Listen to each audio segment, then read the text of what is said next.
Obunu gini kama chozunu Imana chukwa koti womo Onyele miu Nyelu yumi What am I looking for? See my God, he don't bless me, yo. He give you me, give me you. Obunu kife la chasha so Obunu kife me chasha me. My baby, you know, say you go love for me. Hey, yeah. I do go. I could go. When I call your name, Shakara for me. Oh, Roma. I will be your Romeo. You go be my Julie.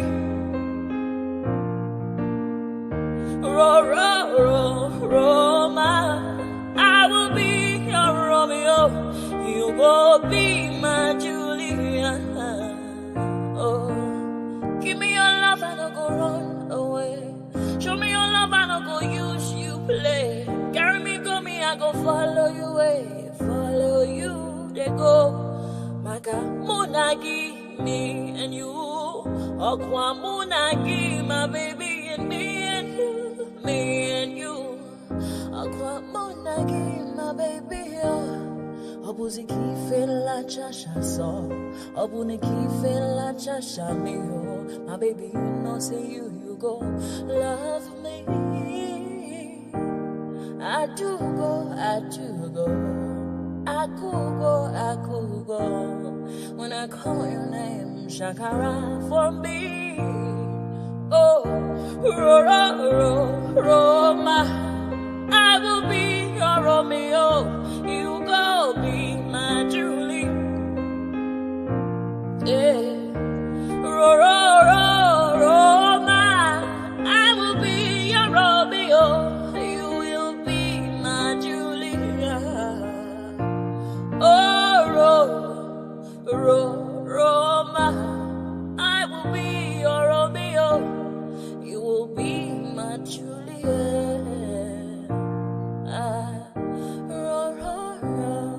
Roma, I will be your Romeo. You will be my Juliet. Obuzi kife la chasha so, Obuzi kife mi chasha me. My baby, you know, say you gon' love me. I do go. I could go. When I call you, Shakara for me. Roma, I will be your Romeo. You will be my Julia.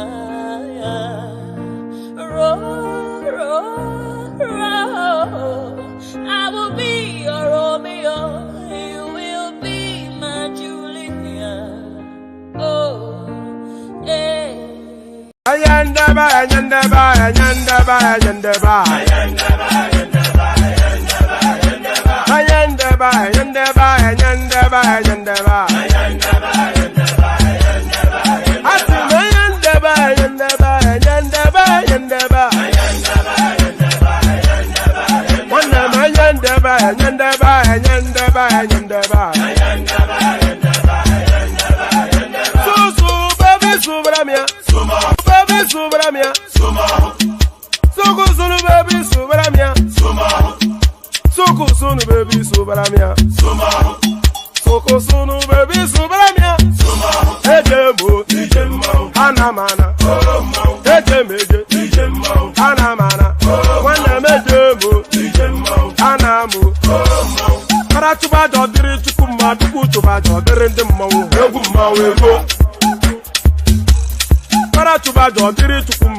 Obodo jisike n'ụbọchị eruona. Oyibo. It is everyone. Befere. Ayandaba. Ayandaba.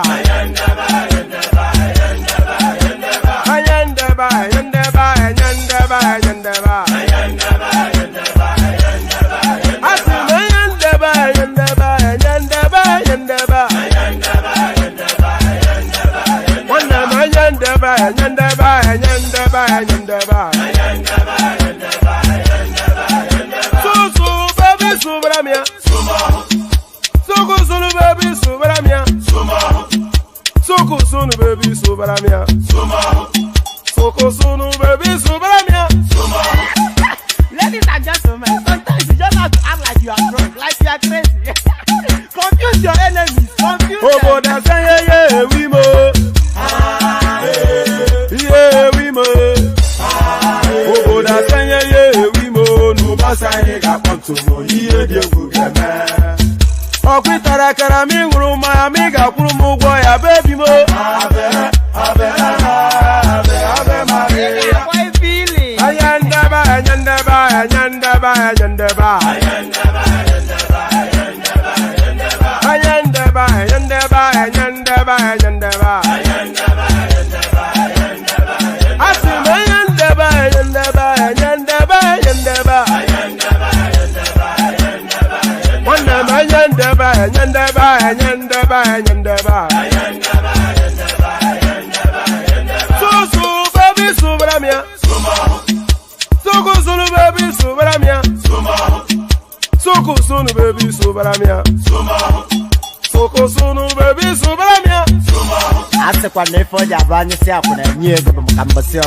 Since I was born, but now I am getting youth. Hakuna motangu, hakuna toga book.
You don't come home.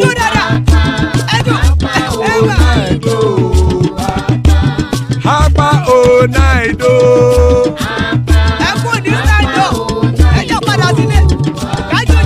Oro keke elemu ye o. Ide shodi ya keke elemu re o. Obi master keke elemu re o.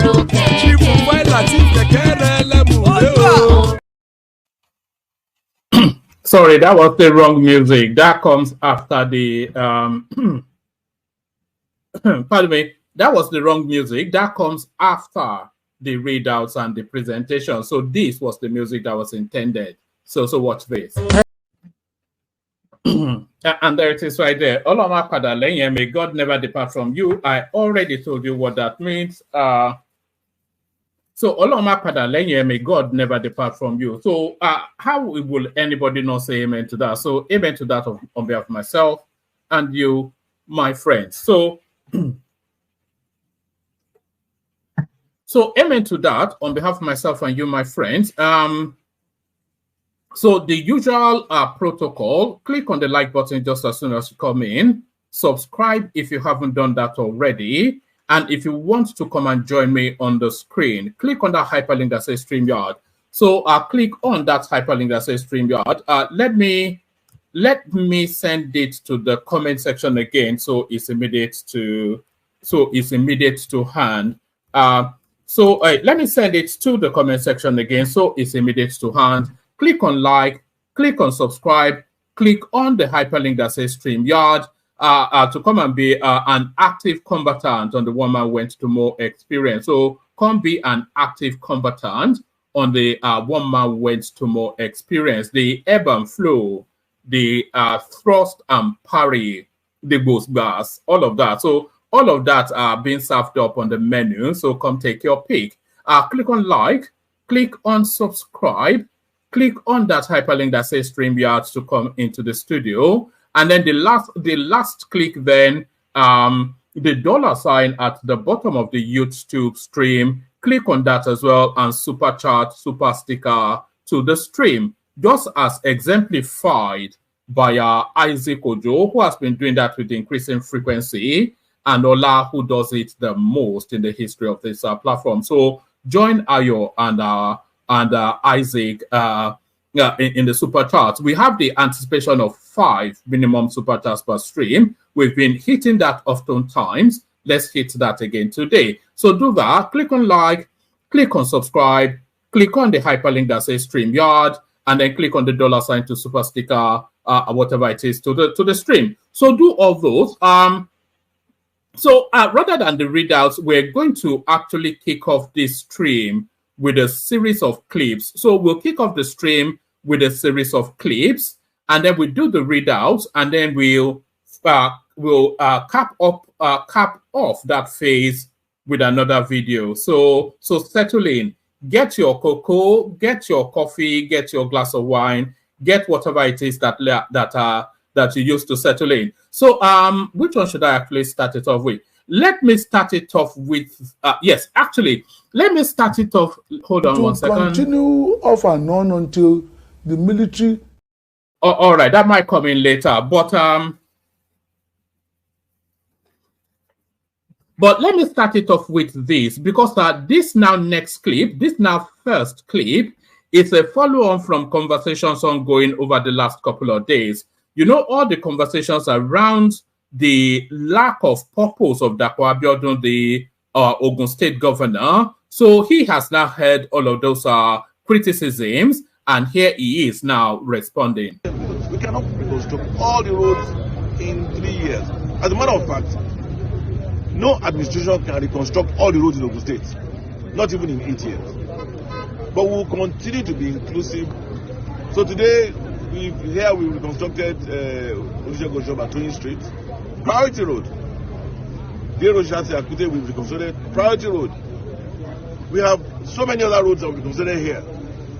But because there's so much deficit in the infrastructure development in this area, at times it appears as if we're not reconstructing them as fast as they want us to. But my pledge is that I've come here today to see for myself. There are 2 roads that are considerably important to our people. First of all, the day road have given the contractor a marching order that road must be completed in the next 2 weeks. Asphalted, the bridge completed. The deficit that we made in assumption of office was such that we began to wonder what was the previous administration doing. In some instances, they appear to have good intentions. They will go to the roads, they will demolish houses. Roads that should not be more than a single carriage, highway, they will turn them to dual carriage. But by so doing, remove all the asphalt that was there serving the people and abandon those roads. We inherited quite a lot of those roads. Some of those roads were federal roads. But you know how people cannot differentiate between federal or state. They will geolocate their pains where and when they are feeling it. So we have to draw up a priority list. And the priority list, amongst others, factored in the vehicular traffic, the economic impact. Then we can brag and say, not only have we constructed over 600 kilometers of highway or roads, both interstate, intrastate, inner city roads, but I beat my chest and said there is no local government in Ogun State today that does. So there is Dakwa Abiodun right there, the governor of Ondo State, trying to befuddle the indigents of that state with English. You know, they are not especially educated over there. So it's trying to befuddle them with English. So for all of the grammar, where is the road essentially? So, I mean, you can only really point to something that you have done. You cannot explain, especially infrastructurally, you cannot explain what you have done. You can only really, the only explanation is to point to it, to say, look, I did this. So he's standing in front of the camera, flexing mustache and beard and whatever it is, speaking grammar, but not having done anything. It's fast forwarding to 8 years in that on that seat, and there is nothing to account for it. The only thing that accounts is expensive wristwatches and fancy cars. So there is the spendthrift governor of Ogun State. So that's the spendthrift governor of Ogun State. Let's go from that spendthrift governor to a theory. So I'm only really calling it a theory because I cannot prefix with any other adjective to say X theory. So if we come out of the back of it, then you can tell me if it's a conspiracy theory or not. But what this? You stole Shango, the divinity of leadership and revolution. You stole his archetype. You stole his colors, red and gold. You stole his weapon, the double-sided axe. You stole his nature element, thunder, and you created a character named Thor from Shango. And then you went back and you stole Ogun. You took his machetes and you put them on a man named Logan. And Logan has 3 machetes on this hand and 3 machetes on this hand. The Wolverine, his power is like iron. His number is 3. And if you take the L off Logan, you almost get the name Ogun. Let me continue. You went back to Yoruba culture and you stole the divinity Oya. Yes, you did. You stole her element, the winds and the tornado. You stole her color, African woman, and you turned her into Storm. Halle Berry's Storm is the divinity Oya. Thor is Shango. Wolverine is Ogun. Aquaman, you stole Olokun, the owner of water, and you brought him to America and you called him Aquaman, the owner of the ocean. And then you stole Obatala, the father of consciousness. You stole the old wise divinity and you turned him into Charles Xavier, the elder of the X-Men, whose natural element is what? Consciousness.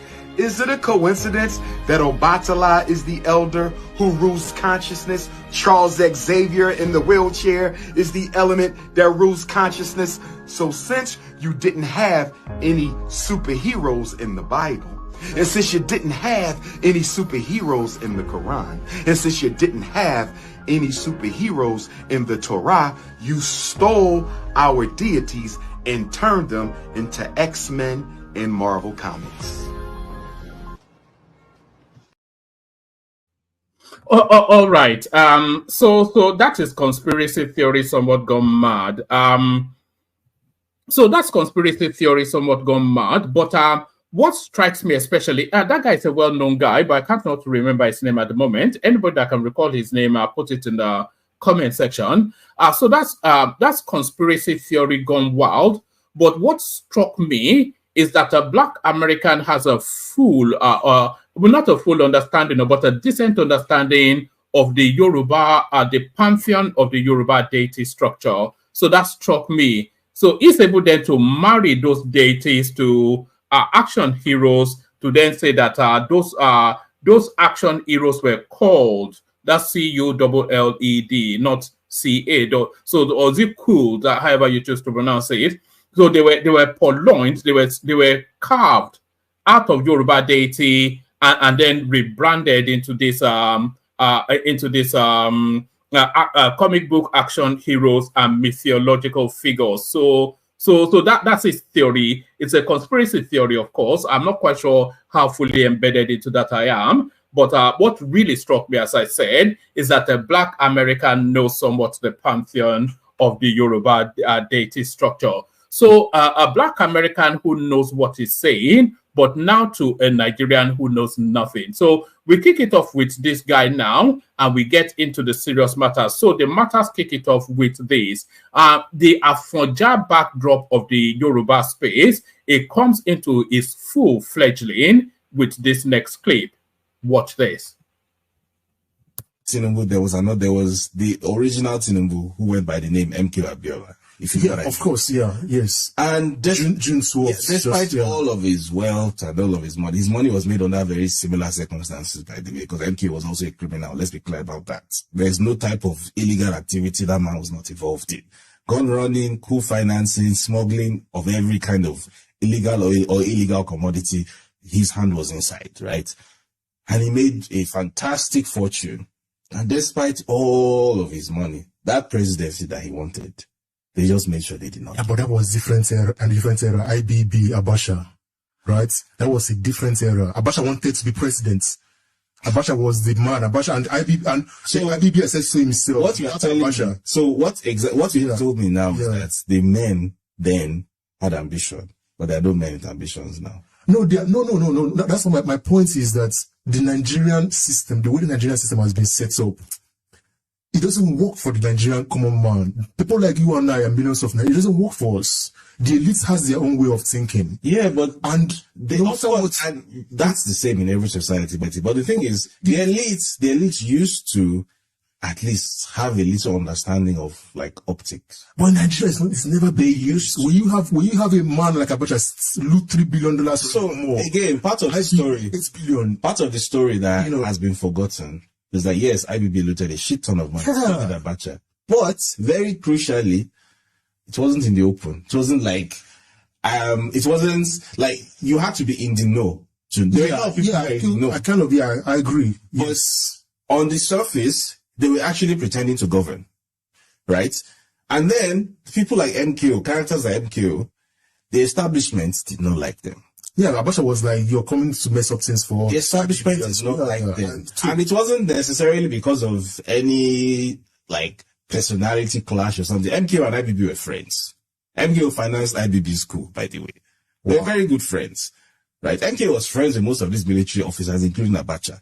But the thing is, they understood, or they thought that this thing that you want, like Nigeria has given you everything, or you've made everything from Nigeria. You did the ITT scam, you made billions from that.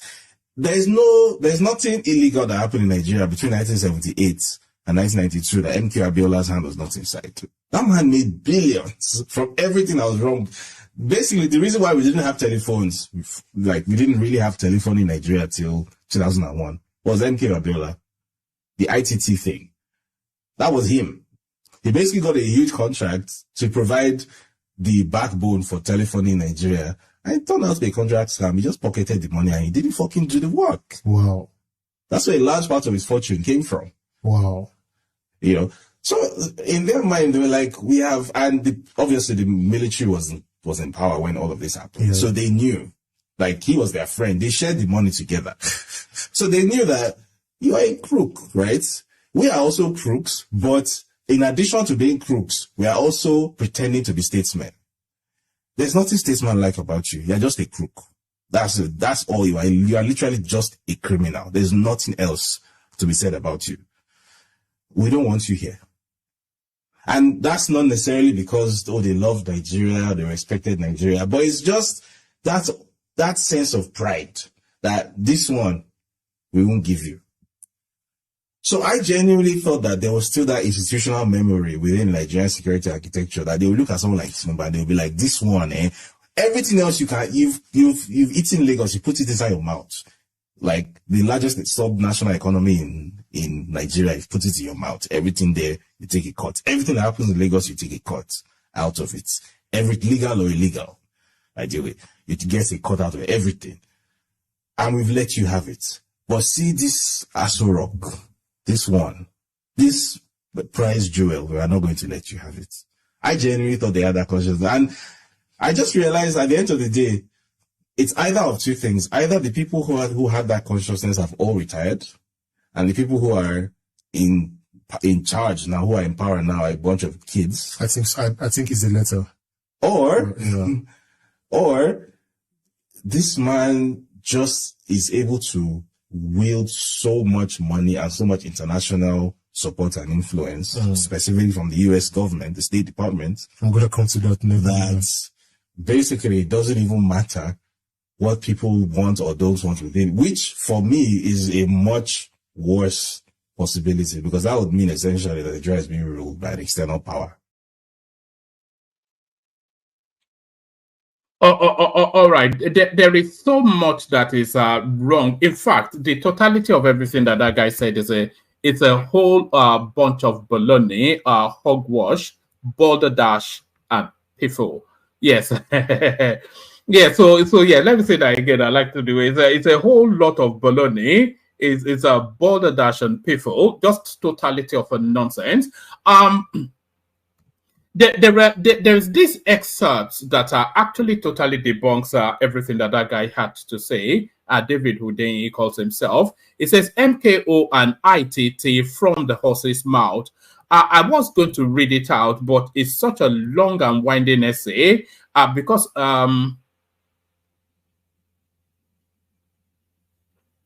all right. Yeah, it's such a long and winding essay that I just buckle at the thought of it, because I don't know quite where the point is made. So, but I'll send the link to the comment section anyway. If you see on and on it goes. So I'm not going to certainly read through all that.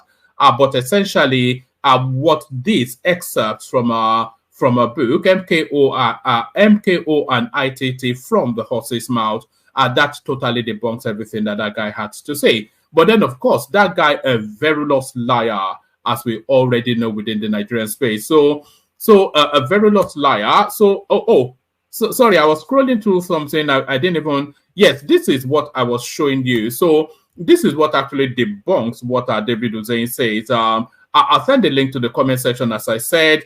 So if you want to have a read through, have a read through. But I'm certainly not going to labor through that. So I'm not going to labor through that, but I will labor through this. So now this next headline. Sometimes we joke in here that the people in Aso Rock, they listen to our platform. And when we see headlines like this, it emboldens that thought somewhat that maybe it's not so much of a joke. So countless times we have said, hold on. I go through about 3 liters of water, as I said, in the course of this session. So countless times we have said that because if there is one thing that is holding the Tinubu administration to hostage, it's the food inflation. So that's the one thing, the most paramount thing, that's the most impactful thing that the Tinubu administration has impacted on the populace so far. Yes, the price of fuel is grueling, but the prices of food is actually killing. So that's the one space that has held that administration in hostage so far. And what we have always suggested on this platform was to declare a moratorium on the importation of food and open up that space so that food can be imported, the prices will be crushed, and then people can then listen to what the government is doing with a bit more patience. We've always explained that. So it looks as though the penny finally drops. Federal government suspends taxes on maize, wheat, rice, other staples. So there it is right there. That's always been a sing-song on this platform.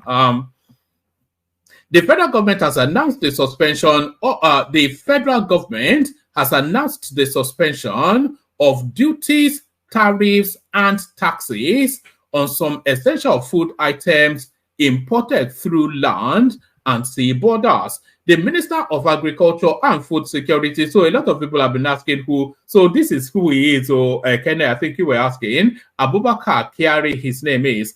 The federal government has announced the suspension of duties, tariffs, and taxes on some essential food items imported through land and sea borders. The Minister of Agriculture and Food Security, Abubakar Kyari, made this known during a press briefing at the National Press Center, Abuja, on Monday. Kyari disclosed that the listed food items, which include maize, wheat, husked brown rice, and cowpeas, will enjoy 150 days duty-free import window. This is exactly to the letter what we have always recommended on this platform, that a short window should be opened. Is that 3 months? Yes, that's about 4 months, isn't it? Yes, yes, roughly about 4 months. We have always recommended on this platform that a short window should be open to crash the price of food, so that can catch up, so agriculture can catch up with it. So you can't say people should be going to bed with an empty stomach. So we've always recommended that. The federal government has announced the suspension of duties, tariffs, and taxes on some essential food items imported through land and sea borders. The Minister of Agriculture and Food Security, Abubakar Kyari, made this known during a press briefing at the National Press Center, Abuja, on Monday. Kyari disclosed that the listed food items, which include maize, wheat, husked brown rice, and cowpeas, will enjoy 150 days duty-free import window. He added that the move is part of the Presidential Accelerated Stabilization and Advancement Plan, which is aimed at achieving food security and economic stability in the country. The minister stated that the government has been working anyway, you get the drift of it. I'm not sure you need it anymore. So actually, let me give you all of it. The minister stated that the government has been working tirelessly to address the food inflation crisis, which has seen prices skyrocket to unprecedented level. Kyari, therefore, assured Nigerians that the government is committed to achieving food security and ensuring that no citizen goes to bed hungry. He said the federal government has announced a 150 days duty-free import window for food commodities, suspension of duties, tariffs, and taxes for the importation of certain food commodities through land and sea borders. These commodities include rice, etc., etc. Under this arrangement, imported food commodities will be subjected to a recommended retail price. So there it is right there. So that's the price control that a lot of people have been advocating for. So does this sustain past the 150 days though, this price control? That's the thing. Under this arrangement, imported food, also it probably doesn't then, if it says imported food commodities. Under this arrangement, imported food commodities will be subjected to a recommended retail price. I am glad to reiterate that the government's position exemplifies standards that would not compromise the safety of the various food items for consumption. In addition to the importation by the private sector, the federal government will import 250,000 metric tons of wheat and 250,000 metric tons of maize. The imported food commodities in their semi-processed state will target supplies to the small-scale processor and millers across the country. Kyari also said the federal government has also inaugurated the Renewed Hope National Livestock Transformation, etc., etc. So there it is right there. So they opened that window for food importation, which is the main thing we wanted to get to, and that is something that we've always recommended on this platform. So that's the one thing we've always recommended on this platform, and it doubles up from the Twitter handle of PR0T itself. President Bola Ahmed Tinubu's media center, President Bola Ahmed Tinubu's administration has unveiled these measures to overcome high food prices across the country. So it goes on to tell you exactly what I just read out. So there it is right there, officially being confirmed. Is there anything else to glean from here? No, that should do. So that should do. Let's go on from that to this. Federal government suspends tax import duties on maize. So we've just done that. So let's go on from there to this. So let's go on from there to this. States may sack 600,000 employees to implement minimum wage. So this is the unspoken offshoot of the unreasonable behavior that we're seeing from the this guy, man. You must live a joyless life. You this yesterday. Everything is just negative. Is this character here? Anytime, every single comment he makes is a negative. Let me just leave him. Where was I? Yes. This headline here is an is one of the consequences of that unreasonable stance of the labor union. You know, they're insisting, they're sticking to 250,000 naira as a minimum wage, and the state governors are telling them that they cannot afford it. So if they force that through, then this will be the consequence of it. States may sack 600,000 employees to implement minimum wage. So I think the headline actually tells us all we need to know on that. So the headline tells us all we need to know on that. And let's pick it up from a reaction from Shehu Sani. Shehu Sani wants against state government sacking over 600,000 workers to implement new minimum wage. So I'm not quite sure. It's a matter of affordability, isn't it? If they can't afford it, I'm not quite sure what you're warning them not to do. Let's just go to his tweet. Senator Shehu Sani, the state sacking 600,000 workers in order to implement the new minimum wage will increase the risk of insecurity, crime, suicide, and divorce rates in the country. So, well, you know, the ball is in the court of the labor union. If they don't want that, then they should come with a reasonable expectation. Mohammed Abacha asks Loko Biri to retract OPL 247 resolution claim. So this OPL 247, it seems to be the oil fields that the in situation government always passes around themselves. It's not a long one, so let me read this one.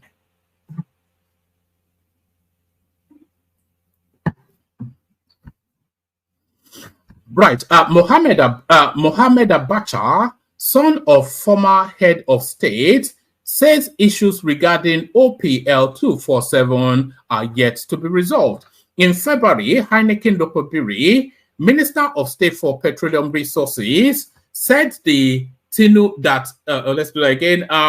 Mohammed Abacha, son of a former head of state, says issues regarding OPL 247 are yet to be resolved. In February, Heineken Dokobiri, Minister of State for Petroleum Resources, said Tinubu had directed that all disputes surrounding the OPL 247 deal should be amicably resolved. Speaking at the annual NOG Energy Week in Abuja on July the 3rd, the minister said all issues had been settled. However, in a letter dated July the 4th and addressed to Lokobiri, Abacha through Ruben Atobo, his lawyer, said, contrary to the minister's claim, no resolution has been reached. So does that then mean that this oil field belongs to Mohamed Abacha? And if it does, how did they come about it? Some time ago, our client's attention was drawn to the publication in the news media that the federal government of Nigeria plans to commence production at Zaba oil field, which is part of the oil block of OPL 247 owned by Malibu Oil and Gas Limited, and our clients have 70% of the company's shares. So it's actually the Abacha family that is behind the Malibu Oil and Gas thing. It was in view of the above that on the 30th day of November 2023, our client instructed us to write a letter to the Honorable Attorney General of the Federation to notify him of our client's shares in OPL 247 with a view for him to intervene in the resolution of the matter. We received a response from the Honorable Attorney General of the Federation via his letter dated the 17th day of January 2024 of his inability to intervene. From the foregoing, it is evident that the remarks made by your esteemed self during the opening session of the Nigerian Energy Week is not only misleading, but bereft of the factual situation on the ground. Furthermore, the said remarks are an affront on the authority of our courts, having regard to the fact that the matter is sub judice before the various courts in Nigeria. By Section 6, they start to quote law now, but by Section 6 of the 1999 Constitution of the Federal Republic of Nigeria, as amended, powers in Nigeria are vested in our courts, who are meant to determine disputes between individuals and government. Also, we are now in a democratic system of government where the rule of law prevails and not the rule of force. From the various courts, it can be seen that the federal government of Nigeria is a party to the ongoing suits, and therefore the said remarks made by your esteemed self amounts to writing judgment in your own favor, notwithstanding the fact that you are a party to the suit. In view of the fact that the matter of OPL 247 are in court, we do not need to go into further details to allow the honorable justices of the various courts to dispense justice. Take notice, therefore, that we are by this letter demanding that your esteemed self issue a statement retracting your remarks within 14 days from receipt of this letter, failure of which we shall take an action against you in a competent court of law without any further recourse to our client. So now, so this is the dispute. Now, I never knew, because was it not a Tete or somebody like that that was the name that was associated with Malibu Oil and Gas, but apparently 70% of Malibu Oil and Gas owned by the Abacha family. So OPL 247 saga, the younger Abacha is laying claim to the ownership of Malibu Oil and Gas Limited. The company originally awarded the oil prospecting license in 1998 by Sani Abacha, his father. So there it is right there.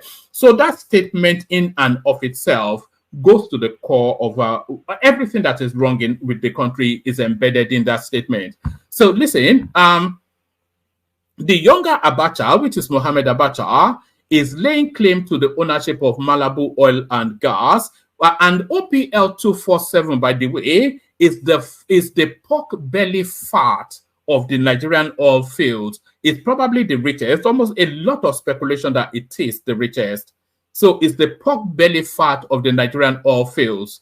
But look at how it has ended up. The younger Abacha is laying claim to the ownership of Malibu Oil and Gas Limited. So Malibu Oil and Gas Limited owns OPL 247. So the younger Abacha is laying claim to the ownership of Malibu Oil and Gas Limited. And of course, if he owns 70%, then he owns it. So the younger Abacha is laying claim to the ownership of Malibu Oil and Gas Limited. The company originally awarded the oil prospecting license. So OPL actually means oil prospecting license. I never knew that, but in 1998 by Sani Abacha, his father. So, I mean, how can any law sustain that sort of ownership? If any law can, if any court can, is only a Nigerian court.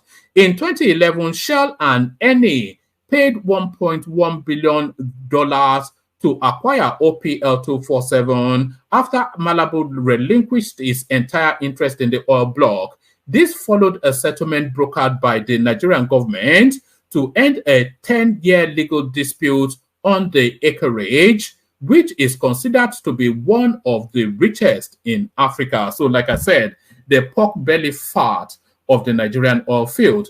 The oil companies also paid a signature bonus of $210 million to the Nigerian government. However, activists launched an international campaign alleging that the OPL 247 deal was fraudulent and that the proceeds were used to bribe government officials. Abacha also claims that Malabu was not represented in the 2011 resolution agreement between the federal government, Shell Nigeria Ultra Deep, and Nigeria Ajip Explorer. So, when former President Muhammadu Buhari assumed office in 2015, his administration commenced litigation against Royal Dutch Shell, Eni/Nigeria Ajip, Shell Nigeria, etc., over the allegations. On March the 17th, 2021, an Italian court acquitted Shell. And by the way, ENI is an Italian company, by my memory. So an Italian court acquitting an Italian company for misdemeanors in Nigeria, I think that doesn't quite square. On March the 17th, 2021, an Italian court acquitted Shell, ENI, and other defendants of corruption charges in the $1.1 billion deal. In April 2020, the U.S. Securities and Exchange Commission also closed an investigation into the deal after it could not prove fraud or corruption.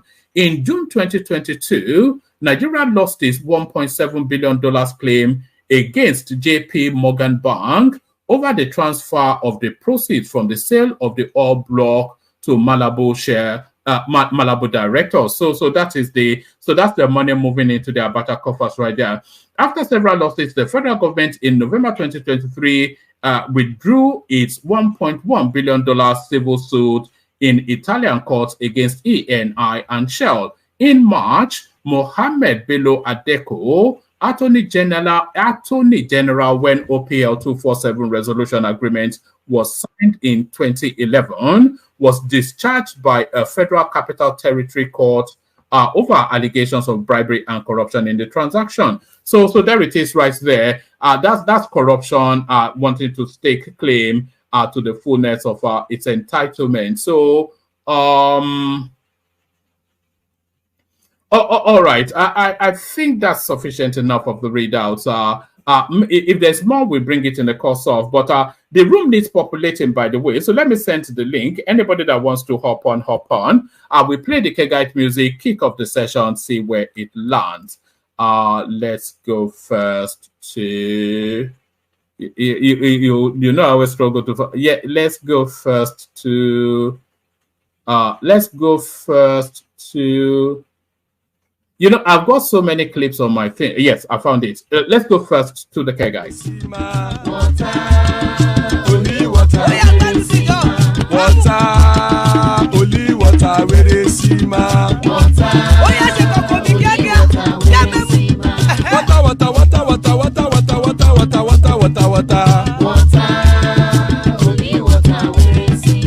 Hapa o naido.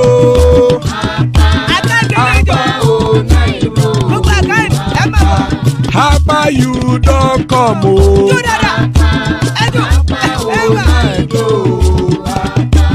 Hapa o naido.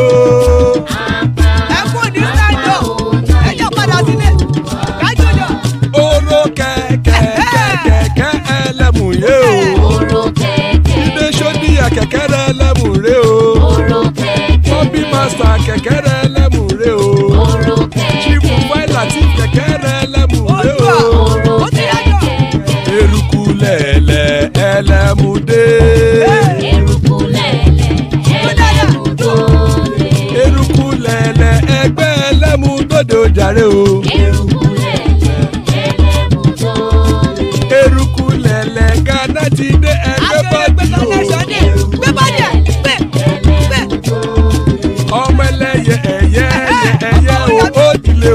Ọmọ ẹlẹ́yẹ Olúyẹ̀lá ẹ̀yẹ o ó dilé o. Ọmọ ẹlẹ́yẹ Petrosoname ẹ̀yẹ o ó dilé o. Ọmọ ẹlẹ́yẹ Petrosodunke ẹ̀yẹ rẹ̀ ó dilé o.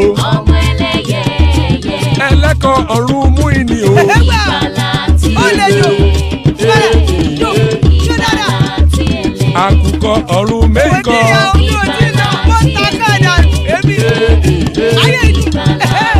Ikú kò ní ríwà gbéṣe o.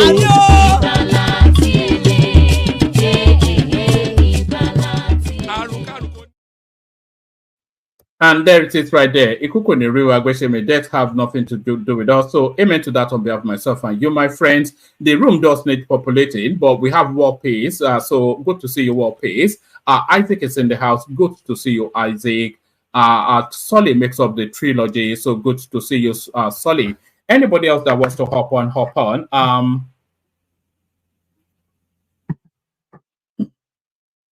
I'll be going through a lot of water today because I think I'm having the beginnings of whatever it is that I'm having. My throat is completely dry. But so good to have you, gentlemen. Look, I'm going to actually kick off the session with this clip as we wait the room to populate.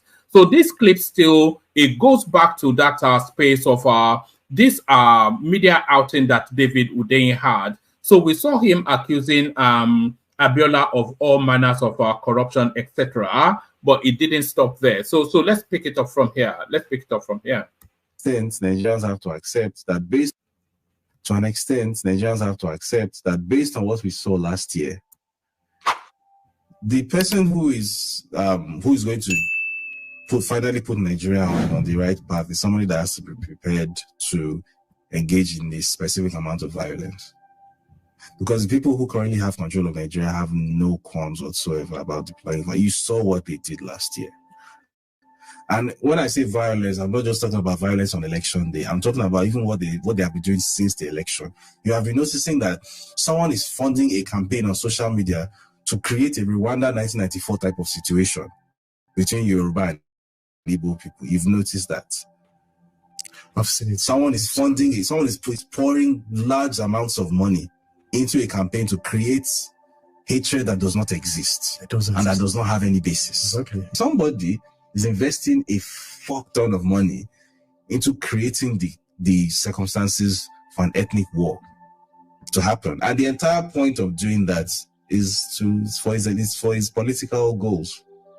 Because as far as this person is concerned, the reason why he did not win the election in 2023, even though he was able to pay money to INEC and get himself declared winner. But the reason why he was beaten so convincingly in 2023 and everybody was his home state, or what he claims is his home state of Lagos, was humiliated.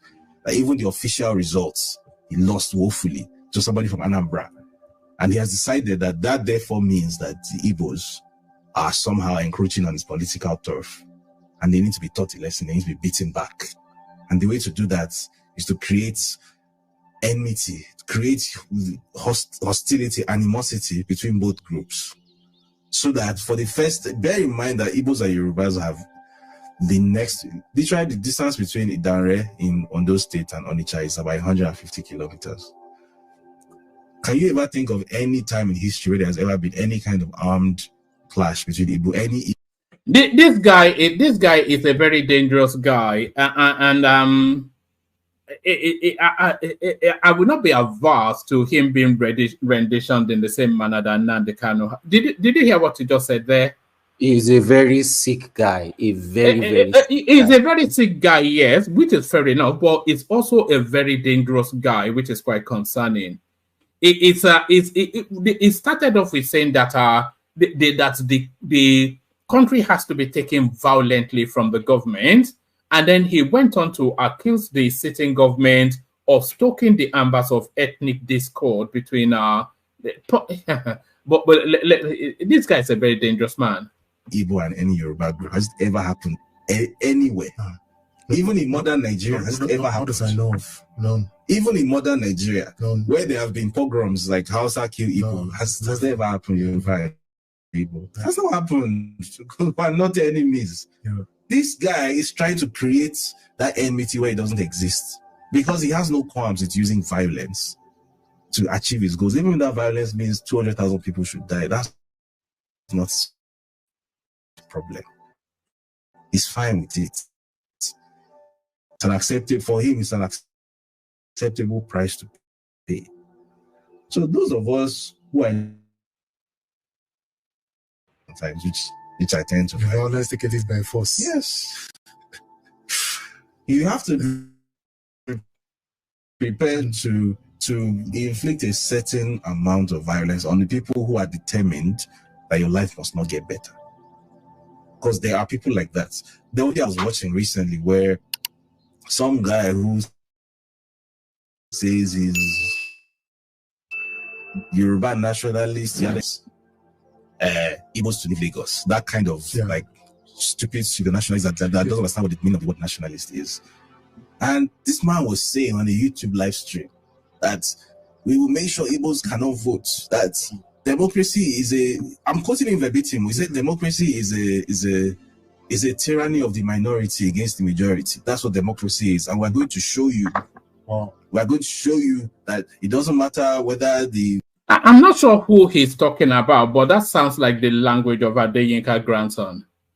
Majority of Yorubas think this way or not. We, the minority, who think this way, we're going to show you what democracy means. We're saying this openly. Wow. So there are people who have actually commented that your life must not get better. Nigeria must remain in the toilet. That we don't deserve good things. We are animals and you must be treated as such. The exact way Nigeria is right now is how it must always be. Our children must come and suffer after us. There are people who are very, very okay with that. God forbid. Those people need to be identified.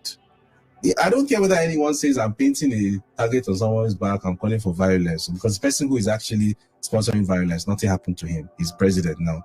So if it's me on Noble's podcast that's calling for violence, because I said that those idiot Yoruba Runu characters, they should be marked, and one by one they should start to disappear. Well, let it be that I'm calling for violence. So the 2023. So did you hear that? Those Yoruba Runu guys, they should be marked and possibly targeted. That's what he said.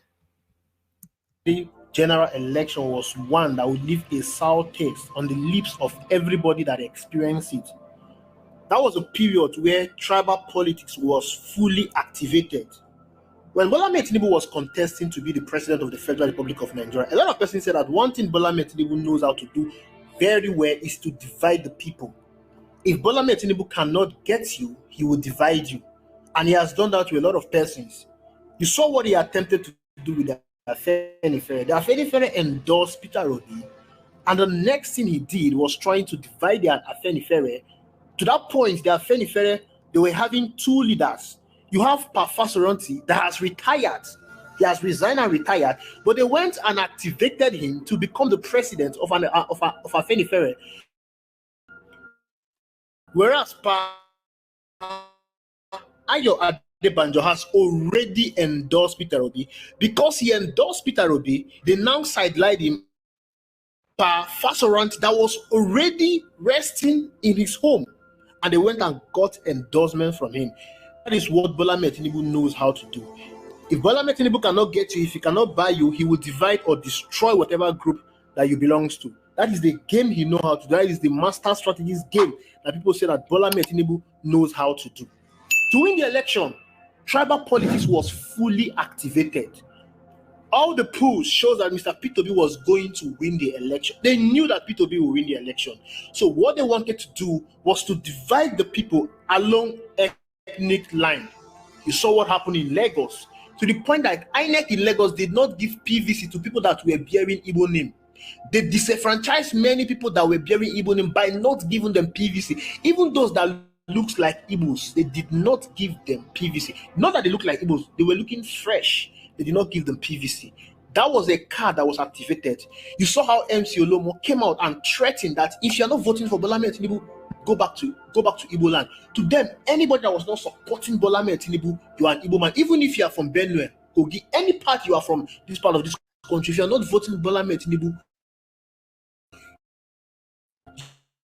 you are an Igbo person.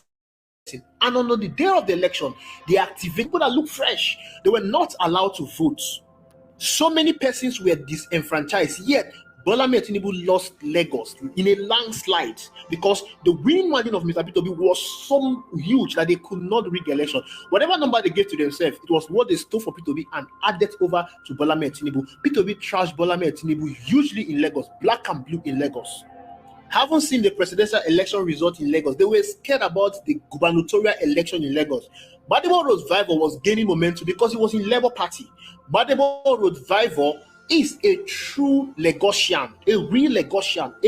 Even Sanwo-Olu that is a governor is not from Lagos.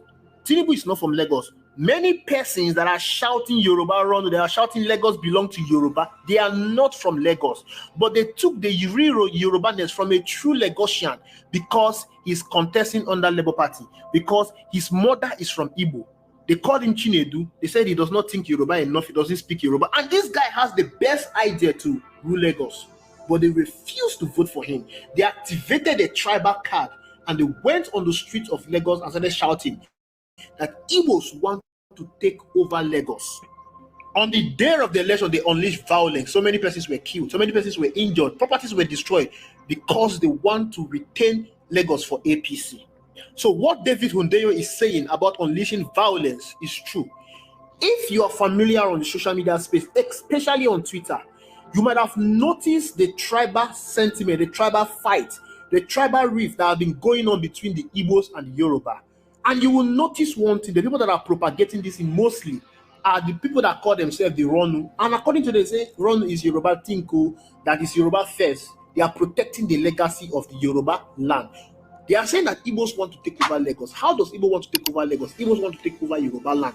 How does Igbo want to take over Yoruba land? Igbo, they live in Lagos, they do their business in Lagos. During the election periods, it is idle that they vote for the candidates they want. Voting for the candidate they want does not mean they want to take over your land. The person that contested under the Labour Party is a Yoruba man. They say Yoruba people that are saying that Igbos want to take over Lagos, they went to UK and they contested the election in UK with a Yoruba party. Nobody told them that they wanted to take over UK. Nobody drove them away. Nobody disenfranchised them. But every day when you go on social media, all you keep seeing is tribal fight, tribal sentiment, one tribal fight or the other. Just like David Hundeyo is saying, the person that is sponsoring this tribal fight has two agendas. I'll place it into two agendas. Number one is that the person wants to keep the people divided. If you watch what is happening in Nigeria today, it's enough to cause protests. It's enough to cause revolution. The people are hungry. The people are suffering. We are experiencing the worst economic reality in the history of this country. But nobody is saying anything. Nobody is doing anything. No one is complaining. Everybody is going as if the country is fine. But looking at the country, you know that this country is heading to doom. This country is heading to anarchy. There is nothing that is moving. The purchasing power of the people has dropped drastically. There is insecurity in the land. People can no longer travel safely on the road. People are being kidnapped on a daily basis. Even high-profile people are being kidnapped. But nobody is saying anything. Nobody is betting an eyelid. Why? The people are divided. If you want to speak, they will tag you an anti-Yoruba person. If you want to say anything, they will say you're an Igbo person. So why? Because the people are divided. This tribal fight, this tribal sentiment on the social media is keeping the people divided. Rather than discussing the way forward for this country, rather than coming together to hold the government accountable so that the government can give them real dividends of democracy, they are busy discussing about tribal politics. They are busy discussing about tribal hatred that does not really exist. This thing only exists on the social media, especially on Twitter. When you go to YouTube, you go to Facebook, when you go to TikTok, you don't see these things. Go offline, you don't see these things. The people, they marry each other, they intermarry, they relate very well with each other. But these things is only on Twitter. That is to tell you that it is politically motivated and someone is sponsoring this thing. As long as they are busy talking about tribal hate, they will not come together to discuss the way forward. If it was all about tribal hatred, Kenyans will not go to the street to protest. But you saw what happened in Kenya.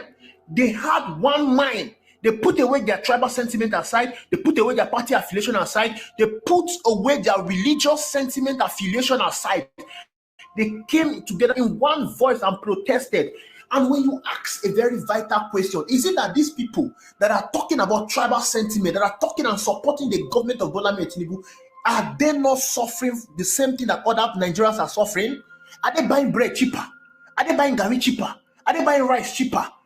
Are they not suffering the same insecurity? Are they living better life than other people from other parts of the country?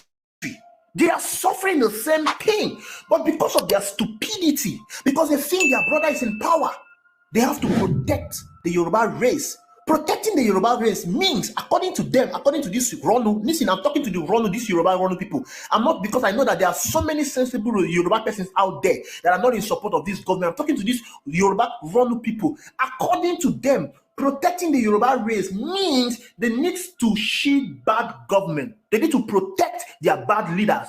Somebody organized a space to talk about the bad role in Ogun State, and someone came to that space and was talking about the Igbos. That is to tell you how bad this is. These people are being sponsored. But it's quite unfortunate. Having someone from your tribe man does not equate to good governance. Buhari was a president for 8 years. The North suffered the most. Go to the North. They don't even have access to good water, good potable water. Ordinary potable water, they don't have access to it. Insecurity was so much bad in the North. Every form of insecurity is there. Boko Haram, banditry, Fulani herdsmen, they are all in the North. But Buhari was the president for 8 years. It did not change their life. It did not change their status. The North, most part of the northern region, they are still backward. Why? Having someone from your tribe does not equate to good governance. The same way Tinubu is the president today, and it has not automatically transformed the southwestern region. It has not. Why? Because it will not until you have someone that is detribalized, someone that is competent, someone that is people-centric, someone that will put the people first. Tinubu so far is not putting the people first. All Tinubu cares about is himself and his cronies, his friends. He wants to satisfy them first. Because if you look at all the policies that have been put forward, all these things are anti-people policies. Tinubu is taking from the people, and it's not even given to the people. The fuel subsidy, the taxes, the electricity increment, the interest rates, everything is anti-people. The reason why the price of goods in the market has skyrocketed is not even because of dollar rate, it is because of the interest rate. Because the interest rate has increased from what it was under President Muhammadu Buhari. Manufacturers now pay more money when they borrow money from the bank. So who is going to bear the brunt? The final consumer, of course. Another reason why they are sponsoring this tribal head, just like David Hundeyo said, he said that what happened in 2023 will not happen again. Tinubu was trashed in Lagos, and they don't want to experience that again. They want to make Lagos uncomfortable. They want to make other parts of the Southwest uncomfortable for people that are not supporting Bola Tinubu to come out and vote. That is the reason why they are breeding these tribal heads. They want this tribal head to translate offline so that there will be hatred between the Igbos and the Yorubas. And just like he asked a very vital question, where in history have you heard that the Igbos and the Yorubas were engaged in war or in fight? Absolutely nothing. This whole tribal fight we are seeing today, it is because Bola Tinubu is the president. That is why we are seeing this thing today. It was not there before. These things are politically graded. And to every one of you that are involved in this, I want you to think. Think and understand that it is your future you are destroying. You are not teaching P2B a lesson. Most of you say you wanted to teach P2B a lesson. Ever since the election was done and concluded, P2B has been going around donating money, millions of naira to different persons. He has the money. He's a billionaire. He's enjoying his life. It is your life that you're destroying. 8 years of Buhari wasted. Another 8 years of Bola Tinubu, you want to waste it? That's 16 years of your life. Are you thinking about your children? Are you thinking about your future? Most of you want to jump out to another man's country. What if you go there and they deport you back? What are you going to do? Why not sit down and fix your country? Look at what is happening in other part of the country. Are they engaging themselves in this tribal fight like we do in this country? We cannot talk about good governance. We cannot hold our politicians responsible. We cannot hold them accountable because we are divided. We are engaged in tribal war. It's not helping us. The people that benefit in this tribal fight is the politicians, not you. Your life will keep going away, will keep being wasted if we don't think and vote somebody that will help to push this country forward. So far, Bola Tinubu and APC, they are not going to fix this country for you. They will not fix it for your children. The only person that can do that is you. And that is when you start seeing that the people that you need to work together are the the Hausas together, and then you fix this country. This tribal fight is enough. Thank you for watching. I'll see you in the next video. So there it is right there. Thank you for watching. He will see you in the next video. Yeah. So hold on one second. So thank you for watching. Hold on 1 second.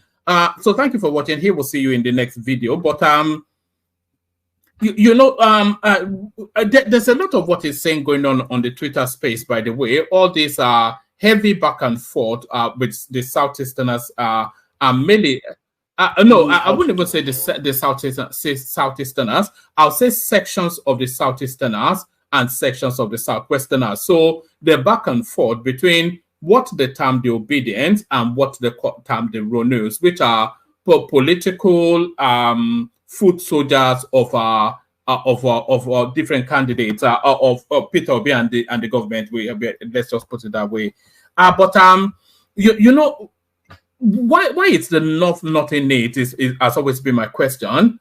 So if the fight is for a better Nigeria, then why is the North not innate? Because we don't hear significant enough of Northern voices in any of this back and forth. So why is the North not innate? So if you want to answer the question, then you might well look in the direction of our 2023, and you can see clearly it's a carryover of an election won and an election lost. So people still very much holding that February 2023 to hostage, even a year plus on. We're going on 2 years since that election, and that space been held hostage. Some people make the argument that they are fighting for a better Nigeria, but how can it be that only a subsect of the country wants a better Nigeria, and anybody that wants outside of them, or anybody that has a view outside of theirs, does not want good for the country? So does the North not want a better Nigeria? Does the Southwest not want a better Nigeria? Does the South not want a better Nigeria? Why is it that only of people of the obedient leaning want a better Nigeria? So that's just it's just propagandizing, isn't it? And the heavy labor, we get it on this platform as well. Different voices, the voices, I'm not going to call them out by name, who continue to heavy labor what seems to be a preset template. Just hold on now. Just heavy labor, what seems to be a preset template. So, and of course, now they found a champion in David Hundeyin, who has now told them now that the government is sponsoring. Why don't you name them now? Name them. Let us know. You know them now. Can Duel of Nashville right here. You know the usual. Why you shout? Don't shout. Don't just Pansat even. Everybody knows Pansat, but there it is. So let's kick it off. Do we want to kick it off from the Hundeyin space, or do we build up to Hundeyin? Hundeyin, please. All right, you kick it off for us there. Now, so he had this interview with whichever platform, and the first thing he said was that Abiola was one of the biggest thieves, and Tinubu is a mirror of Abiola. He told us that Abiola was responsible for Nigeria not having telephony for decades and decades. So the back history of that guy makes a lie of that. But I'll kick it off from David Hundeyin, and then we carry on. Solid. So when I say Nigeria is doomed, I don't mean because of the government. I mean because of the people in Nigeria. They love lies. Between Nigerian politician and the average Nigerian lies more than the average politician in Nigeria. They lie so much. And their own point is for a greater good. But the greater good is not really any good. They just want to get their own share of the national cake. Like I said before, my age mates were taking over the country. But look at the miscreants, like this David Hundeyin that is going up and down. This guy, he's a psychopath. He gets the truth, then he chops it up with lies. So that's why his lies are always sounding so believable, because there is always an atom of truth in it. This guy, I wish I could watch the video step by step and be pointing out every single lie that he told. As I was watching the video, I was getting disgusted. Meanwhile, some people were praising this guy. That shows you how much of a low IQ that they have, or they are so bored that they love propaganda. And Nigerians are extremely bored. They are extremely bored. So if they hear propaganda, they would rather believe it. Even if the Nigerians don't research. They don't research. Most of the reasons why they don't get visa is because they don't read the requirements, not because embassy hates them. And the embassy knows this, and the embassy has been plundering so much money from their stupidity. Same situation we have here right now. This guy, every 2 minutes maximum, he will tell a brand new lie and sprinkle it with some truths.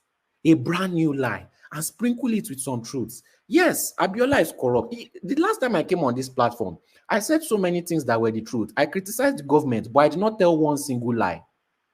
This guy could not talk for more than 1 minute without telling lies. That should let you know that he has motive. He's talking about some kind of war. There was no hate between Yoruba and Igbos before. Has he heard of Radio Biafra? Has he heard of Radio Biafra before? He will pretend like he doesn't know what that one is.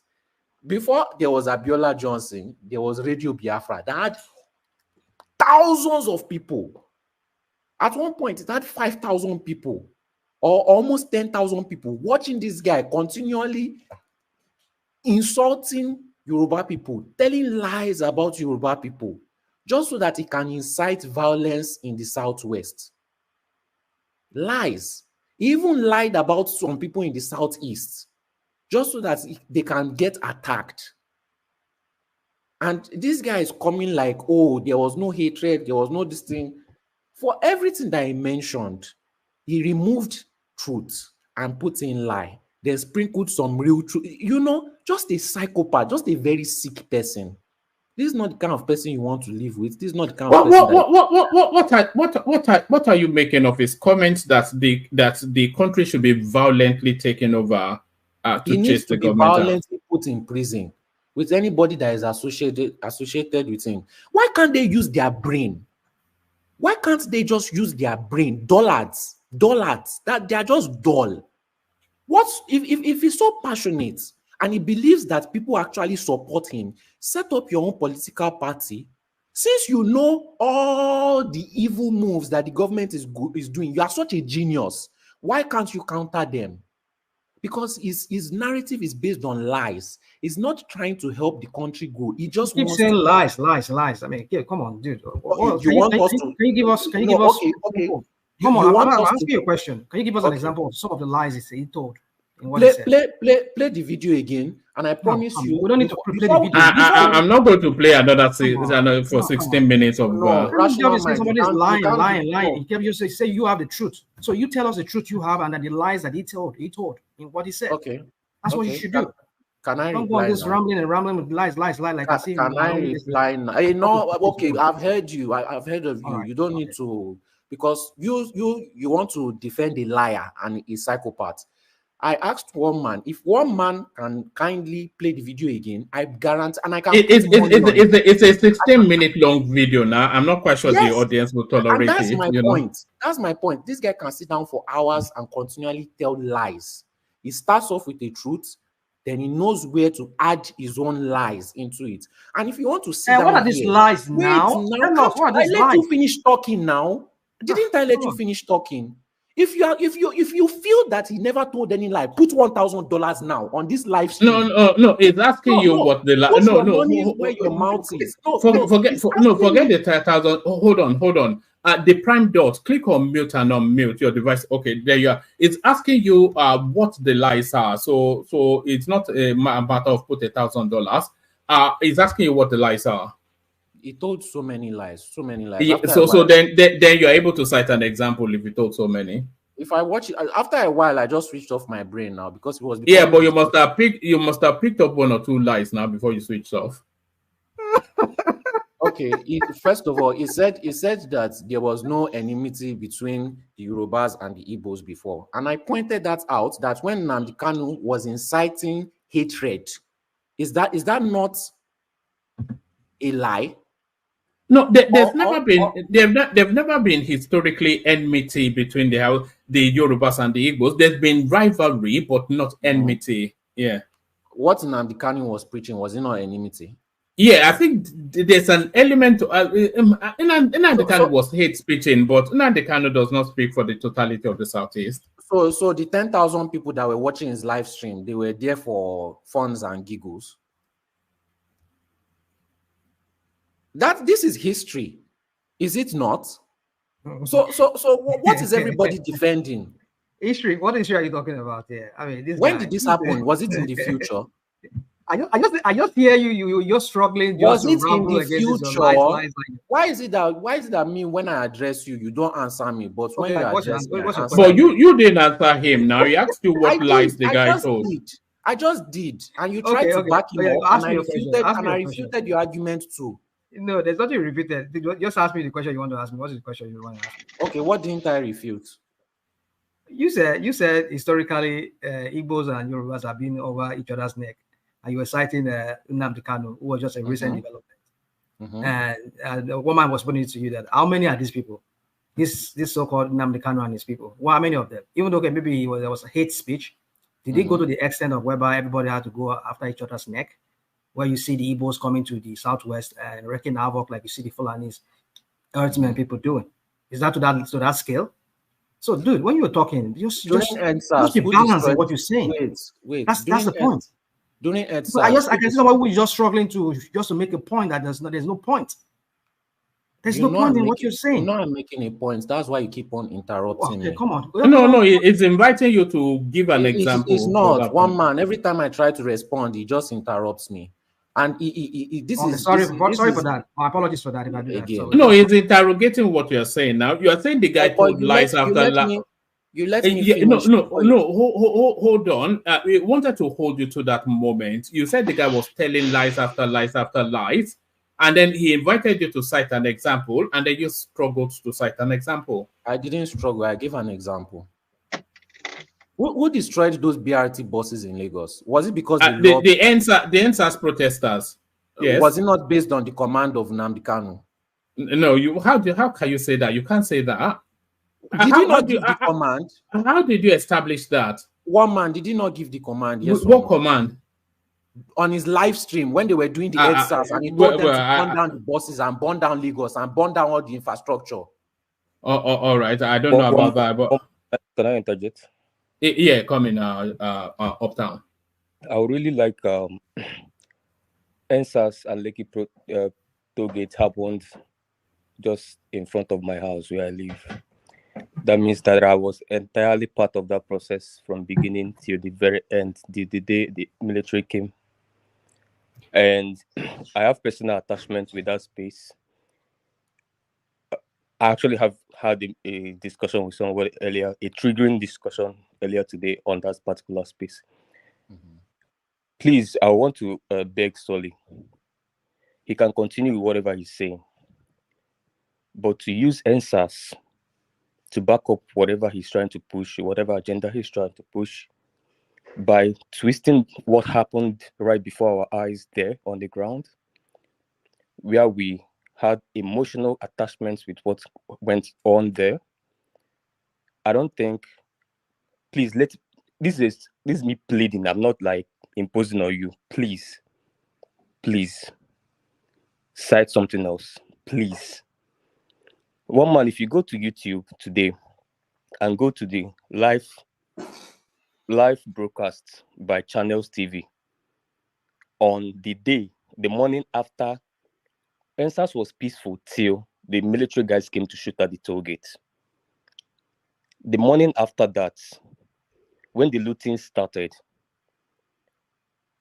go and check the people that were in the live streams of Channels TV. Most of them were the Okada guys from a certain section of the country. You see them clearly, how they look. They were roaming around, even behind the live reporter. These were the guys who were destroying things around. This was the ones we are seeing. It's not like for us to assume that, just like the way Simon Ekpa say they do this during the small protest that happened earlier last year, when the hunger crisis was beginning under Tinubu. And somebody would say because of that, that means that he's the one that incited those guys that protested in Ogun to do what they did or whatever it is. We know exactly what happened in EndSARS. We know the leaders of EndSARS from beginning to the end. I was personally with Small Doctor throughout his segments of, because he handled the mainland segment. We know the people that controlled that movement at the core from beginning, in the center, and at the end when the shooting started and the looting started. We know how much we pushed back the infiltrations when they were bringing thugs to infiltrate these movements. We fed policemen on the ground just so they will protect us. We fed them. We had discussion. I sat down with policemen. I had discussions with them about their salaries. We came up with 5 for 5. We did all these things. We organized one of the most peaceful protests in Nigeria's history, both in Lagos and in Abuja. Some of that people in other states. Till all right, so I'm tired of all this coming. kind of lies. I'm coming till when they failed. Let me just finish when my they session. When they I failed, don't like it when you just come and let him move on. Let him move on. It's okay. No, you just be telling lies and you'll be saying let Solid go. He has the floor. Let him have the floor. You know, what do we know? So you can lying continue what you're saying, but just leave that space because you're going to trigger me. And tonight will be just me. Ọlọ́run dáríjì wá o. Ọlọ́run dáríjì wá. You'll be lying and you'll be saying what do we know?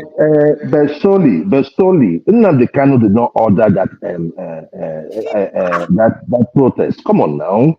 No, don't come here to. No. He didn't say he ordered the protest. He said he ordered the burning down of infrastructures, which he did. No, that wasn't the first thing he said. Like he mobilized it. That's what triggered what I'm just saying right now. That's what he said. That's the reason why I'm responding. If you go back to this recording now, you see what somebody said, and that's the only thing I'm saying. And the direction from Nnamdi Kanu, we all saw it and we all condemned it, right? But Nnamdi Kanu and the IPOB any of that had no hand in the preparation, pre-protest, and during the protest, and even post. We know the people that infiltrated the palace of the Oba in Lagos State and was swimming at his swimming pool. We know them. They took the staff of office there. Okay, we know the people but why do you keep on talking about things that I'm not talking about? I didn't say Nnamdi Kanu set up any protest. I didn't say that they went to any Oba's palace. I didn't say that there was any leaders. You intentionally did not. All right, don't get you started speaking about things that I did not speak about. You didn't even address anything. All right, just abandon that. Just don't get stuck in that space. Round off that David O'Day, and then I'll move you on to another topic. They need to lock up that guy. They need to lock up the guy and throw away the keys because he's inciting violence. And nobody is even talking about any Yoruba and Igbo hatred, but he's when someone sows the seed of discord, I don't know how to explain that in simple terms. He is sowing the seed of discord. He is putting the ideas out there and he's hoping that that idea would germinate. He's a very sick, manipulative person. Because this matter in the Southwest has died and is dying slowly. You don't see anybody still shouting, oh, Lagos is no man's land and all this kind of election stuff. But people like David Udein don't want it to die because that's where he feeds from. When somebody is feeding from, is it not just common sense to just use your brain for once, black people? When somebody is feeding off violence and propaganda, does that person have any good for you?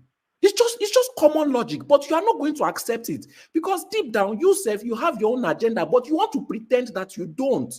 You have your own bias, but you want to pretend leave it with David O'Day. And you are here backing him. You know that he's lying. You know that he's pushing propaganda, and you know that he eats off him. There's no difference between this guy, this David Udein, and Simon Ekpa and Nnamdi Kanu. In fact, him and Nnamdi Kanu, they are about the same level of manipulation, and they plan to bring the same level of destruction. Him and Nnamdi Kanu need to be locked up in the lowest cell where they cannot interact with human being, and they can only see daylight, maybe sunlight once a day. 1 hour a day maximum. This kind of people, all right, people should not be interacting with other human beings, because once you give them, I think you've made the point. I think you've made the point. That's all. But one man, let him land. I want to move him on from there. Chance. Once you give this David Uday a chance, you that you are supporting him, he will buy everybody that you know. The moment you don't support him and this guy has a little bit of power, this guy will be worse than any Nigerian politician. Because you know, Nigerian politicians, they still hold their violence. This kind of person will not hold his violence. He's a very sick psychopath. And everything that all right. Does, I think you've... He's not smart. Sorry, can you hear me? I think you've made the point. All right, thank you. So, I think we gathered that. I think we gathered that. Let me move you on to another topic, Solly. So now this is something that we have been clamoring for on this platform for quite a good while now. The penny finally drops with the government. Federal government suspends tax import duties on food items. So this now, the only obvious panacea to the food inflation space. So your take on that? It won't really change anything, one man. And Nigeria is not going to still take what they are buying and go and sell it in other countries. Won't they smuggle it in other countries to go and sell it for more? You know, I don't even know what that means. Is it not the same thing with this when we had fuel subsidy? Were they not taking the fuel and going to other countries to sell it for more expensive price? That's what I think Nigerians are going to do with this issue too. There's no more, they suspended the tax. That means the prices will be lower. That means they will pay less. What are Nigerians going to do? Are they going to turn around and sell it to Nigerian people? No, they want to make profit. They will take the same goods, go to maybe Cameroon or somewhere else and go and sell it for more to make profit. You know, like I said, the West have already checkmated us. That's for issue. They made us remove our subsidy. They brought price back, you know, and the petrol is higher. Even though we're still paying partial subsidy, it's still higher. That removing the subsidy was a plan for the West to make sure that our suffering continues. You know, and me, I said, let the suffering continue. 50, in fact, that 50 million youths that Tinubu wanted to recruit into the army, all of them should start coming to Europe. Yes, because the Europeans need to understand that there are consequences to your actions. You cannot be oppressing people and expect them to continue to suffer. Youth of Nigeria, if you hear me, come in your millions to Europe. 50 million youths, come in your millions to Europe. I beg you, cross that river. If millions of you come, they cannot stop you. As many of you as, don't go to Lagos again. All of you start coming. Cross the desert in millions. Cross that sea in millions. If you gather together and you go together in millions, nothing will happen to you in that desert and you'll be able to secure yourselves. I promise you. Because this thing is becoming too. Yes, there's somebody saying. Hello, Solly, you're not. I am serious. Hello, Solly, you're not making sense. So I'm sorry. How am I not making sense?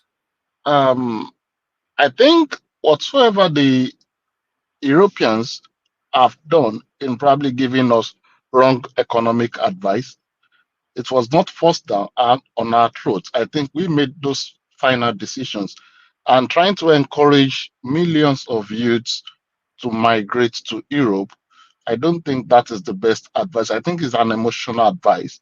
It's not right. It wasn't. They played us. Do you understand chess? In chess, the people you are talking to would take it literally. A lot of people are hearing what you're saying. So I think you should just calm down. I'm very serious when I say 50 million youths should come to Europe. You know, that is invasion. That is invasion. I don't, no country when they are wants coming to destroy our economy, it's not invasion. No country takes invasion. If we are that myopic to allow such, they will not allow that. And it's not also good. It's not also good for the future of our own place. Why don't we just sit down and sort ourselves? So even if when they are destroying our economy, is it good for us? Do they care? All right, navigate back to the topic. I'm not quite sure how we've landed up invasion of. My point is they played us. When I understand the pain for Soli, but please calm it down. I don't even understand how he landed where he is. That's what I don't understand. Okay, I understand. It's more pain that they gave us wrong economic advice, they didn't and the give us impact wrong is economic serious. advice. They didn't So give what us are you wrong saying? economic. They played us. They encouraged us to remove our fuel subsidy. But the first subsidy was a case hold of. on. Let him land the point. Yeah. Okay, Solis, I'm with you. Yeah. Okay, they encouraged us to remove our subsidies, right? Because that's what they always encourage us to. Meanwhile, they keep their own subsidies, useless people. No, let me not say useless people. But meanwhile, they keep their own subsidies, but anytime a new government comes, they always encourage us. Oh, for the good of the economy, remove your subsidy. Now we're expecting Dangote, refinery, this one and that one, we'll be able to get cheaper petrol if we remove the subsidy. And we played ourselves. How does this relate to Tinubu removing tariff so that they can flood the market with food? What's the relation? My point is, when we remove fuel subsidy, we thought it was for our good. Turned out to be for our bad. Him doing this too, it's not really for our good. Nigerians are still going to take the goods and are going to go and sell it to. They need to implement these things. When they make changes, they need to implement it in a way. So how do they address the food crisis in the country? That's what I was trying to explain. They need to implement it in a way that it actually gets to the average citizen. Yeah, and what's that way? What's that way? They need to set up. They need to set up a structure for that. When they wanted to be oppressing, no, don't run away. A structure for what? For the distribution of the food. A lot of that food is being imported by the government. 250 metric tons of maize, 250 metric tons of grains, and then there's price control towards the end users. Who is doing the price control? The government. And how is it being distributed to the average citizen? I don't know. Through the usual channels. Exactly. So that is my point. What is the exactly? What is the exactly? They need to monitor it till it gets to the average citizen. Yes, so yes, they'll have structures for that. What is the structure they have for that? How would I know? I'm not in government. They'll have a distribution structure. They don't have structure for that. But when it's how time do you know? No, don't run away. You just want to run away. Okay. How do you know? How do you know they don't have structures? Okay, because I've not heard of any of that structure before. Yeah. So what you have not heard does not exist. Okay, is there anybody on this platform that knows about the structure that allows it to get to the end user? Nobody can mention it. There's a chain of governance from. Go ahead. Go on. No, you go. No, you carry on. You carry on. I think what Soli is trying to say is that based on past experiences, we have seen how issues like this were treated. So I think he has a point in that, right? But you are, telling us that, there's a plan for it, but you cannot really articulate what the plan is. So if we're going to go, I mean, it's not trying to be negative, but sometimes, when you live in a country where things don't work, you have your doubt. So I think he has a doubt. We hope they do it better, but Soli has a doubt and it's very valid. Thank you. They are not doing anything better. They are not doing anything better. Everything they implement, yes, it's good implementation, but implement method that gets to the average citizen too. Plain and simple. When there was COVID, they gave out all the things, Indomie, everything, rice. Did it get to the average citizen? No. The average citizen had to steal it from the government. And by that time, the food was already spoiled. So when it is time to oppress the youth, they will set up EFCC. They will be able to set up all the guidelines quickly. They will know how to find the average citizen with EFCC. But when it is time to distribute something good, all of a sudden, they don't know how to get to the average citizen again. So like I said, everything is always for them. This FG, so okay, good news, but are we going to benefit? No. So what's the point? Hello, Solis. I'm always of the opinion that food importation to Nigeria is like a first aid that should not be sustained. I've always been it's for 150 days. Yeah. okay. So I think a better and more realistic solution is for the government to help the Nigerian people or the Nigerian farmers to mechanize their farmlands. For example, we tend to do a lot of agriculture, and most of them also goes into waste. Our food processing is not okay. We don't process our foods. Most of the harvest gets spoiled. There is always a period that food prices crashes in Nigeria. After that, then it skyrockets. However, imagine the federal government putting $1 billion into importation of planter, flour, and all these harvesters to help the state government, rather than this importation in which we're wasting resources. And also, our people, we need to also change our mindset.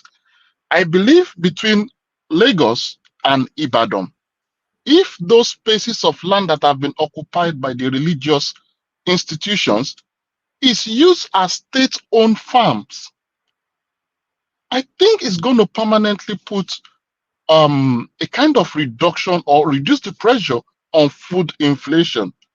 But our lifestyle, we are too religious. We tend to play God.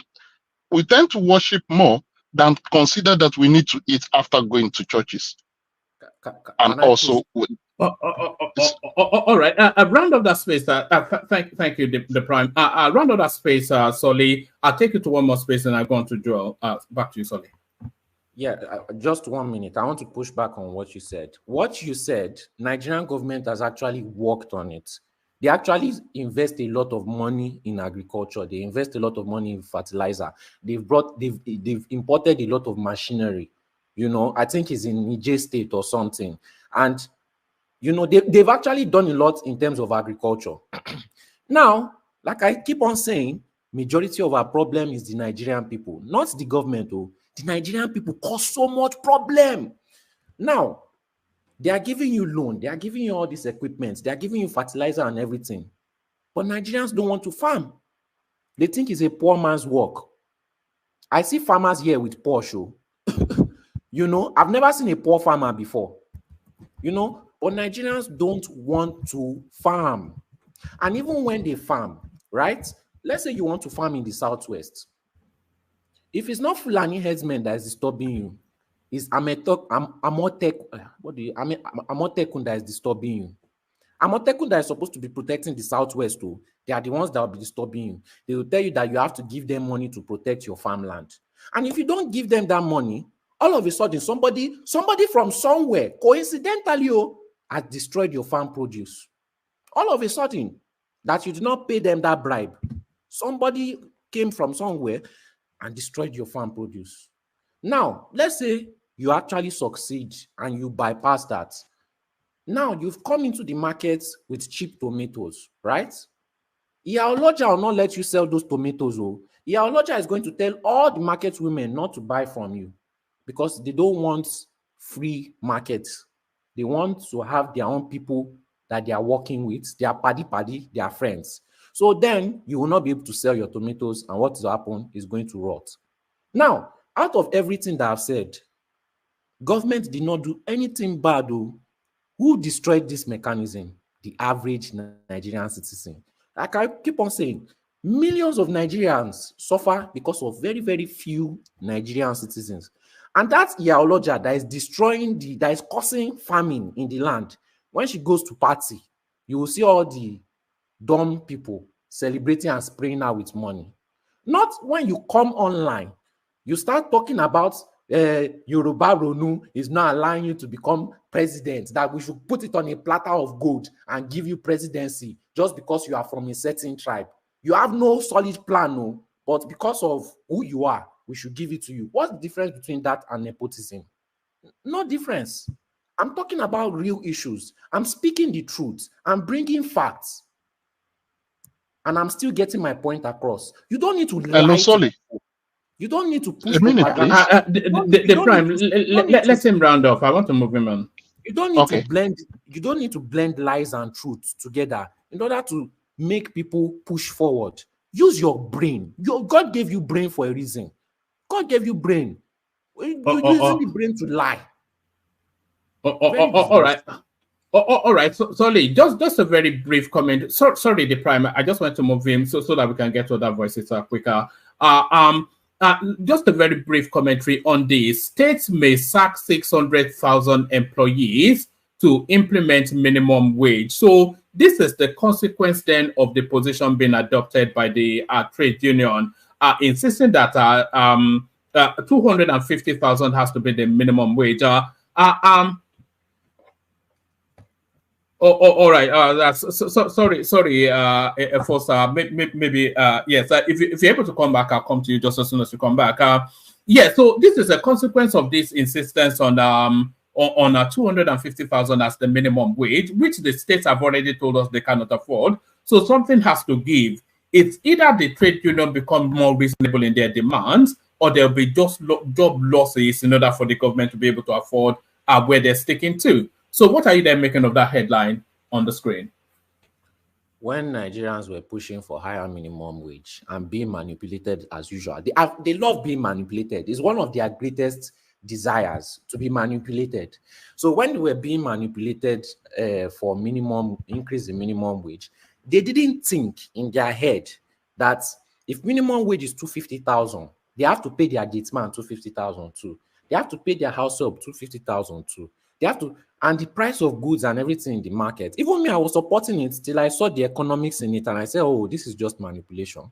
You know, as usual, when it was coming from Labour Union and Labour Party, I should have known, but I don't know why I gave them the benefit of doubt. But look at the consequences. More people are going to suffer. What we should have been pushing for is more subsidy, subsidized food, subsidized fuel. I agree with you, Scully. We've had several conversations around this minimum wage space, and I've always insisted that rather than increase the minimum wage, strengthen the purchasing power of the people. So do the heavy lifting and get the economy right. Then that 30,000 naira will actually be, 30,000 naira previously will buy you a car. So tackle the economy instead, rather than causing hyperinflation and printing endless money and all of this nonsense. So the people that were pushing for it, they had evil agenda. Nigerians, as usual, once they get emotional, their brain is gone. Their brain, they throw it in the gutter. So they start going with the emotional crowd too. No, and when you try to talk to them and tell them the logic and show them that they are being manipulated, they insult your father, they insult your mother. If they can lay their hands on you for trying to show them the truth, they will beat you on top of it too. Because if they cannot get manipulated as Nigerians, they will not be happy. Their day will not be fulfilled. They must always look for the next person that will manipulate and use them to push their agenda. That is what Nigerians do. That's why I said that country is finished. Not because of the politicians, but because of the Nigerians. They are going to mall, shooting TikTok video, dancing like mumus up and down. My age mates, I keep on saying this to them, my age mates during 1 month's time, they were taking over Nigeria. But even if they want to take over Nigeria, is it useless people like David Udain that will not be taking over Nigeria? It will even be worse. At that point, Nigeria would have just been finished. Like I said, 50 million youths. Me, I'm not joking, no. 50 million youths start coming, and I'm not saying come one by one. Plan it together and come all at once. They cannot stop all of you. They cannot, and there's nothing they can do about it. They can't. Maybe at that moment, they will stop sucking our blood dry. Once they see that the blood is now spilling into their own land too. Because the only time they care is when it's affecting them. If they cannot see it, that's why they did not bring slaves to Europe. If they cannot see it, then it's not their business, it's not their problem. 50 million youths. Don't listen to what Tinubu said, though. Don't join the army. Come to Europe, please. I beg of you, just come, start working, start training. All right. I hope your apartment is big enough. But I thank you, Sole. You government to provide apartment for them. Don't worry. They have a. It's not like UK where they will send them to Rwanda. No. Just on that. Do you know that the new government has cancelled that totally and completely? The Rwandan policy is being cancelled. I think that was one of the first things I said as a Keir Starmer. Knowing the UK government, that makes me very suspicious because it makes you suspicious that they've cancelled an unpopular policy. When it comes to UK government, yes, that means they have something even worse that they are planning.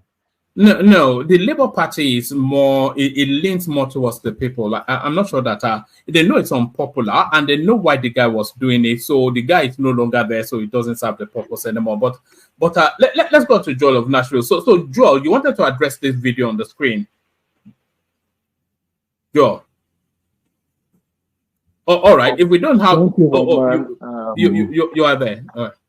Yes, I'm here. And good morning, afternoon, evening, wherever you may be listening from, Joel of Nashville on the One Man Show. Like, share, subscribe. Yes, One Man, I wanted to start my my day with this. And if you can play it, because I don't hear Yoruba, or I don't know if it's even a Yoruba language, but if you can play it just for 1 minute.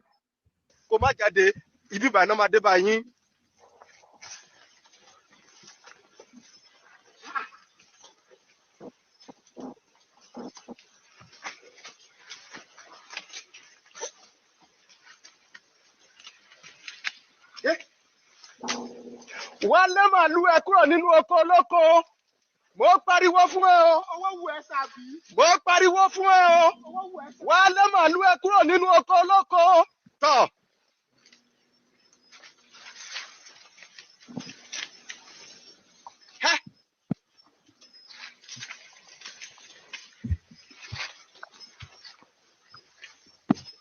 Wọ́n kọ́ dùn mí pé mẹ́mọ̀ lólóko yìí. Ajẹmọ́. Tọ́lá gbẹ̀yìn o.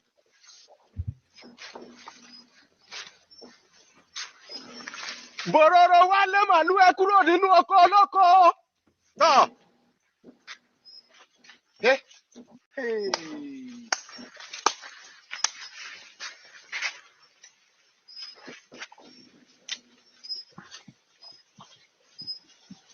One Man, I think the statement is made.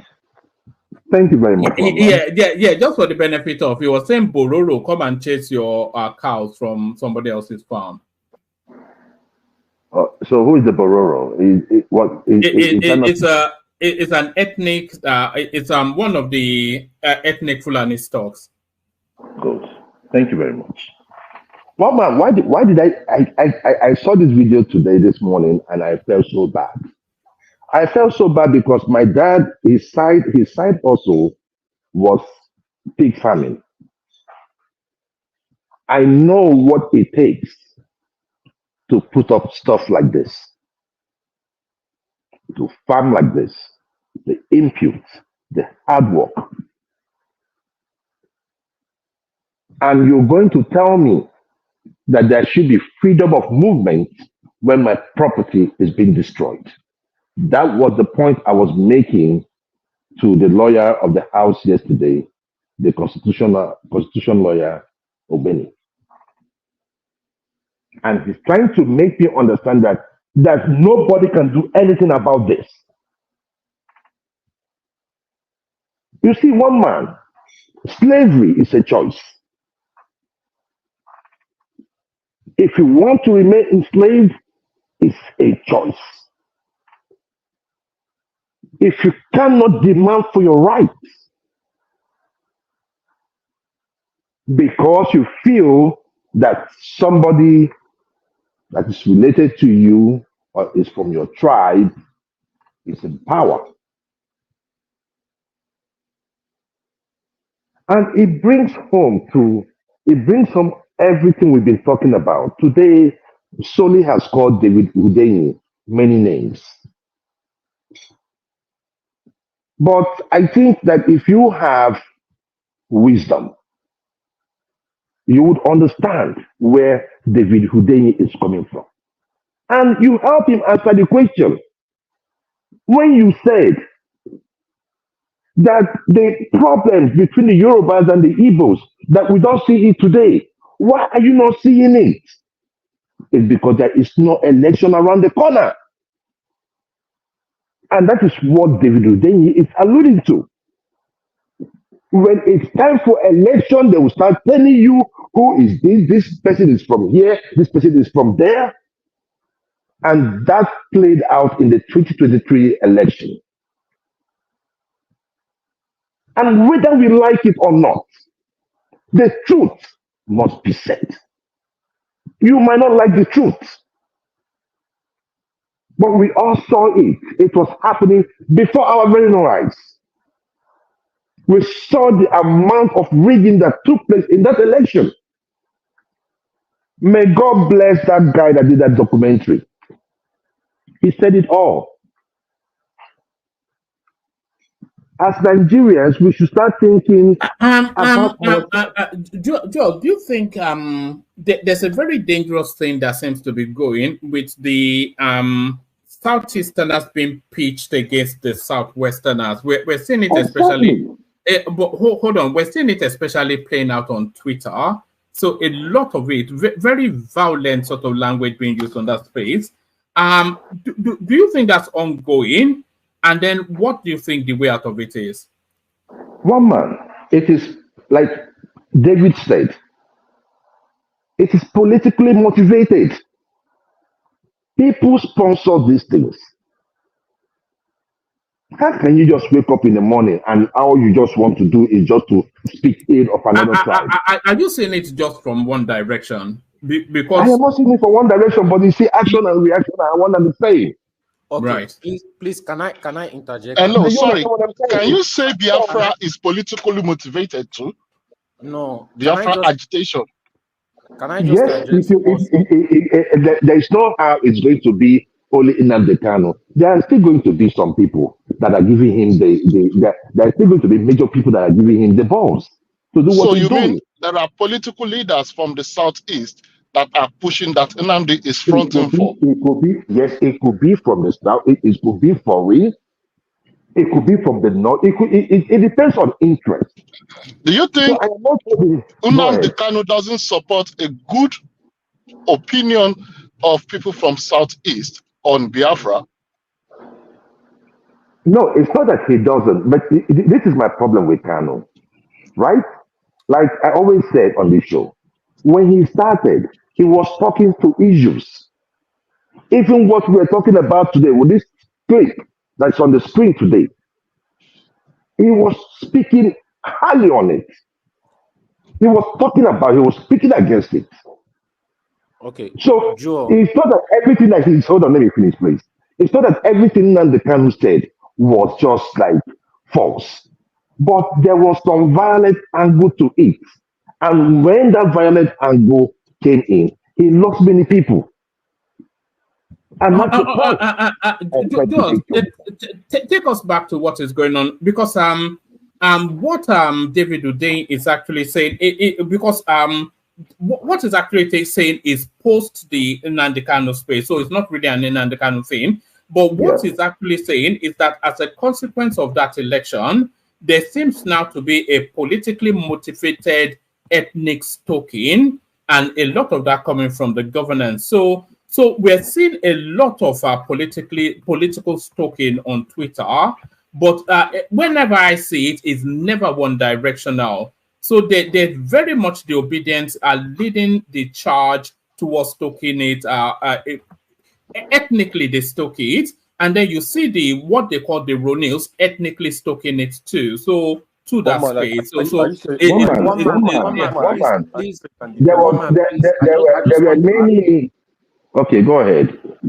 Go ahead. I just want to add, because Joe, you said to every action there's a reaction, right? Mm-hmm. As this election was starting, and they started with this Lagos is no man's land, right? Who said it? I started seeing it on social media at first. No, that's the point. That's the point. They deceive people like you. Look, let me tell you. Hold on. Because this is this is post-election. This is No, it post-election. was not. And It was not. nobody is talking It was about. not. It was And not. we If are you now let in me finish, post-election. just let me Go ahead. finish. Just go ahead. Go ahead. You'll get to Go the ahead. full story. This was just as election was about to start. I was seeing it everywhere. Twitter, Instagram. People will just say it for no reason. And a lot of Yoruba people were confused. And it was coming from a lot of Southerners, Easterners. And at some point, they were using it to even make, just to get on people's nerves. And I said it on this platform, just as election was about to start. I said it, that this thing is not going to play out well for them. People argued, people insulted me, and that thing spiraled up to the point that, because I know my people, when I told you that Ikiti people were going to sell their votes, people insulted me, people argued with me, people said, how can I say that about my own people? But I know my people, they will sell their votes. What happened during the election? They sold their votes. I said this as election was starting.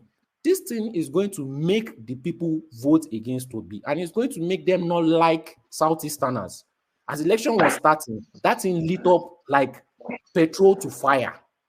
And then people keep coming everywhere I go, whether on this platform, whether on YouTube, whether on Twitter, whether you keep on saying it's the government that was putting ethnic this thing. I don't know of any single governor or any single president that ever mentioned that, except from Atiku and Peter Obi. Those were the only two people that mentioned anything about anything ethnic.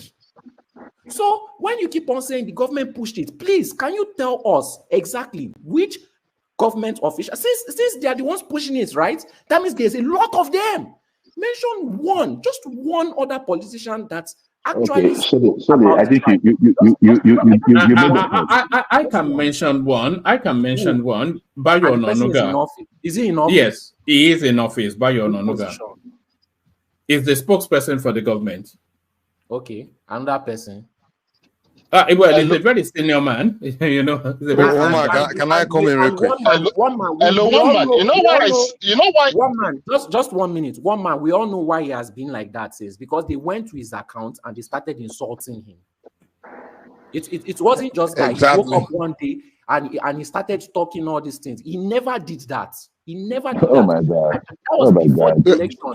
They were going to people's accounts and they kept on pushing that Lagos is no man's land because they knew. You know when you are teasing somebody and you know that okay, this thing is paining this. They were insulting the Oba of Lagos. Continue. Sorry. Roman, can I come in real quick? Look, sorry. All right. Hold on. I don't want to latch it to ethnically. I don't want to go to ethnic, but yeah. No, well, we just have to debunk propaganda. That's all. It's not nobody's going ethnic, you know. We just got to debunk. No. Where we were actually, Mike, is that we were talking about the goings on Twitter, and So there's ethnic stalking. But both sides are claiming that they're just innocent participants in a political debate, and the other side is ethnically stalking. That's what. Yeah, thanks. Let me respond. There's a different. The claim Joya is claiming, and someone are claiming, Dane is claiming, is that Tinubu started some animosity between this Twitter or whatever this thing is going on between the Southeast and Southwest. That's a lie. The only thing I can say is maybe the Southwest really started giving more response. After later, maybe during the election era, or when Southwest started feeling real threats, it's when they started giving more response. But this thing started with the Afra movement. The bigotry that Yoruba were receiving from 2015 when Americano started the whole thing was so crazy. Even this your platform, woman, you can't tell me that this kind of talk, even with me, started when Tinubu started running. He started 2 years at least before Tinubu came out to start running for office. Even this your platform, the Ipobian that will come here calling Yorubas. What made me started coming here to be challenging them? Was it during the election or was it way before the election? That the Maurice and that will come here, call Yorubas cowards, Yorubas this and that. That's what made me drop it to your platform in the first place. This thing has been going on online. The difference was that before Yorubas most Yorubas just ignored them, like we're ignoring them. But then when the election started coming and they started even mixing it up, even exacerbating it, amplifying. No, all right, we've lost you somewhat, Mike. Okay, and one man, this is the issue. This is the issue right here. You see, we always come up here. Can you hear It's me? unfortunate. It's unfortunate that the educated ones are the ones making all these statements. Look, one man, prior to the election, we also what One was man, can you going hear me on. now? Yeah, we all can, yes. Can you hear me now? Okay, We go can, ahead. yes. Go ahead. Go Okay, ahead, I had a Mike. call that came in. The animosity, the provocation, provocation was already there in the minds of many Yorubas. The thing we just don't publicly express it. But among ourselves, we're already talking it. The only Yoruba person I knew online, I was really eating back at the Southeastern where this crazy guy that went to jail, where most of us even disagree with him, was I think grandson. That's it. But most Yorubas in private, yeah, we talk about it, but in publicly, we kind of like trying to keep it calm. But the Southeastern are kept up for years. Is it Radio Biafra? Is it, I mean, like the bigotry they were feeling at Yoruba people for so long, like it started like right in 2015. So don't come here. Hold on. Don't come here and be trying to tell me that Tinubu was the one that created it. Hold on. Let me land. You come. All right. I'm trying to tell us. Hold on. When Mike lines round off that space at Joel, I don't want it to be ethnic something. Yeah. So when Obi came out, the something that already you're already on the minds of many Yoruba. We already be enjoying this bigotry. Now Obi came out rather than them just keep it politics.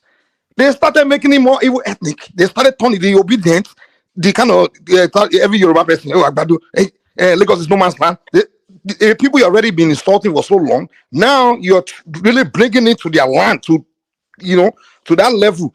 That's what pushed people. In fact, every Yoruba person online during the obedient campaign, once they see you, they just insult you, attack you, already accuse you of being a Tinubu supporter.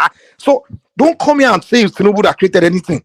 It's just you Southeastern and don't know how to play politics and you don't know how to relate with other people. That's your problem. That's the problem. So let's stop it. You started it. Thank you. All right. Round of that space. I don't want it just to go in that direction at all. Okay. Yeah. So one man, this is the issue, right? The issue about Lagos is no man's land was propagated by people like Mike solely to prove a point, to rally up people like one man and the likes of Kulata, who was talking about Lagos is no man's land. The people that stays in Lagos said they want a different government. That was what happened. So how is Igbo taking over your land? These are false alarms that you guys put up out there. You put it out there so that people will start feeling, so emotional. We know this game. Hello, my brother. Hello, my No. All right. Let him land and then you say it after him, and then I'll take him to another topic. But I just don't want it to go just too wild. Yeah. You understand what I'm saying, one man? So that is what happened. David was not wrong. So what happened to the taking over of Lagos after election? Are we that dumb? Where is the Lagos is no man's land? Are we that dumb not to know that the politicians are now you don't know you're playing that dumb. No, Mike, just when they insulting the of Lagos in the middle of Lagos, are you kidding me? No, Mike, let him just land. I want to take him to another topic. Yeah. So one man, I wouldn't want to. I just want to say here that the real enemies are those people that take cows into people's farms. Those are the people you should be talking about. I've never seen any of you come out here because of what? Because you're mentally enslaved. You cannot speak against the real enemy. The Igbo man, like David Hudein said, we've never fought. Please, let me just tell you something. Let me tell you something. Let him land, and then you have that interjection, and then I'll take him to another topic. So we have a structure. We never fought. We marry amongst each other. We do business together. We do all these things together. But every 4 years, we are reminded where we are from, what tribe we're from. Yes, we go to other people's land to veer for elections. That is what David Udeyin is speaking to. He's speaking to our conscience. And the wonderful guy that did that documentary, that is speaking to our conscience. If you want, you learn. If you do not want, keep on being mentally enslaved. You are not hitting anybody. Like that guy said, it's about you and your unborn generation. You are not doing me. You are not doing Obi. You are not doing any person that is supporting or calling for a better Nigeria. So it is up to you. When the politicians want to divide you, be there too. Let them continue using you. Thank you. Okay, this is the situation. You see, the essence of an illiterate giving education to his child is for him to be protected later in life. I want to tell you right now for free that a lot of educated Yoruba people are pissed off with this concept of Lagos is no man's land. That is one. Two, because we've studied that they come as visitors after they seek some level of relevance, then they hijack the political structure and they eventually displace you. We've read many histories of how people have been displaced, especially knowing fully well that the Yoruba people lost a very important region called Ilorin based on this same strategy. Now, if you know that this has happened to a particular person and you keep taunting them on that same ground, don't you think action and reaction will eventually meet? That is one. Also, the idea that people are not welcome in the political system of Lagos is absolutely wrong. Tinubu welcomed a lot of foreign, lot of non-indigenous into the governance system of Lagos. When it was not popular, he forced it on his people. Now, the idea that instigating the Yorubas to fight the Northerners, I think we choose our battles at our own time. We are more of the strategic people, like, okay, this is what and this is when to act. So we understand you care, but please let us do it in our own terms. Let it also be known that we are not cowards, we are just being strategic. Thank you. All right, brilliant. So leave that rhetorical and go on to the next talking point. Give us just a brief commentary on this and then we move on. State may sack 600,000 employees to implement minimum wage. So just give us a little figure on that. All right.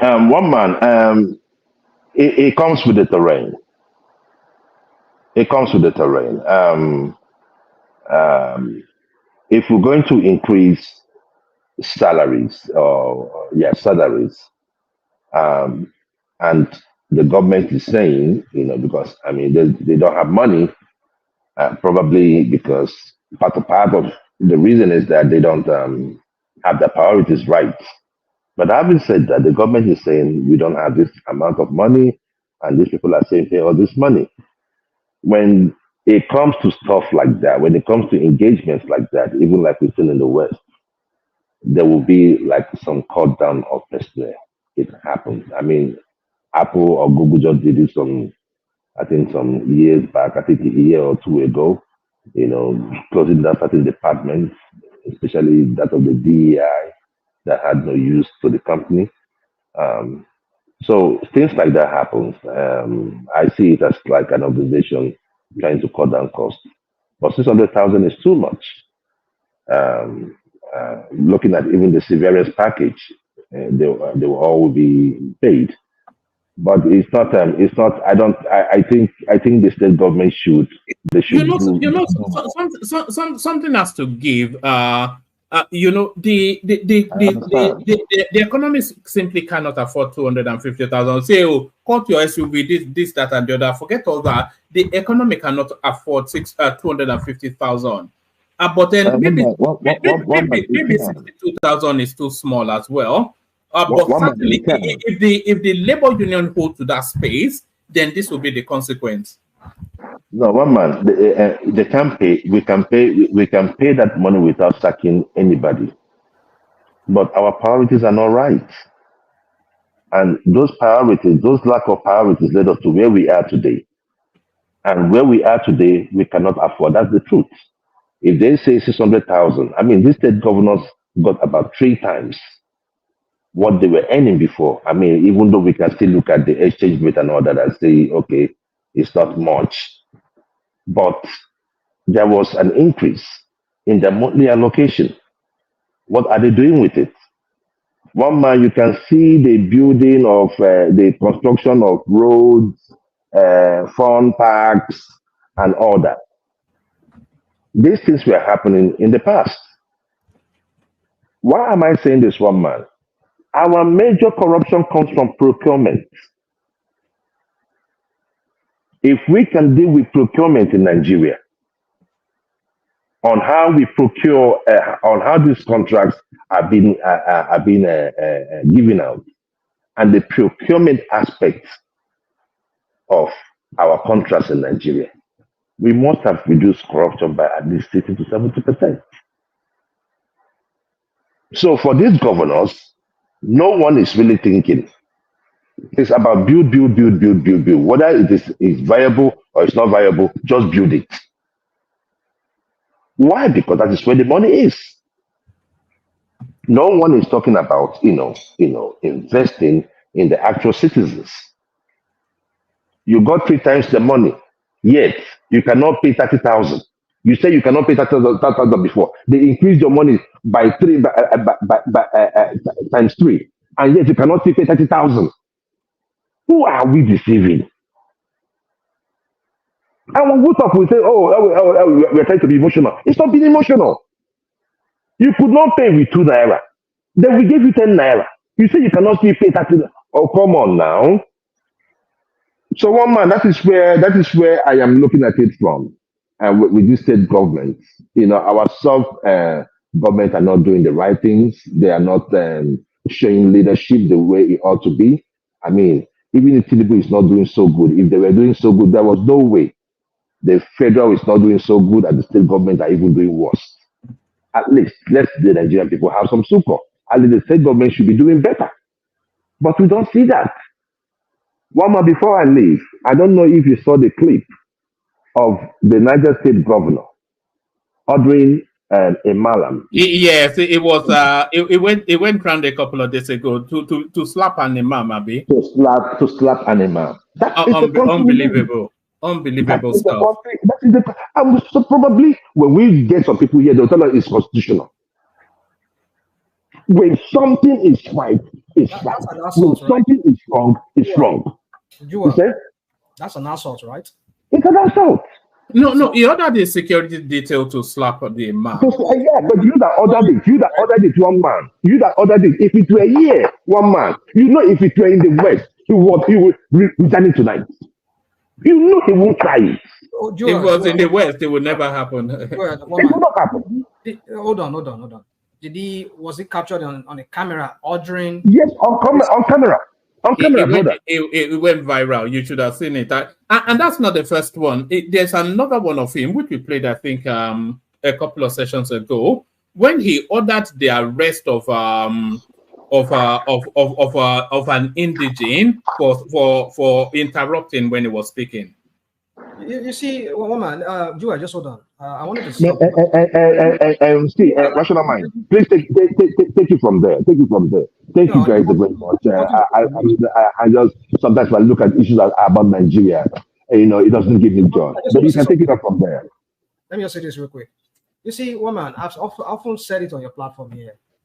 I've championed it. I said we should not allow this. So, Joe, is it Tinubu that's responsible for that one too?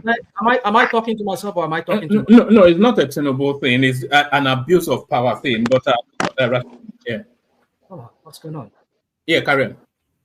So I was trying to say that you see what I said here on this platform, that we should strip these guys of immunity. The level of impunity and lawlessness and the kind of things these guys perpetrate without immunity while they're in office, it's just mind-boggling.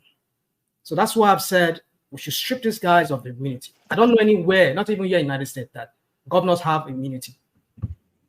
You cannot do that. You cannot do that. You cannot order your whatever. I mean, the point is this: that if these guys are stripped of this immunity, I tell you, they will all sit up, because while they're in office, they can be sued. Because you cannot sue him right now. You cannot sue him. You cannot sue him for assault or whatever until maybe after this. So by the time he gets after he gets out of office, they go play another politics, or they say started of limitation as overcome it. So you see, Omar, are you there? I'm here. We need to rethink this whole thing. Is anyone talking? This guy. No, Rational Mind is talking. Can you not hear him? No, I'm not. Can you hear me? I'm hearing you, but I'm not hearing anybody else. No, Rational Mind is speaking. Can anybody hear me? Anybody else? No, I can hear you, but sometimes we get that. I can hear you. I can hear you. You should check his ears. Yeah, I'm also hearing you. Well, I'm not hearing anyone else. Well, it's okay, sir. Maybe I'll go out and come back in. All right. Back to you. Back to you, Joel. No, land your point. I just said we should strip these guys of immunity. That's what I'm just trying to say. But you can't strip them of immunity, though. You have had this conversation before. What is the point of immunity? Do you know what is the point of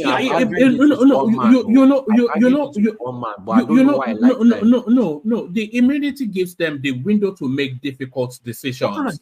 So now let's talk about it. What are these difficult decisions that they're making? Okay. For instance, they can pass death penalties. They can make quick executive decisions. But if every decision that they are making is litigated, then it just puts a clog in the wheel of your argument doesn't stand. In America, don't they give death sentence? Don't they? You don't understand the concept of those immunity. kind of decisions. The concept of immunity is usually for those who wield some kind of power, like the head of state, like the president. Now, if the president is to in the event that the president did something while in office, then it's covered with that immunity. So, but then these are just state governors who only administer some locality within it. Okay, if we're to say this, now why don't we give chairman there too immunity too, right? So the point is this: the whole concept of immunity should only applies to the president and the vice president. One man, can I ask you a question? So I don't know why we're giving these guys immunity when they don't have any. What major? We operate a fed. Hold on. We operate a federal system. Okay. So all the federating states are sub-autonomous. So the state governor is the equivalent to a president in that a lot of the powers vested in the president is vested to them at that sub-national space. That's how federalism works. Well, that's but there's not even here where we have federalism here. Not even where countries like Germany where they have it. Not even like here in Canada here that they do. That they have, besides the president having immunity, that also the governors or the provincial heads will have immunity. No, it doesn't work that way. There's a reason why the president has immunity. It's so that while in office, you cannot prosecute him for certain weighty responsibility that has to do with the whole of the country. But when you talk about just minute area, just like states, what other immunity? It's a constitutional power. You have to sign somebody's death warrant. It's a constitutional power. If anybody wants to contest that, go to court. So I don't understand this drafter of this fraudulent 999 constitution. I don't think they have their minds really right up there when they were giving these people immunity. How will you give immunity to governors? You're making them more like the president there too. So how can you prosecute them? So they can get away with whatever while they're in office. Yeah, but not when they're outside of office. So there's still accountability. One man, can I ask you a question? All right, one man. I just leave it at that. All right. Ask the question, and then from there we go on to Isaac, who I think is patient enough. Yeah.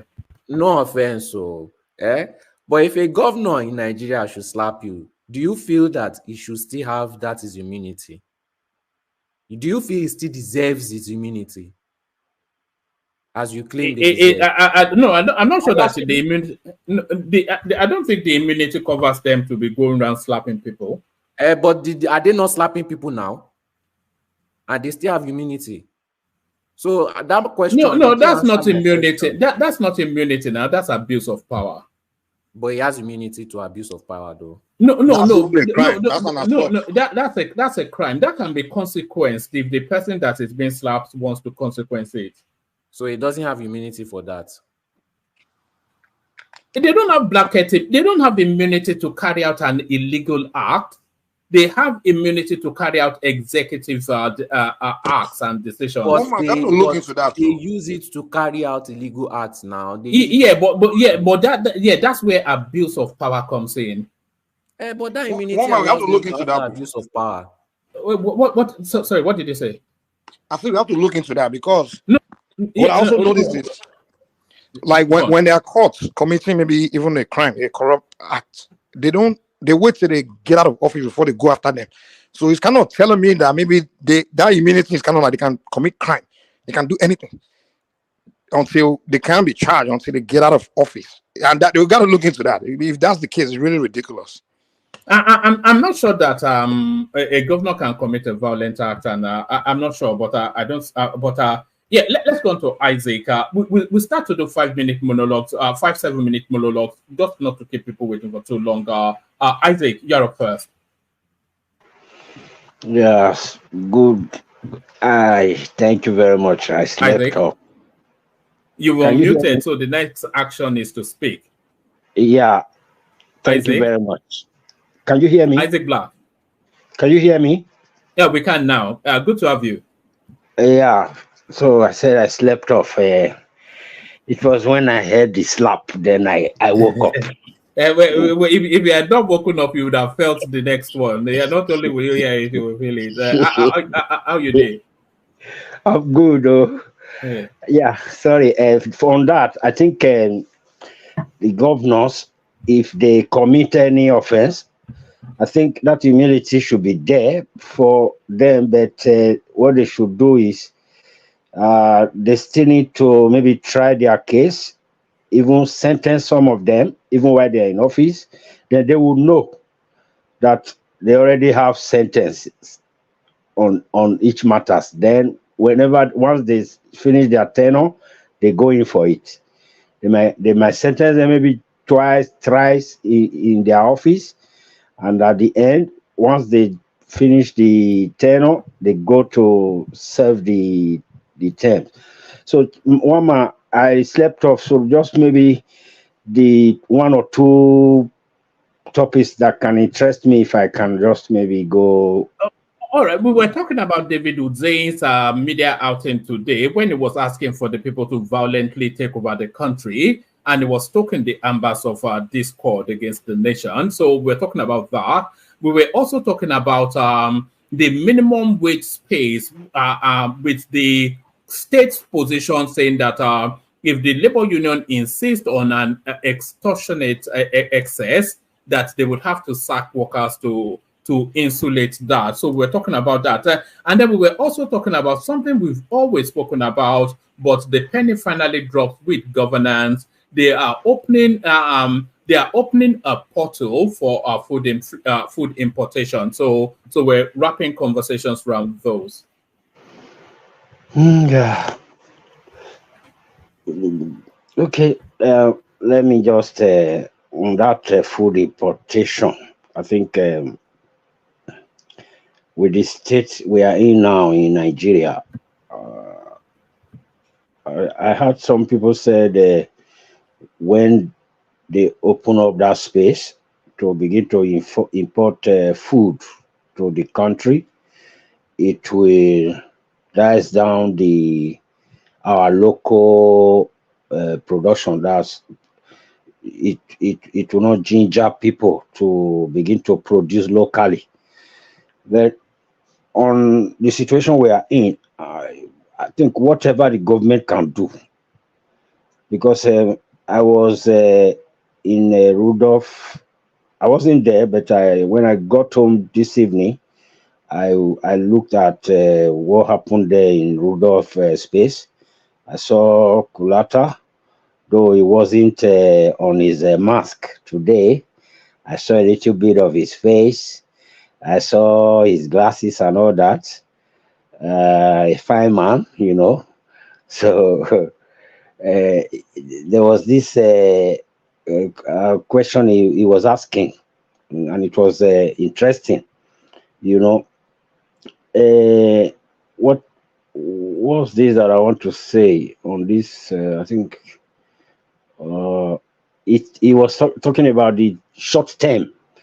One of the questions he asked, he was trying to get the man's attention on what will he do on a short term, you know. So even if it's just on the short term, the government should just do anything that can, because when you started reading the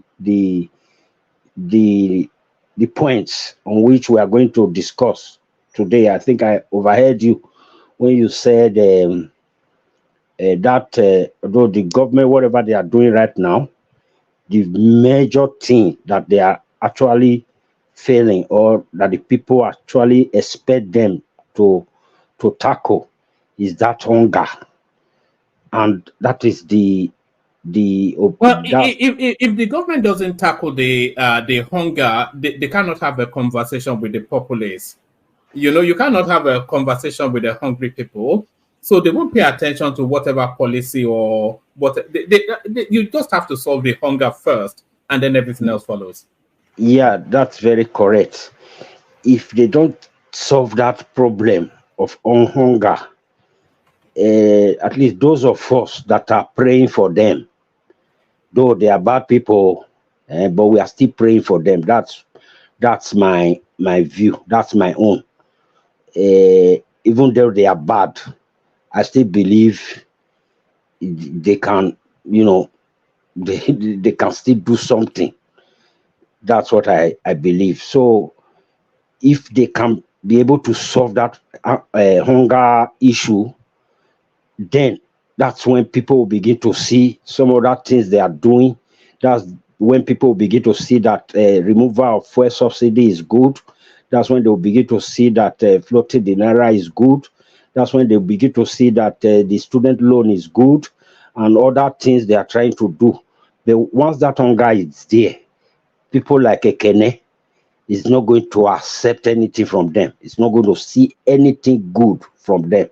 So if they are hearing us from social media, from all platforms, actually they should go for that. You also said something concerning this governor on his blue cap. He was on a blue cap today. That handsome governor coming to the road to you said the people in that state, since they don't hear English too much, he's tried to use English to polish them and all that, you know, now coming out to come and begin to address that issue. So this hunger thing, they should also hear us, you know, do whatever. If they want to import something from food from China, US, wherever they want to, even from Ghana, no problem. As long as Nigeria get that food, and then getting that food, I mean, bringing prices down. Rice should go back to Ekene want rice to go back to the price they normally sell it during Jonathan's time. Let them do, even though they can't bring the price down to Jonathan's time, at least they should bring the price of rice back to when Buhari just took office, not when he was going out of office, or at least when he took office, at least. So all that for the hunger stuff. Then going to the what do you call it? The minimum wage. It's also good. They look into it. They don't need saying they want to do away with some workers. I think I saw something like 600,000 workers or whatever. I think there are a lot of people that are still looking for jobs in Nigeria, unemployed. They should try and maintain the very number they have right now, and then just try and do something about that. The minimum, they should try and come to acuerdo, you know, amongst themselves, the labor and the government, and try to do all that will make that country move forward. so that at least people like Ekele, people like Pansat, they will be happy, and all of us will be happy together, and then Nigeria will go better, and everybody will praise God together. Thank you very much, Wama.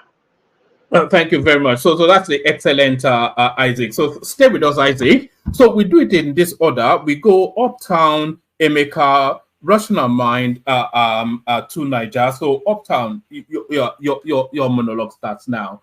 You know the talking point. So free flow. Uptown there. Omi. Uptown. Yeah, one more. Okay, pata. You always sound beaten up, and you are like anyway. Is the battle with the Lagos streets, isn't it? God, you know.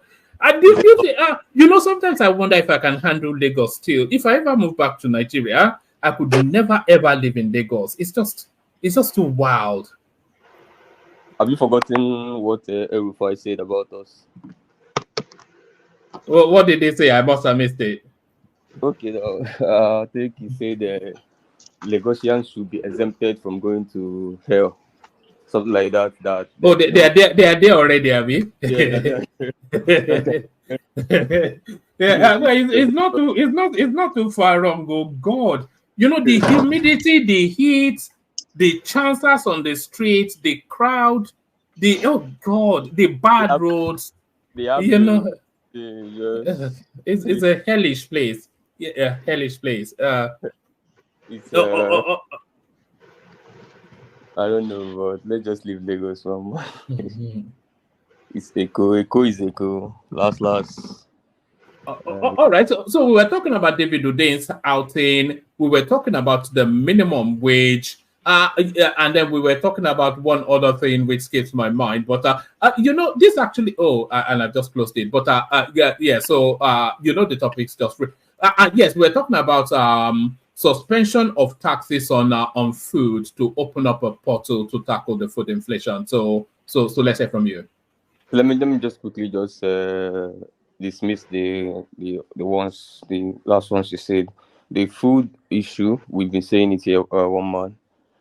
This is something that should have been done probably a year ago, but it's fine.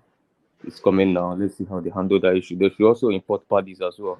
In fact, I think they should remove those import restrictions on duties on not just rice, just any food item at all for now, probably for a limited period of time.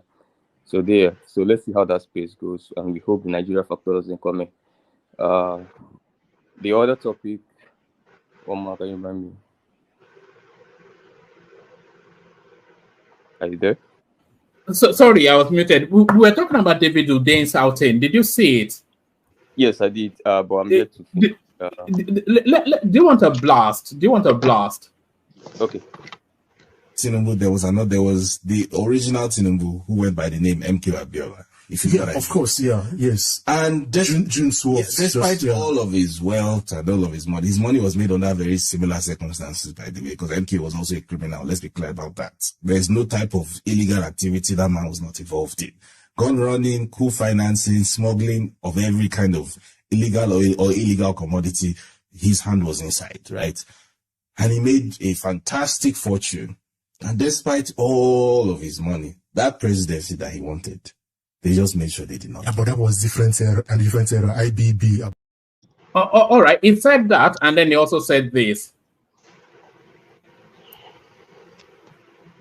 Based on what we saw last year, the person who is going to finally put Nigeria on the right path is somebody that has to be prepared to engage in a specific amount of violence. Because people who currently have control of Nigeria have no qualms whatsoever about deploying. You saw what they did last year. And when I say violence, I'm not just talking about violence on election day. I'm talking about even what they have been doing since the election. You have been noticing that someone is funding a campaign on social media to create a Rwanda 1994 type of situation between Yoruba and Igbo. You've noticed that. Someone is funding it. Someone is pouring large amounts of money into a campaign to create. All right, and he also said that. So it reached against Abiola and all of that, and then he was calling for a violent takeover of states, and he was stoking the amber of discord between the northerners, the southeasterners, and the southwesterners. One man, I will beg to excuse myself from the Abiola talk. He's a dead man, and I respect the dead. I think I have the same policy across board. Please, let's skip that. All right. Let me talk about the second thing he discussed. Firstly, I'm not sure if you had the conversation with Joel, but there is a lot of it says social media, but we want to narrow that to the Twitter space. I mean, when they say there's a lot of is it vuvulence or whatever it is that you guys call it? Vavulence. There's a lot of that with quite biting, very dangerous language being used. But it's not one directional, of course. So, I mean, can I speak freely? Yeah, carry on. Okay. I wanted to say this in a platform today on Twitter. I didn't do it. I'll probably do it later in the week. But I have hinted this. I've never hinted this on any platform on Twitter, but I've hinted this on this platform before, about 6 months ago. And what prompted me to hint it about 6 months ago, when I think I can remember that night very well, I really raged against the APC. I said that what these guys are doing is going to probably set this country on fire on the wrong run. Yeah? And the reason why I did it is because I, Uptown of Lagos, got an offer of a gig to join a band of 120 accounts, legitimately sponsored by, and I know names.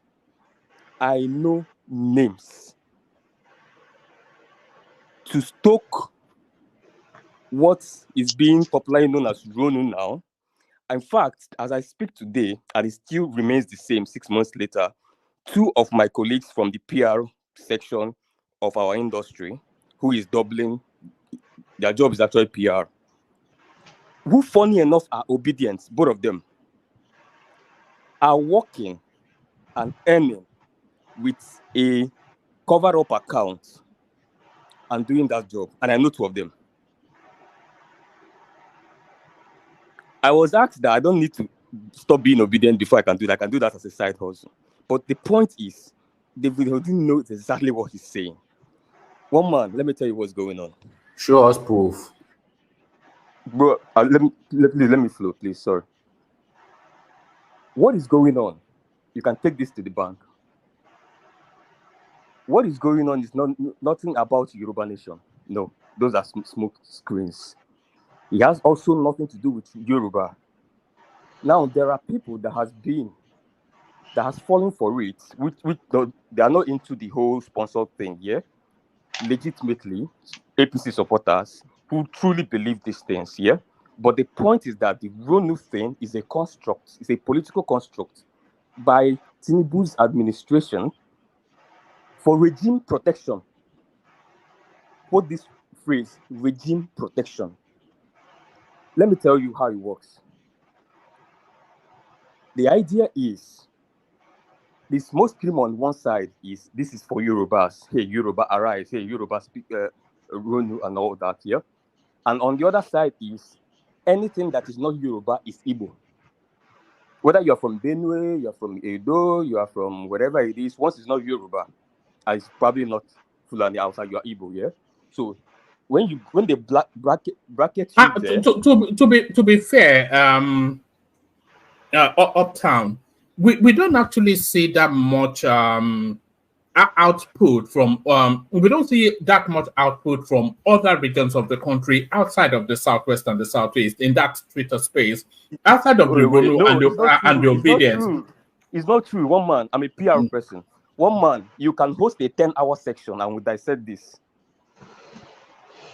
What they are doing to cover everybody, every ethnic group that is not necessarily among the 3 major ones, that is not among the Yoruba Ronu, and they have excluded the people they are now calling the Omoales, or the Yoruba bots. That's the name they have given them, Yoruba bots. So by Yoruba bots is that you don't buy into the Yoruba Ronu thing they're doing here. So the Yoruba bots are also in on the Igbo small screen. So all of you are Igbos. Now, we are going to say that anytime Nigerian youths want to protest, they say what? Oh, Igbos want to, the same playbook during the elections. Igbos, oh, don't protest in Lagos, go back to Anambra and protest, go to Imo and protest, and then Igbos will be like, oh, why are you guys calling us? This Nigeria youth calling out for the, okay, you know what? Igbos are not protesting. Please leave us out of it. Before you know it, it will die down the spirit of the young people again. And they have tried it once and it has worked some months ago. When protests were coming up in Ogun, parts of the north and some other parts of Nigeria, they played that card. Igbo said, okay, you know what? You're not going to victimize us. We're out of this. We're not protesting. Immediately, people are like, oh, you guys are not protesting. Okay, let everybody just calm down. No, we'll not the protest again. And everything died down again. And they're like, wow, this works. And any day again, people say they're going to protest in this country. They're going to play the same card and everybody's going to go. That's why I told you it's a regime protection. Well, what stops you from doing the protest in the southeast now?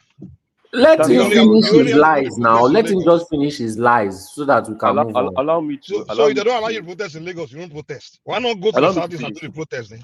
Allow me to finish now. You are just repeating what I said now. You're just putting a human flesh to what I'm saying. Because what you're doing now is exactly what I said they're doing. So pretty much the same thing. Because they know, let me tell you, because they know that in every country of the world, protest begins at the cosmopolitan capitals. Major protest, which is a national protest, usually the same thing with we've seen other protests even during Goodluck Jonathan's tenure. Even in Kenya, we know where the protest started at the financial capital here, at the cosmopolitan capital. So they know that once they can play that card there, it will kill morals immediately. The Kenyan capital actually started at the seat of government, at the government capital. It was a conversation we had yesterday that if you want to protest, then the people you are protesting against are in Abuja, not in Lagos. So go start the protest. That was the conversation yesterday. Yeah. Listen to me. Protests in Nigeria has always started from Lagos, which is our our cosmopolitan capital. Because of how you know that was the capital before it was moved to Abuja. So some people still have that capital thing. Well, exactly. But so you need to get the capital thing out of your head. But wait, one man. Let me get it out of your head. Hold on, let him flow. Yeah. But the point, one man, is they know exactly what they're doing. And one man, don't take my word for it. What you see going on Twitter today is funny enough that you don't know the story, the back drop of the story. Let me tell you the story. There is a girl called Hawa. Hawa is a Boronu girl. Yeah? She's half Boronu, half Yoruba. Yeah? Hawa was the girl that was one of the champions of the Yoruba run thing, the bigotry that was going on over the months. I know I once had an encounter with her sometime. Sorry, is the obedient movement bigotry? Listen to me. Listen to what I'm saying. No. Hold on. Because if you are saying that if you are saying that the obedient movement is a political movement, then the Bruno movement that is counterweighting it has to be a political. You can't say one is bigotry. Anyway, let me tell you one. Let me tell you why that is not even a movement. Let me tell you. Listen to me, one man. I need you to pay attention. No, bro, don't cut my flow. Let me just flow. Okay, go ahead. One man asked me a question about my space. Let me flow. Anybody on Twitter can back me up or disagree with me based on fact, not on emotions. Now, but all you are speaking is based on emotions, though. No, he lives there. No, allow him. Uptown is a mentioning account. Uptown is a. Want me to start mentioning account name? It's a minor celebrity on Twitter or Uptown. No. This is a space I have at the thing. Is it not propaganda they love hearing? That's why it's a celebrity. This is a space I know. Can I just ask you that two questions? Let me ask you the two questions. Allow me to talk now. He has not finished the point. Let him. Yeah, you can talk, but the question is in line with what he's saying, so he can pick it up from there and move on. So my first question is, what are you protesting for? So I think you've not clarified that question. My second question is, who are you protesting against? All right. So if you can pick, then I can add a third question. You can answer the second question, then I can now ask the third question. You're wrong with it. The question you asked After, me. I will advise you to continue with the former talk to No, hold on. Those questions. No, those questions are consistent with what, unless he doesn't want to take it on, but they are consistent. Let me take it up. Yeah. You know I will take it up anyway. Yeah. I'll take it up because it's funny. Maybe he joined me halfway because he thought I'm talking about protest. Mama, I didn't advocate for protest here, did I? I was speaking to a particular construct by the ruling APC for regime protection. And I'm telling you some of the advantages they are using it to score. Things like countering people when you hold government accountable. They counter you with go back to your region, or they counter you with go back to this or do that, something tribal. Or people want to talk about protest. They say, oh, why don't you protest here? Before you know it, they would dabaru the whole thing. Or they, so these are, I cited examples of what Okay. is to achieve. Yeah, I think that is. I'm not I talking probably about joined protest. you. I joined you halfway. I'm not Yeah. telling So anyone to come you're protest. providing. That's not my topic. You're providing more context. So Yeah. why? So that's the context. So Emeka, is if that people, Emeka? yes, this is Emeka. If Okay, so people Emeka, I'm want not to, talking about protest. That's not my so topic. for on the niche of protest. Emeka, I want to ask you again. You have answered your question. On the niche, yeah. So to provide more clarification, then you can run it from there so that people don't get. You say I got confused when you were talking about. I thought you were talking of protest. So on the niche of protest, who are people protesting against? I would presume the federal government, right? The narrative you are trying to give is they want to I've already deviate said my it. topic has nothing to do with So protest. that's what that's why I said ignore those people. Continue with your former thought and they make your Let me point. say, The people that are listening to you are Emeka, listening. just to be clear, my topic has absolutely nothing to do with protests. So what's I've your never topic advocated for protest. about? What's your topic about? I never Because I even heard, recovered I from did the hear bombard you for say 2020. people want to I don't get protest. strength And for okay, I You, hear no, you did say protest. You said when people want to protest, why are you the protesting? Ronus will ethnicize it, and then Exactly. and then the Southeasterners will pull out. Yeah, and then what Emeka is asking you is that what would people want to protest against and whom, or why would people want to protest? Yes. Why and who? Yeah. Yeah, just to provide more context to it. The question he asked is clear. One man, even you that is the moderator, knows that the question is asked is diversionary from what I'm saying. But even with what he's asking, maybe he's just asking for my opinion, just on the sideline about protests. Yes, Anybody can you give your opinion? Anything they want to protest. Because someone can feel. Go ahead. Today we heard that somebody climbed on top of the pole to say, no, you must do this or else this will happen. That's what he chose to do. Somebody else protest in Abuja somewhere. That's their call. So They may wake up in the morning, you feel you have not eaten, protest, right? and you get angry and you protest. Fine. People want to protest, right? And I would presume they are protesting against the federal government. Correct me if I'm wrong. That's you share the views of those who Your thought has been stopped. And I will want you to go back to your former thought. Emeka, allow him to speak. People don't ask you questions when you talk. Emeka, are you hosting a protest? This one you're shouting protest. No, I'm just seeking clarification now. In my view, if you're protesting against the federal government, because you said something that I need clarification from on your opinion. I'm not saying that is what may be the reality, right? My opinion, let me tell you. Yes, your opinion. Like you said people. Hold on. You said people can protest where they want to protest. On, I agree with you. I'm no doubt. But if you are protesting against the federal government, I'll presume you should be in Abuja protesting. So why do you want to protest in Lagos?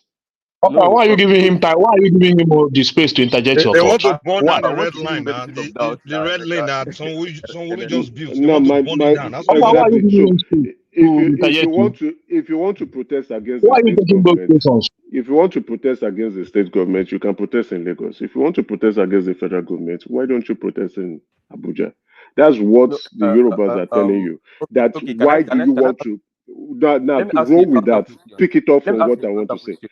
Let me ask you a counter question. If you are living in a particular part of Nigeria and you feel like you're going to protest, and you feel this protest is for Tinubu, and then you enter bus to Abuja or fly to Abuja. No. Hold on. I don't feel. You understand? Tinubu may not be there tomorrow.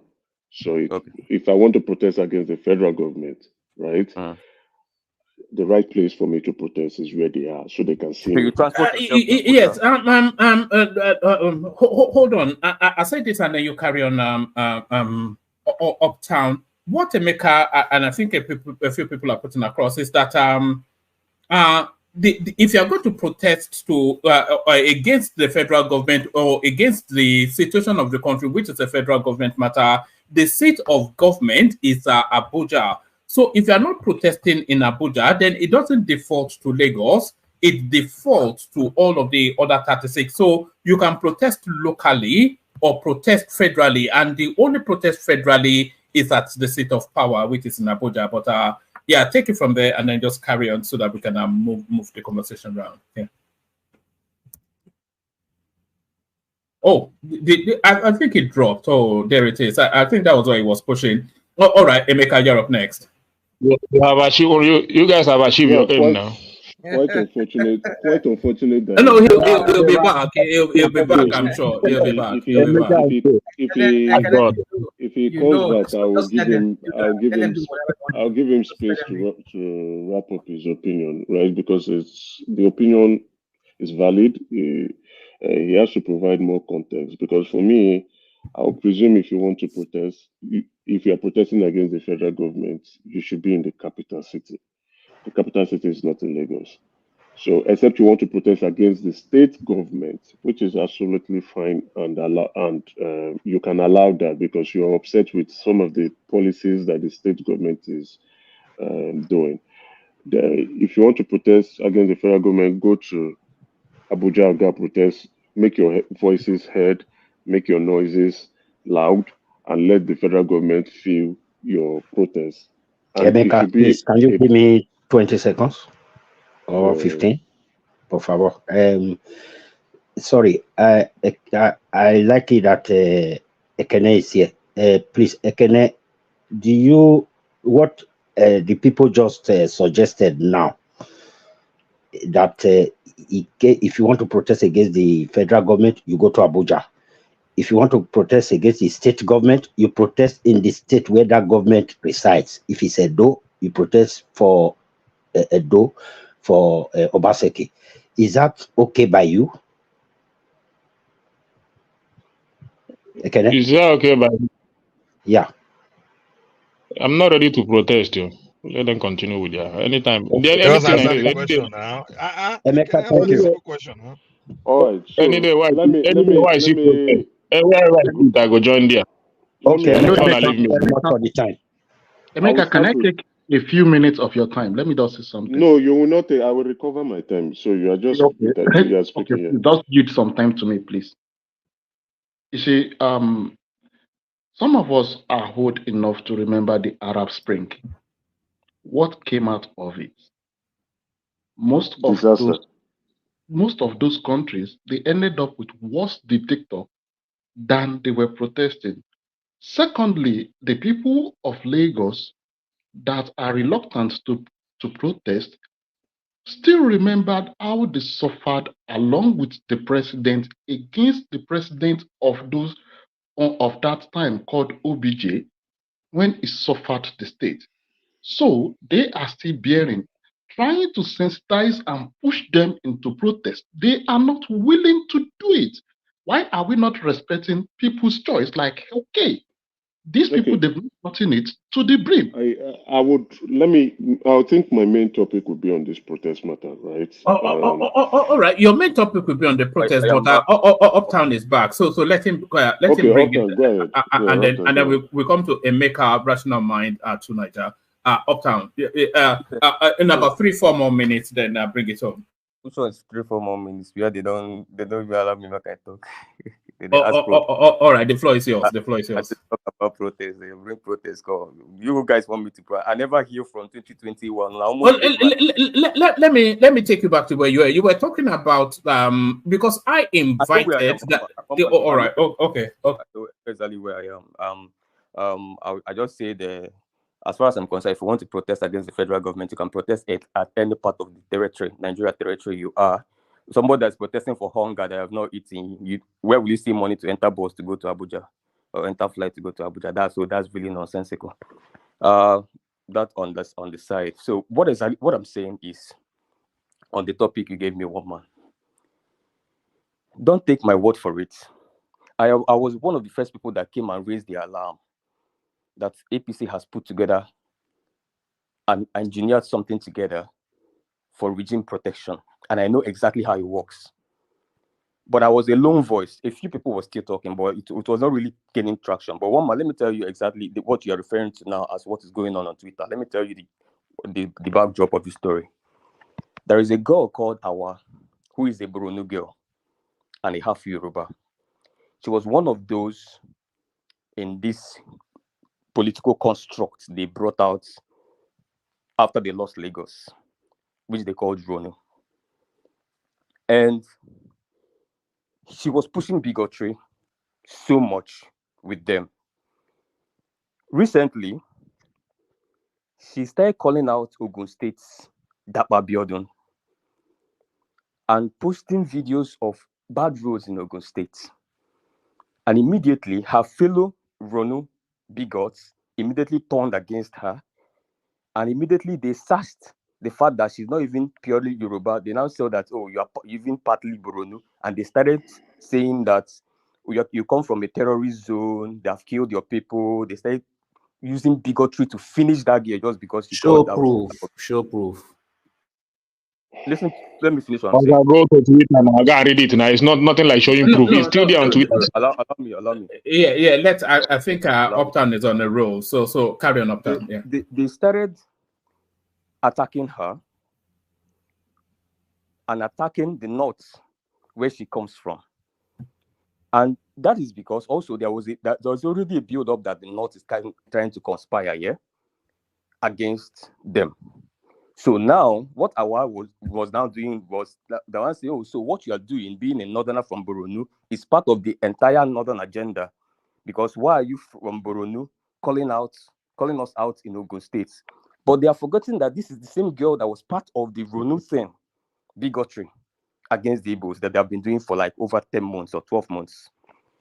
The girl now got angry at some point. It was like, I didn't even say anything about Yoruba or whatever it is. I just called out this because I'm partly Yoruba as well. I called out my states.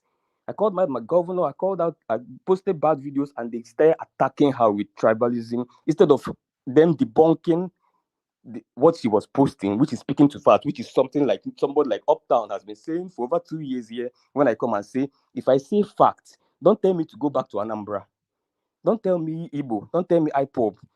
Counter my fact for fact, data for data, number for number. Forget about my name, whether it's Igbo name or whatever. I don't care about that. Counter my fact. That's where I've always stood for over 2 years.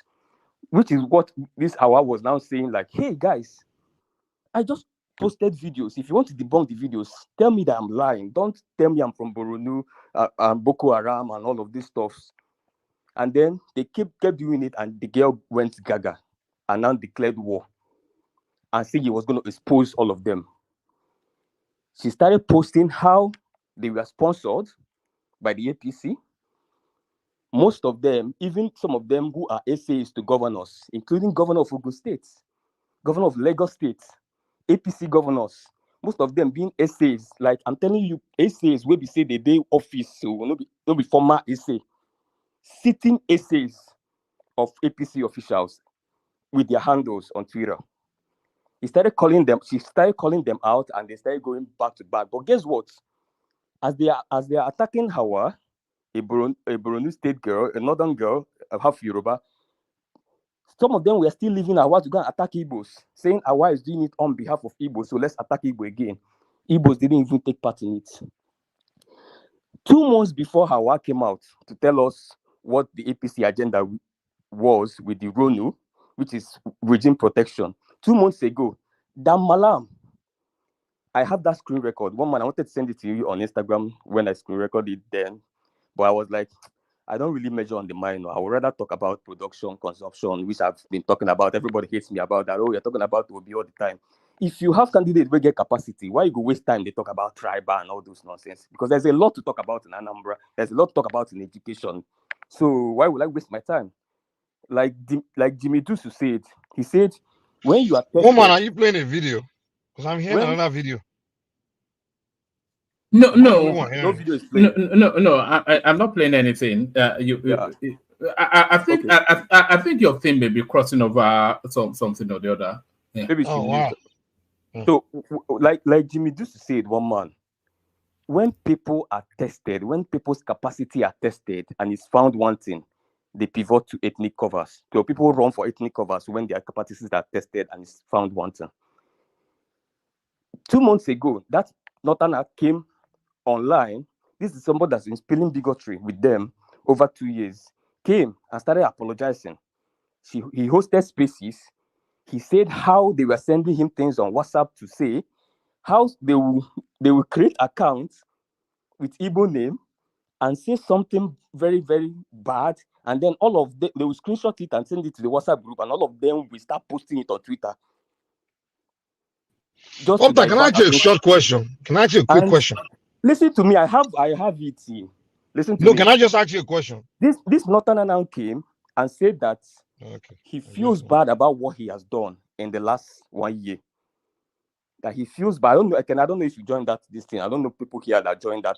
I even joined her space now. I joined her space now, and that space was filled with them. I'm talking about the first Northerner that came out now. Yes. I followed them. I said that I was recruited into it. Yes. And he came and they started attacking him back to back the way they're doing to our now. And he started saying everything. I started apologizing to everybody. He said he's going to dedicate the rest of his Twitter days to pushing for national unity. That he's sorry for everything he did in the past and all that, which is what Awa is almost doing now. She has now changed now. She's now saying, you know what? I'm now pushing for national unity. I'm done with all of these things you guys pushed me. Even though she was claiming that she's not part of the paid ones, she just fell for their gimmicks and whatever it is. I don't buy that, but that's okay. But the point is, what these guys are, I know many more of them will still come out. Conscience go prick them now. But the point is that people like me, we are PR people. Dude, you're full of shit. Easy for you to post. Is it fairly easy for you to post a screenshot and use it to drive bigotry? It's very easy for me to go there, and me and Harry, we know what thing they do. We go do CIA. We know when the account was created. Most of them created post February 2023, and we know exactly what the account is used for. But the point is that they know what they're doing. They know that I know what they are doing. Opta, when are you going to start addressing the bigotry of your own people, please? When? Listen to me. Let me tell you why you cannot. Let me ask you a quick question. Let me tell you why you cannot. No, wait. Let me complete what I'm saying, bro. No. This is very important. This is very important. Calm down. You're just attacking me. And I will begin to respect you if you can answer this question. Honestly, allow him wrap up so that we don't take so much time. Let him wrap up. To do it on a fact-based way, to do it on a fact-based way, you know me. When I'm done talking, I'll still recourse to facts, which is what I do on Twitter. That's why I got followings, because I present my facts. You lie a lot. You lie a lot. That's why you have following. You are yet to debunk the Let's allow the guy finish now. Let him finish. Opta, continue with what you are saying. Your facts. We sit down here for 10 hours. Let's speak to facts. One man, you can appoint delegates here. Let's go to Twitter. Let's map out 50 obedient influencers, top. 50 APC influencers, top. I can give you 20 off-head APC influencers, off-head like this. And I know 80% of them are actually sitting special advisors. Even an idiot there is a special advisor to a local government chairman. And what he's doing is bigotry on Twitter. I can give you... We could go to Twitter. Wait, calm down now, bro. Let me finish. Oh, no, I said when you catch a breath, I'll just need 30 seconds. I'm not stopping you. Okay, so we could go to Twitter now. You know, social media is an amorphous space. So we're talking about millions of people. But we can concentrate on influencers.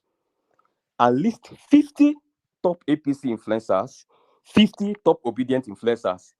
We venture into their timelines all 50 of them, I can guarantee you, and I know if I stake my money, I will not lose it. That if you mention, I'm going to allow you to mention your own top. You know, Uptown. Completely in about a minute. I think quite a few people want to put questions to you, and I have to move the conversation on. Tunaja is waiting, Emeka, etc. Yeah. And Kulata, I like what Kulata did with data in the last election. Kulata can do us the honor. If it's not going to be, if it's not going to be biased anyway. But let's go on a Twitter survey. Map out top 50 APC influencers today. Top 50 obedient influencers today. You can add me if you wish. I don't think I make it to 100 anyway. But go to their individual timelines in the last 2 years. Scan it through. I can guarantee you that 80 to 90 of all 50 top APC influencers spill raw bigotry. I'm not telling you. Do you have? You've been talking for so long. I'm telling you raw. You don't have proof. Because you keep on no. Just let him land. Because if you ask him a question, then he will elongate it even more. Let him land, and then I think Kulata, Mike, and Emeka, they put short questions, and then we move on to Emeka, just so we get to people quickly. Yeah. So it is a very simple survey, which I said, and this is the only way you can find out if you don't want to be doing yaya tiya, blah blah blah. Hold on, please. Wait, calm down. One man. I don't have one man shrink my time. No, I want to tell one man. Tell that guy that he's talking about DSS that we are waiting for the DSS, that he should invite them to Lagos. Let them pick us up. Foolish guy. Somebody have sense. You think we fear DSS? But address that guy, It's not all address that guy very well. Let him invite that DSS. Give him my address. Give me my phone number. Let them come. Foolish guy. Somebody that want to die for because of bigotry. I beg, man. Yeah, you don't start making let's forget about the guy.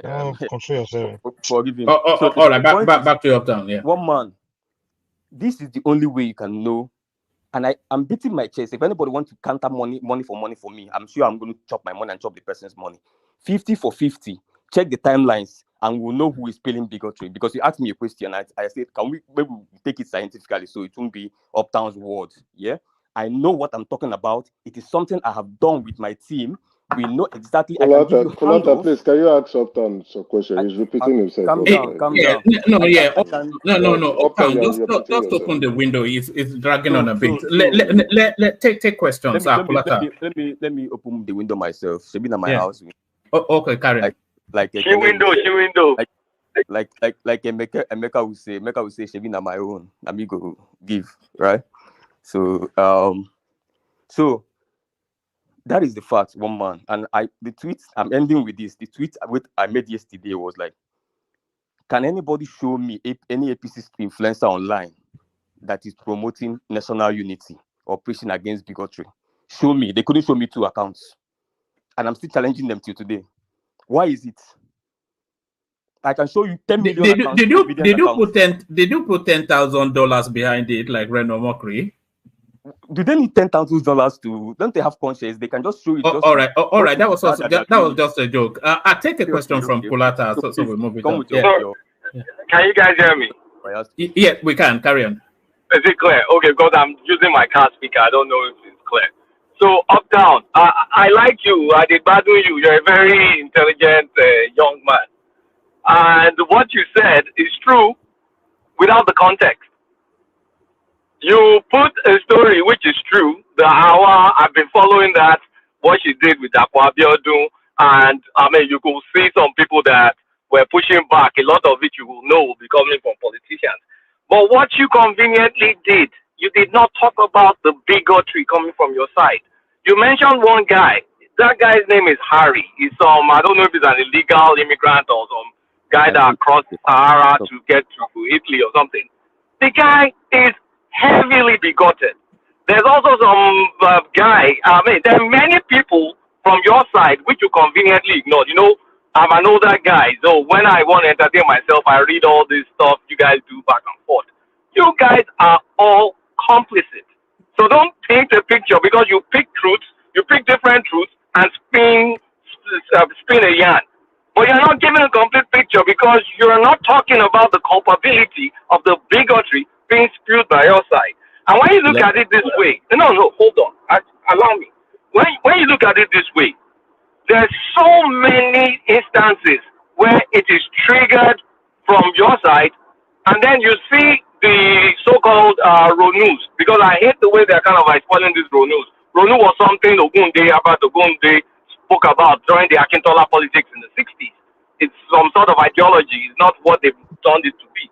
But when you see you guys kick it off, and then those guys push back, or sometimes those guys, it's so bad that if someone even says, oh, these are beautiful Igbo girls, or these are beautiful Yoruba girls, you will see someone say something. It's like the way they made it, and I blame you too, because I started following your space. You're not innocent in this. I've seen your post, but I just said I'm not going to comment because nobody needs to know. Hey, let me finish. You're not innocent in this, and I'm just telling you. I'm giving you feedback because I know you're an intelligent guy and you have a bright future. But hold on, let him land, and then you push back. Let the truth clear because it's clear for everybody following us. He can't throw it out on the sideline like that. Hold on. The question being asked was the bigotry, and also the pushback against the protest. Our narrative has nothing to do with that. That's kind of like a new narrative that started happening like last 2 weeks. That's when I started seeing it. I actually went to follow our girl because I was interested in her pushing back against the useless governor. And I saw how all that stuff panned out. And I've been seeing your space and even your Larry guy and some other bunch of stuff. Igbo, Yoruba, they're all in different camps. They're Igbos in Ronu camp, they're Yorubas. I kind of understand all your setup. But do not claim that this side is this. Both of you are culpable. And you have to own up to it because it's clear for everybody to see. And I monitor that space. I see it. And I just shake my head. So let's put some proper context in this. Don't play the one-sided narrative. And don't play your own. Because you're all involved. Woman, please, can I one voice. chime in my opinion? Before you chime in your hold on. Before you chime in your opinion, just to back up Kulata, Uptown. A lot, I won't say a lot, but a few people actually clip you. They clip you on post it here right now. I'm looking for it as I'm speaking. They clip you and they send it to me. But I hear from Emeka. But woman, I want to chime in. I think Emeka has been asking. I question. I want to take my. All right. Let's do. Hold on. I'm dropping, so it's almost 9 o'clock. That's why I want to give my opinion. Don't drop just yet. Let's do this way. Chime in, Emeka. Chime in. Rational mind. Make it small chimes. And then hold on. Is it a drop? We'll take it further. It's almost. I have to go do something. That's why I said let me give my opinion, and others can do what you want to say. I could pick it from what Upton is saying. I agree with Kolata. The bigotry is on both sides. I see it. And it's highly disappointing. And my handle on Twitter too is possibly it gives me out as an Igbo individual. Even when I try to stick on the topic, I see Yoruba bigots going at me. And I told them you're too young and stupid to be doing all this stuff. And then when I try to go against the useless discussions that Peter Obi gives, I see some very foolish Igbo people coming to attack me. So it's on both sides. Let's be honest. So Uptown, I've responded to a couple of your messages on Twitter. You see them. We even go back to back. You support that. You don't call it out. So don't come on this platform to begin to call out one group where you don't call out the bigotry happening in the other group. That's that side. On the protest, I wanted to put my comments on protest. Now, Clearly, somebody spoke about the Arab Spring, and he's clearly right. The Arab Spring has not generated the fantasy land that everybody within that place is talking about. The only people who escaped it briefly is Egypt. Libya is a mess. Syria, without the intervention of the Russian government, that's Putin, Libya would have gone to the same way with Libya. Syria would have gone the same way with Libya. Which other country again? So now let's bring it back home. In 2010, I was still in Nigeria, occupying Nigeria. I will never forget where we were going against President Goodluck Jonathan. And that was what pushed Nigeria into Twitter. I think that was when I even opened my Twitter account and I even decided not to go there for quite a long period. I saw the damage that was done. There is no protest done in Nigeria that you will not see any damage. Whether they call it peaceful, whether they call it violent, whatever name you want to give it, there is always going to be damage. And those damage impacts individuals, companies, people suffer, businesses are being looted because you are protesting against the government. Why do you go about looting people and their assets and properties? They are not your problem. 2010, Occupy Nigeria, it was a long period, right? People trying to go to work or people trying to want to engage into other activities, you see them looting them, taking their jewelries, taking their cars, taking their laptops and their phones. That is not the protest that they are protesting against. 2010, let's take 2010 out. 2021, NSAS. Why that is against the police brutality, some individuals decided to hijack it and want to use it to protest against the government. That's fine. No, that's not a problem. But you see that Lekki toll gate was burnt down completely. That place, I think I was in Nigeria last year, still not functional. Burnt down completely. Where there might be some economic benefit because we don't longer pay the toll anymore, and the traffic has reduced. I said I don't know about the situation now. I need to update myself. People went about looting. Some individuals decided to go into Lekki estate, phase one, and then the security guards decided to, see what they can do before the military came and this, that's a different story completely. There's never a time, and I'm saying this directly to Uptown. Maybe when I'm done, he can chime in his opinion. There's never a time that protests happen in Nigeria that it turns out to be peaceful. There's either going to be people who come in to hijack the protest for malicious reasons, looting, hijacking, possibly people, NSAS people died. Occupy Nigeria, people died. Other protests that happened, even 1993 NKO, people died. At least we ran away. People died. There's never so when people are calling for there's a protest coming in August. So we're anticipating people to die. There's never a time you call for protest and you don't hear people dying, or they are looting people's assets, or they are breaking into people's shops, or they are burning government properties, or they are burning private properties, or they are burning state government properties. You understand? So now when individual stakeholders in a particular state are saying, why don't you go and do that protest in your own place? Because they know the reason why they are saying that. Go and burn your own place down. Why do you want to come and do a protest here and create chaos? Even when this Lagos is not a federal government capital. Go to your states, Enugu, Abia, Anambra, Imo, and go and hold that protest there. Because let's be very realistic. I agree with what Upton said. Most protests are being held in metropolis.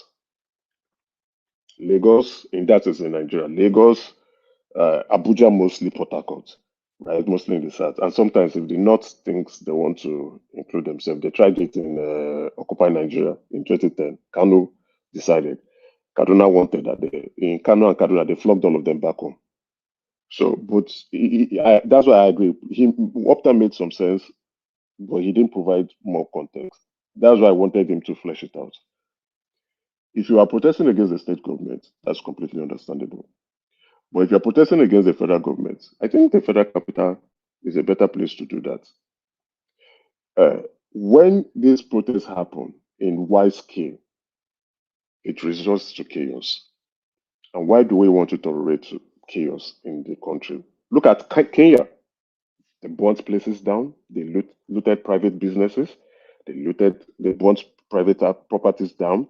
They fought the police, even though the police, their job is to maintain law and order. People died.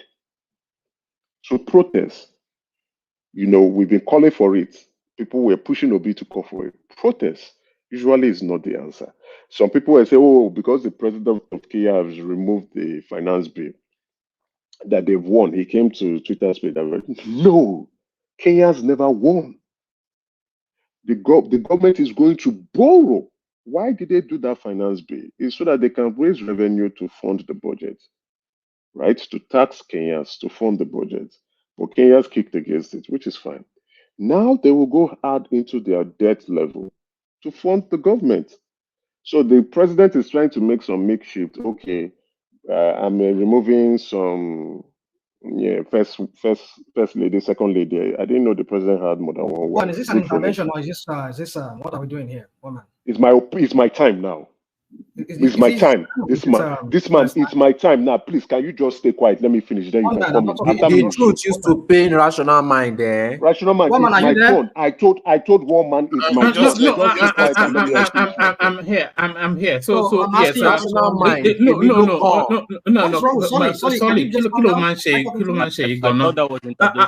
No. It wasn't an interjection. Apologies.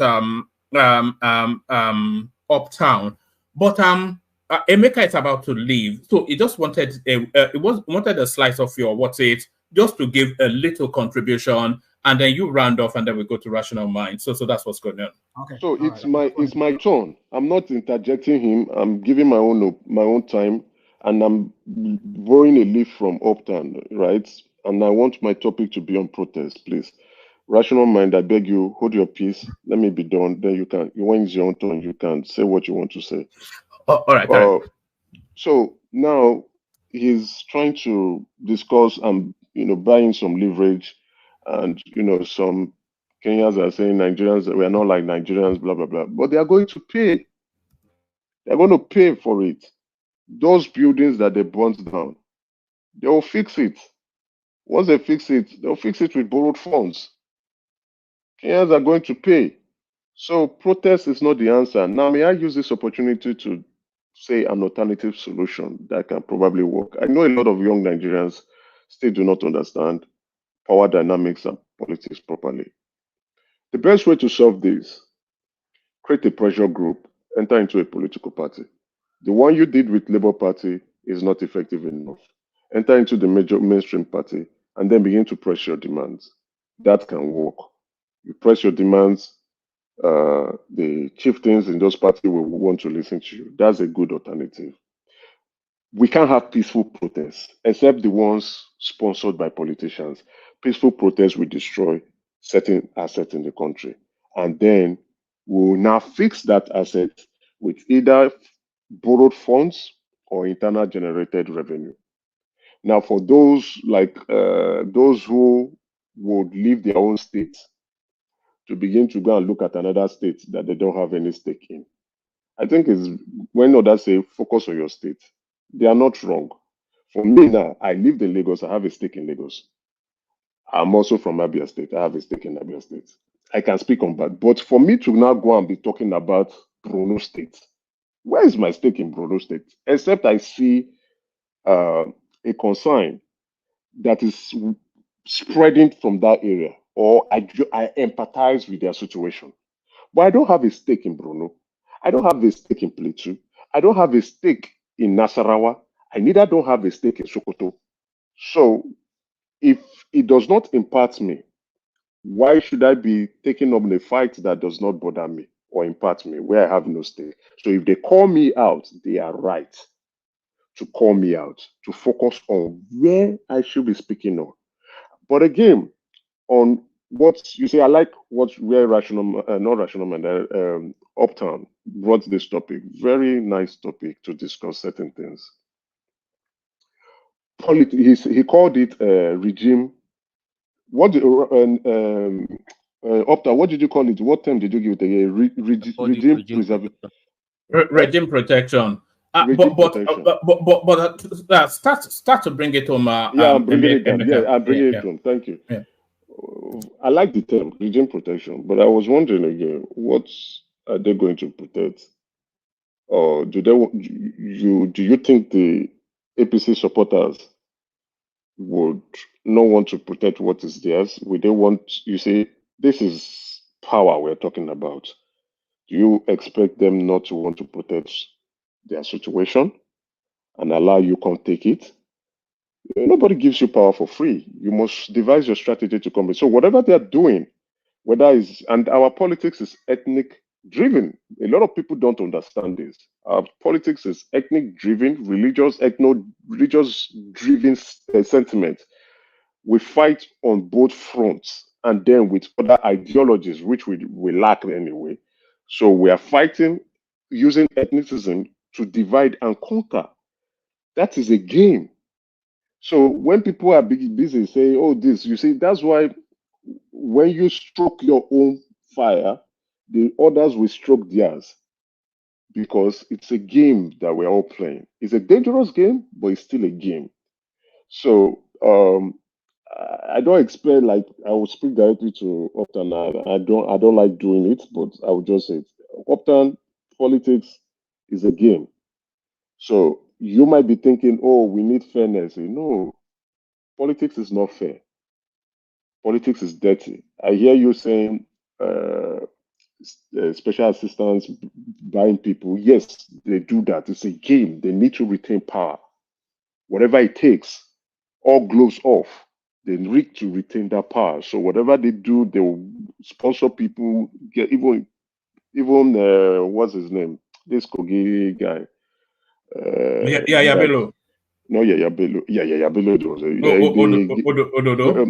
The PDP guy that supported the article. He's very good at sponsoring protests. Buys supporters, bring them from Kogi, buys a few from Abuja and the locals, and bring them together, and everybody they carry the placard. After they go line up and collect their money. That's politics. That's how the game is being played. So for young Nigerians who are listening, it's high time you stay abreast of political trend and how to fight for power. I don't support protests. Why? Because I've seen the outcome. It generates nothing. It's an additional cost to us. Form a pressure group, a social pressure group, call it a name, and begin to apply pressure by writing. Writing to the press, or pushing your narrative to the press, or enter into a political party and push your views. It's all the same about listening and helping Nigerians get better. But to protest is a dangerous one. Thank you very much. Good evening. All right, brilliant, excellent. So well done, Emeka, and thank you, Uptown, for yielding that the long space. He just needed to get in. It's been here a while and might not be here for too much longer. But Uptown, bring it home. So thank you, Emeka, for stopping by. Bring it home, and then we'll go to I wanted to interject, but it's okay if you want to move. No, Emeka has actually left. Did you want to interject, Emeka? Are you saying he left? What's his name left? Emeka. No, Ekene is here. No, I'm not interjecting Emeka. I'm talking Uptown. One man. All right. Hold on, sorry. Just I just want to tell Rational Mind something. Right. Emeka look on. Look at this. That's all, man. Look at this guy. All right, Amsterdam. Let me just say this real quick, man. I'm sorry, guys. It's just I wanted to start from where somebody said I was trying to give us a crash course in history of the bigotry, how it started in Lagos. That was why I've been posting stuff in there in the private comment section. been posting about how it all began. If you even want us to go back in time as to how it began, we can go back in time. But I would want to start from 2050, but not now. Maybe when it's my turn, I will talk about it. I just want to address what Kolata said as to, you see, misery loves company, like they say. And that's what Kolata's, a young man calling another young man. Kolata, you're so full of it. Yeah, so I mean, like, you're referring to Opta. I know Opta is a younger person compared to you, but you say the younger person calling a younger. I don't know, man. Let know. You be my bro now. You don't know. Really? Really? Yes. Oh, yeah, no, yes. If you don't know, you better know now. You be my junior brother. Do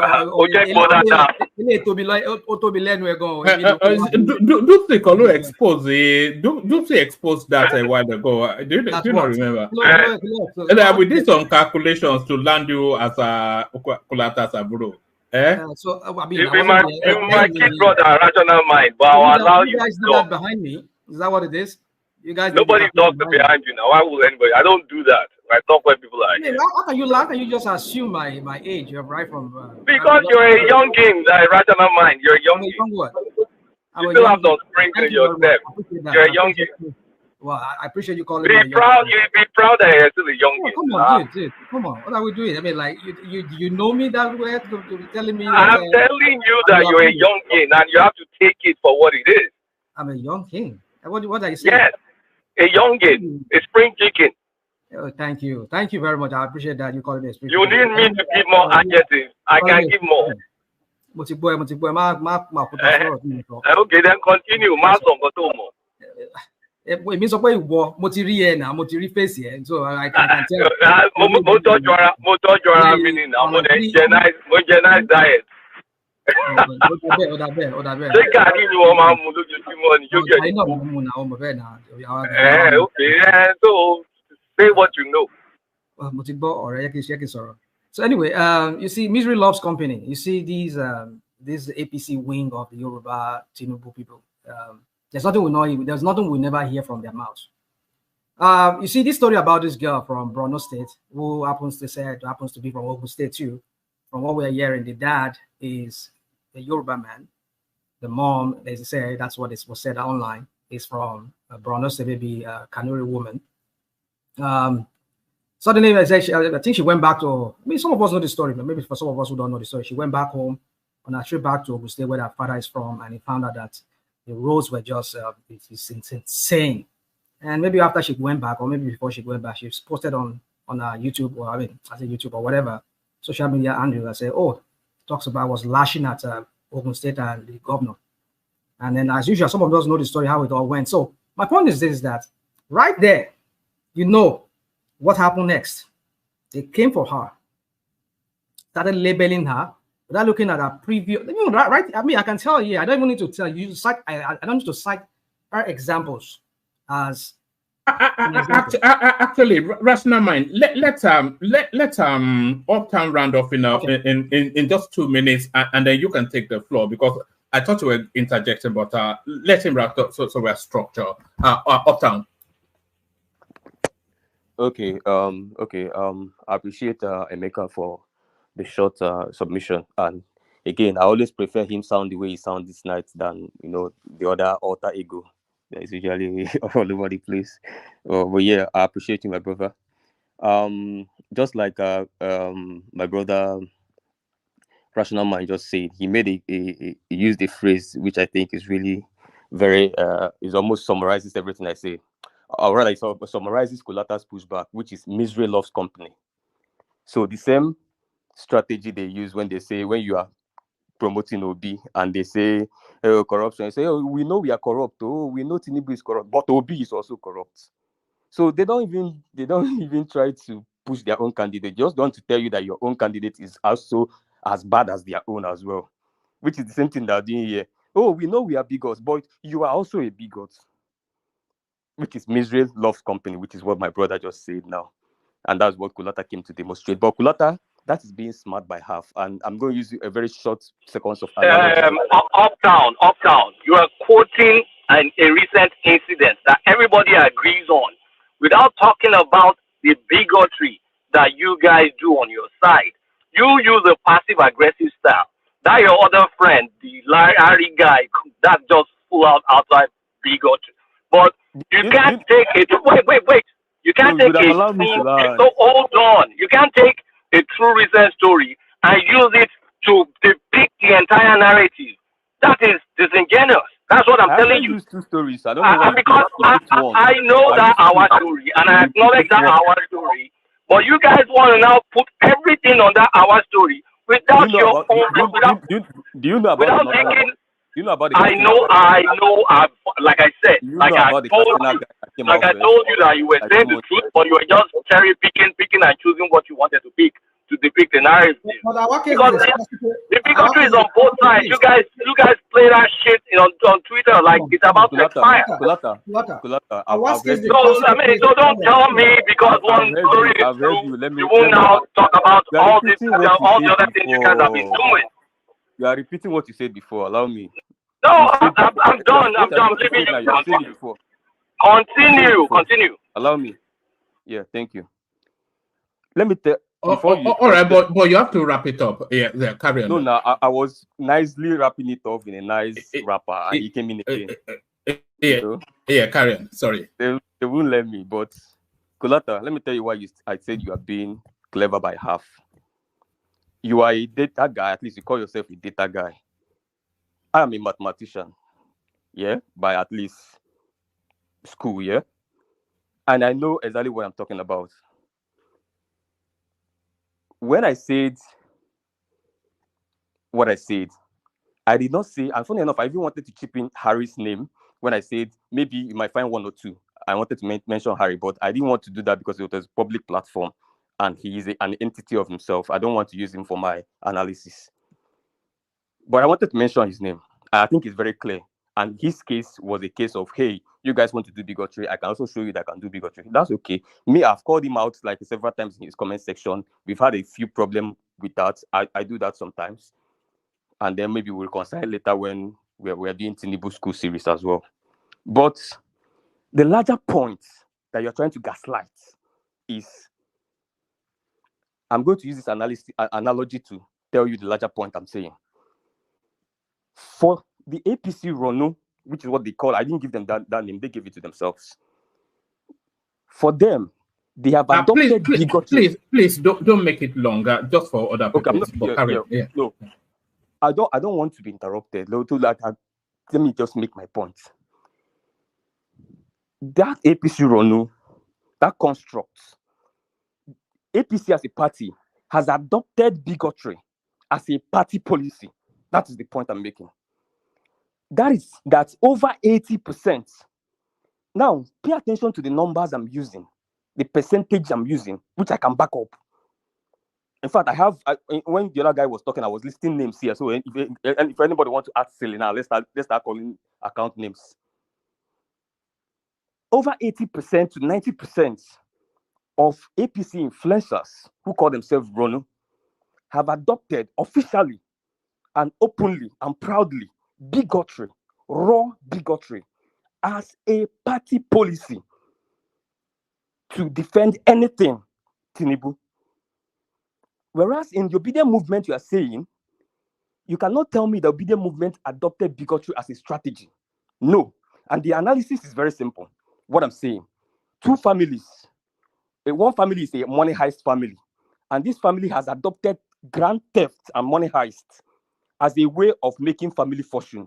That means that if it's a family of 18, the entire 18 or at least 17 is in on it, is a consensus in the family that this is our family business, money heist, robbing banks. This is how we make our fortune in this family. And then another family down the street of about 18 or 20 people as well, which this family is a legitimate family business, they're doing whatever it is, but one or two of their sons also go to rob as well.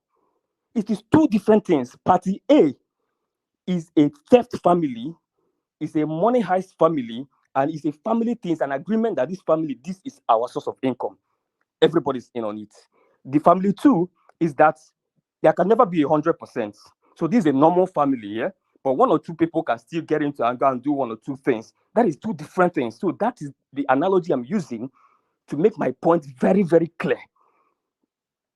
90 or 80%, at least let me put it at 80% to be fair, of obedience, whether you're talking about Aisha Yusufu, or whether you're talking about Nefertiti, or whether you're talking about Bolanle, Pio, Macaroni, Rinu, Wuyemi, Magnitude, even Dr. AI, Dr. Mo, Babatunde Badomosi, everybody, Malam Jeba, even David Onde, everybody.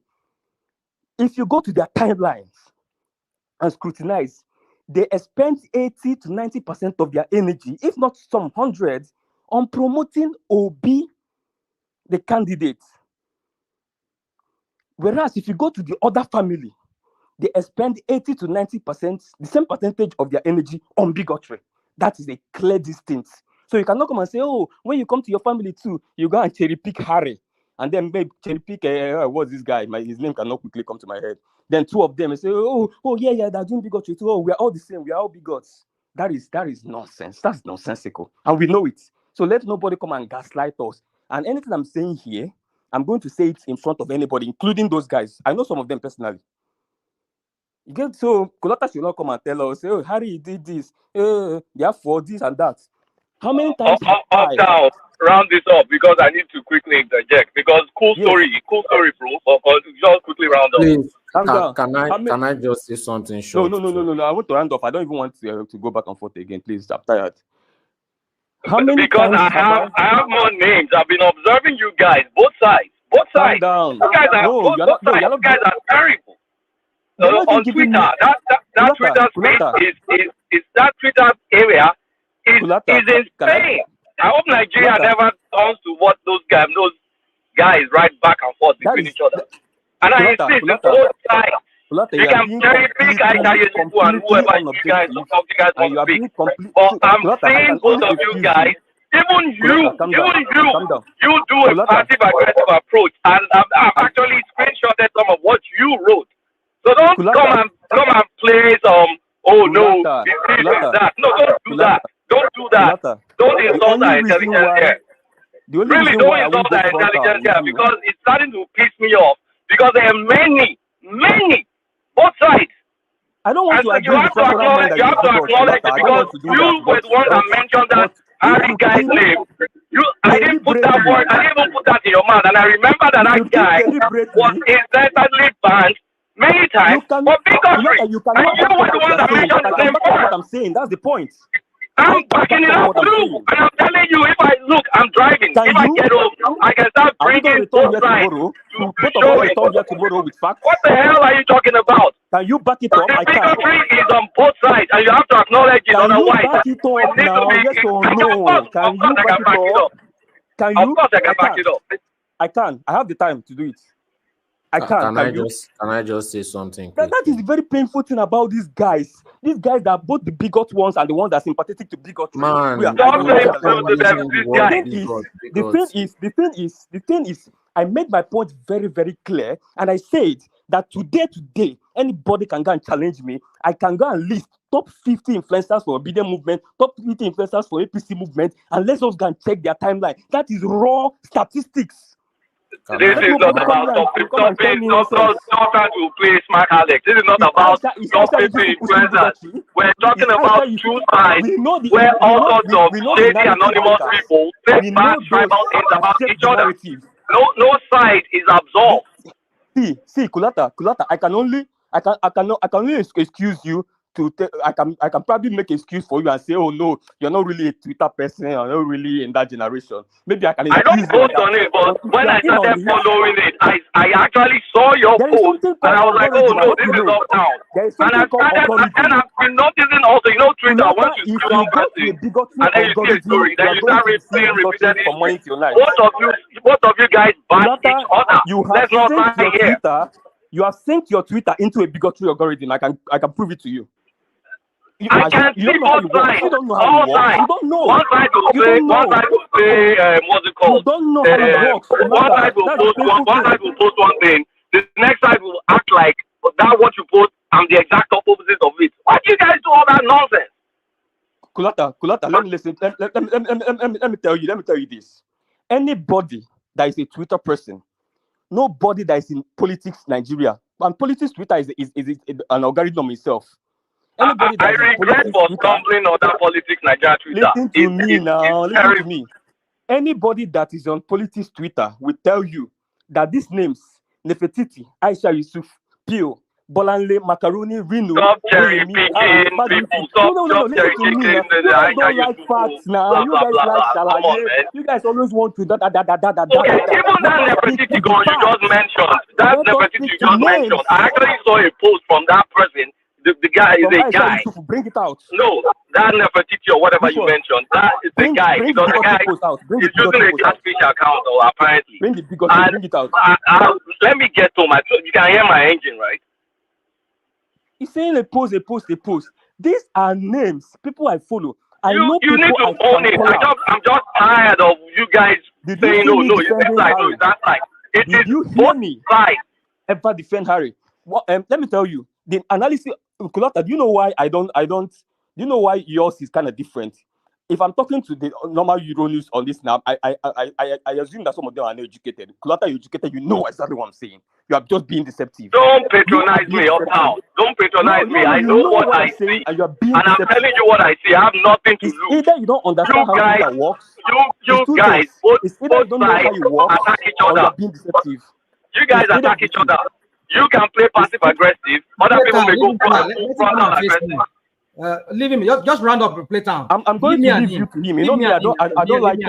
I leave the comeback to you. I trust you, and I trust you with it. My own is for me to come as a person that is grounded on that space. One man spoke to my space.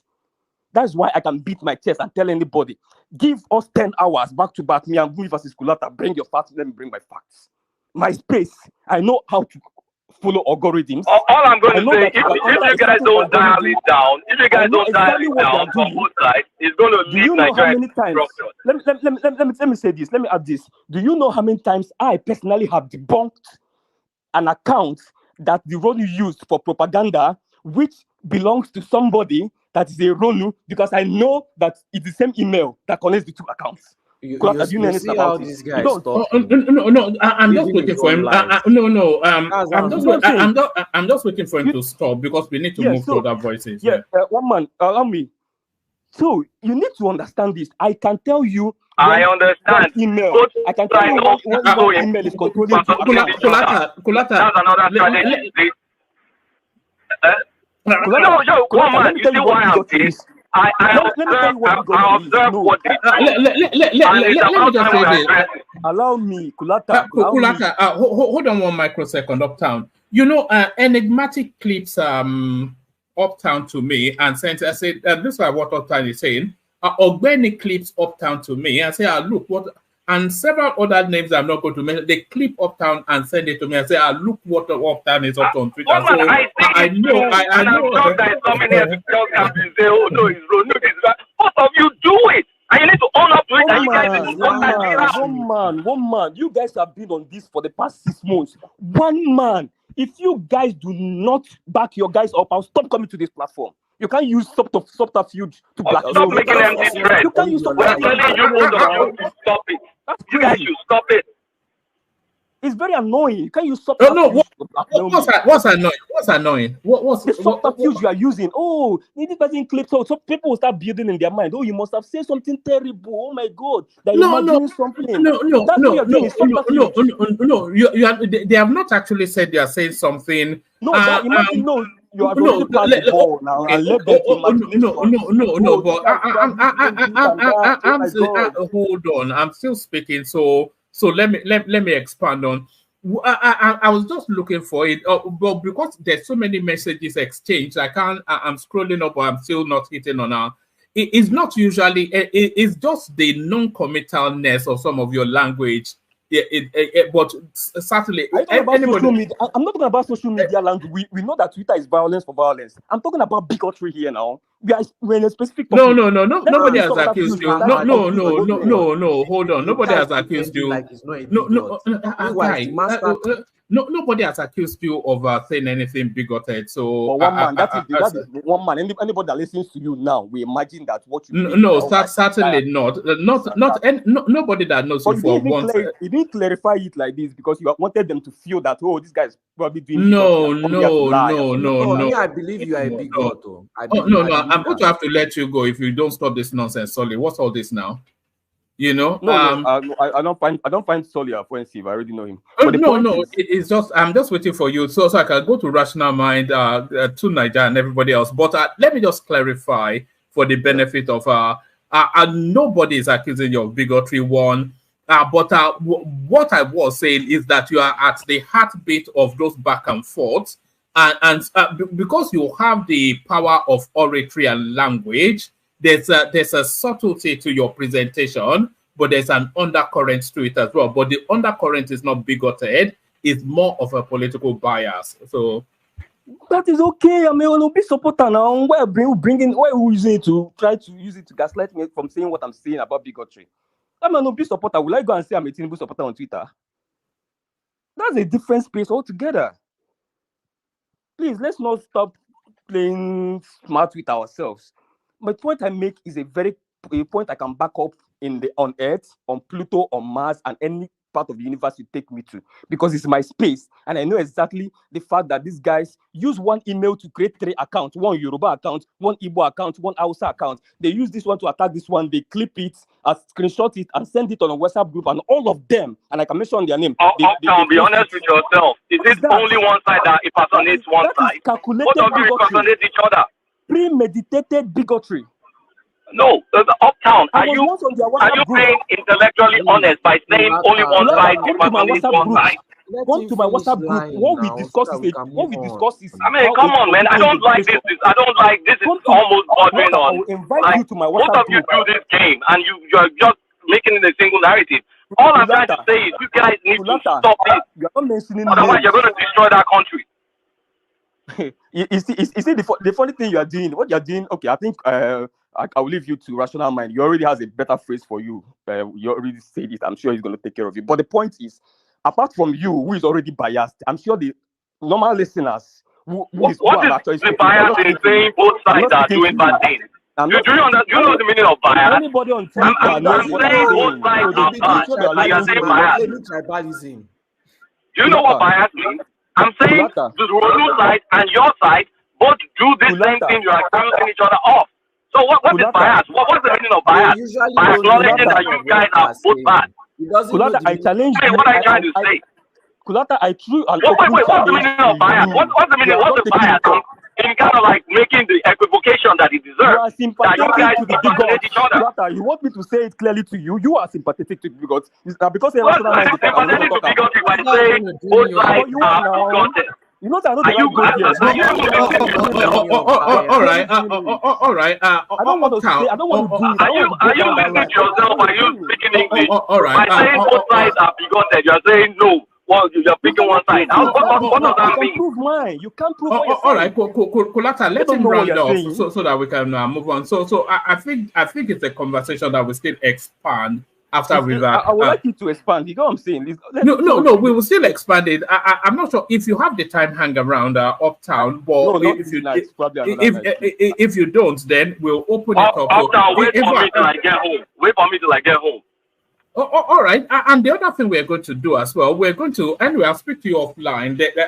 Just in the course of this conversation, I had a thought, so I'll speak to you offline, Uptown. But Uptown, in no more than 2-3 sentences, bring it home so we can go to other voices. Okay, so that's why I don't like confrontations. They are diversionary. It lets you not to make your point, which is the tactics. No, it's a healthy exchange of opinions. I prefer leaving it to Rational. You know, he knows how to or me. Whenever you do it, he gives me a headache. I'm not interested in that. I would rather you say, you know what, Uptown, this is 10 list of your obedient influencers. 9 out of them are bigots, and that's what they are using. And this is my fact. I prefer those kind of conversations. Don't come and say, "Hey, you, catch them, thief, wrong here." Nobody cares about all that. So if you want to engage me on facts. let me end this. Let me end this with two things. The used to say, which first one I've said is when people are tested, when people's capacity, people run to tribalism when their capacity is tested and they fail. I have too many things about Obi to promote to have time to spend for bigotry. They don't have anything to promote about Tinubu. That is why they're spending all the time on bigotry. Because if you have everything I have, the materials I have, if you have it, which time will you have for bigotry? You won't have any.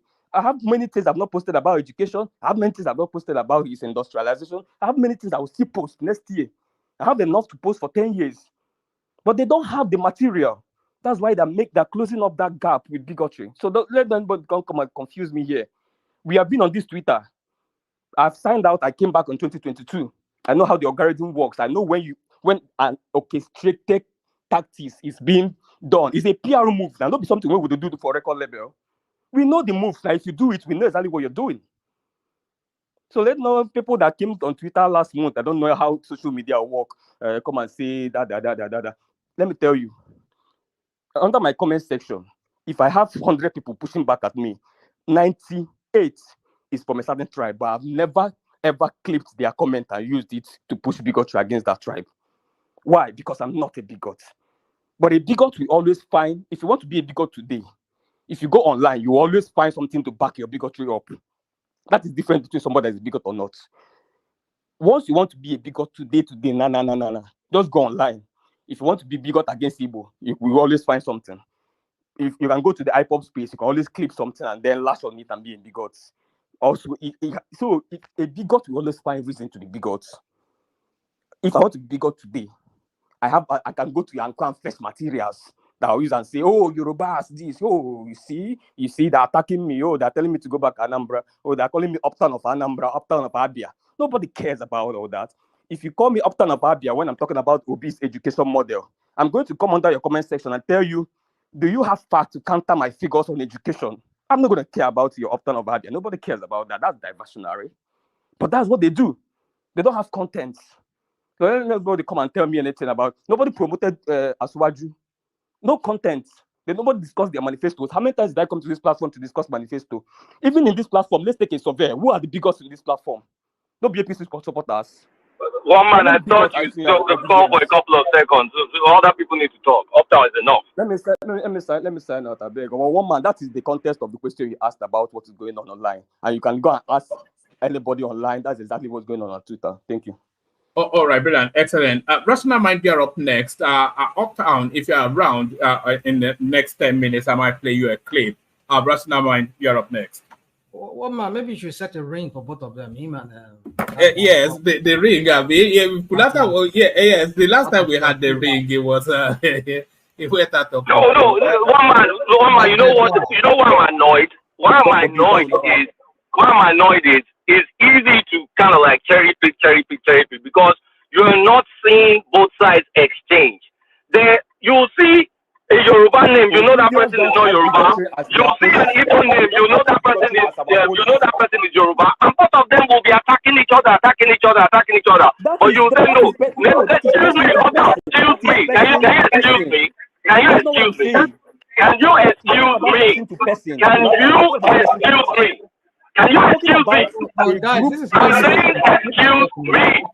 I am talking about a group policy. I don't care what you're talking about. Excuse me. These Ronu guys, their group policy is bigotry. Both sides play it. So you can say, okay, maybe the Ipopian part of the obedience are this. So you can easily say, oh no, those guys are Ipop. They're not obedient. But what's the difference? It's the same thing with the Ronu people. Extreme tribalists, they will be pushing stuff. You know that politicians are using these guys. Like that our example like that. I was happy when that girl brought up that Ogun State. How many times one man have I been pushing? Like, we need to talk about all these bad Ogun State roads out. One girl is doing a fantastic job. But you now come here, you now be making all sorts of Mogia and all this.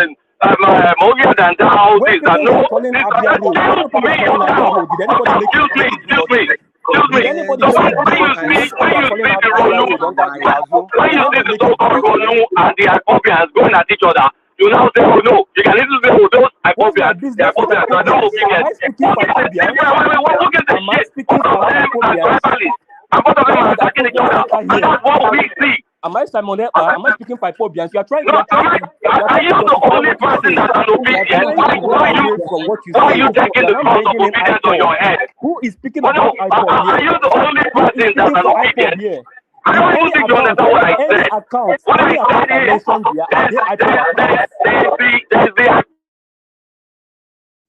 What's going on? I mean, I have to mute both of them. What's going on, guys? I mean, the sound is so irritating. Can you guys talk one at a time? Because I need to talk too. Because let me finish. I don't know who muted me. But your sound is. The thing is, both sides have their extremists and they have their bigger people, and it's obvious for everybody to see. Don't have time for neutral people. All right. Hold on, because it won't stop. So let me just play a clip that makes the point, and then you pick it up from there. Rational Mind. So this clip is to where Rational Mind, where Kulata and Uptown were. So after the clip, Rational Mind. Without the Igbos coming to Lagos to develop, your young men will be jobless. Now we they feed una young men. Now we they feed una. All the bus stops. Now we they feed una for Lagos State. We'll give you guys job. We'll say it proudly. One day I can't go. We are richer than you people. If I say it, if it's a bigot, let it be.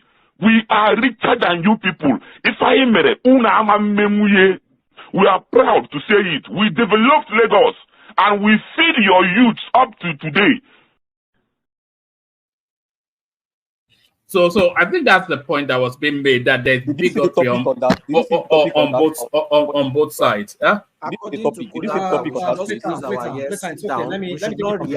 the topic on that, please. That message and the average Yoruba. Sorry, Kilon now. What are you doing now, Sorry? No, we're trying to have some order, and you keep just chiming from the.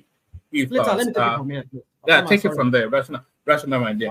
Later, I'm trying to stop you, but please let's just take it. Let's just other people to come into this matter. No, it's okay. Woman, you see, woman. Thank you, Peter. You see, woman. You can. I wonder sometimes. I've had people here like a Kene or the so-called people that are not Agbado people or the Ronukus. They said they sent you several videos, but you never ever play those videos. But only when you want to find videos and make your point, that's only when you find that. I'm not saying you, maybe the people that those Agbado, behind the scene Agbado people that are two-faced, they come here on one face, and then behind the scene we hear what they do, and they send you videos. Why is that those videos are there are scores of videos. I can even send you some.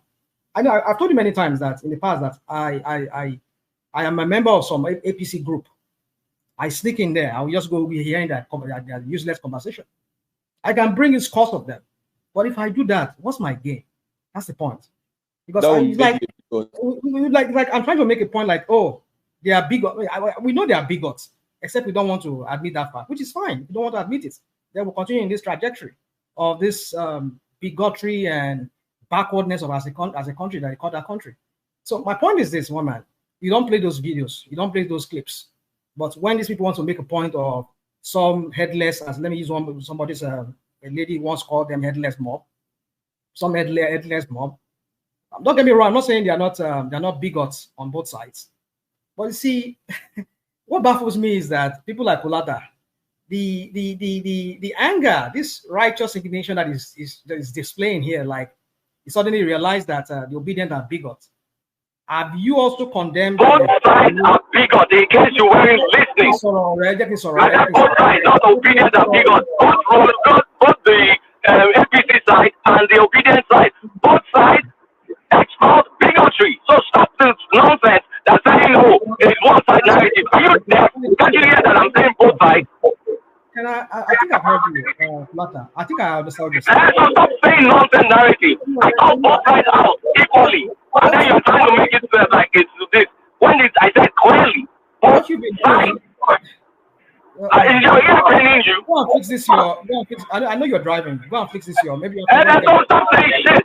When I call both sides, I mean both sides. What I'm saying is it's SHIIT, right? Is that what you're saying? Dude, come on. You see, like I'm saying, again, your righteous indignation. Suddenly, anybody that hears you now will think, oh, this guy is just passionate about Nigeria. He just hate people being bigots. Have you condemned your bigoted APC Agbado people like yourself? Have you, when they make all this, some of them, they come here. Have you ever called them out here on this platform? Suddenly today, because somebody is just talking about trying to make a point. Now you have to go like, oh, misery loves company. Like they are doing it after all. It's not misery loves company. Do you see me call out anything? If you want to expose the bigotry, that's your fucking business. But don't now bring the narrative because you hate one guy, you hate one politician, then you want to make it like, oh no, it's only one side. When it's there, as both of us are, we should be able to be intellectually honest and say that it is. I wish we were intellectually honest, but it doesn't seem like when both sides expose the bigotry, just say both sides and move on. Yeah, it's just the sheer amount of hypocrisy I see here. Rational mind, can I interject on something you said? You have to do that briefly, because I don't want to lose my yes, thoughts. I'll do that very briefly. Please, I won't do that. It's very disingenuous when you come here and you pretend like we don't push back on bigotry. I call out my state all the time. We call out, in fact, we've had a whole session where all we're talking about was Southwest states and how deplorable it is, and how many times have we shamed Ogun and Osun state governors? How does that relate to bigotry? At some point, it feels like we are the only ones doing that. And then somebody comes and claims that we don't do that. Meanwhile, that is all they do. And you can hear us clearly saying it. You can clearly hear us clearly saying the truth of the fact that both sides do it. But you are trying to pretend like we don't condemn it. You are trying to pretend like, oh, we are only saying it just to defend it. No, I can't remember. No, wait, Sorry, now. I get your point. I'm just going against the point that you said. And then you say, it's okay. We are not playing videos. I think he wants to take the floor back. He wants to take the floor back. Sorry. Tell us what videos that we are not playing, and tell us the times that we have supported bigotry. I get you. Tell us. Tell us. Give us. All right. So let me just tag this on Twitter. So are you disagreeing with Kulata that there's bigotry on both sides? Because that's all Kulata is saying. So what are you disagreeing with? You see, woman, that's what I'm trying to. That's what I'm trying to build up, woman. And you see, when you ask questions like this, it's very difficult. When you see me, I'm hesitant like this. I'm hesitant. I'm reluctant in answering those questions. It's not that I see. I don't agree with you, kind of, but there is a context to it. That's what because if I say yes to it now, you say yeah, okay. You see, then you make my point. Then so I make your point rather. So no, that's not what I want to do here. That's not my aim here. My aim is to establish how we got to this point. A little while ago, somebody started here with the 2015 election. I mean, 2015, this last election as the point where the whole bigotry started. No. The bigotry started way back from 2011 election. The 2011 election, what was that election that brought Fashola? It started way from there. But let me go as far as 2015. When did we not hear? I mean, this Rose Vivo that you call Chinedu here didn't just start today. It started with Jimmy Agbaje. When Jimmy Agbaje was running, I was in Lagos at that time. I went to Lagos briefly. And I saw, you see, these propagandas. If you want to know all of these things, if you want to know some of these things, go on. Because I used to be very active on Naira Land. I still have an account there. I've written so many pieces there on that Naira Land. I don't want to mention my name there because it's some of them has my name attached to it. So let me not go. So my point is this: is that you see, I've been back and forth with the APC. There was one I put in a private chat for you, so it's for you to know. In 2011, it's on the screen.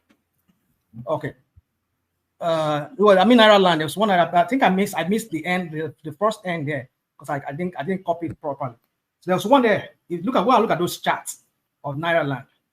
Oh my goodness! I mean, it tells you how this bigotry started.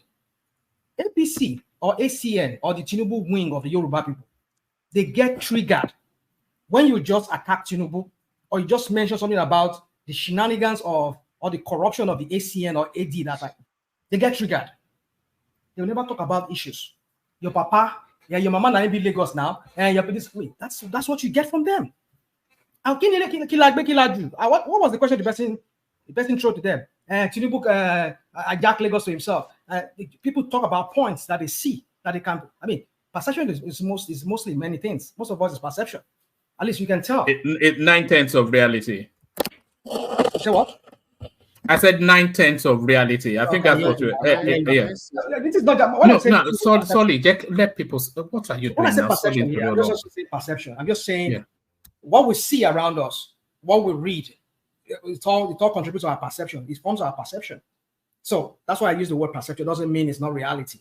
Sometimes perception can be reality. It depends on how you're looking at it.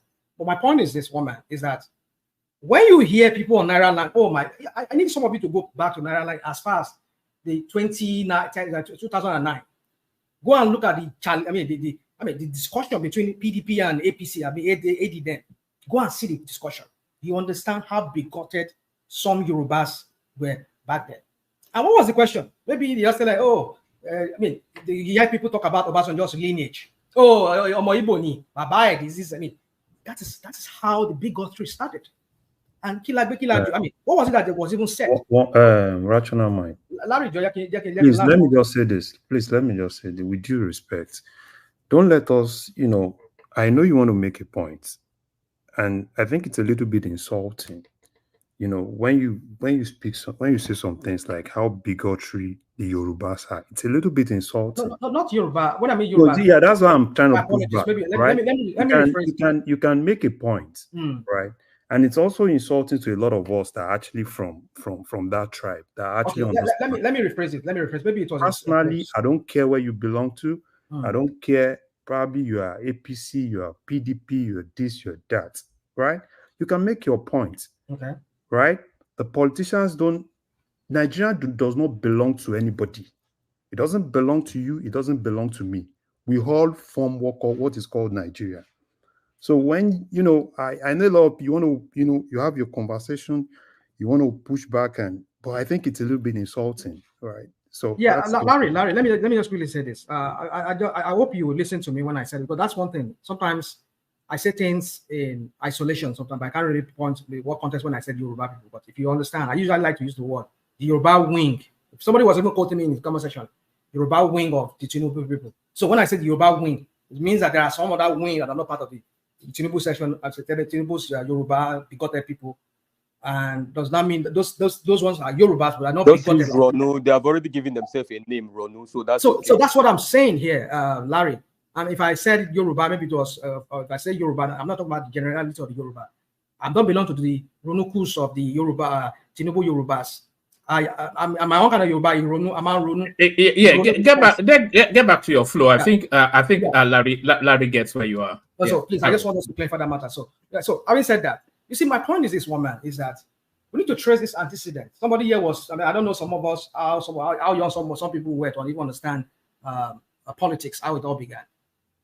I mean, when I mean politics, how it all began, I mean, I have this idea, grasp of how we got to where we are today.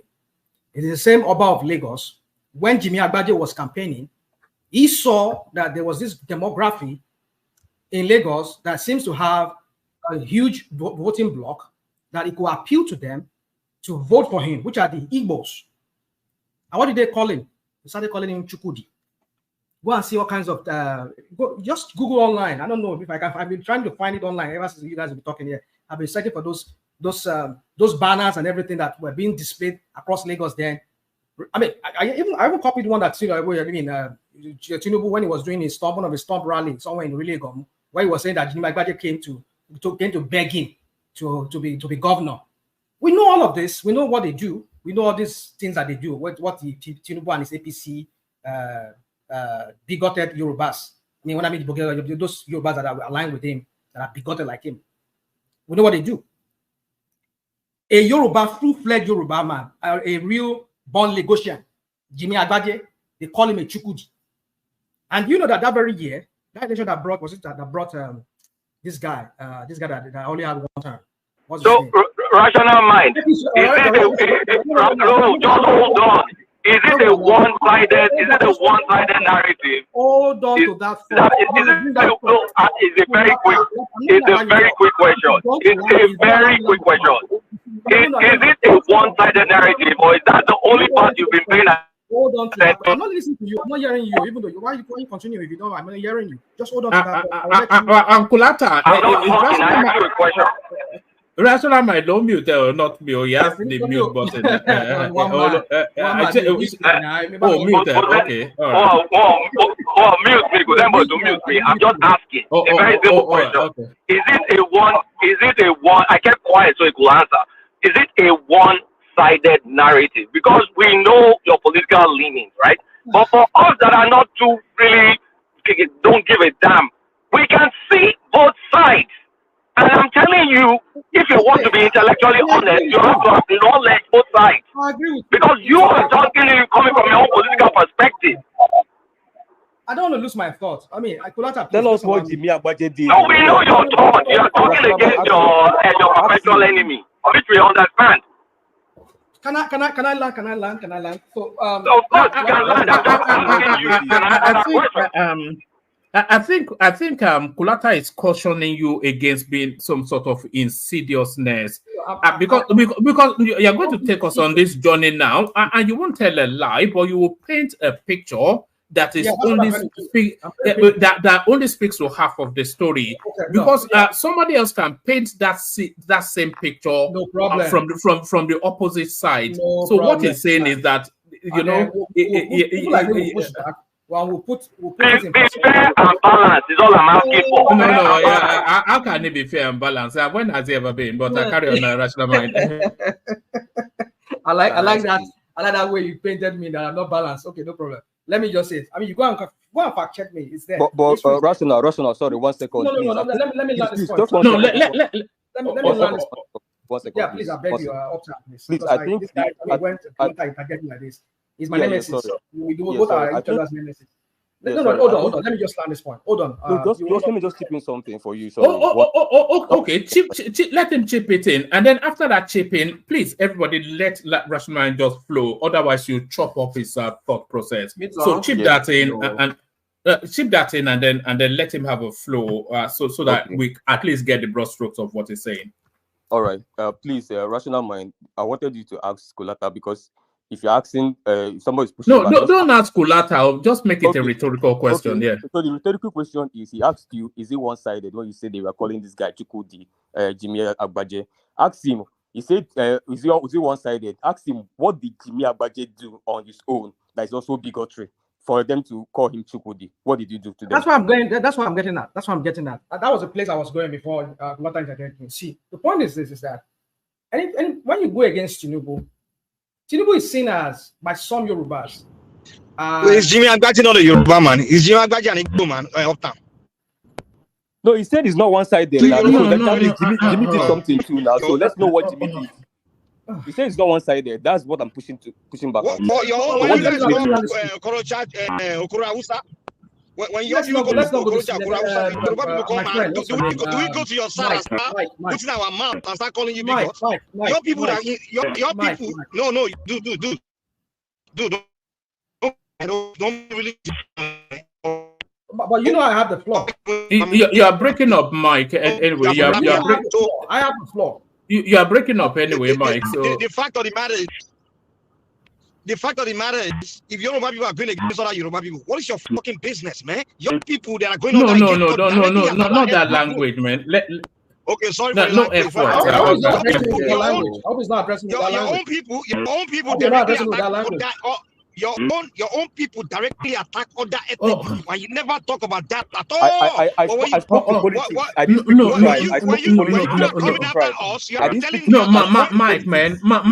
crime. Mike, I'll need you to settle down, Mike, please. Rational mind, back to you. No, don't chip in. Just let rational mind flow. To you too. We need structure. We need structure. Please just calm down. Let me just let me have my peace. Everybody can have their own peace. Now, my point is this: is that Jimmy Agbaje is a Yoruba man, like somebody was trying to ask. Yeah, he's a Yoruba man. But the point is that when Tinubu's position and his criminal enterprise in Lagos is in some kind of jeopardy, or some kind of threat, that is when they play this card. This suddenly, Yoruba, because Tinubu is a Yoruba man and he's seen as a Yoruba man. So what happened to the other Yoruba man, which is Jimmy Agbaje or Rose Vivo? Well, how's that your own business now? How is that your business? Look, Mike, I don't want this. I don't want this session to spiral out of control. So just let him speak. Yeah, please. Let me address it. If you want to no, don't address it because then it'll turn into a fight. Yeah. Just carry on with your flow. Yeah. If anybody wants to have conversation without hostility, without some kind of, we'll have that conversation. But you want to start using vulgar language, that is when I won't tolerate that around me, because I'm not using that against you. So if you want to have let me tone it down. Let me tone it down. No, don't tone it down. Just let him speak now. Don't put it on. Just let him speak. He's not even had. But he has not. No, he has not had the chance to even establish a position first, and then we have the interjections. Yeah, so let me do that. It's just my position is this: is that if Yorubas are Mike, can you allow me to talk? Can you please allow me to talk? I don't want us to go back and forth. Let me just make that. You just had one man said, let me make that position first. Then you can interject. You can ask me a question if you want to ask a question. My point is this. Then we have a structured conversation. Otherwise, we just shout at each other. You know, now, which is not. For those of us who are here on this platform, I'm a full-blown Yoruba man. Don't get me wrong. But for the fact that I don't support Tinubu does not make me a That's a fucking lie. That's a Oh God! What's all this now, man? Hold on! No, Mike, you have to take it easy.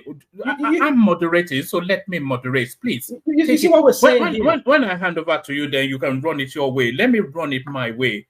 But so you see what I'm saying here? After a lot of things on both sides, but we are seeing the side is coming from. Oh no! Play time. Just hold on. Listen, just hold on, please. This is what I'm saying. Oh man, I've said it. I don't know what triggers people when we talk about things like this. They get so triggered and they start using all this kind of abusive, insultive languages. We're just talking about issues without having to resort to this loneliness of this gutter kind of language. We can do that. If you truly are an adult, you're not. Come on, let me not go into some kind of thing that's. All right, just carry on. You were talking about Jimmy Agbaje. Yeah. So Jimmy Agbaje is a Yoruba man. Tinubu is a Yoruba man. At least that's all we know. For me, that's what I want to believe he is. So now Tinubu's enterprise is threatened because somebody seems to be appealing to a demography in Lagos that seems to have a huge voting bloc. And suddenly they realize that, oh, this guy's a threat. He might defeat us in this election. You know that election that brought this guy, what's his name?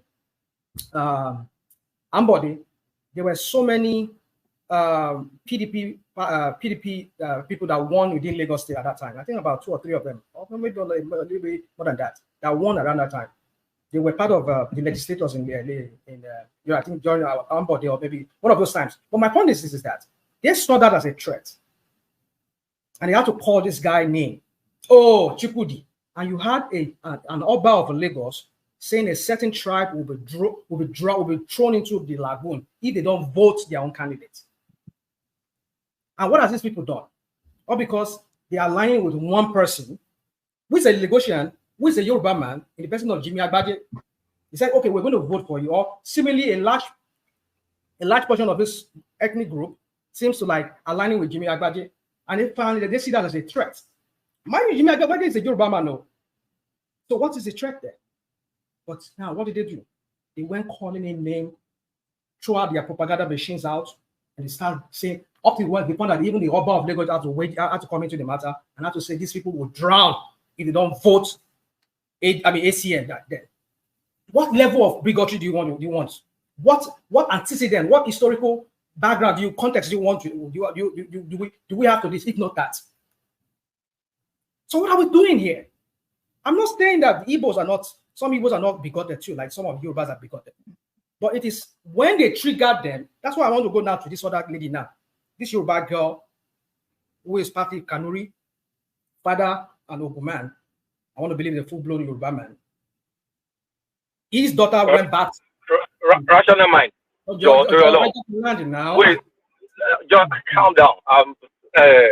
Before you switch topic, what you just described, because I think I understand your political leaning. You were probably on the other side and the other camp. I'm listening. Go on. Did you drop? Okay. No, I think it's Okorocha, calling him Okoro Hausa. Within Igbo to Igbo, they call him Okoro Hausa, or they call let me just, so this can be quick. Or another fellow politician calling Uzodima or calling Soludo one thing or the other. And how is it different from one elder? Because we have different structures. Yoruba have the eldership, Igbos are more Republican. So there's really no central authority, but they have elders. How is it different from one Igbo elder also going and saying, oh, this tribe is the root cause of all this? Like 2 videos back to back. That's what I'm saying is, if we know it, I'm going to land now. Just hold on. I'm going to land now because there's no direct equivalent. There's no about Lagos in Igbo. There's a different setup. But then you have elders, and a lot of elders are saying nonsense. But when we know politicians are always going to use bigotry to protect themselves, let's not make it a one-sided narrative. Let's be fair and balanced. That's all I'm asking for. So what I'm doing here, trying to do here is that so that Kulaka made a valid point with that Okora, with that Rota. So I hear you. You always look for, like I said, misery loves company. It's not misery loves company. Mind, you have to be intellectually honest. No, you won't. How is it different? Okay, tell me how it's different. Come on. Don't tell me, come on. Tell me how it's different. Now let me land. Okay, can you just? Because you are saying it from a place of pain. Because maybe they beat your party. Politicians do what politicians do. They use people for bigotry to protect themselves against their responsibility. We know that. Are you recording music? This. Music. I'm telling you for a fact. You need to acknowledge it. No. Can I chip in now? No, Solid, you can't chip in. Just let the guy flow. I would acknowledge what I will acknowledge. And Solid, just let him flow. Flow. Let me just say this. Now, fast forward now to this girl. A Yoruba girl. This is the point we're making. A Yoruba girl, his father. You see, the point is this woman. I fear. I know I've always attacked you on woman. You yourself, you are not Adele Koko. I want to ask you, where's Adele Koko? We're not seeing Adele Koko. Yes, no, I'll have to phone him tomorrow. Yes, we've not. Just to check that he's. Yes. Just need to know what's. So, you see, I was saying to you that this is a dangerous game we're playing. When this guy, Rosivo, was being labeled and blah blah blah, when they saw you back, all this kind of a thing, which I know is a fact. Maybe there's a substance to that, but there's a dangerous game we are playing there. I have kids that are biracial, and I fear, because the Lagos that I grew up way back in the 70s, I have friends that were born to English mothers, Irish mom, Scottish mom. We all play together. We play football. We don't even see skin color there. Some of them are Akwa Ibom people. Some of them are Yoruba. Some of them are Igbos. We all play together. I don't see skin. We don't even know whether we are Igbo or not anything. Except maybe when we go to each other's family house, they will start seeing them speak Igbo, and then they seem to make us feel welcome. So my point is this: I fear what are we creating for ourselves? Kulata rightly said it. These people they try to divide us on this ethnic line, but I've seen a pattern with how it all began. That's my point. How did it? I'm not saying Igbos are not. I'm not saying you're Igbo. No one needs to know. They do. I know that for a fact. I know they are bigoted Igbos like the one you just played to us. Yes, I acknowledge that. That some of them are so stupid and so, you just talk anyhow. I know them. Even if you know, I used to come here when one of the few times I came here, I say, my dad taught me about things that is something I want to start talking again about here. When my dad used to say that to me, I was like, Dad, why are you saying this? But that thing stuck with me, but I kind of realized it later, but it's okay, but I don't want to go there. That is how some of them were there. So my point is this: is that rational mind. Remember, this is a party, not tribe versus tribe. They want to push you to tribe versus tribe. This is APC versus obedience. This is not. So that's what I'm saying. They want to push you. So why you say Yorubas are big gods? Hold on, Uptown. What the hell are you talking here? When we are responding to you saying Yorubas are big gods, and now you're saying it's APC. I say me. Uptown says Yorubas are big gods. Me mentioned Yoruba here. That's the point we're making. No, you are rational mind. That's what you guys are saying. Me. What we are responding here is what we are hearing you guys say. Larry just asked me that same question, and I said APC has a construct for regime protection. You see what we're talking about? Are you here, Kulata? Can you hear? Can you hear now? Can you hear? Somebody now, after we have clarified this matter, let me address this guy. Wait, Uptown, do you agree with Rashana Mind's statement when they say when in Yorubas? Do you agree with the statement? That what? I think he lost connection, but carry on. Yeah. Anyway, so my point is this: is that Larry asked me that same question, and I said, no, that's not what I meant. I didn't mean the totality of Yorubas. And I mean, I'm one of those people that use that phrase there, the Yoruba wing of Tinubu, APC. Okay. Rational Mind, I think let's discuss. Let's say this in a way that is not non-inflammatory. If we're going to call bigotry, you can call them Batified. I do that. Oh, wait, hold on. The mistake, the reason, I'm just trying to think why Mike is reacting. And I just look like if you say Yoruba Ronu, then you brought in the ethnicity in there, which Uptown did, which may be wrong because you may. Hold on. Let me land this point. Because, wait.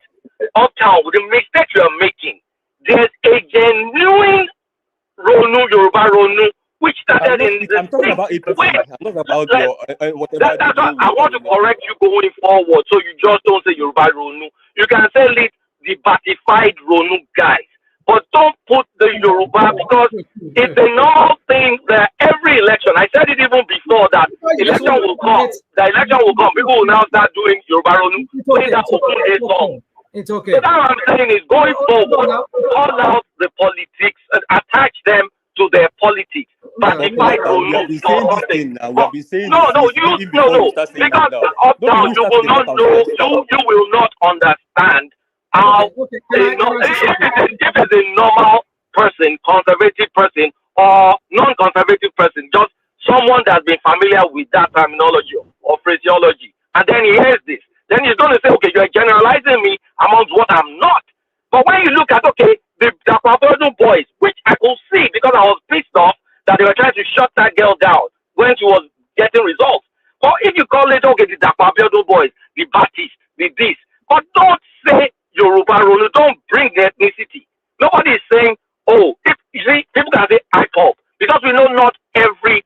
I have no family in my family. So am I going to say my family where we're IPOP? We're not. So that's what I'm saying. If you say IPOP, then that's fine. Or if you say obedience, that's fine. But no, I don't say Igbo because that's where you draw the line. Or don't say Yoruba this. That's where you guys need to be careful. You people are overflogging this man. Sorry. Kulata, did he lend you his phone? Yeah, that's what I want to ask you. What's going on? Oh no, I mean, I think my Wi-Fi or something just switched. You know, I'm driving. All right. You're a truck driver at the end. All right. If you remember where you were, carry on. So we can get to. But I'll try. Solid, Joy is already solid. Mama, what you want? You have been wanting to say something. Let me just say, I know when people interject me like this, it drags on. Let me just go straight now. So my point is this, guys. Well, you see, you people always want to tell us what to say, how to say certain things. I don't know what the fuck. Sorry, I don't know what the problem. You guys' problem is. What is all this? We use Batified. We use all kinds of names because you people evolve with time. From Batified Adon, Batified Agbado, and then Ronu, and then. But people were saying Yoruba Ronu. People were saying Yoruba Ronu. Keep it as Baptist or keep it as ABC or whatever it is. Come on, let me. Can I throw a word in without even having you to interject me? You guys are metamorphosed with different names over time, but the obedient has always remained one. And they did it by themselves. Who is you guys now? What I mean? Who's you guys? Can you tell us who those guys are? Yoruba people, right? Yeah. Wow. Okay. I think this thing has gone out of control. Come on, man. Rational I like to trigger that very well. I like to trigger this. When Rational Mind came on it's gone on for way too long, man. Just one point. Mike,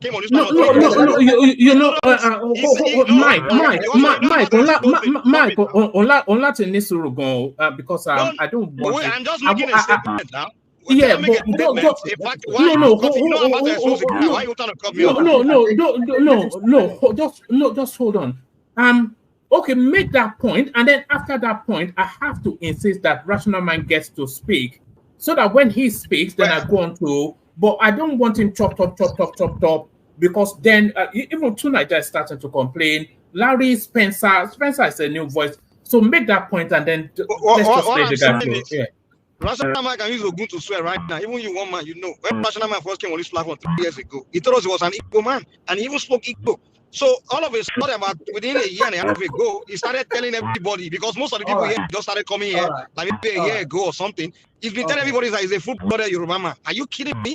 Later on, he claimed that I was having. When I asked him again, it's like, guy, you told me you were Igbo the first time I came here 3 years ago. They started saying, oh, I'm half Igbo. I never said I'm Igbo. Now he's saying he's a full-blooded let him just speak, and then I think you made your point. Okay. That's my anger with you. I don't like that kind of fake human being, man. That's my frustration with you. Thank you. Let's debate. Don't be saying Yorubas are big, or you're lying now. You're a full-blooded Yoruba man. Are you kidding me? All right. All right. Thank you, Mike. So after that, let this guy just speak. Rational Mind. Yeah. Woman. Yeah. It's so I don't even know where to even start. Let me address him real quick. Yes. When I first arrived there, I was talking about the Igbo side of me, and I said I had that from a great distant grandmother from my paternal side. That's not what you said. Stop lying. Hold on. I clarify with time. If you're not here on this platform, go and look at it. As time goes on, are you really explaining yourself, man? I never said I was. Rational Mind, can you do me a favor? Can you just abandon that and then go to Jimmy Agba? I'll abandon it, but one man, because I wish Agele Koko is here. I know I've said so many things here, but there's clarity to my position. I won't come here and just review myself once. I've never said I'm an Igbo man. I said I have an Igbo blood in me. That's what I said. And it came from a distant great-grandmother. And even one of my brother is married to an Igbo woman. So I have nephews that are half Igbos, half Yorubas. So I need you to understand that. My people have married, we've intermarried, and we keep intermarrying. That's how our family has evolved. My two parents are mostly Yorubas. Their parents, their dad are mostly Yorubas. We only marry people from outside who are non-Yorubas. That has been our pattern. That is what over time I've explained on this platform. I'm a full-blown Yoruba liar. No, Mike, on Latin is true now. What's all this? Mike, I need you to give. For the fact that let me say this.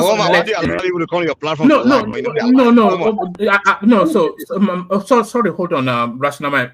Mike, I need you to let me direct this platform, this session, and when I say that's enough, just indulge me that. Rational Mind, back to you.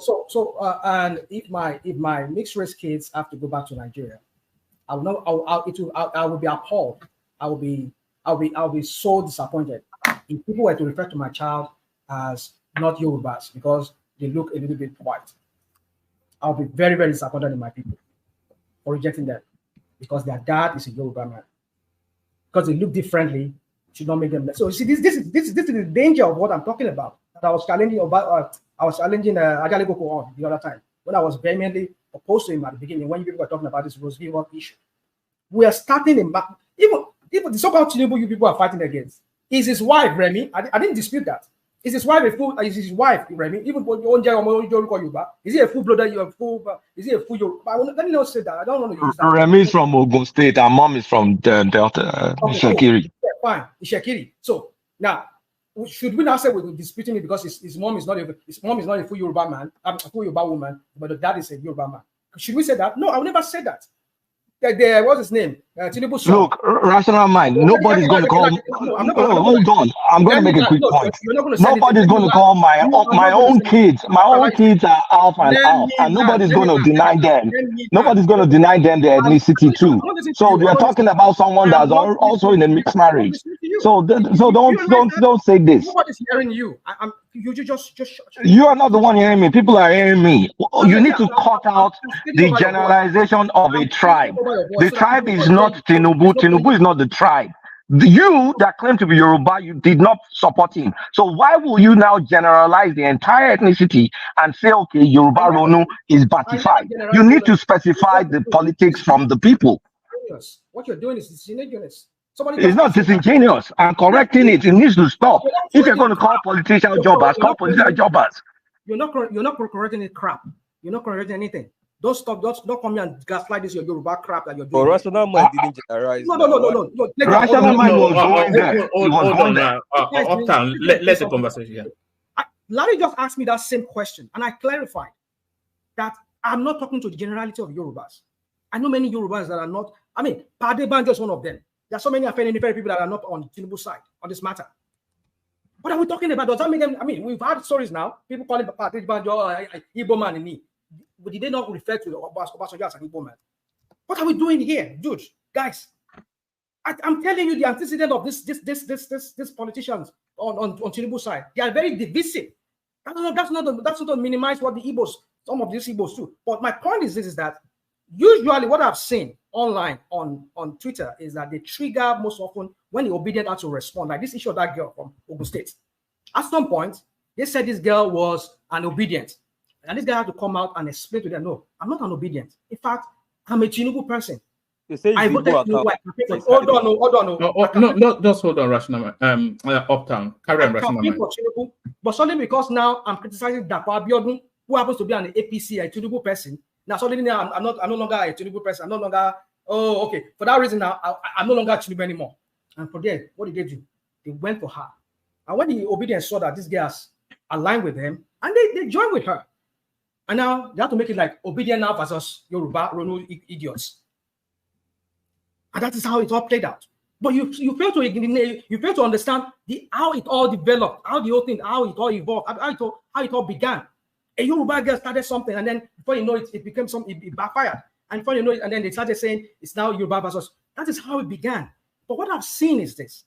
I've always seen that this Tinubu Ronukus, they are the one that always gaslight things. And when they start it, I know the other people too, they will take it up, and they will become bigot like them too. That's what I've seen. So how do we solve it? That's the question now. How do we go around it?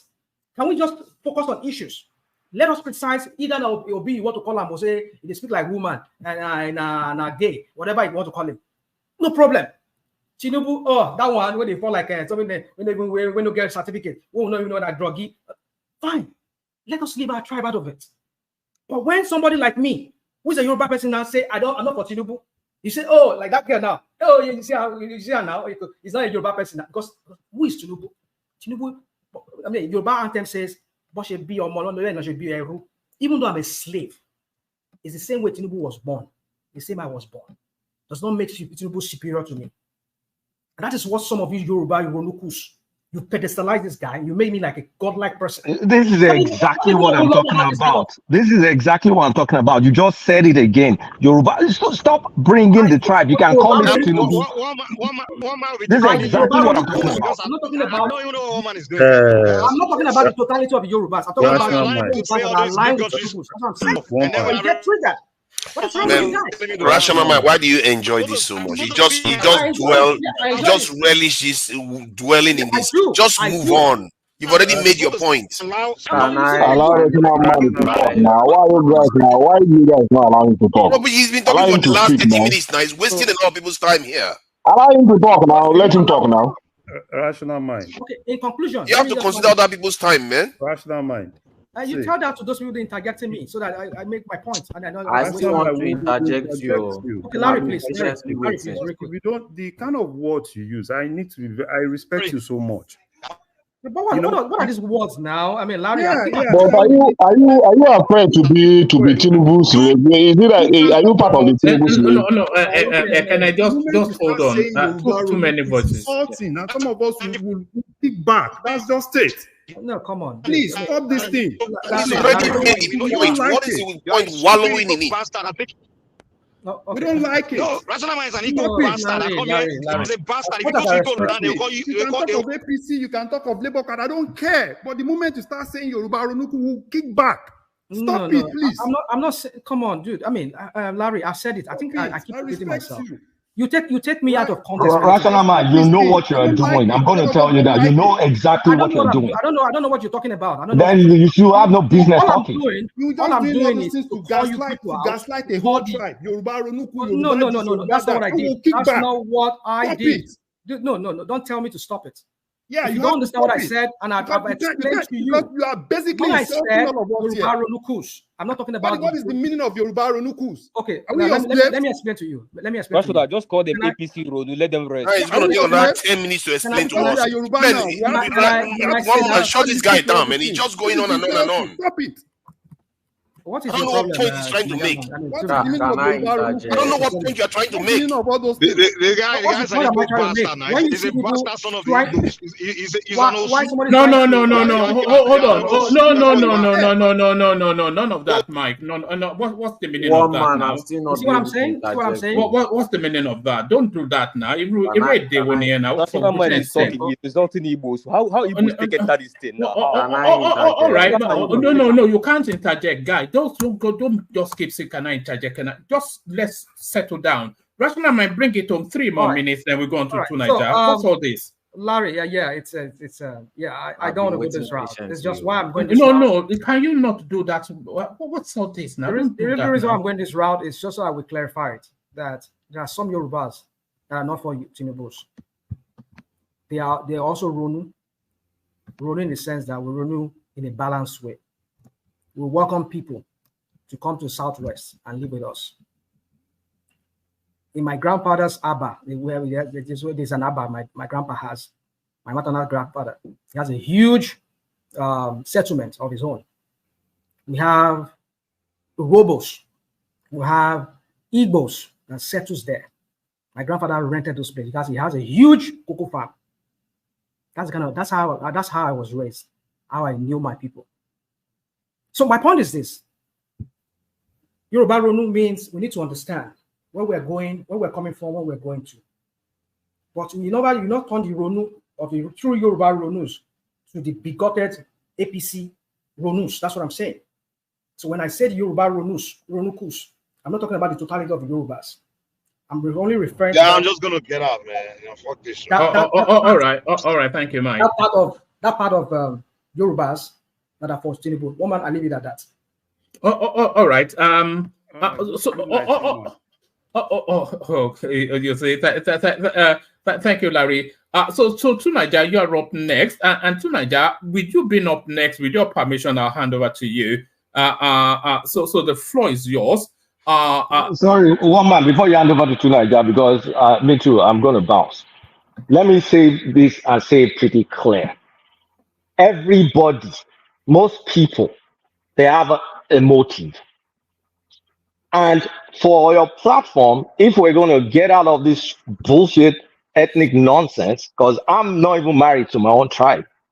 So if we're going to get out of this ethnic nonsense, you have to let people be a bit more precise on how they talk. I will not just say Igbo this. I can say IPOB. I can say obedience. I know exactly who I'm calling out. If you say Yoruba Ronu, there's a genuine Yoruba Ronu movement for those that don't know. It's been on, even before my own dad. So can we cut this shit where people are referring to an ethnicity to say, no, this is what I'm referring to? That it's insulting, especially insulting for us in mixed marriages. Can we just cut that shit? Because if you have beef with a politician, call that politician. I don't know your history with that politician or how he made your life miserable, but call that politician. Don't bring the ethnicity into it. Don't bring a derangement syndrome and just generalize all of us. For some of us, we want to have a good time. Can you excuse me, please? If politicians use these diversionary tactics to not do their jobs, I don't want to be caught in that nonsense game. So if you're going to judge or whatever, APCs, parties, APC Ronuis, obedient, fine. But don't bring the tribe into it. It's nonsense. It is insulting. And if it continues like this, it's just going to dissuade a lot of us. We're here to have a good time, but I'm not going to sit down and let someone generalize me on something like just brush everybody with the same thing. It's bullshit. Sorry. Well, Kulata, one man real quick. Well, why don't you call people out when they refer to people like us as Omali? Is that not bigots? Is that not bigots? When did I sit down here and let someone call you Omali? Oh my I only goodness. jabbed you. Did you hear somebody just call me a When? bastard a while ago? When? Did you hear somebody call me a bastard a while ago? Well, why would I mean, so I should be shouting every time. Look, rational mind, you ask for the trouble yourself. You ask for the trouble yourself because of how you speak.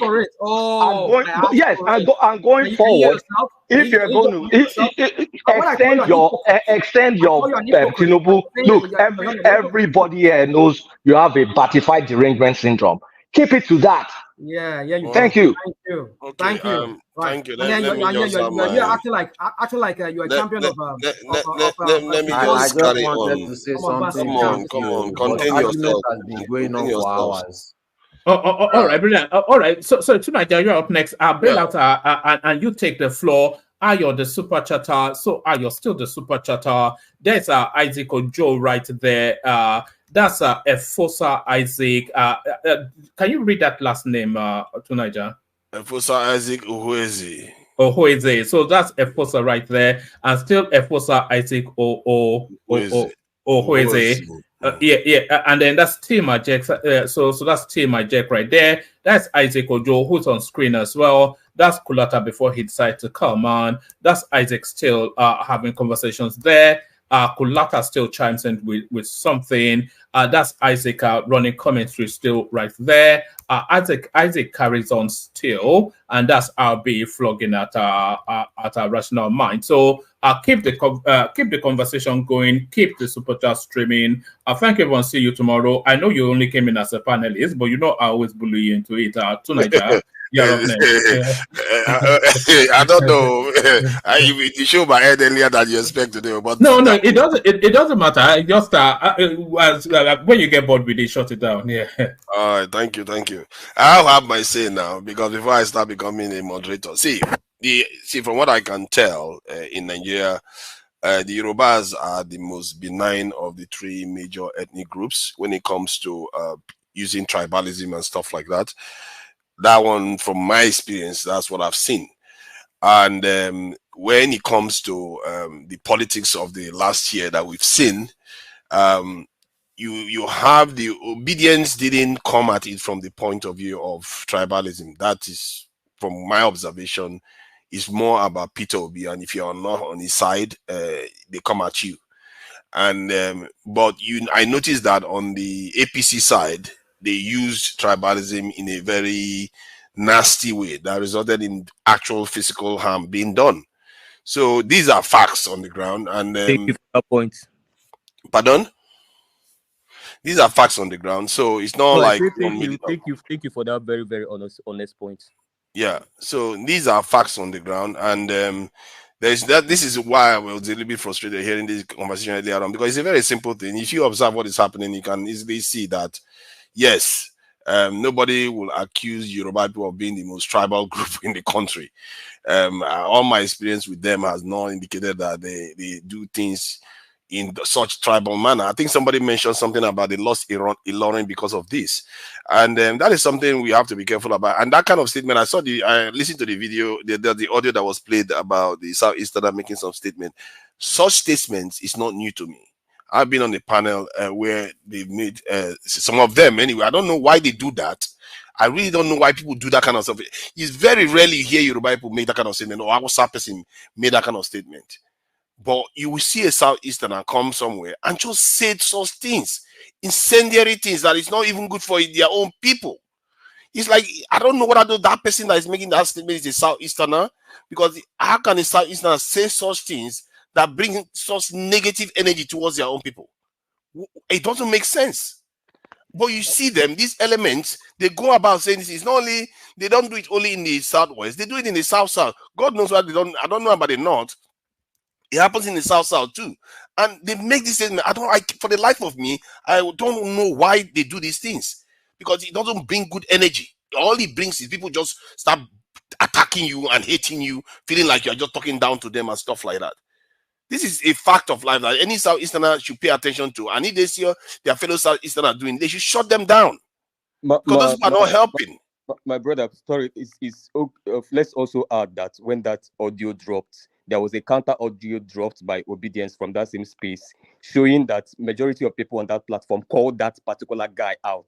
Everybody I agree with you. I agree with you that Obedience Everybody called him out. Both real Yoruba obedience, and Igbo obedience they didn't called go him at out. this from a tribal point of view. They didn't go at it from a tribal But then point of they view. will use that one part of it. They just use one part of it without looking at the collective. Exactly. For me, that's not equivalent. That is not equivalent. They went to the space, they cut out the part where everybody called him out, and then they cut his own out and used it for their tribal agenda. So that's what we're saying. It's not equivalent. That's the thing. The one person says something, or one Southeasterner say one stupid thing. It's not equivalent to the Obedient campaign doing that, because the Obedient campaign, from what I observed, they were very, very non-tribal. They were more about obedience. Yes, they can be very, very passionate, even against me, but they were not about tribe at all. And it was the APC side I saw repeatedly make it about tribe. And even in Lagos, you saw, my goodness, we all know what happened. Come on, we saw it with our own eyes. You don't see that from the Obedience at all.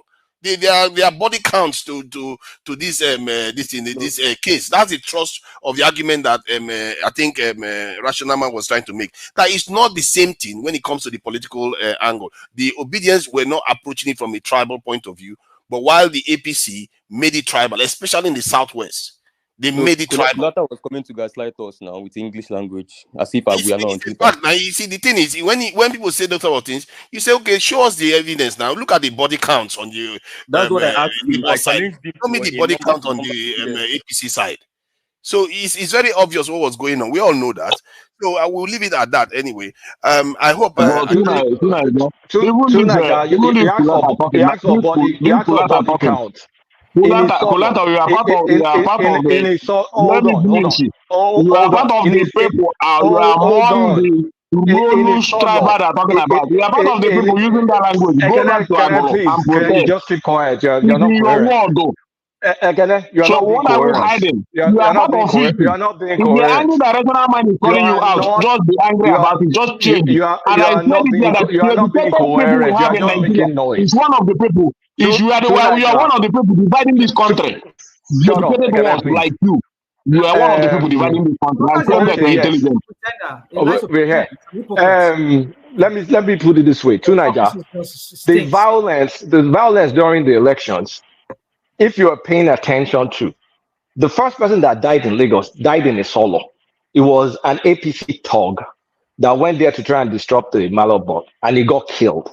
And then there are other people that got bullied in the Southeast. But from a scale perspective, yes, what happened in Lagos was more magnified towards the APC side. But when you look at the body count, it's on both sides. But yes, from the election perspective, there was more of it, especially expressively, from the MC Oluomo and co. But to now deny that things did not happen in the other side, especially when you look at videos of people that wanted to even vote for the other side in the Southeast, that happened too. But that wasn't well discussed. In the Southeast, we are Yoruba stopped. That's what you should speak to. There was Igbo people that were doing it. Can you indulge me and let me come in for 1 minute, please? Because it will not, I don't think I'll ever catch Rational Mind, a Kenyan Playtown on the same platform again. So just give me 1 minute. This for Rational Mind platform, Playtown and Ekene. You see, this rule you are using, I know you've been wondering why it triggers a Southwesterner. It is historical. And the circumstances where this word came from, that the playwright, Hubert Ogunde, used it and waxed a record to wake up the Yorubas. It was during the 63 riots, the Wild West riots, 63, 64, that eventually led to the 66 coup. I don't have a good voice. I will have sang it for you. So it triggers any Yoruba man because Ogunde was conscientizing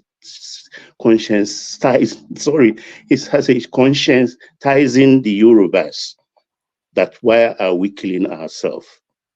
And when rational mind goes further, to put ku in Ronu, it's like go and die depressed. I hope my interpretation is correct. The Yorubas go and die depressed. Ronu kus. And that's worsening the narrative. So maybe I think in just a nutshell, you can understand why even Larry, I consider Larry the gentleman of the platform, why he is triggered, even at that Runu kus. I can take Runu, but anytime I hear rational mind say Runu ku, I get something inside me really kind of snap. You understand? No, Mokonri, I'm trying to, because this is historical. So maybe so that we can moderate things. Can I just say something? No, sorry, please don't say anything. I've Please. been trying for Please, 2 please, hours. please, I've been please. silently listening. Everybody has been talking. Please. So it can play town, rational mind. Maybe if you understand the small Rational man, let him just finish so that then you can be able to reply, because I've not even finished my own this thing, but it's okay. So that is the essence. You can see I've never seen Kulata like this before. You understand? Not even Larry. I was shocked that he reacted. So that is what triggered it. Yoruba ro bio ni no le or some Yoruba ro bio mi okun wa gba fele bi wa gbe bi falare wa pole ko wa ja wa tu poloko ko wa mu something. Look, just maybe you ask the elders who they can explain to you, because I know there are Igbo elders that are really, really Yorubanized. You understand? Maybe they can give you a perspective better than mine and interpret it for you. So that is what is triggering. So maybe batified, or maybe other subtlety language that could soften the effect. So you can address him. Hold on, please. Because he was speaking to me directly. I'm sorry, guys. I'm sorry. I'm not trying to stop anybody from speaking. Baba,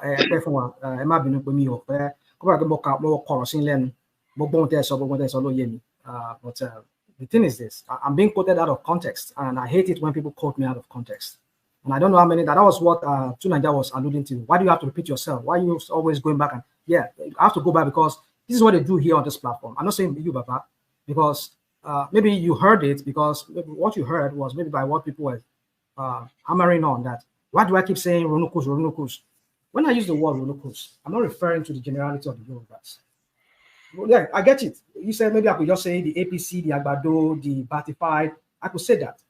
But my point is this: I'm trying to what's that English word? I'm trying to look for shock value here to drive in home a point. And the point I'm trying to drive, hold on, just listen, hear me out, please. No, I'm not saying anything. Is that those Yoruba wing of Tinubu or APC that are arrogating that word are Yoruba. That's why I have to expatiate a little bit. I know the antecedent. I might not know the totality of Gilbert, or Gilbert Ogunde, Gilbert or Albert Ogunde, former the playwright and the cinematographer. So I know I know the antecedent with that, how it came about after the operation? Is it that when the Akintola versus Awolowo debacle at that time? Operation Wete. We were almost destroying each other, and they said go and think. It's okay, dude. I'm getting somewhere with this. What I'm just trying to say, I know that's where the whole thing started from, the 60s. I know I might not be alive then when it happened, but I hear the story. I watch Ogunde's most of his films. But my point is this: when I use the word Yorunukus Yorubas, I mean, I'm sorry, I don't mean the totality of Yorubas. Yorubas who are not for Tinubu, that will not apply to them. But when people keep quoting me out of context because I said the Yorunukus, I'm using it contextually here. The context here is that I'm talking to the APC wing of the Yorubas that arrogate that word to themselves, thinking that they are the custodian of that Yoruba Ronu. I mean, that's not Yoruba Ronu. Yoruba Ronu does not mean you have to bigot. You have to spew your bigotry and prevent other people from living their lives and being able to express their voting rights. That's what I'm saying here. So when I use the word Ronokus, I'm referring to those APC Yorubas who support Tinubu and who want to continue with this bigotry. That's what I'm saying. I'm not referring to the generality of Yorubas. And I keep repeating that to Larry every time. He keep going back and she says, I can't help you then. If you don't understand what I'm saying. I don't know what to say. So then if you want to, no, I really just came to put. I mean, I can hold myself. I can hold my tongue. Baba, hold on. Let me just. If you want to talk to people, you really want to, because it looks like you just want to flog those people, not necessarily want to communicate with them, because it appears you are using language to trigger them. Tonight, guys, both. I want to communicate and I want to flog them. That's what I want to do. Because clearly. Rational mind. His word is Tunaja, can we say something? His word is understandable, and people like Kulata should not be triggered because they also make such statements to the obedient or even to the Southeasterners. Even today. So when you talk about anything, they tell you go. Even this Kulata used to make use of the word go back to Agolo, go back to Onitsha, go back to Anambra. An educated man as he is, you make use of the word. Have I ever told you to go back to anywhere? And you come here to pretend that he's not a bigot. So when you make such statement, what does it define you? Let him just finish, then you can go. Let him land. Let him land. It defines you as a bigot. So you will tell me how many people here that make such statements. Go back to here, go back to here, go back to here. It's people like you, Kulata, and other people that is in this platform that makes so when rational mind is talking and you are triggered, it's because your conscience is flogging you, and that conscience should flog you more. That's what I want to say. Okay, thank you. Can I just Solid next, then Kulata go, then Solid next. Solid, let me just quickly, because I'm doing something. I'm middle of scripting something. I've waited for you many times. Okay, Solid, go ahead. I just don't want it. I just want to respond to Ekene directly. No, because you may say something that may continue another conversation, and I think I've passed my message. But this is what I'm saying. When I'm talking, I talk obedient. You hear obedient, you hear AirPod.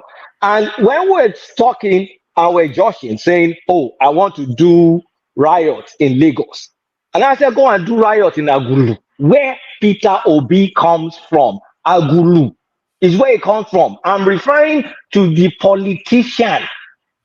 Peter Obi does not represent the entirety of an ethnic group. Why not Adamawa, where Atiku comes from? He's also an opposition leader. Because there's no Atiku person to judge back with me. If there was an Atiku person in the platform, we'll be judging back and forth. Is this the first time you see me make fun of obedience? On Twitter. You guys because tell me one Atiku person on this platform. No. Uptown, let me finish. Uptown, let me finish. Uptown, let me finish. Am I going to be speaking to myself when I'm trying to make fun of an articulator? Who is the articulator that I'm talking to? On this platform, it's just batified and obedient and people that are in the middle or pretend to be in the middle. So if I'm going to be saying Adamawa, who exactly am I trying to make fun? Who am I trying to get reaction from? So when we talk, Sowore supporters when they call for protest, I make fun of Sowore supporters. This is the first time you're going to see me laugh at Ajale Koko. Is this the first time? First of all, stop trying to make a useless equivalent. When Foley is there, can I speak? Can I speak? I don't know who that is. Please hold on. Let him finish. I think Soli wanted to say something. Please. Let me round up. You can't tell me, Showore, when Foley starts to Showore or Ajale Kuku starts to Showore, I'm one of the first people to laugh at them and to call them whatever. I'm not going to be talking like a madman and talking to people that are not represented on the platform. So when you find me a credible or witty articulator that can take a joke, bring it. And I'll be telling him to go back to Adamawa or to Chamba. What I mean, when they talk, excuse me now. Okay, just finish. I want to respond to you. You just don't make equivalence out of equivalence sake. Like, oh, let me be talking to the wall because I have to be fair. Cut it, divide it by 4. This is for this, that is for that, that is for that. Stupid. I only talk to people that are available. Okay. Thank you. Go ahead. To Nigeria, let me I think Solly wanted to say something. Solly, let Solly say his bit. Solly, please try to keep it brief so that I need to go back to my own. After I finished talking, I would have left since, so I just wanted to make my final statement and leave, because I've seen that there's no point staying here. You know, there's never any accountability on the other side. We should just all be coming here for our daily flogging for being Yoruba, as we are bigots. You know, we are the most bigoted tribe in the whole of Nigeria. We are the most tribalistic. In fact, we are so tribalistic that we are not even welcoming at all. We go on social media to incite tribal hatred. Nobody's triggering us. So we just wake up in the morning and just start firing back at nobody. Just because we are better at doing it, we are the evil ones. We just wake up and we are the only ones that do it first. Nigeria, bow out. You have your job cut out for you tonight. I have to accept my sin as a Yoruba man. Since they came to come and flog me, let me flog myself too, because I'm such a bad person. Nobody ever starts with us. So nobody ever starts it with us. We just wake up early in the morning and then we start firing back at everybody. This same thing was done to Northerners for 8 good years. You did it last week to Northerners solely. You did it last week to Northerners solely. I listened to you on this platform. You were screaming bigotry against Northerners, and they didn't do anything to you. For hours, and I've heard you one man shout called you out and for it. accuse and So shout don't and even accuse. indict yourself. I've been. Can you mute this guy? I've been here for over 2 hours watching you accuse and shift goalposts, and I keep quiet. I never speak this night, though. I never speak for this night. I know. I would say let's just be brief so that I can carry on. I will need to change the topic soon anyway. I say I will go after this. Don't worry, I will go. You can continue flogging us after I've left. No, you know, just go straight to the point. Go straight to the point. Sorry, go straight to the point. We're hearing you. My point is, this was done to Northerners for 8 good straight years. I now understand why the Northerners kept quiet and chopped that flogging. Next election, come and collect presidency. Let's see. We'll see if all this. We'll see if all these insults. Is anybody running for president here? So you see that in Netherlands? Wait, now can I finish? Maybe all this is for the Lord and Savior Peter Obi, right? You think you are helping him? I can bet you $100 to every Peter Obi supporter on this platform. He will get less votes than his previous election. If you want to bet that was in 2022. If you want to bet that with me, one man can give you my contact. The one where you bet for 2022. Shebi, this is what you want. I am the evil person. I am not even welcoming at all. I wake up in the morning and I incite leave him now. Let him finish so that the next person can go. Let me flog myself. Let him speak, rational mind. Let me flog myself too. So there is no point in me defending myself. I will just keep quiet. And when the election comes again, since you are right, you must win the election. No? You must win it, oh. Because if you don't win it, and you've been insulting for years, you must show me what you gained, though. Since we are the evil ones, you did it to not. You expected their votes. Come and collect votes. You keep repeating yourself now. You keep doing it not. I mean, what are you doing? I mean, you've already said that. The issue is the problem is this. The problem is this.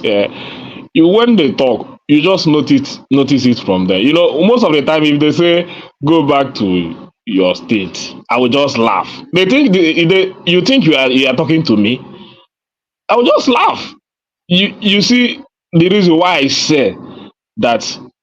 I don't know why I see the way I look at educated people in this country. I don't know if that's how you people see it. Because most of the time, I don't know why an educated man will come on the platform and tell people that if you want to protest, go back to your state. And it is somebody that is seeking for good governance, so that wants the country to move forward. So for me, in order not to respond to you, I'll just tell you, okay, I don't want to protest. But you that needs good governance, an educated man, speaking, narrating things, giving the government analysis of their policies and all that, and they are not carrying it out. And you see the country going down every day by day. So your priority now is the protest should not start in Lagos. or in your own state, the protest should start in Anambra or in Agolo. So that's your narrative. When you see other countries doing it, succeeding, Kenya just did their own and they succeeded. Yeah. Nobody tell each other go back to your state, go back to this place, go back to this place. So that's why most of the time why should I protest?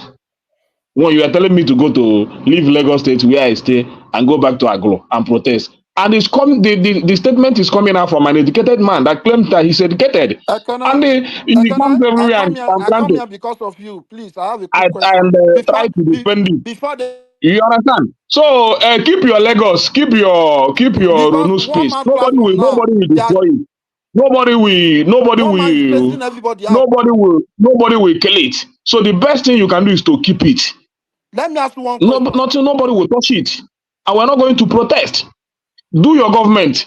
Whatever you want to do with the Tinubu government, if Tinubu is the man that I don't know is untouchable, his government is untouchable. Nobody is ready to touch his government. If you touch his government, you are a sinner.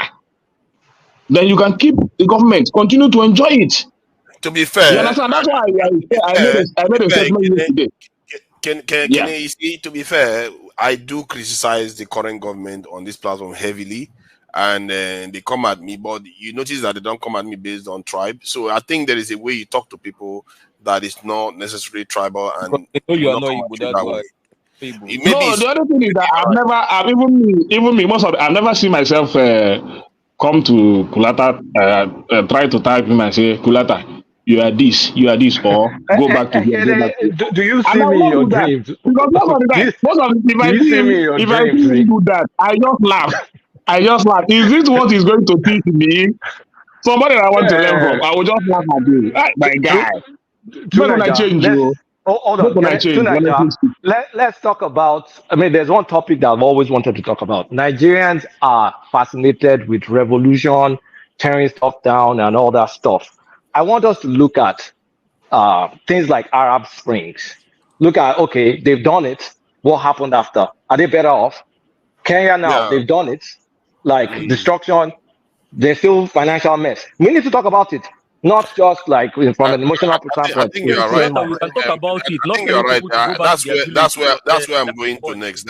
Hold on, that's where I'm going to next. Brother, that was a thing. Yeah, we can talk about it the way Kulata said it. Let's talk about it. Do we need it or not? But that's not what they're doing. They will tell you go to Agulu, go to this. That's not what we are supposed to be saying. That's true. That's true. Fair what point. do we do? Should we protest or not? You give your reason Peter Obi is from Agulu now. Peter Obi is from Agulu. So you're not going to say you're not going to make it tribal. Uptown. Can you hold on 1 second? Kulata is actually trying to move the conversation away from that tribal space. So go along with that. Thank God one man is here. One man. One man disappeared into the wilderness. All right. Okay, sorry. Before I leave the stage, I want to quickly say maybe I might be wrong, maybe say the right thing about this issue you guys have been rolling. Now, I'm going to tell you people the truth. We have 3 major tribes in Nigeria. They call them the Wazobia. Thank God I am not from these 3 tribes. So, if a Yoruba man comes into this platform to come and give the judgment, he is wrong. If Hausa Fulani man comes to this platform to come and give the judgment to all you have been saying, he is wrong. When an Igbo man comes here to come and give the judgment to everything you guys have been discussing, he is wrong. The only people that can come here to come and give you people your report card, these 3 tribes, are those people that are not from there. And thank God, I'm not from there. I'm going to call the result now. So you don't belong to a political party. What are you saying? You don't have a political party. Okay, you don't even understand what I'm saying. You cannot accuse him of being tribal. Please go ahead. You don't even know what I'm saying. That person that spoke just now. If you don't understand what I'm saying, no. Why I'm not My brother, it's not confrontational. What I wanted to tell you is that we were. Why are you coming? Why are you coming forward? Why are you coming forward? Calm down. I'm talking to 3 tribes. Calm down. It's not about tribe. I'm not talking to one tribe. I know now. Calm down. It's not about tribe. I don't care about tribe. What I'm saying is that the conversation really started with obedience, which a lot of tribes are in that movement, and the APC people that call themselves Ronos, which are also. I'm not talking about obedience. I'm not talking about obedience now. Let him make his conclusion. Let's hear what he wants to say. Let him make his conclusion. I'm not talking about obedient. I'm not talking about articulated. I'm not talking about a Baptist or whatever you call it, bat or whatever. I'm talking about Hausa Fulani, Yoruba, Igbos.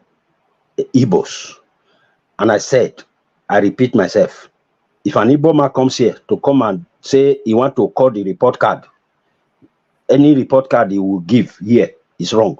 If Yoruba man come, his report card is wrong. If outside Fulani man comes here, his report card is wrong because each one of them will be biased.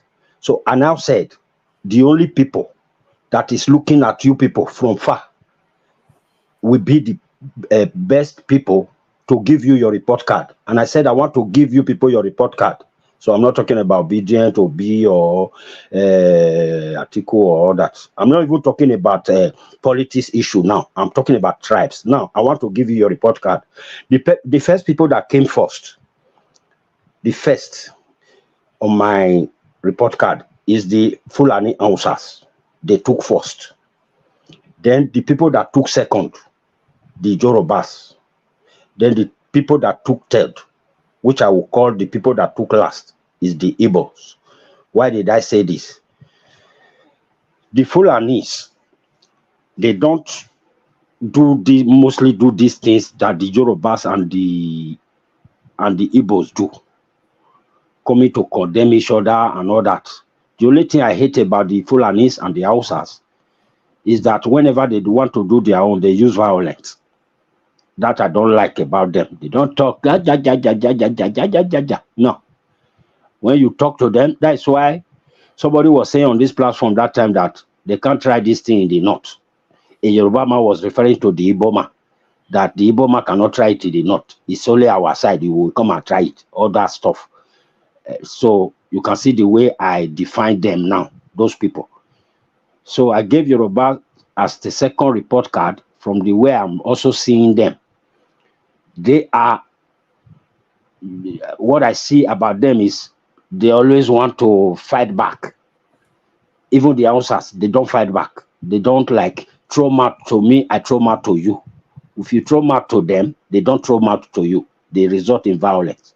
The Yoruba man, you throw mouth to them, they will throw mouth to you. The people that throw mouth pass, where they always throw mouth, where they start them, they are the Igbos. So that is my report card. Whether you like it or not, or whether you believe it or you don't believe it, that is your own business. Thank you very much. Thank you. Let me carry on. Move to the efficacy of riots. We need to talk about it. People need to learn. That's where I was looking to go next. I must say, to an extent, I concur with the last submission. Apart from the North, they tend to do it based on religion. And this is why they don't tend to go after the Southwesterners, because Southwesterners generally half and half is this in Muslim. And Southwesterners are quite benign in terms of, they don't do. I don't know why it appears as if Tinubu just made it a thing now. It's not. If that was the case, people would not be going to Lagos as much. Let's face it. And I also think that all fingers are not equal. These 3 tribes in Nigeria, they need to get their act straight and use their tongue to count the number of teeth in their mouth. If you ask me today, if I'm to say the dynamics of Nigeria as it stands today favors even the Southwesterners the most, and but eventually, because of the demographic shifts that's going to happen, it's going to favor the northern parts of Nigeria. It's funny enough because most governors that's presidents in Nigeria are often from the minority groups because of the rival suspicions between this in a major group. But that said, in the end, those are not very important thing because other nations have them too. Look at the UK; they just handed the Sunak, one of the worst defeats ever to the Conservative Party because the guy was Indian. So, but that said, regarding the efficacy of riots and I really do like the way Emeka came across his submission, the way he put it, because you have to look at events, which people he favors and who he doesn't. Given what happened in the Arab Spring, it's obvious. The result is very clear to see that there was a lot of negatives that came out of it than positives. And if you also look at the way riots happen around the world, or protests, let's do protests, not riots, you have to, this idea, you have to know yourself. In other words, you have to be aware of the geopolitical weather, what is happening. It's like somebody going to war without understanding the weather of that region or what is happening. If you don't know what is happening, you go into this kind of stuff, you're going to end up in a worse situation that you cannot even predict. And what I mean by that, understanding the geopolitical weather, is that you have to know the forces, that are outside the country causing all these. Some of them want certain people to be in power, and if you are trying to dislodge them, they are going to do everything to stop you. And you have enough power to overcome them? No, you may not. And if you don't have enough power to overcome them, if you don't have enough power to overcome them, do you have alliances with other people that will challenge them so that a neutral outcome from the people will be made? That's what you're going to get. Because if you don't do that, what is going to happen? An example is you go and protest, and maybe Americans like Tinubu. Who do you think is going to replace this in during the protest that is going to happen? Who do you think they're going to put there? It's going to be somebody that likes America too, and especially the Chinese say they don't care, or the Russians say they don't care, and other people say they want to hands off. Americans will win. They'll get their way. You can't beat Americans in that game. They will get somebody that will speak your language, talk like you, be from one of you, and he will go and do their bidding in the end. How do you think Tinubu emerges? Every time, I think somebody said something yesterday that I found quite interesting, actually, that in Nigeria, there is a lot of churn in the political class, that there is barely one family that dominates the Nigerian political space, that there's a massive rotation going on. And this is why you don't see a Tinubu emerging, two Tinubus emerging as presidents, or Babangidas emerging as, you don't see that in Nigeria, because there's a lot of churn. But how is it that the outcome is still the same, even with all that churn? It tells you that the people that are in charge are ensuring that a certain type of people makes it into office. And if you go and start tearing your street up and you can't control the outcome, forget it. If you look at the countries that protest and it favors, look at Hong Kong. They protested. What happened? The protesters went and won election and went into the House of Assembly and started governing the state, because the Chinese can contain it. You can. Americans try to influence this in the protests, but the Chinese were strong enough to make sure that, mind your business. If there is a protest in Iran, the Iranians are strong enough to say, mind your business, America. The outcome is going to be ours to decide. Or in Israel. But in Nigeria, do we have the power to tell them to back off? Do you? So you have to be careful. All the nations, if you look at all the nations that present, like Syria, Libya, all those people don't have the power to prevent Americans. And look at what happens. Sorry, you're taking it to... look at Syria, they protested. Or look at Egypt, they protested. The thing is, protest is not the end goal. What was the successive leadership they got? They lost all their rights.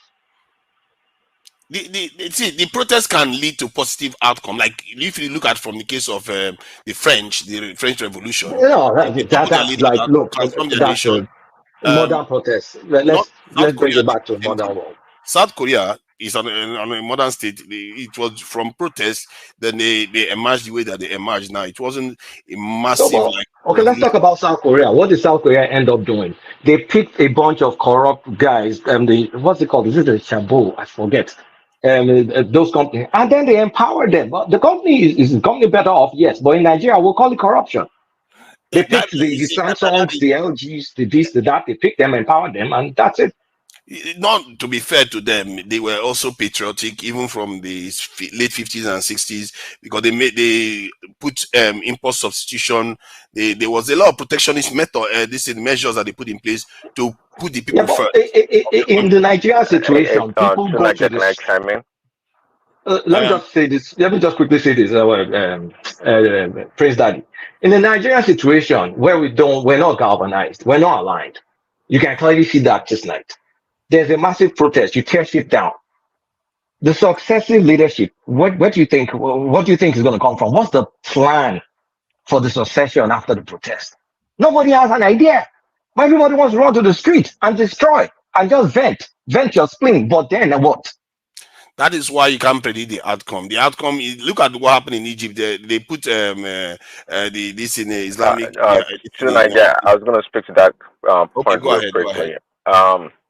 Actually, the outcome is very much predictable. Actually, it's very easy. That's why you see the pattern from the Arab Spring to all around the world. What happens after a massive protest? You see.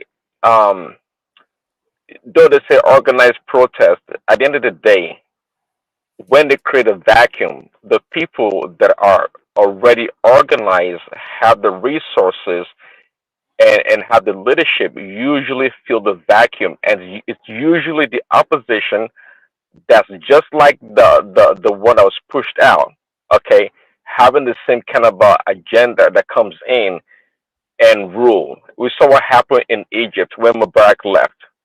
When the Muslim Brotherhood came, that the Muslim Brotherhood is not just a fringe organization. They've been around for a very long time. They have structure, they have resources, they have assets, they have everything.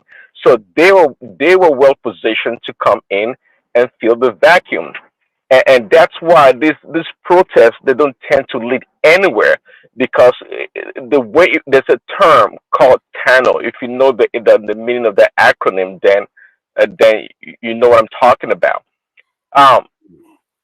You have to be organized. See, when these people these young people, even older people, don't matter. They just protest.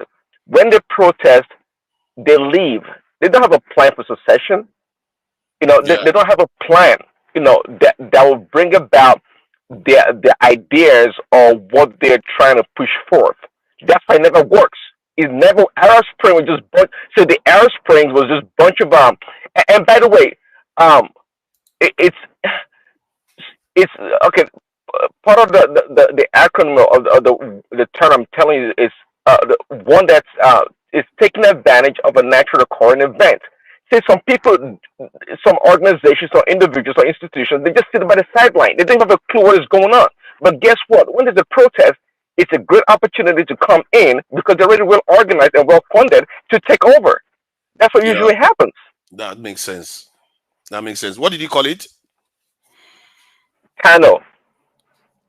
Okay, I think that makes sense because, like you use the example of the Islamic Brotherhood in Egypt, because this is what I'm saying, and like you said, it needs to be organized. You have to be aware of what is going on in your country, whether there is a power bloc that is looking to take over, and whether this in geopolitical space allows for it to happen in a way that your wish or the outcome you prefer will be achieved. Because if that is not the case, if you have to have several eyes in these type of things. The idea that you just go on the street and start tearing things up.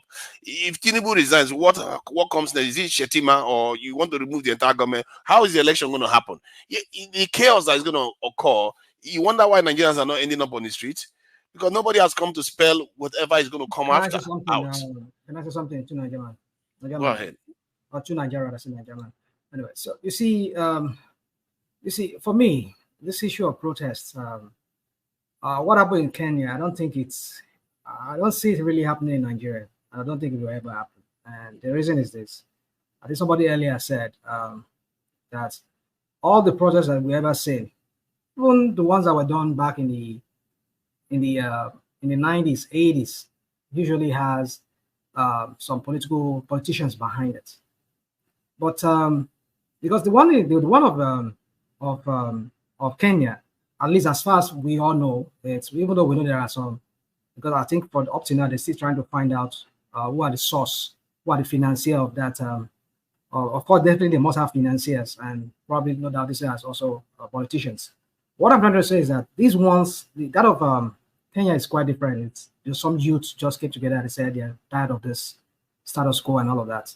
But in that of Nigeria, we've always said that the protest that has always been in Nigeria has the backing of some elites. These elites are politicians, like the ones we've seen in Lagos and other places. It has always been, one of them is the one that is currently in power now, Tinubu. He was one of their financiers.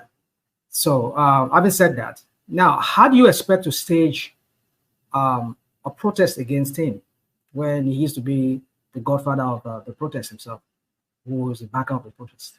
How are you going to beat him in that game?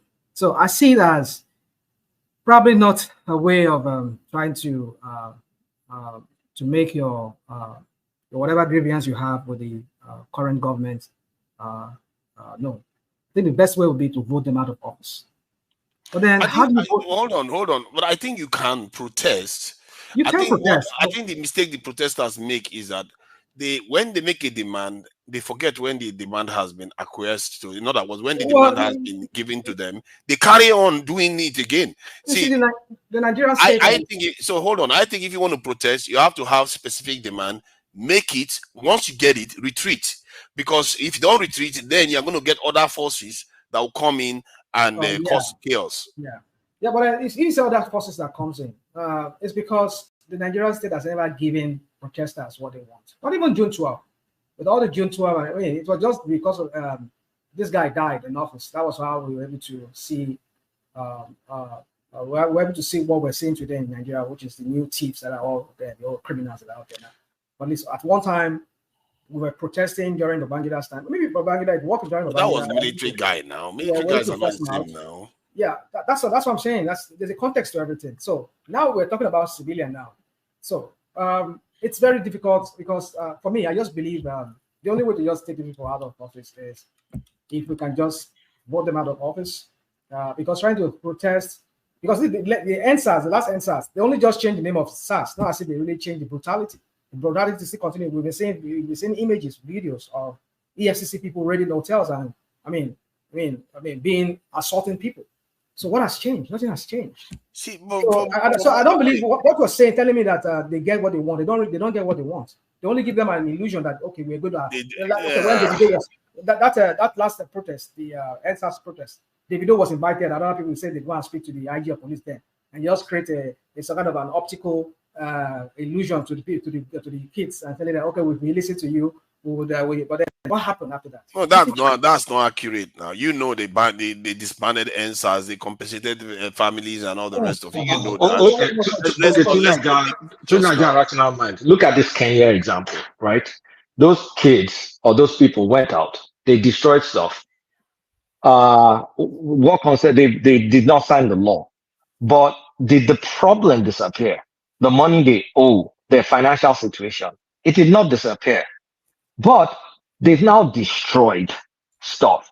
So they've kicked the can down the road. The concession the president made, okay, I remove budget from first lady, second lady, whatever second lady means. Cosmetic. But the country is still in trouble. So what's the efficacy? That's why I'm going to the efficacy.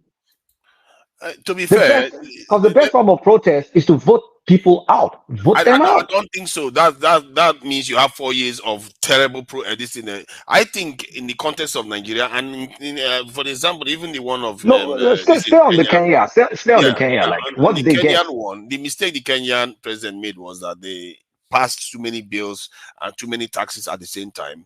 Just like the Nigerian government, I don't know how they always go everything like double barrel gun all the time. Like you don't do things gradually in the West. When you want to increase stuff, you do it gradually. You don't just overnight, boom, let's go and suffer. You know, and while you guys are living large, that is not the way to do things. You have to sensitize the people, talk to them, let them gradually ramp the stuff up so that people have time to adjust. And if you just ramp stuff up, especially in the context of Africa where people are already at the bottom, it's like you just want to drive them crazy or what? So these leaders, they have to take responsibility for the way the outcomes that we've seen in those these countries. And to be fair, to these democratic leaders we have in Africa, the truth is that when the people protest, they tend to move. That is the truth. Let's make no mistake. I actually If agree with you. they tend to actually move, and it means there is power in protest. But the people that are leading that protest, you have to know when to stop, because once they've granted you what you want, watch now. Just sit back and watch what they want. They've only been moving in recent times. In the past, no, I don't think so. Maybe anyone can give me an example that when that happened. But to your point about this, volume of policies being implemented at once. Look, it happens everywhere around the world. But the difference in Africa and maybe in other parts like the West, of course, is that they have more safety nets. You know that they have welfare programs that are thriving, so to speak. So when the government comes about and implement budget policies, it trickles down because the people don't really feel the impact as we do in Africa. So the excuse that the Kenya government is insensitive, I don't care for Ruto or the government anyway. I'm just saying it's not entirely true, because sometimes some of these policies are complementary policies. You know that you can't just pass one single policy. Sometimes you got to pass multiple ones for things to be cogent. We are talking about 3% to 5% tax on the value of your car, the tax on tampons, tax on everything.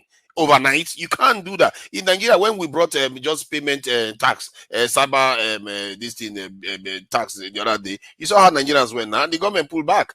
So can you imagine that? That's what he wanted to do. Multiply it. That is exactly what he wanted to do, without consulting the people enough, without telling them precisely what he's going to do with the money. I don't understand these leaders. I really don't get them. You have to tell people exactly what you're going to do with their money. And believe you me, people are reasonable. They are not just going to start fighting you when they know you're actually about to use their money for their own progress. Is that an African thing?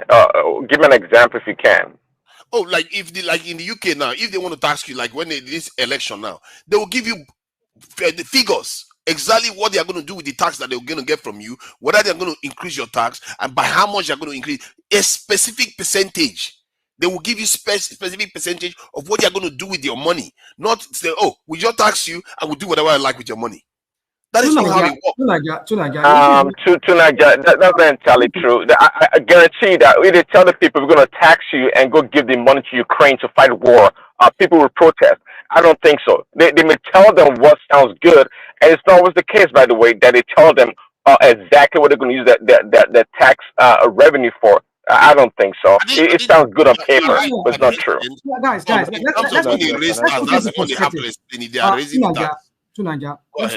put this in perspective. What led to that Kenya protest, from what I gathered, was that they borrowed the money from IMF.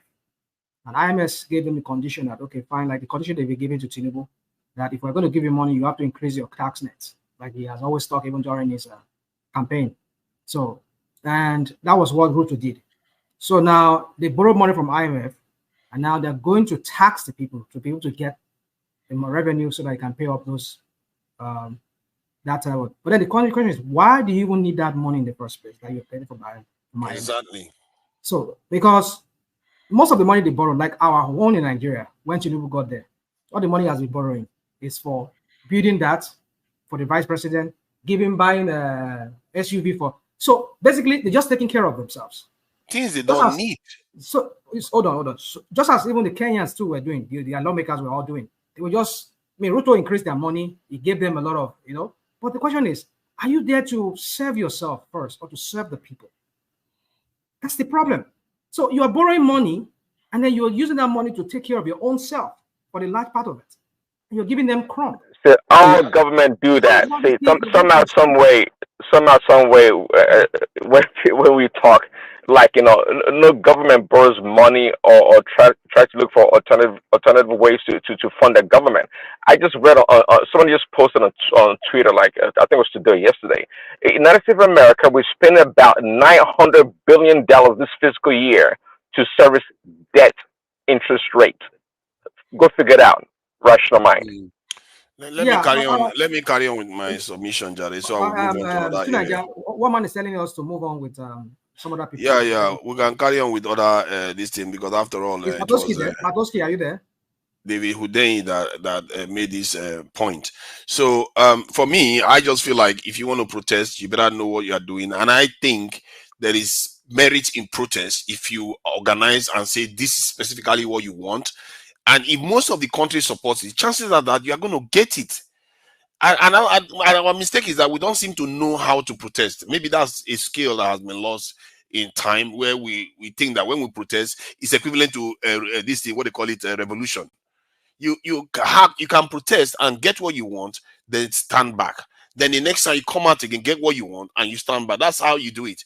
And I don't see anything barring the politicians from fulfilling the needs of the protesters. If protesters come out today and say, you know what, we want security in this country, you need to go and recruit people, you need to secure our borders so that our people can feel safe, the government is going to move. Are the government going to fight the people for demanding that? No, you won't. If the government, people say, we want to protest for electricity, are the government going to fight the people for doing that? No. Sooner or later, the government will concede and say, you know what, this is a state of an emergency. The people are really upset about this. We are going to act. And can you see the kind of positive force you can, positive outcome you can get from protest? So I believe protest can work. Just that you have to be organized and know exactly what you want before you even start heading out there. Tonight, I don't think the government respects the people. Let's just start with that. See, even when they come out and protest for security, power, and good roads, they're not going to do nothing about it. That's reality. They're not going to do nothing about it. They don't respect the people at that level. It depends on what you demand. If you are smart, even when they demand for electricity and good roads and healthcare. Can I just interject? Before you stop, the government will have to spell out how they are going to solve the problem. So, Niger, nice discussion. I woke up from sleep to hear this. Let's be realistic here. We're very educated, intelligent people, right? And I think we should be able to extrapolate from past experience. What has protest actually achieved? Let's look at all the time we've protested in Nigeria, number one. From 1993, we protested against the annulation of the election. Did it produce any results? No. The Aba women's riot, did it produce any result? No. Occupy Nigeria 2010, did it produce any result? No. Are we not still suffering from the subsidy removal? What else again? NSAS, did it reduce police brutality? No. Are we not still experiencing police brutality? Go and look everywhere in history, even the United States. What has protest actually achieved? It will delay the decision, but that decision will happen. Mark my word today. What the president of Kenya just did was delay that finance tax. They will put it back. This time around, they will not announce it. People will pay. They will just tell you, oh, things has gone up. What's the finance tax? What will you do? So the mistake they made was to announce. And then people reacted. And to be honest, if you monitor geopolitics very well, I overheard you said the United States, and you're quite right. The Arab Spring was sponsored by the CIA, and that was why it was effective to bring down those governments. The only time it didn't work was in Syria when the Russians came in. Now, most of the protests, even our current president sponsored protests. He sponsored the occupied Nigeria. He was part of those who sponsored the 1993 protests. He has been organizing ever since. So even this Kenya election was sponsored by the opposition. If you don't sponsor protests, it doesn't work. And then again, protests do not achieve anything. It delays the decision. Go and sit down. I think you conflated quite a few data there. Let me just add my. No. I need to deal with that point. Let me deal with that point directly now. It's my turn. No, it's not your turn. 1 minute. Talking. You are the one.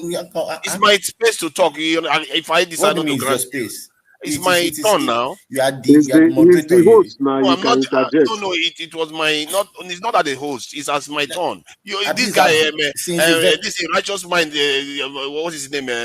Rational mind spoke for more than 1 hour. But let me have a reply. Are you contending with the panelists now? You are the host. You should let I'm this not thing go around. contending with the panelists. You see me muting you. I'm just saying it's my turn. Allow me to talk. If you can just allow the guy, he's a new voice. I mean, why should I allow him for? Because he says you're the moderator now. I'm not the moderator. Don't cheat me because I'm a moderator. No, you are the moderator now. That's what one man said, right? When one man left, it was my turn to speak. and I'm yeah, not I know. finished. But we've been back and forth on this topic. So let me reply to him. It's up to you. So for me, the points you made regarding, you conflated quite a few things together. You said June 12 didn't work. Actually, the June 12 protests and the pressure that was put because of the protesters and all the movement that took place during that period is why we have the democratic system that we have now. That's why people Nigerians say never again for military, at least for 25 years so far. Also, the NSAS one, they granted them exactly what they wanted. See, the idea that the ultimate outcome, nothing changes that much, is the reason why the process. June 12 didn't work. MKO died. See, June 12, yes. Hold on. And that June 12, it was how many years? 8 or 9 years, right? Yes. The protest died down after immediately when the military stepped in. The organizers ran away from the country and were shouting from outside the country.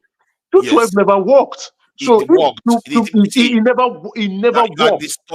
Let me explain why I say it works. Let me explain. See, the ultimate objective of the June 12 was democracy, wasn't it? What was the end? It was the annulation of the election by Babangida. And it was democracy that we're heading for. It was not just it was later on that became, because when time has elapsed. You are shying away from it now. You know the reason why Babangida put the election was to transition to democracy, because he cancelled the first two that he started. Then when they voted for Abiola, he cancelled it, and everybody was like, it didn't matter whether it was Abiola or not. If anybody else, they would protest the same way, because get my point. Let me analyze June 12, just 30 seconds. Okay. The effectiveness was June 12. Someone won that election, right? Or someone was winning, they didn't announce. Abiola was leading that election, and that election was annulled. Now, to ensure that if we want to say June 12 worked, is because the democracy, we actually had an election, that result should have stand, or the result should have stood, rather, and Abiola will be president. Yes. Right? That's when we will say it worked. It never worked. Everything was cancelled. The military continued. And then we had another election again. So that protest was not effective. I think your interpretation of history is actually wrong. You have to look at the churn in the population and what was going on. Because the objective was democracy. Make no mistake. It wasn't back to military. They wanted democracy. This in Abiola is just a vehicle for it. If Abiola didn't succeed, they knew full well the moment Abacha died that either Abiola takes over or they have to hand over to. But that's the way it should have been, because we had an election in 1993. Yeah, the military came. So the military came illegally. Now, if they wanted to hand over, we had an election. It was to hand over to Abiola, who was the president-elect, and Abiola will take up to become president, do his 4 years, go for another election, do another 4 years if he wins, and then it's like we are returning back to 1993. But we didn't return back to 1993. We moved forward. Abiola died. Because Abiola died, we moved forward in a democratic system. Abiola was murdered. Not that he died. Abiola was murdered. See, your mistake is that you did it here. You used saying that the June 12 failed because the Abiola died. No. I didn't even go to that point. I said, what is the effectiveness of a protest? Even June 12 was not effective. That was your submission. The viewpoint of June 12 was Babangida should reinstate Abiola as president. Did that happen? Let me flesh out the point you made. It's not democracy. No, you are changing it. Hold on now. I know June 12. Maybe you were out of the country. You left Nigeria very early. You left Nigeria very early. Let me make my case against the points you made one by one. Oh yeah, go ahead. Make your point. But Nigeria, I just want to remind you that you left Nigeria very early. It's okay. You went on to say that you went on to say that the NSAS protest didn't work because police were treating people badly. So in other words, you are looking at the ultimate outcome. You were not looking at the fact that the government gave them what they wanted. So suddenly now you made that argument as a part of your case. But when it comes to Abiola, you didn't make that argument that the ultimate outcome is democracy. You see that inconsistency that you are doing there. If you want to be honest about it, protest does work. It depends on how you do it and the circumstances that it occurs. in many cases, in many cases in the context of Africa, it doesn't work. I think we are talking from we are getting to the same point, but from different pages, right? Now, the protest on June 12th. I'm talking about that June 12th era in Please, 1993. can we let this discussion go round? Let me let people speak. Niger, I've been asking to add something to what you're saying. It's actually an extra point to your own points, for you know. Please, if you will let me add it. Please go ahead. I want to come at it with the answers my brother said, and I am a full participant in that protest, and I can tell you that all we wanted to get with that protest, we got it. We wanted SARS to be removed, to be ended, which is actually the name NSAS. Why? Because police brutality had gotten to almost 90% in terms of velocity, efficiency. People were being killed. It started in Uheli. It didn't even start in Lagos, that protest. And right after that protest, police brutality went from 90% to shrink to almost 10%. That's massive. That's the if that was an exam, you passed. It's an excellent mark. Police brutality immediately went down from 90 to 10. It can never, I don't think even us that was protesting expected the result to be down to 0. No, there has to be some brutality here, but that 90 was massive. So it worked. It's just like saying, your argument, my brother Emeka, is just like saying, if I'm having a headache today, I won't take paracetamol, because if you take paracetamol and it goes down, sometime next month, you can still have headache. So why take paracetamol? No, let it go down now. When it comes again, we can do something to it. It has to be regulated. Even if you take all the paracetamol today for headache and headache stop, you still have headache. If you don't have it next month, you have it next year. Yeah, so that's not the point. The point is, you have headache today, you did something for it, and it calmed down. SARS was disbanded. Even the ones in Anambra that was causing mayhem, the ones in Edo, those notorious ones in Delta, most of those places were being shut down. Most of them are shut down today. There's a little bit of resurgence in the last 6 months here and there, but those are skirmishes. What triggered that thing in 2020 was massive. Like, I can't even go for shows. I can't enter Uber in Lagos State and go for a show from VI to, say, Ikeja without praying that maybe I won't end up in the show. I'll end up in a cell, kidnapped. Nobody will know where I am till I bring out all the money I have or get beaten or whatever it is. That was you're almost living in fear as a young person. That was massive. You can't tell us that we achieved exactly what we wanted to achieve with that protest.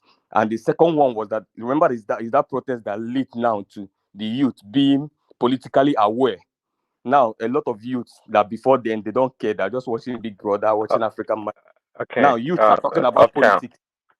Uptown, quickly, I can agree with you that a protest. Let me finish, please. A protest can bring about an attention to a single narrative and bring about a change, just like you said. But I think maybe myself and Coletta. Let me line. Let me add something before. I think that's what you're driving to. Let me just caveat. Let me put that caveat real quick so that you won't bother going around. There's a strong caveat to that, and I think that's what Niger was speaking to. When you want to protest to a single narrative. Pick something, like the way we say there is SARS. Pick it, disband this. When you're done with that, chill. If there's something else you want to protest about later, and make sure those things are deliverables. Don't come and say you're protesting for electricity. You know electricity won't be fixed in 3 days. So pick deliverables, attack it, get it, and calm down and re-strategize. That's how protests work. But when you overstress it, even after getting your aim, that's where the trouble comes in. Yeah, but me personally, I'm not a protest person. Okay. And that's where I think Emiloko wants to come in. Larry, I don't know if Emiloko, go ahead. One second, let me add that I support Kulata in terms of protest. I don't think leadership answers work because it's just a police brutality thing. Yeah, but I don't think leadership and governance that protest does anything. No, I think democratic revolutions, the ones that happens in the ballot, is the only solution. That's why if people are talking about protest on Twitter, I don't put my mouth. I am busy talking about how are you going to prepare for the next election? Because I know you're going to protest for bad governance. That's the nonsense. That's the nonsense. You never go to my timeline and see me pushing for protest. I think that's the nonsense.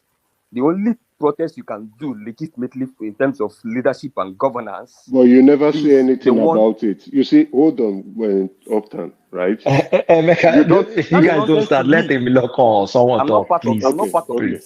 Yeah. Uptown, let him look on talk. Kulata, just I will thank you very much, Kulata. I will shut up. But Uptown does not say anything, which means when you are quiet, it means you are in support.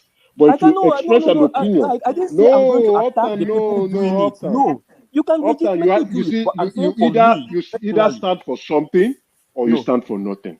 No. That's not how to All do right, it. can please, it's okay. Uptown, you don't need to defend yourself. It's come out now and tell sufficient. You have already stated your point. Nigerians should not protest. That's weird. I can't do that.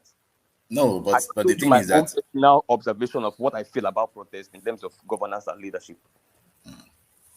All right, in my own opinion, though, I believe that protests should be part of the people's tool in order to make their reasons, what do I put it? How would I even put it now? Their thoughts, their demand. To the government. Yeah, thank you. Their demand. I think. Thank you very much. And this is why. This is because in Nigeria, for example, where you have over 200 million people on the average, you can't expect them to have a consensus agreement as to how they have a consensus strategy in order to demand this kind of demands from the leaders. So there's tendency for everybody to trust the government enough to lead them and everybody go their way, especially when you have this level of schism amongst the nations in the country. But the thing is that the government always, and don't let me say always, but usually, and everybody now think it as the norm, they usually make decisions that make the people feel worthless. And after a while, the people will definitely revolt. It's a normal thing. And if you think it's not going to achieve anything, the fact that it shows the government that we are not in support of your stand on these particular issues, it's enough itself. Because sometimes the government, when they're in power, they say power corrupts, and absolute power corrupts absolutely. There's tendency to have forgotten that you are there because of the people. And you begin to make decisions on some other reasons that are minor to the people this time. Because, for example, if you are making decisions because you want Nigeria to serve in the geopolitical space, you want them to you want Nigerian government to lead, you want Nigeria to be a leader in maybe in West Africa or something like that. Yeah, the people are hungry. Then you are not doing the first bit of why you were even voted in. You should first of all make sure that your people go without being hungry. Your people are well served first, and not beginning to fight battles that are now personal to you or that brings your shoulder up amongst the nations. That is not what is needed. And when the people are with you, definitely you make good decisions and the people can understand. For example, look at the issue of the Kenya issue now. The people revolted because they were not carried along. Yeah, some might say, but they have representatives and those people voted. On issues like that, it is not just only your representatives that should vote. You should even subject it to dialogue. Because as Upton said, or who said it now, that he said eventually that kind of law or bill will still be passed again. It is not an issue if it is passed or not. It is, do you listen to the people? Do the people have the knowledge that this is what we want to do? And funny thing is that the people, they believe that before you make laws that impoverish the populace the more, you should first of all cut your coat according to your size. But you have representative guy. Let's be realistic. We are throwing please, theories here. Please, it is not theory. No, please, let me land. So you are throwing theories. Can I land? Can I just land? You will land. Please. Hello, you are throwing theories that are not real. Okay, accepted. I've accepted. There's no government in the world. There's no government in the world, right, that actually do what the people want. United States no, Australia no, Canada no. So you are throwing theories that don't work. That is fine. I'm not saying it works. Please, can I continue my statement? This is what I'm trying to say here. Ruto enjoyed the benevolence of the people. That's why he became president today. He was seen as not part of the establishment. That's why the youth even voted for him massively. So they vested trust in him. So he should understand that before he makes such a decision, he should have gone a different route than what is normally seen. That is what the people were asking for. First, before you place bill, have you even reduced? Oh God, there is a representative that comes from the people that you need to understand that when trust no, I don't like people, it when people are talking theories. You have House of Representatives that pass the finance bill. Why are you saying all this now? Why guys, just let's be real here. There's the Senate in Kenya that they came from the people. If you won't let him speak, I will take you on. Then we'll go toe to toe and we'll see how correct you are. Let him have his own point. Okay, let's go toe to toe. And to Nigeria, there's the Senate that came from the people. Let him finish his submission. So why are we talking out of our asses here? The Senate were voted by the people. And it doesn't matter. Wait, hold on. The finance bill in Kenya was passed by law. It was an act. Yes. It's not like he just came up and did an executive order. It's an act. So when the Senate, listen, people, we don't understand government here. That's the problem with us. Very ignorant all the time. I think when the Senate pass readings on things, can you let him finish, Emeka? Let him finish now. Come on. Let him talk fast. Let him not be talking theories. We are not. We don't. Emeka, let him land. Let him finish. I was going to finish. suggest your position also, but let him look and finish. Let him finish. You see. You guys have to understand that everything doesn't have to go by your capitalism ideas all the time. Life is for the people, and it shouldn't continue. You shouldn't make laws all the time to continue to impoverish the people, especially when they have that mindset already, and they don't even have an idea in the past of what good your decisions have made them. You can't just continue. Look at, for example, in 2015, there were a lot of decisions that Buhari made that everybody kept quiet, accepted. Why? Because they believe that Buhari is a new leaf to that system. And they endured it. But after 8 years, what happened? People were more impoverished. Now, in just 6 months that Tinubu came in, look at what he did again. So how can you tell the people, for example, that, hey, the decisions that Tinubu are going to make is going to, in the next 8 years, benefit everybody? When you already seen the records, you've seen the antecedents already. So if an average Nigerian goes to the street to protest, will you say they are wrong? Will you say, oh, but that is not the best way to make your claims known? Look, we have to just be human first before we begin to exercise all these economies that you've read in school and you say, no, that's not how it is done. Who told you that is not how it is done? We should do it the way it should be done. We should make decisions with the people in mind. We should make decisions before you make a decision of the look. Not an average person wants to pay the bills they are talking of, wants to pay the tax. But let them see that you've cut your coat according to your size first. Now, after the protest in Kenya, look at what the lawmakers were saying. That okay, how will somebody be having 4 million hectares of land? Now people were beginning to question themselves. Do you think if they are forced question themselves and discover that, okay, this is where we have spent a lot, can we reduce on before we now tax the people? Do you think the people won't accept such a tax? Do you think the people won't see that, oh yes, look at what is happening in Argentina, for example. They trusted the president and look at the way he made laws. It affected them, they knew. But look at what is happening right now. You can realize that guy has gained more trust than even before he came for the elections. People will give you trust once they see that even you are also struggling with them. But you don't distance yourself. Look at Tinubu. You are claiming people should tighten their belts, yet you are buying 160 million cars for every of your lawmakers. To what extent is that? You are not even buying the cars. You are not even buying Nigerian made. You are buying foreign cars. That people who understand economics, people like you know that is a wrong idea. Everybody understand that you didn't start 6 months. You could have planned. If people are saying that there is a structure and a plan in place, a strategy in place to improve food, do you think people will be shouting there's no food? Sorry, you need brother, to make the people. You need to make the decisions first. I'm sorry to interject you again, but there's something I really do not like when what is it? We speak out of not knowing. The legislature have their own budget, right? They have their own budget. Executive has their own budget. So the Nigerian person, the average Nigerian person that don't dismiss me based on your ignorance. You don't know this. I'm telling you now. You don't know ignorance. What do you mean? Who are you to tell me that?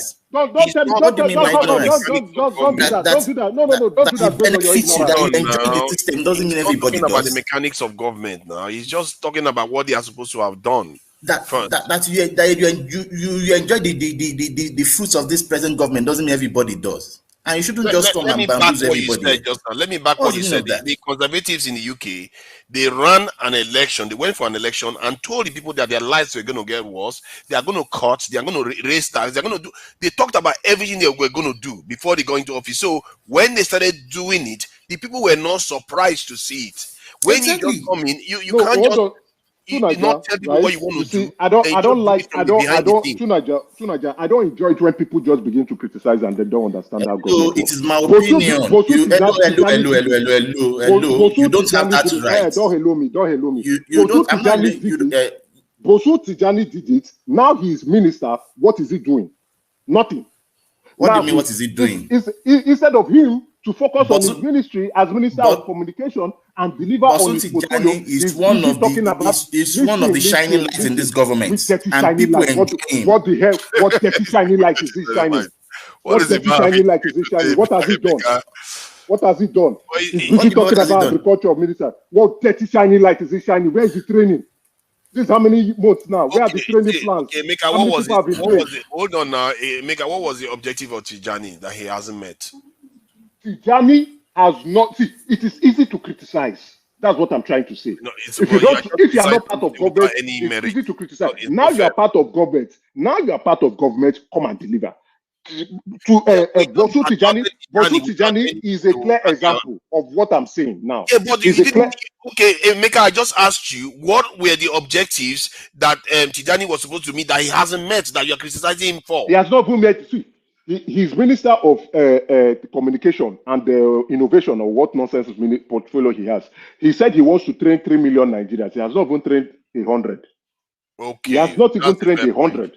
Fair criticism. So, and that is just one part of his portfolio, one part of the innovation that he came out with. And so far, so good. What have we been hearing so far? Cricket. He has not done anything. Now, today and yesterday and today, he's talking about agriculture because the first lady is talking about farming, having a garden in her house. And him was, I went straight at him and said, Chief, that's not your portfolio. You want to use, see, you're a minister, you have a Twitter page, you should be communicating what you are doing. You are busy now talking about agriculture.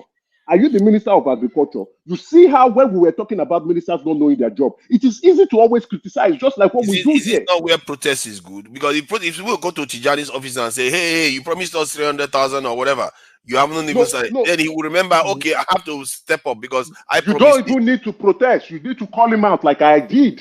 I called him out. How many people are going to see Twitter, call to face your job. You don't know your job. Farming is not your job.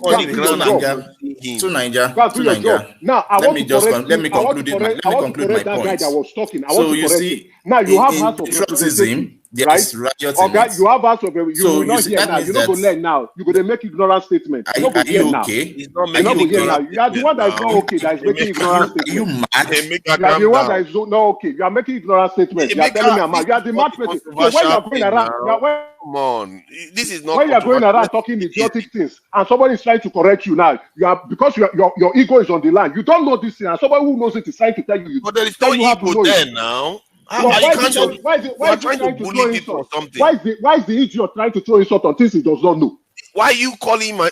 You are calling him. Well, he said, "Am I mad?" Why is he asking me if I'm mad when he's a stupid person that does not know what he's saying? I'm trying to correct him that he does not know what he's saying. I'm trying to correct him. He doesn't want to humble himself and listen. Keep it down so that we let him humble himself and listen. Let somebody who knows tell him what he's supposed to do. You're busy talking nonsense. Let's hear each other.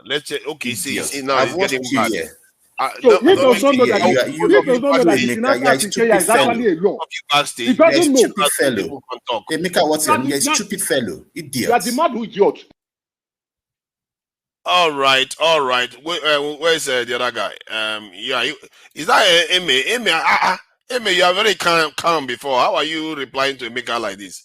Okay, who is next? Who wants to say something about this protest? This thing, Emeka doesn't contend that protest is useless, and I contend that it is useful in a measured way. You have to be measured. It's like in life, in everything, you have to be measured.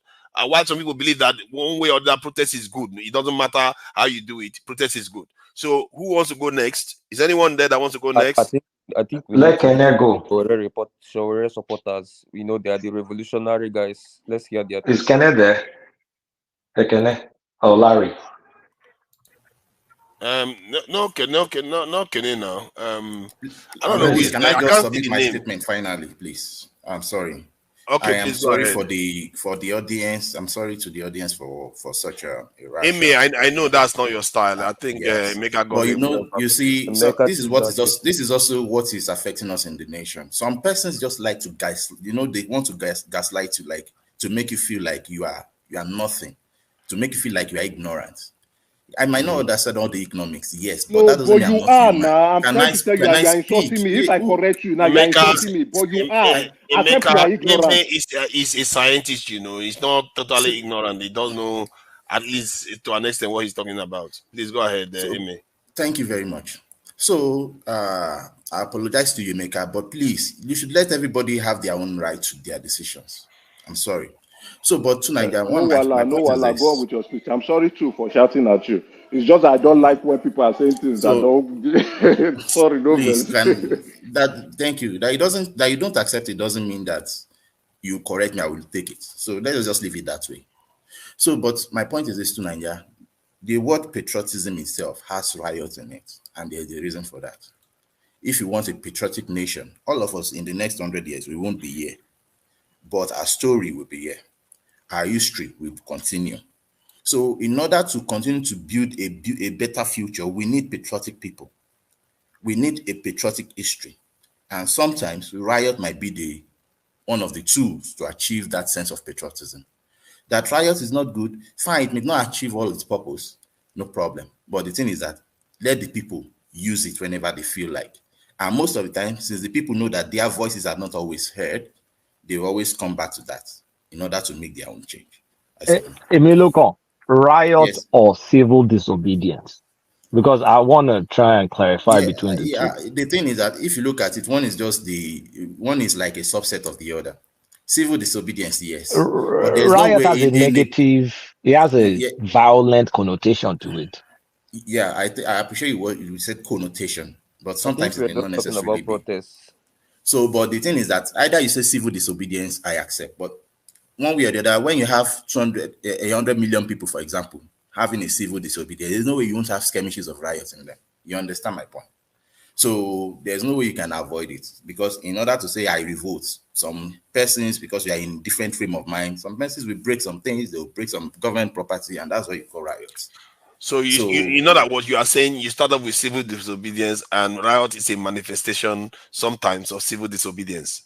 Yes, and I think the government should try as much as possible to communicate. When you communicate, when you dialogue with people, look, eventually you won't have this kind of thing, because riot is a negative energy. But Emiloko, you said that, I just kept quiet. When Tinubu will be, all of them were campaigning. All of them said, I'm going to remove subsidy, right? Of course, people may thought they were bullshitting. All of them said they were going to float the currency.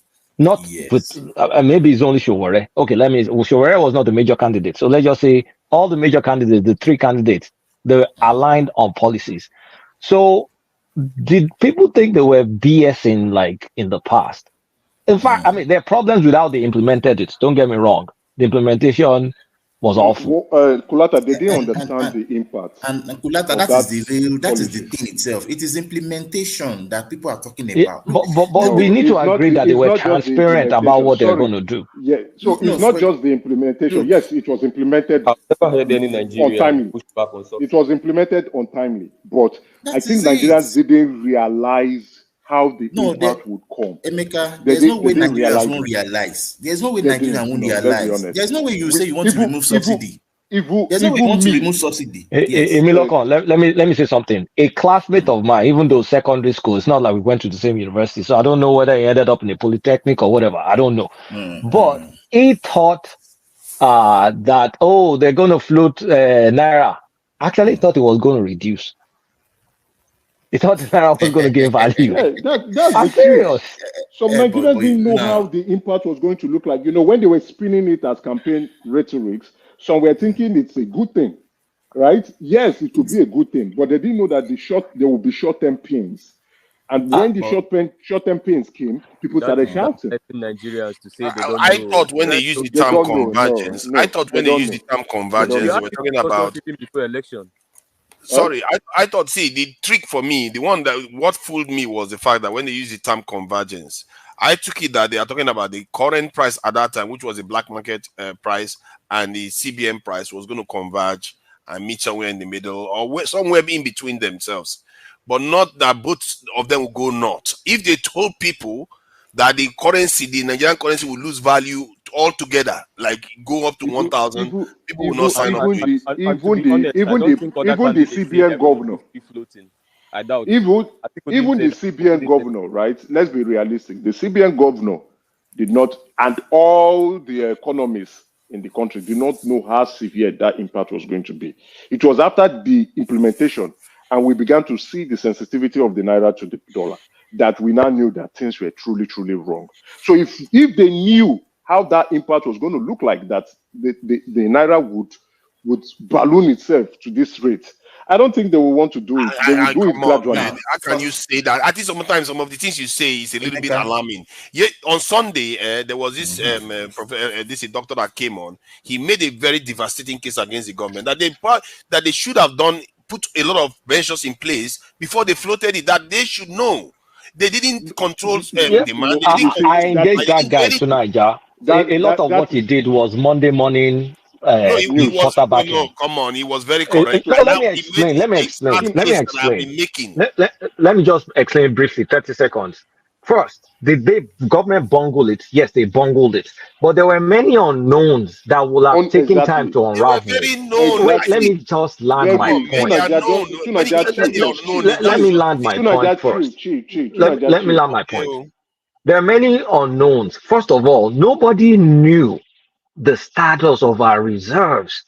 Nobody was able to say. It was a foreign bank that had to tell us the exposure of things that, I mean, out of, was it 32 or 30 billion, that it was only a few that was available to actually use to defend. Nobody knew that. At that point in time, there was no audit of the CBN. But does that mean they couldn't have done it better? No, I'm not trying to excuse them, but it doesn't mean they couldn't have done a better job. But I'm saying that there was a level of opaqueness that was existing there. They knew what to expect. They were APC. Come on, look at the excuses, my God. The CBN governor actually said it himself. They didn't know how bad the situation was doing. Forget APC, it's a different administration. Wow. The CBN government, the CBN governor did not know how bad. The 3-month transition, when what is his name was actually running, and they you don't need to remove it without a cabinet. He didn't have a cabinet when he did it. Bring a cabinet. You have to have an ego eye view first. Now that is where Polata. Wait, that is where Polata said. That is where Polata said. These are not secondary school students that are these are well-educated people. They should know. It's their job to know these things. Okay, guys, let's listen. Right, the president floated the Naira without a CBN governor being in charge. Without a minister of finance. Oh my God. That is very wrong. So if a minister of finance was in charge and has seen things, and the CBN governor was actually at the helm of affairs and seen things, I don't think he would have floated the Naira. And you think the president? So that is what we are saying. That is what we are saying. That is what we are saying. And that they didn't know the extent. They didn't know the consequence. They waited 6 months. Do you know? They said they waited 6 months before they started taking any measures to control demand and supply. They didn't do anything for 6 months. They left it like that. Come on, man. If you pretend as if this when you say 6 months, when you say 6 months, When you say 6 months, the doctor that came on this in the panel the other day, he talked about how they didn't control the demand, they didn't control this in that guy was talking nonsense. no, because it was he's talking nonsense. it was the This same is a point I president. This made. is a president who went under the recommendation of IMF and World Bank and You know decided more to than float the people that are naira. experts in Right? that area. He's talking nonsense. He's talking blindly now. he's You heard what reacting Obasanjo on said. hold on now.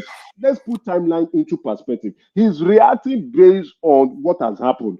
The president entered without his cabinet, and the first two things he did was to float the naira and remove fuel subsidy. Now, in hindsight, what the president did was wrong. Completely in wrong. hindsight, it was wrong in the first. Completely wrong. See, we are not economists, and I Completely didn't know wrong. a lot So about we foreign exchange could then. cover. He So when was somebody wrong. is coming out, This when is somebody is CBN, coming out, this when in the somebody is governor, coming out, hold on and he now, has let's put employed. it in the right perspective. When somebody is coming out and say they should have known, who should have known when there was no CBN governor or minister of finance? There was nobody there.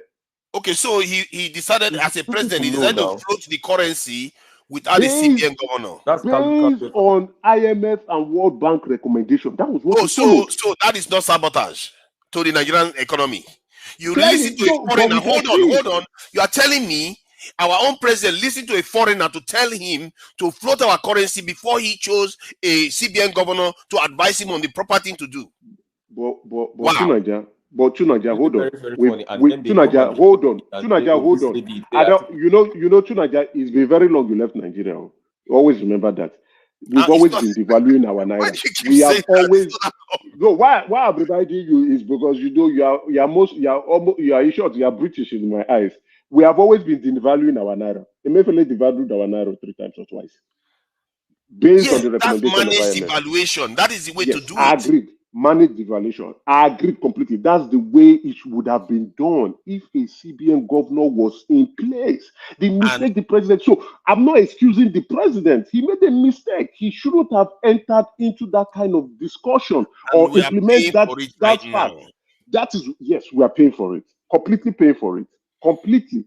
So it was a huge mistake. So when somebody come and say they should have known, the person clearly was not living in Nigeria. I'm not sure it was a mistake. Hold on, It was more of a Emeka. sabotage than a mistake, if you ask me. Emeka, Tunaja, when was the naira left to float? Was it on the first day of his presidency? It was in his inauguration. He said The naira? Yes. In his inauguration. Well, he said it, but see, a lot of things happened there. See, even though he said it, I didn't think he that meant timeline it. is not true. It's the subsidy that he announced. The Emefiele was actually the guy that floated.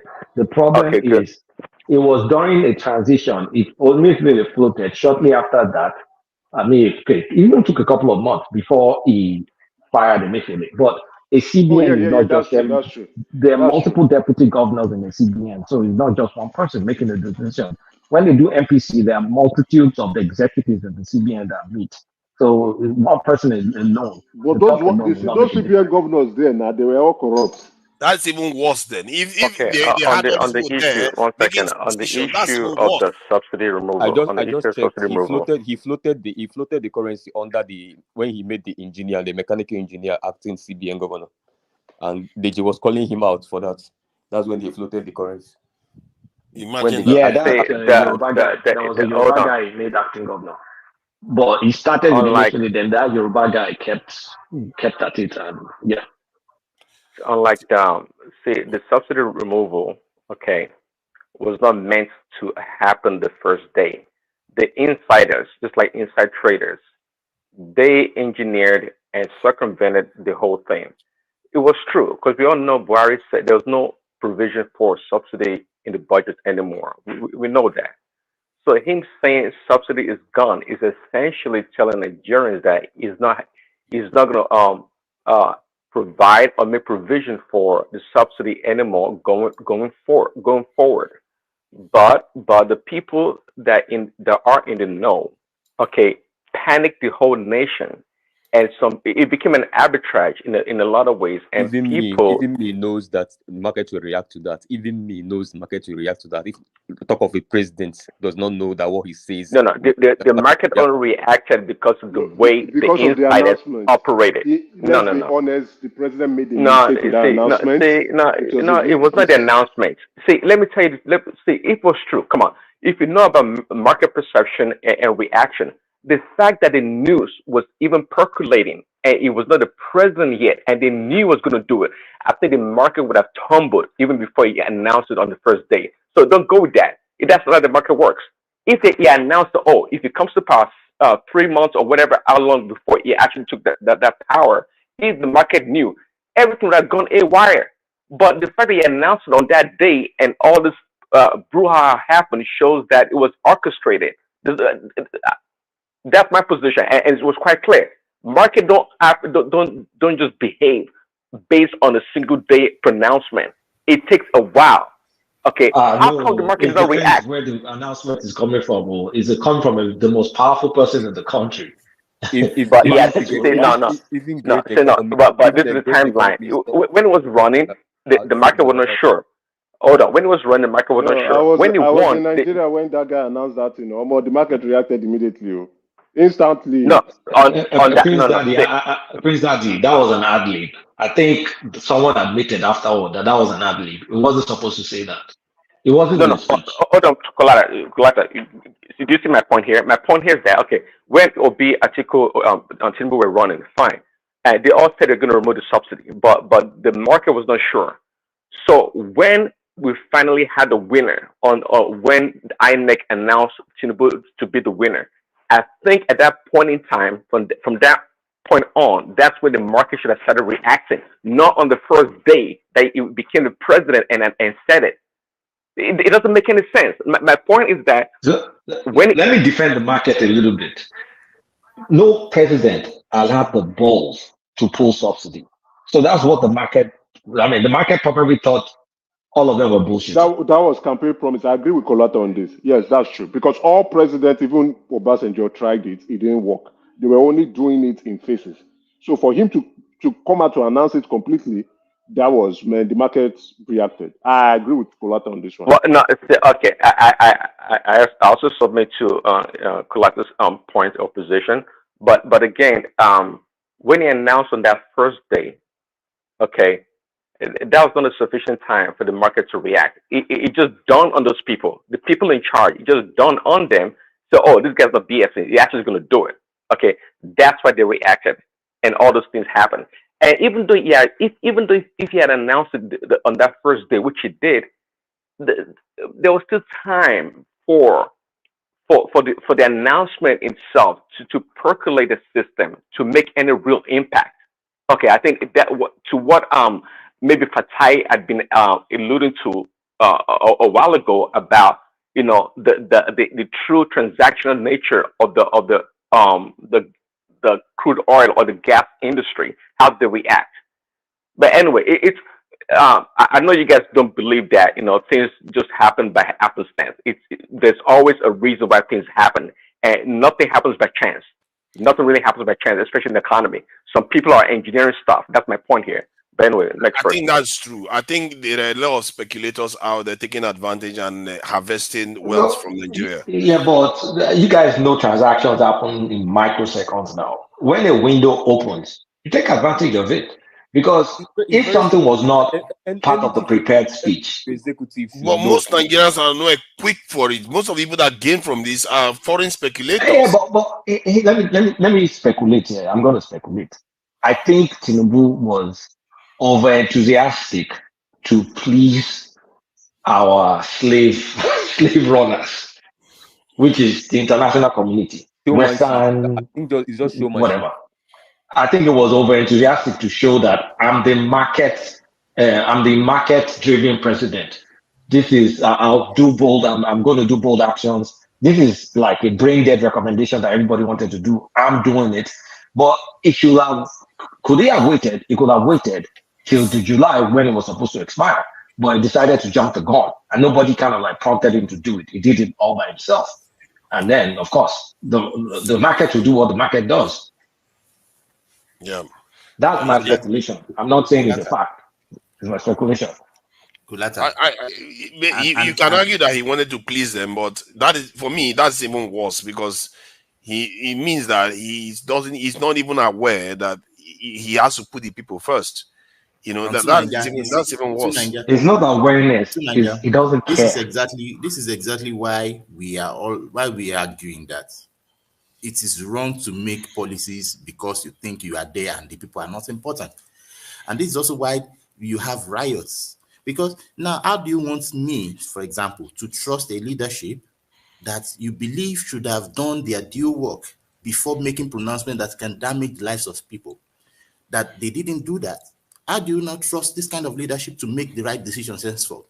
Is the Nigerian space a learning space? But Emilio, let me ask you a leadership question. Yeah. Doing what is right doesn't mean the people are going to benefit. It's for the overall long-term good from fiscal sustainability point of view. So if you're a leader, you're not there to really kind of like, dance to the people's whims. The people will always want free beer. Right? So taking the bold decision is the right step because everybody agreed on that step. Now, they flopped it. Yes, that's a different conversation. But if you have the will and the boldness, you're a leader now. You're not a follower. You're going to do what is right, but he didn't do it the right way. Emilio Khan and many Nigerians are not used to Tinubu's style of leadership. A leadership actually that says something and does it. It's foreign to them. He did it wrong way. Well, whatever. But the point here is that he said he was going to do something, and he actually came for it and did it.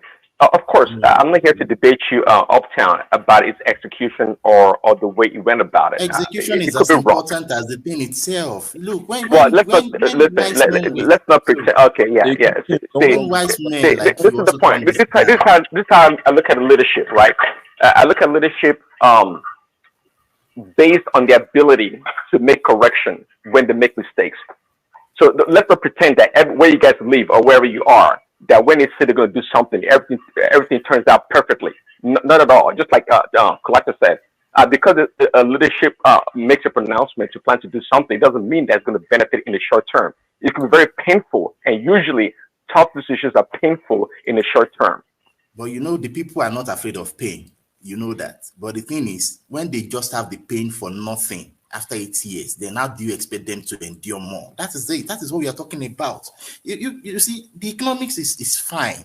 The purpose is good. Yes, we need all those things. But the question is, people the way it was done. Endure pain if they know where they're going to and they can measure it. So there's a point there to say, did they carry the people along? They didn't carry the people along because after making them suffer through a bad decision, then they now, the optics was just good. Then they now turned around and start discussing the yacht, car, all this bullshit. Can you imagine? Can you just imagine? Yeah, but there's not.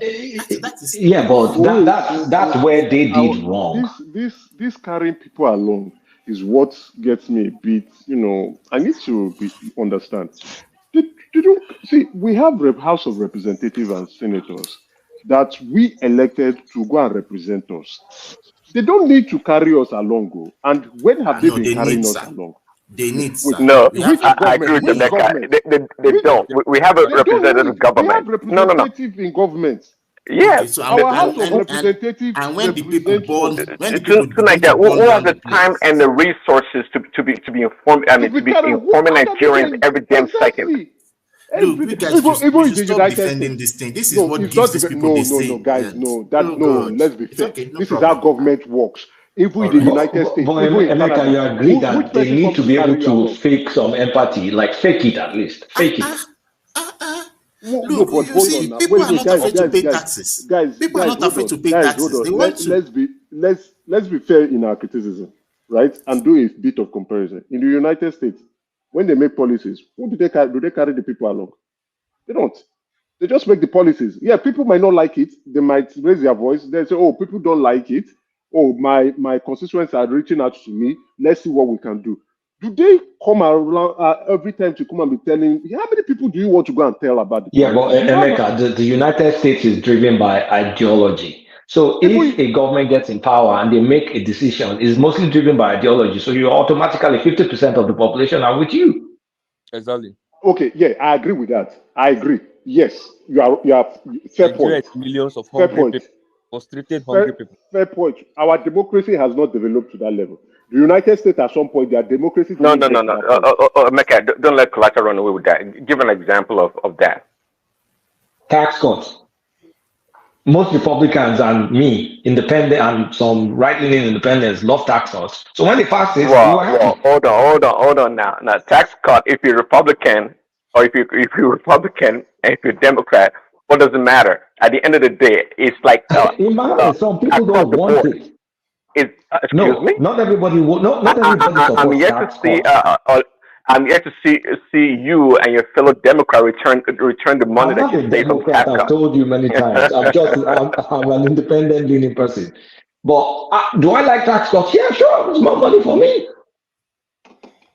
Okay, Yeah, but let me give another why one. I agree with Kolata is because if Republicans are going into power and they're being voted in, you know you are going to get tax cuts.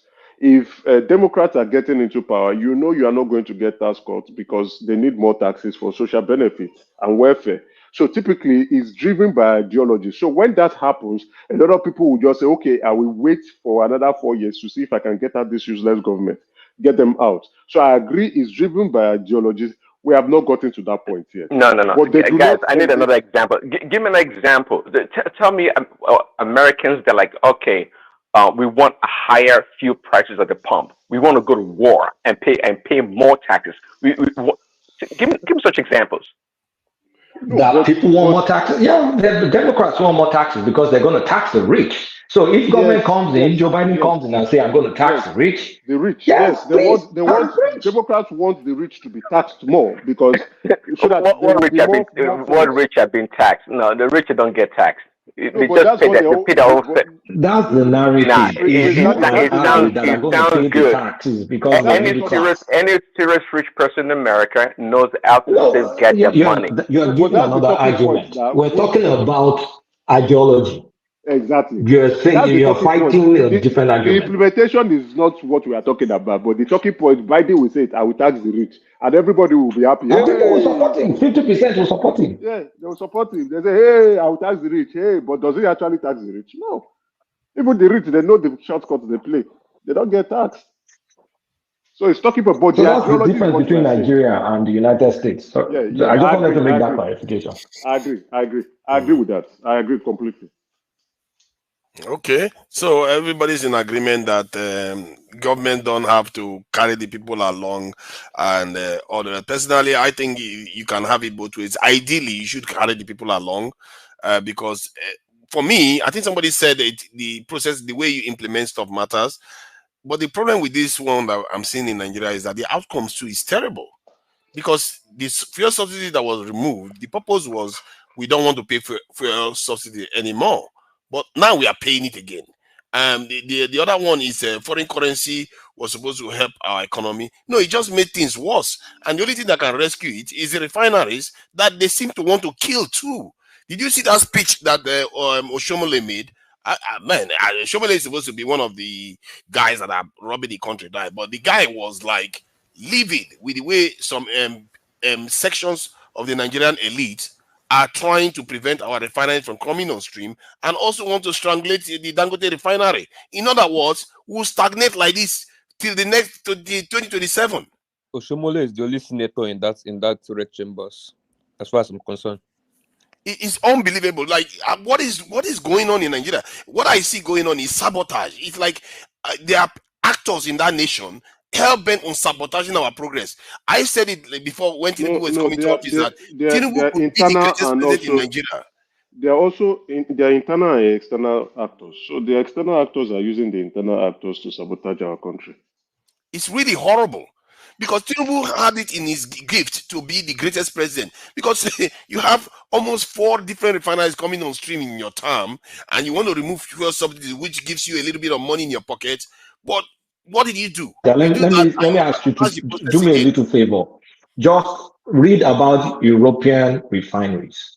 Just if you have any recent news on European refineries, you will understand what is going on. A lot of them, their capacity, they're reducing it because of Dangote. They've been making a shitload of money for a long time. But this guy is starting to disrupt their business. And the Nigerian government should be backing him because it's our money. That's the sabotage. It's not just Nigerian government now. The IOCs, the part of the Nigerian people, it's a mess. But that's just the way the world. That's the way of the world. Dangote is a big boy. That's the stuff we need to fight for. Okay, because hold on. we can't allow them to shine a little more light on that. European refineries are reducing capacity because of Dangote. For what benefit? Yeah, because we buy a lot of crappy petrol from all those refineries, and they're going to forecast future demand and all whatnot, and they're looking at, okay, this Dangote guy is going to carve out at least the West African market. So what is going to happen to their business? Their business is very cutthroat, very slim margins.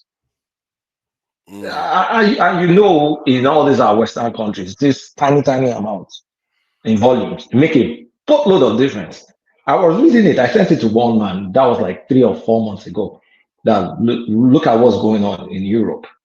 That those refineries they're discussing how they're going to be able to handle the future where there's low. They mentioned it like, lower demand from Africa. Of course, I put 2 and 2 together now. Like, these people are talking about when Dangote kicks off. So I'm not surprised that they're trying to sabotage him.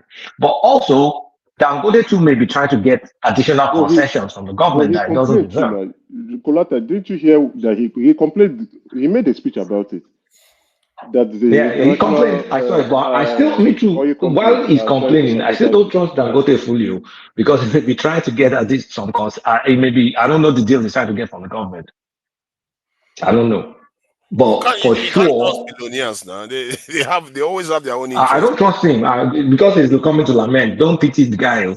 Dangote's business is a business. One of my friends is one of these private equity guys in Nigeria. We were talking in our group. He said, "Look, don't look at Dangote and think this. Dangote is a business that he outsources his risk to the government. How many people can outsource their risk to the government? And that is our risk now."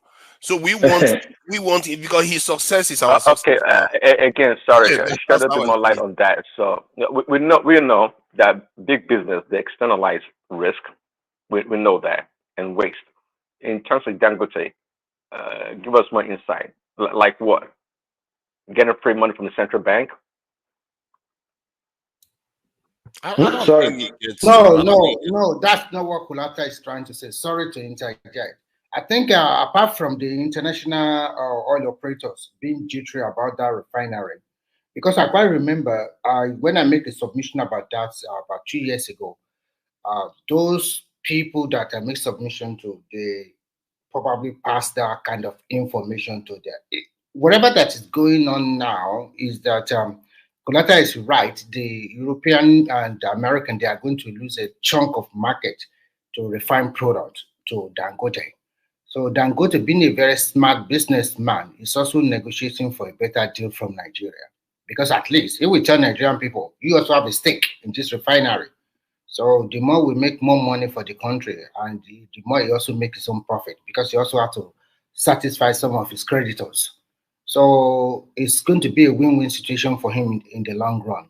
All those movements you are seeing, the Creole in Nigeria today, is part of what they plan. And at the end of the day, he's going to get what he wants. And let's just hope he started pumping this refined product to Nigeria. So no matter what,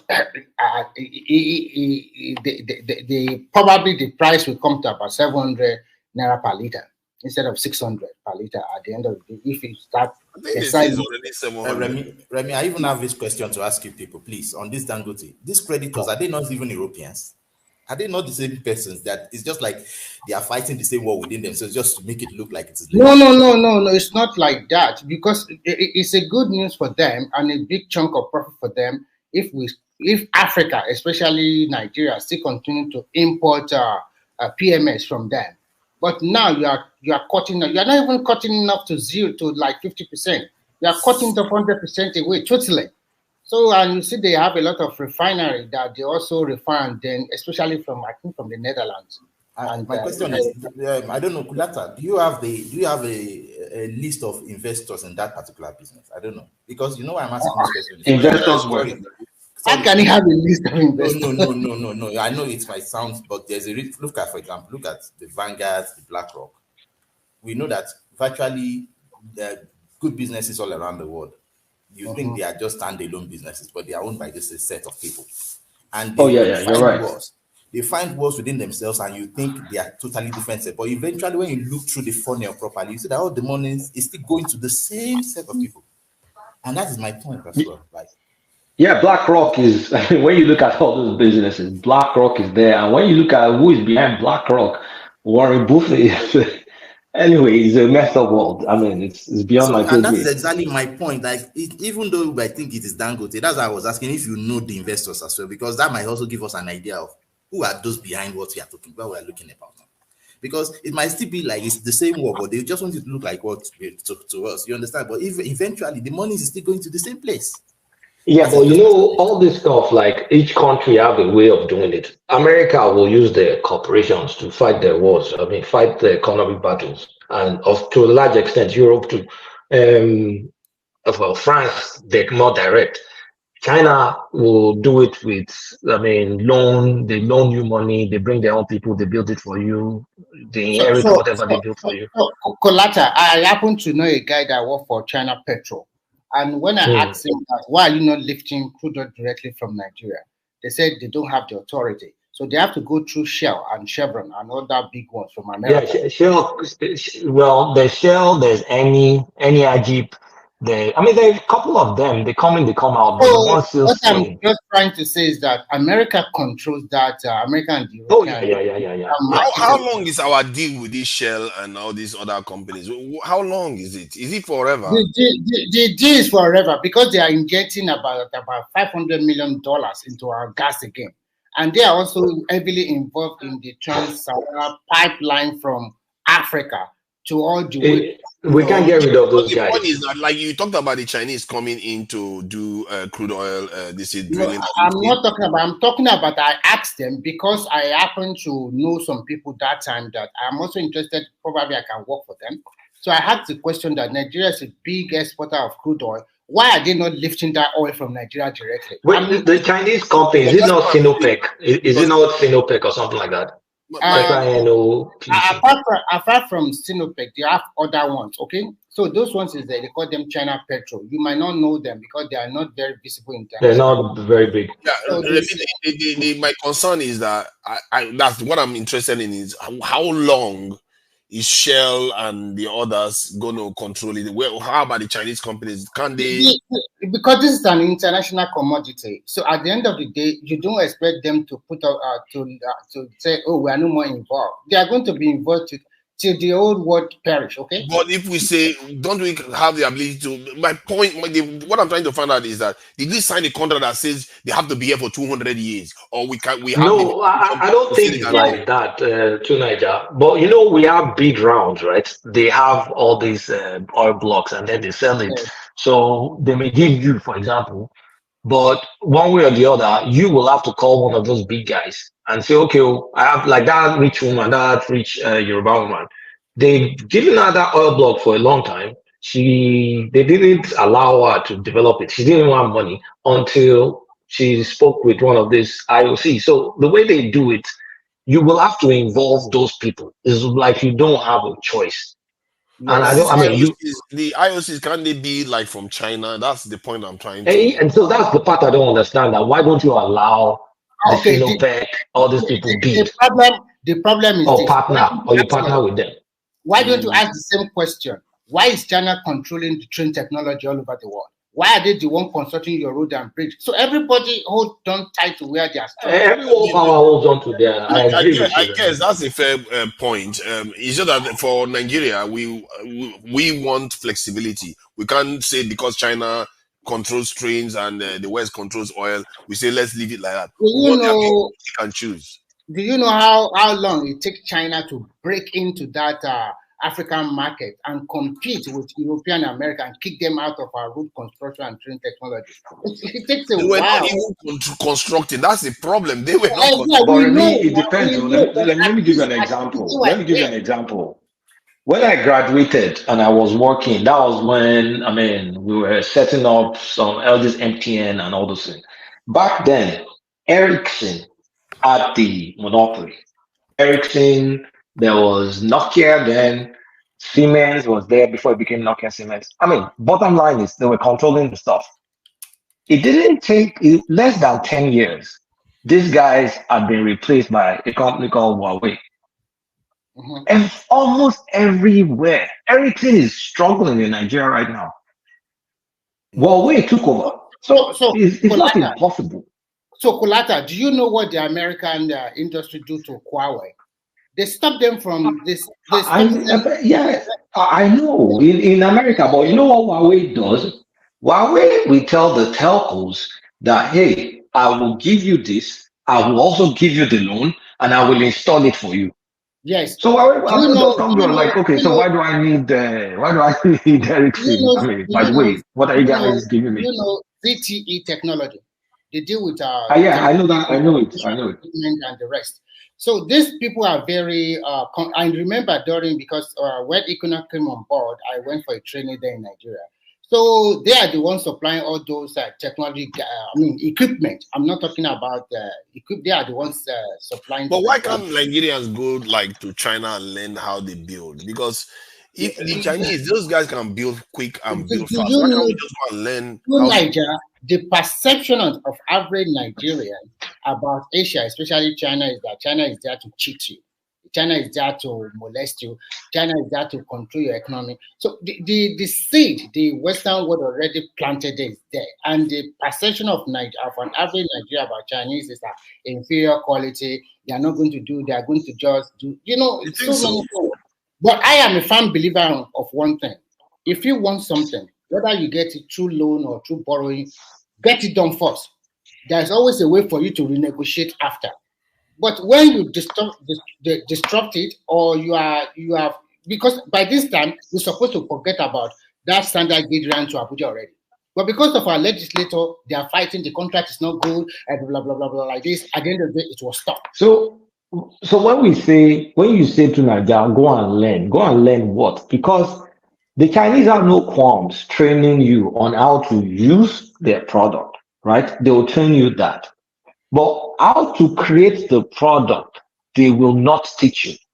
Yes, of course. There's also true in America. It's intellectual property that we're dealing with at that point.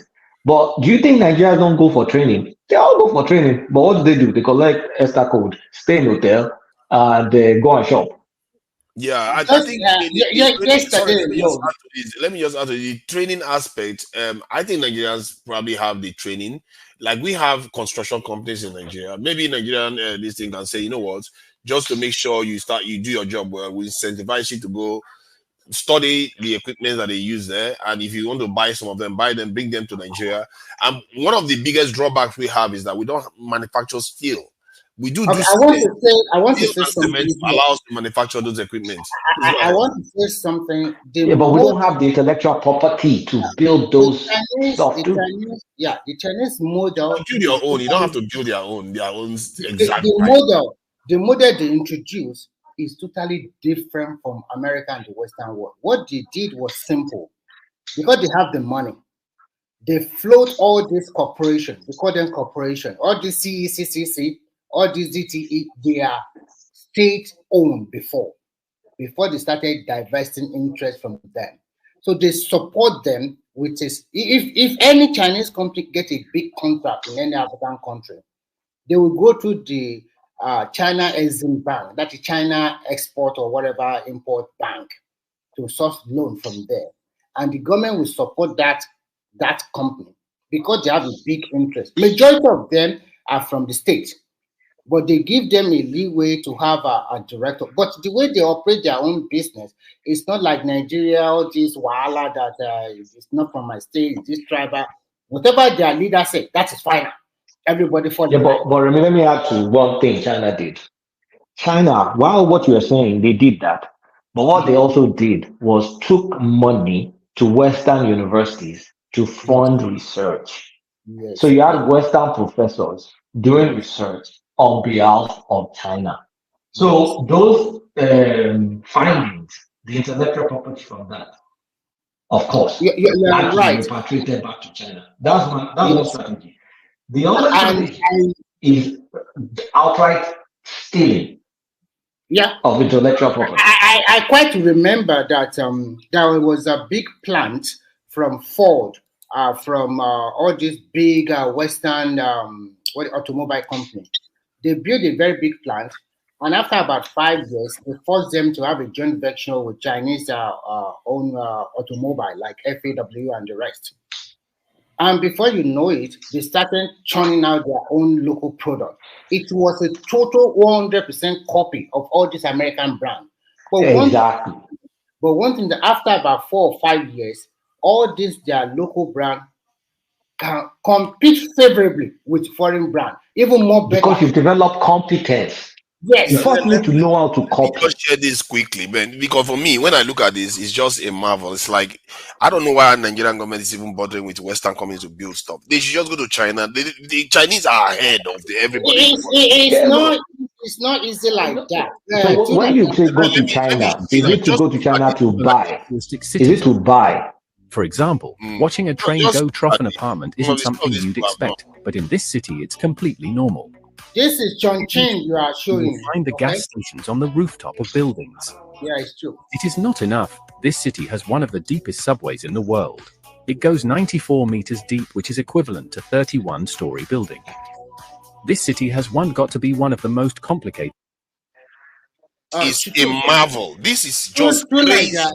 Nigeria, what you are seeing over there, that is the beauty of if you have opportunity for people to travel and explore. If you travel and explore, you will discover that there are so many countries that is far ahead of almost of this Western nation. You will be surprised. This is another level. If you don't know and you just stay, if you do not want to travel, then you have to read and research by yourself. By so doing, you will know exactly what is going on. That is the major problem. But here's also what happens, right? Your country, where do they get their money, is important. If you're getting loans from the West, they may put 1 or 2 stipulations that will not be favorable for you to go and use a Chinese company. So that if you're going to borrow from China. Yeah. So that is the problem. It's a game now. It's a game at a high level. It's a power game. So this is the way it operates. When you borrow from the Western world, they will give you the money with a lot of conditions. When you borrow from China, China will not hand over the cash to you. They will come and do it by themselves. Exactly. That's what you need. And they won't teach you. And they get the money so you can go and steal it. And they get it done as quickly as possible. But they also have their own condition. You have to also free, one of their conditions is to free your market for their product to flock into your country. Oh, is that a condition? I've never heard that before. And okay, so you don't go to your eco or to be fair, their products are already flowing in without any loan. Go to your Lagos today. Whether you not see a lot of Chinese selling wigs, selling clothing, and so many things. Before they were not there. Now they have shop in your local market. To be fair, the reason why I'm saying that is because their products are already moving in without them even doing business in your country. That's the thing, because we go for their product because they are cheaper. But if you put them side by side with the Western world, a lot of people will prefer the Chinese. That is right. Because seeing is believing. Not somebody that give me money and then tell me, go and do whatever with the money. And some of the money will end up going back to them again by our people stealing them. I prefer the Chinese approach because you're going to get something out of it at the end of the day. Yeah. The Western approach, and also it reduces corruption. The people cannot steal because they build the stuff. They're not giving anybody any money. See what I mean? Yeah, but tonight, don't be deluded. All of them are trying to rape us. Of course, I agree with that. That's for sure. If you give them the opportunity, they will. And for me, when you ask them to build stuff, you have to make sure that stuff they are building for you, you know how to capitalize on it for your own interest. It's not about them. Worry about what you are going to do for your people. That's how I look at it. Yeah, but at the end of the day, just like Kulata said, If you have two companies in your hand and you see one that can build things very fast, very quick, that's what you go for. But at the same time, you have to also look at the population, the people of your country too. Where did they, an average Nigerian, most time we probably go with the Western world. China probably generates more than 20 gigawatts every year of electricity. More than 20. What are you saying? I mean extra, not the one. Let me tell you something that will shock you. They can easily use our power system, but our government is not dragging them here. You know what they did? They have one super dam in the center of China. That one alone produces about 50,000 megawatts, and that is not enough. Now, when you now go to their northern part, you will see a lot of solar, wind power energy. That turbine, very big, like very. So what they did was that they used the climate of each region to generate electricity, and why that climate does not suit that one, they use a big dam or something like that. So they continue to generate electricity almost every year. Oh my God! They never stop. Let me give you this number. Let me give you this number I'm seeing here. Oh my God! In 2023, China added 216 gigawatts of solar power and 76 gigawatts of wind generation capacity in 1 year. Because they have a huge population. So what they use that these guys are powers already. Forget Americans. These guys are. Do you know what they did? If you go to their big cities like Shanghai, Beijing, Guangzhou, Chongqing, and some of all those big cities, their AI technology is super. That once you step out from your apartment building, I'm talking to you that once you get into the elevator, they're already seeing you. They're all over the place. There's so many cameras that you even ask yourself, what is this for, sir? So there is no way that if you perpetrate crime, you are going to escape. They will catch you easily. They control their population a lot without their social credit system. They maximize that electricity. They have a very stricter law for their people. Not too strict that people thought. What they just want is that you cannot talk rubbish about government. And if you as a minister or whatever, they are also corrupt. I'm telling you, don't forget about those things.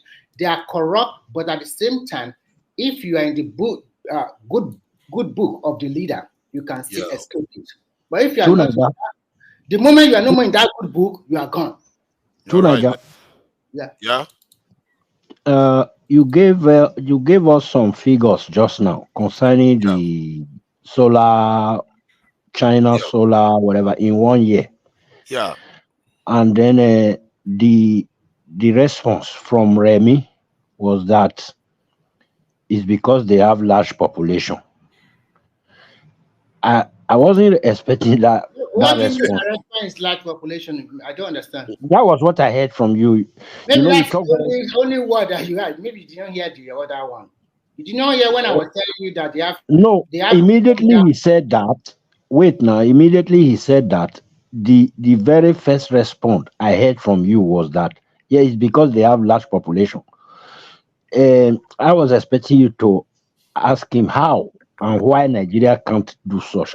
When you say solar energy, is it not from the sun? I think first and foremost, you do not understand me. What I'm trying to say is that before when he mentioned that, I gave example of a big dam about 50,000 megawatt, and I also told him that they never stop. They still continue to create more, generate more electricity. And I give example of where they use the climatic condition to generate electricity. I talk about the wind power. I talk about so many things. Isaac? Yes, I think I'm almost sick just reading these numbers. These are staggering numbers. China produces the cheapest solar available right now. That war, as competition with the West, has been lost by the West. So the solar is so cheap that the West is putting tariffs on exporting it. So they can afford to solarize everywhere. They generate more than 30 times more power with wind alone than Nigeria. Nigeria is the country now. You know, Tunaja, do you know River Niger of Nigeria? River Niger. There is a river in China. They call it the Mother River. That river runs from the north to the south, just like we have the River Niger that that gets distributed from the south and then run to the west and east of the northern part of Nigeria. That river alone in China, they use it to generate a lot of electricity. Like I said, when you will see on that river a lot of turbine about wind that comes from that river, they use it to generate electricity. Nothing is waste in that country. If you travel from the expanse land, all those bushy area, they convert it into agricultural farmland. Because you can about. Let me show you our Shemo. We are the architect of our own. We are not even saying Nigeria. We are saying the entire Africa. Look at the graph. The graph here. Electricity consumption by region. The United States alone is the blue one. Look at how big it is, and look at the timeline. The change from 1990 2000, and look at Africa, tiny. This is including Nigeria and all the Egypt. When you also look at the graph, see the way China is catching up with them. Look at it from China is already overtaking them now. From 2000 to 2025. So who told you that China is overtaking America? They will overtake them. It's as simple as ABC. So it's just me. I am feeling sick reading the numbers. We are talking about terawatts now, not gigawatts anymore. The numbers are staggering, and these are just the people like us too. But one question I want to ask you, Tuniger, one question I want to ask is that these people, they are working like this. Do you think an average Nigeria can put his own personal interests aside and work for the country? They can. It's possible. I think it must be under like dictator like Abacha, okay? Not this democracy. Forget it. It's not going to happen. This democracy. The people need to open their eyes. I think if people know some of all these things I'm reading, I'm feeling sick reading it alone. This is sickening. I think what you guys, the mistake everybody is making is until we get to the point where we can make our own stuff, we will never catch up. So don't bother even trying to compare us because we can't make stuff. We can't make anything. So why are we expecting something out of nothing? So tonight, when I read about their protest and some of the conditions, I just laughed. I was thinking that if you are going to pray, why don't you guys launch yourself to Abuja and go to the National Assembly and tell them, first and foremost, you want to reduce the current expenditure. We want one house. It's going to be on part-time basis. Second, we want resource control. We want the federal government to hand off a lot of stuff. That is what we are talking about. But you are telling us EFCC is too handy. They should do this. Oh, these are flimsy, unnecessary demand. You go to the root of the cause that can change everything. Not bad babying power. They should import food. You go to where you give more power to the state, and then you undo the state later. That is how it's supposed to be. I was talking to a colonel yesterday, and from my retired colonel, and he was proposing a change in the constitution. And one of the things I liked about what he was talking about was this rotational system of government and making creating regions from the 6 regions that we have now, and having those local governments will become like states somewhat, and changing it to a parliamentary system. And the thing I like about what the UK did, I will finish 30 seconds. What I like about what the UK did was, the moment the election was over, the government is changed. All the ministers are in place. Not like our government where they will take 6 months to a year to appoint people. That is such a waste of time. It makes the nation not efficient at all. And I think we don't have money, and we are running into a very, very inefficient system. I used to maybe as of 2 months ago, I used to be, oh no, this constitution, blah, blah, blah. And I said, okay, I looked at now, okay, thank God for ChatGPT. I said, okay, which country has a similar system, constitutional system as Nigeria? Guess the country. India. The federal government controls the money and then they share it equitably across the states. India is developing. Yeah. They have exclusive lists. They have those 3 lists, exclusive lists, this one and the one for states. They have it. Go and check. But they're still developing. We're just not serious. Give us any system, we're still going to be fast. That's not the reason why we are not. So what are you saying? Can I comment? So what are you saying now is the constitution is not the problem. Of course it's not the problem. We are the problem.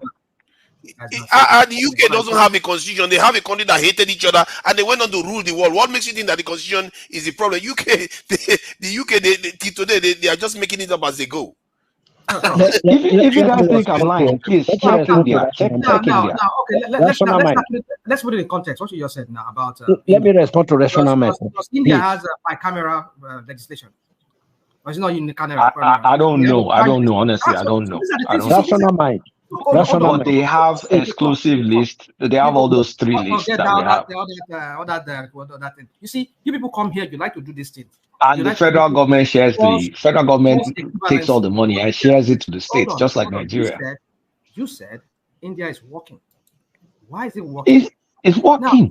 Now, take a closer look at their system that they practice, which is similar, like you said, to Nigeria. They have a bicameral. I say unicameral rather. They have a prime minister. They have a president. So, and the president, okay. What about the resource control? They have more like a UK. You're telling me it's not the constitution. UK no. What about the resource control? Yeah, resource control is more like Nigeria. They have it like a UK. The own constitution allows for unicameral. That in itself, it cut down on the law on the expenses there. Yeah, rational mind, please. But that's not the reason why you see, if you take all the cost of governance and if you save all the cost of governance, it's not going to make Nigeria great. The amount is not as much as you like to think. You think it costs up to 1 billion to run the Nigerian this bicameral system? It doesn't cost up to 1 billion, and that is not the reason why Nigeria is $1 billion what? $1 billion? Yes, it doesn't. It's not $1 billion. Hold on. How much is the economy that you? How much is the budget that you're giving $1 billion to? Yeah, but that's what I'm saying. That it's not close to that. If it's not close to that, then why you? It's not the reason why we are poor. How much is your budget? How much is the House of Rep? I mean, the House of Rep and the National Assembly. How much are they gopping? It's not. It's really small on the grand scale. Are you looking at on the grand scale, it's small. That other people are operating with. No, that is nothing. It's not. To Nigeria, sorry to interject. Rational mind. I think you have to look at it, and Kulata, you also have to look at it. How much is our generation? How much are we generating as revenue compared to the expenditure we are spending on these people? I'm telling you the truth. This system we are practicing in Nigeria does not fit that country. Let me give you another example. Because we're not a productive people. That's why. So if we are not productive today, what do we do? We cut down our expenditure. Why don't we cut it down? Like we don't have money. We don't spend anything. We don't have money. Let me tell you something. Like example in China, most of their lawmakers, they don't sit like Nigeria. What they do for them is simple. They do their shadow election.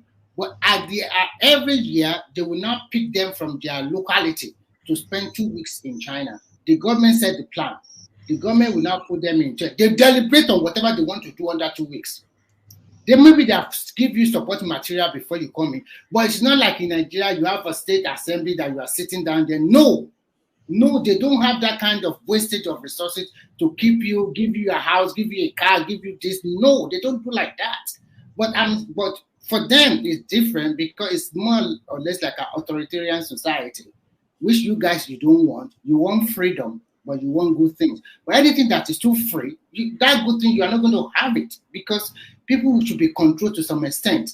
But if you don't want people to be controlled, then you have to be satisfied with what we are getting now, which is mediocre. So the truth must be told. The current expectation is too huge. And when we are not generating enough revenue, why do you cut it down. And you are telling me the constitution is not a problem. For me, when the constitution makes provision for unicameral, hold on, it makes provision for unicameral. I'm sorry, bicameral, and even within the state has their own House of Rep. Okay, how much additional expenditure is coming out of bicameral? Huh? How much additional cost? Hold on. You guys even realize how much you're spending on governance, both federal and on the state level. You guys realize how much we're spending just to. Honestly, my county here will probably spend more than that. What is that? What did you say?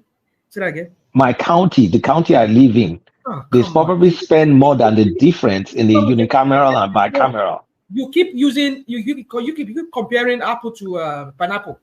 Okay, that's why I said India. Have you been to India? There's poverty, there's disease, there's all that stuff. But there is $4 trillion or $6 trillion economy right now. Okay, but then you're talking about India, but you're not factoring in what they are doing, what their constitution allows.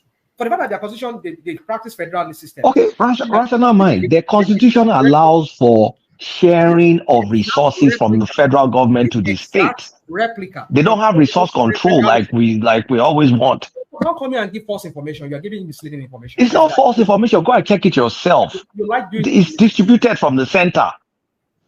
I'm just hold on. We like to compare. We like to compare countries. Can you hear me? We like to compare countries. Let me just finish what I'm just showing it, because look at this. Come here, just can use this false narrative that we just started. Because I think when we look at Nigeria, we expect to see something else. But when I look at Nigeria, I'm seeing more than what we should expect to see. Because if you look at this country now, this UK that I live in, that is not exactly paved with gold, they spend. This is in pounds, so 1,226 billion pounds. That's their projection for this year to next year. That's what they're going to spend. That is equivalent to 1.5 trillion US dollars. That's what they are spending in their country, and that's annually. If you take how much they take from government there, I can assure you it's over 2 billion pounds from that. So Nigerian government, and that's parliamentary system that is doing that. So what does it tell you? Even if you take all the money from our government and say spend zero money, it's still not enough for Nigeria. How can you spend 30 billion on your country, a country of 200 million people, and you expect people to do well? They are not going to do well. That is the problem we have. We have to find a way to start doing value-added manufacturing and exporting, so that we can start magnifying the incomes that we get. Right now, we are getting about 30 billion. We need 120 billion in the next 4 years to even start looking like we are beginning to edge in the right direction. Instead, we went backwards. So we are in trouble here. We have you have to look at they do not know how to take us out of this doldrum, this whole madness of economic backwardness. They don't have the panacea. They don't I think rational, you are getting it wrong. It's not about they can't take you out. Whether you like it or not, government will listen first. Listen. New voice. Listen first. New voice. Listen first. Government will come, another government will another one will come. What I'm trying to tell you is simple. What I'm trying to tell you is very simple. We are comparing with other countries that have at least much more better than Nigeria. After Remy, please, Daddy, please. That are more better than Nigeria. In terms of what we find ourselves today, if majority of Nigeria want to have the change they desire, they must take their leaders accountable. And the kind of democracy we are practicing, we have to tinker with it that will favor our own grown democracy. Because and I gave example of some of these things. Some of this country, their lawmaker is just on part-time basis. It's not that like Nigeria now. Look at the 36 states. They have state assemblies.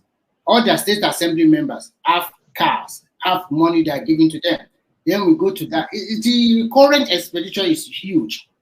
Nigerian youth or Nigerian people should focus their attention about how to take more power away from the center, and probably the state reduce the power. Just make this lawmaker part-time. That one will reduce a lot of our recurrent expenditure and focus more on the areas that this state can develop with their natural resources. That's what we are trying to say. So before Prince Daddy talks, I'm only going to say this. Are we taking full advantage? When I mean full advantage of our current system? No, we're not. And we just blame the system when we're not even taking. Is this the maximum potential that we have for this current system? If we're being productive and the federal government is sharing money, we should be a 1 trillion economy, even with this messed up constitution. So, Prince Daddy, I mean, I don't buy all these excuses. We're just not a productive people. Prince Daddy, sorry. Don't you think the system? Sorry, Prince Daddy. Don't you think the system we are practicing now is too slow, too bureaucratic, and sometimes does not lead anywhere? And it's all about, at the end of the day... Yeah, but Remy, at the same time, Osun State could be doing X, Y, and Z. We could have cocoa here. We could have palmer there. We could have backward integration there. So when all that stuff is our God-given resources, we're not using it. And we're not doing anything about it. The states are not tapping. Everybody just rely on the federal government just to give money every month. This is not a working system. Remy, why are you blaming the system? When the system wants to function, they can change the national anthem within a week. But when they don't want to respond, they will. So that is why. What is the people, not the system? So that is why I am saying that if you want to protest, why not protest from what can really make that change immediately? Okay. Like what would be the number one thing? Don't forget Prince Daddy. No, yeah, Prince Daddy. No, I'm asking you now. Sorry, no, I wanted to ask. If I were Nigerian youth today, we would gather ourselves, go to that National Assembly, effect a lot of changes. Resource control is there. Give us state. So if you asked you to choose one now, what would you choose? The most pertinent one for you? If I want to choose one, I will go for total resource control. Okay, fair. Okay. I think it's Prince Daddy and then Kezo. It's Prince Daddy, please. Sharply. I don't think there is anyone that will work for Nigeria until all these people, all of them die. Come on. No one will work. Forget that thing. No, I was going to say,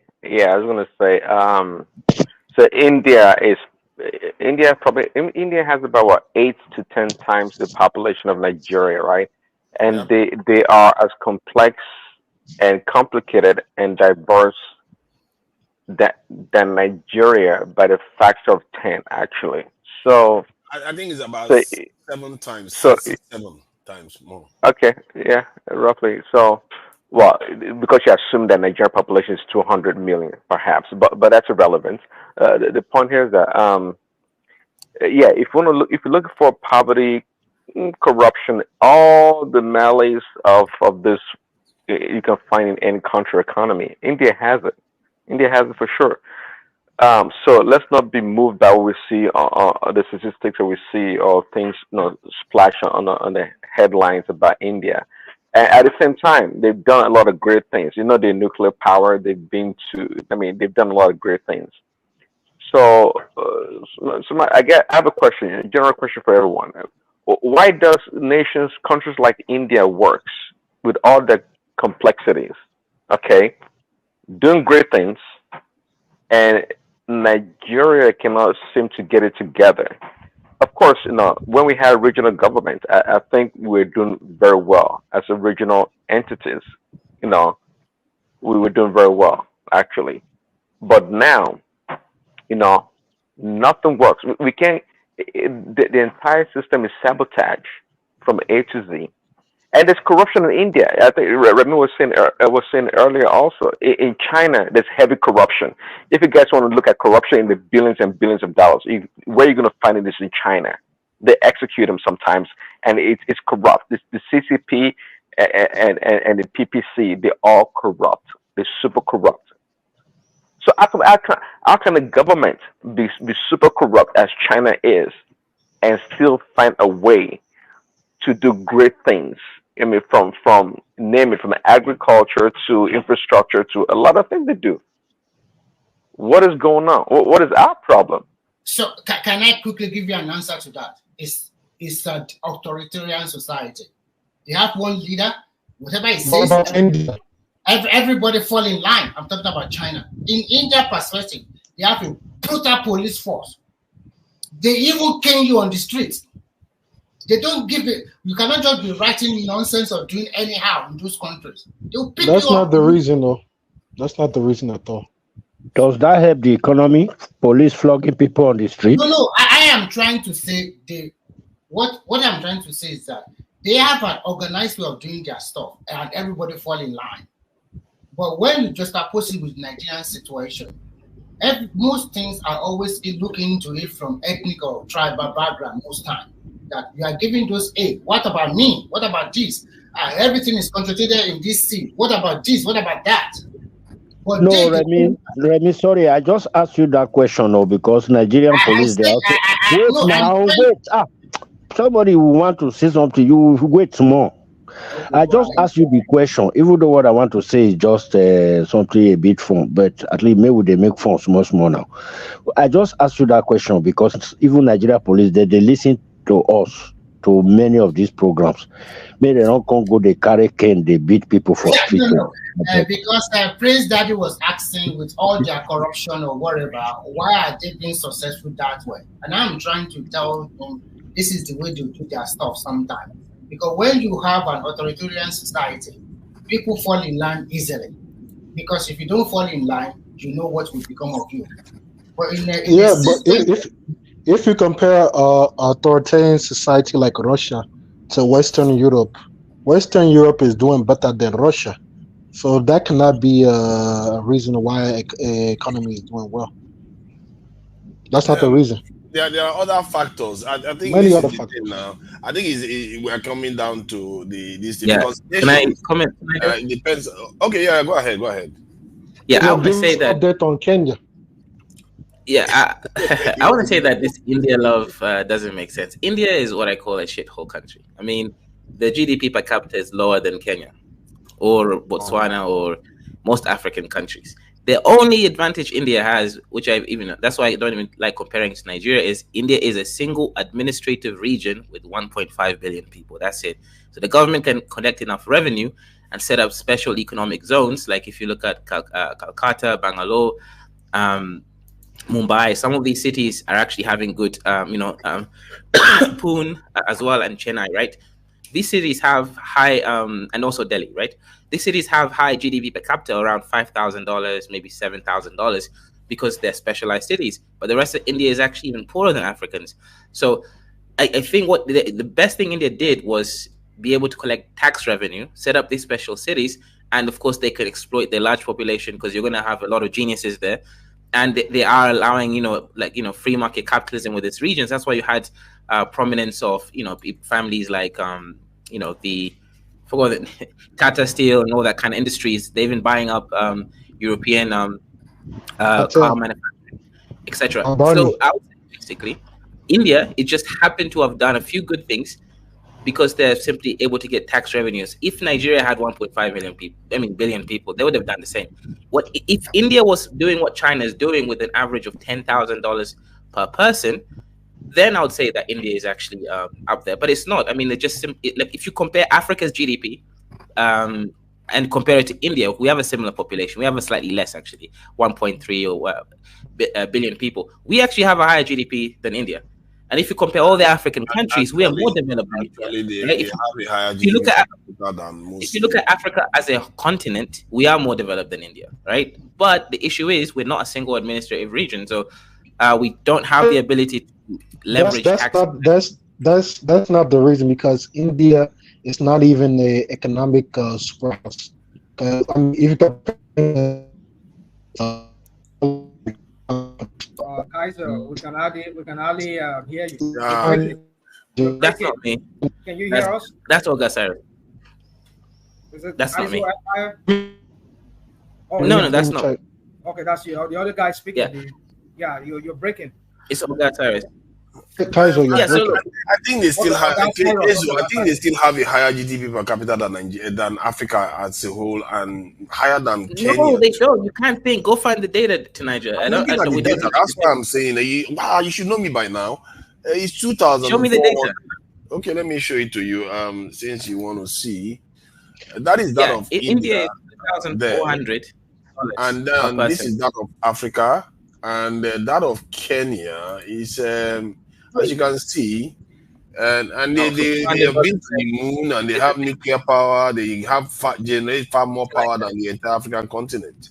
Tanaja, $400 is a big deal for you. No, it's not a big deal, but then you can say we are in similar level than to say we are higher than them. Well, hang on. You're comparing two countries. I compared Africa to India. That's different, right? Yeah, I compared Africa too. That's Africa's figure here, 2,100. So, I'm quite thorough about these things. I don't just talk out of my business. So the point is that 2022, right? Well, I want to see 2024. 2024. So you expect India's revenue to drop? Okay, enemy of progress.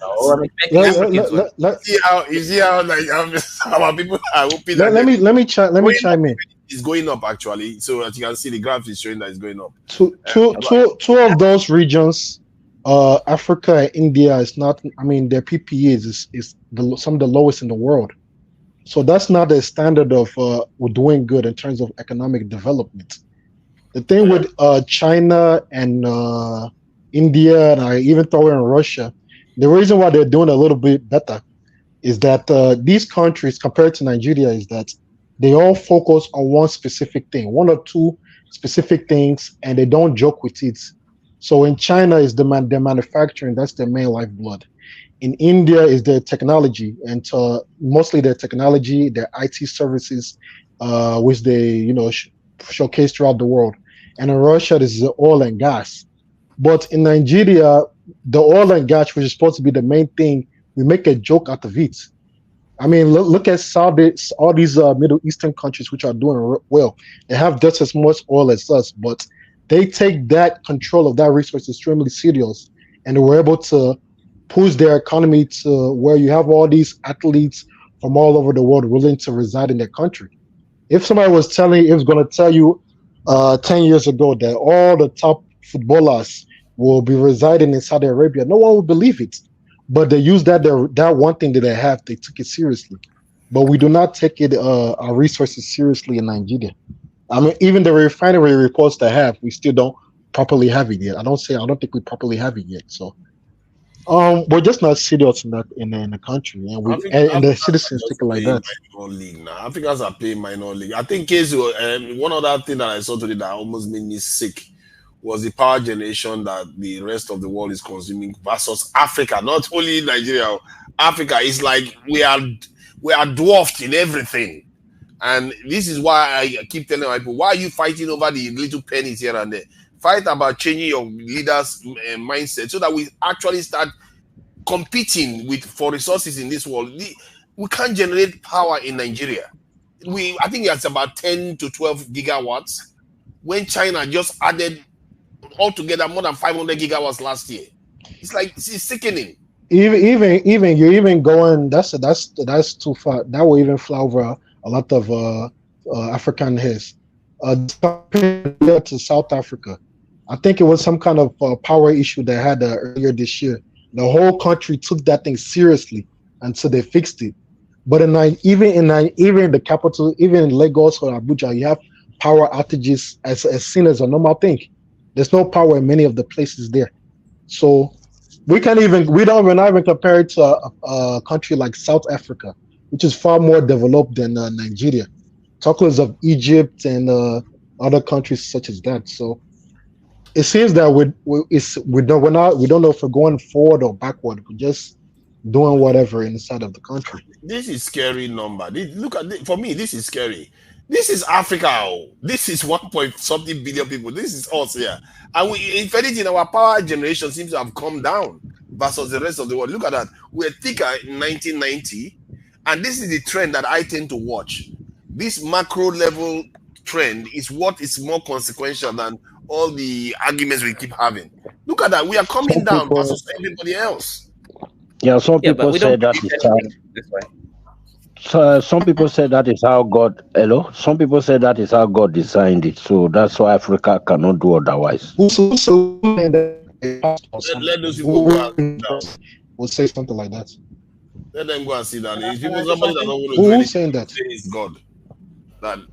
Of course, God did everything. Nothing to do. That's what many people say. That they say that is how God designed it. So that's why Africa can't do otherwise. Isaac Black, that's why. Okay, here's the other narrative. This is one second. This is the other side of the narrative. God loves Africa so much. He gave us all the natural resources in the world. What about that? Prince Daddy, I'm beginning to believe it. What did he just say? Electricity consumption. Did you just say? What did he say? That God loves Africa so much. What did he say? Yeah, I said maybe God loves Africa so much. He gave us all the natural resources in the world. What are you looking for in this world that you're not going to find in Africa? Tell me. Yeah, but now it's beginning to it's a problem. So it's also so the question is God partial? Is God partial?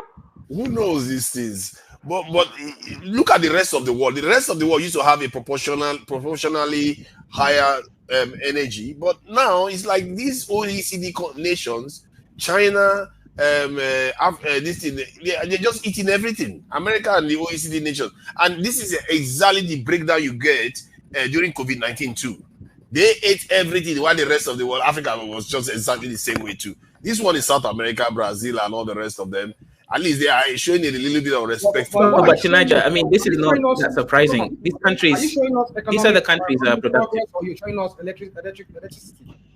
Because it's a sign, now. It's a sign because this thing correlates to almost everything else. No, not necessarily, Niger. I think there's a few things you're making a mistake here. For example, in the UK, you need to heat up your house. You need to heat up your house. I don't know what you always like to do. We're bringing us electricity consumption as a yardstick to show economic. I think we should focus on PPE. No. Of course, it correlates now. Tell me where it doesn't correlate. Let us focus on PPE, earning per capita. That's more. We can also more nuanced than I think that's more more quality than that. Yeah, because when I looked at the Chinese energy generation, I became ill, man. I couldn't just like the terawatts. They talk in terawatts. They're not even talking about in gigawatts anymore. Look at this one. This one is 2,000 gigawatts, and we are talking in megawatts. That's what we still talk about. Two Niger. Let me tell you the problem of Africa. My alarm is ringing. Sorry. Let me just quickly. Kenya power generation and total power generation. Let's see. Maybe Kenya is doing better. Kenya is one of those few countries that seem to. Why are you laughing now? I'm trying to big up Kenya here. You're worried. Tonight, Kaiser is on the show, right? Yeah. Okay, maybe you can spend a couple of minutes to tell us what is going on with the protest or the riot in Kenya, and if truly the protesters got the demand from the government, because we've been running our mouth talking about Kenya got what they wanted from the government because of the protest. Let me just get Kezo to break down what Kenya total power generation is. Is it Kezo? Am I mistaken? Is it just 2 gigawatts? Hey, I thought Nigeria was bad.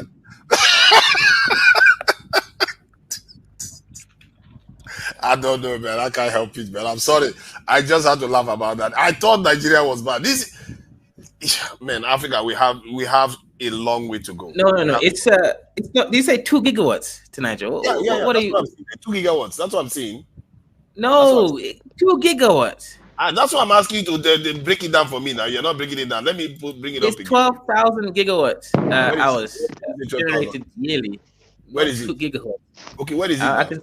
I can send you the data. 1 second. It's about 13,000 gigawatt hours, right? Right now. Let me show you this. Gigawatts hours. No. Gigawatts. Not gigawatts hours. Because that one adds values to it.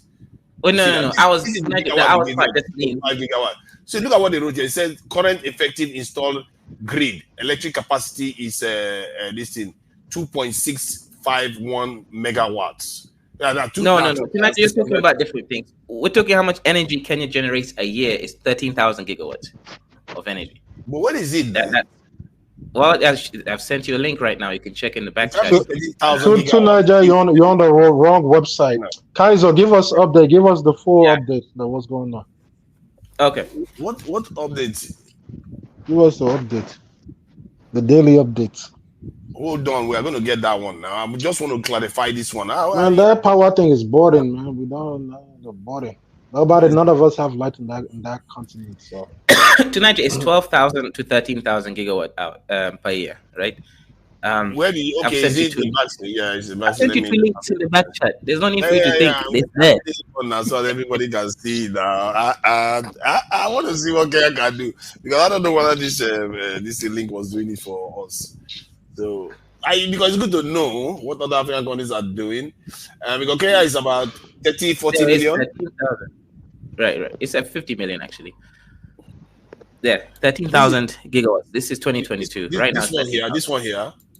This is not what we are looking for. This is gigawatt hour. That's different. Niger, gigawatt hours is the same thing. That's just it divided in the power form. No. The power form is magnified. The power form is magnified. What we are looking for is the actual wattage. And this is the wattage, and it's similar to what we saw in Wikipedia. So Nigeria generates about 10,000-12,000. And sometimes maybe less, depending on when the direction the wind is blowing. But if this is the number for Kenya, that is scary, though, I have to say. But you can move on. I think some people want to move on from this. Go ahead, Kaiser. Tell us what's going on. So what is scary about it? What's scary about what's the population of Kenya? Is it up to the population? It's a lot more than. They should be consuming far more than that. If you see that nation is moving anywhere, they should be consuming far more. 12,000 megawatts.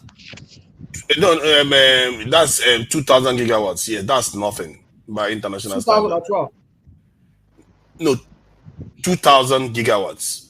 So what's the population of? No, it's not 2,000. Hang on, Nigel. Where you get? I think you need to understand how math works, right? It says. 1 second. To Niger, that says 2,000 megawatts. That is 13,000 gigawatts to Niger. Wow. What? Yeah, okay. To make this simple.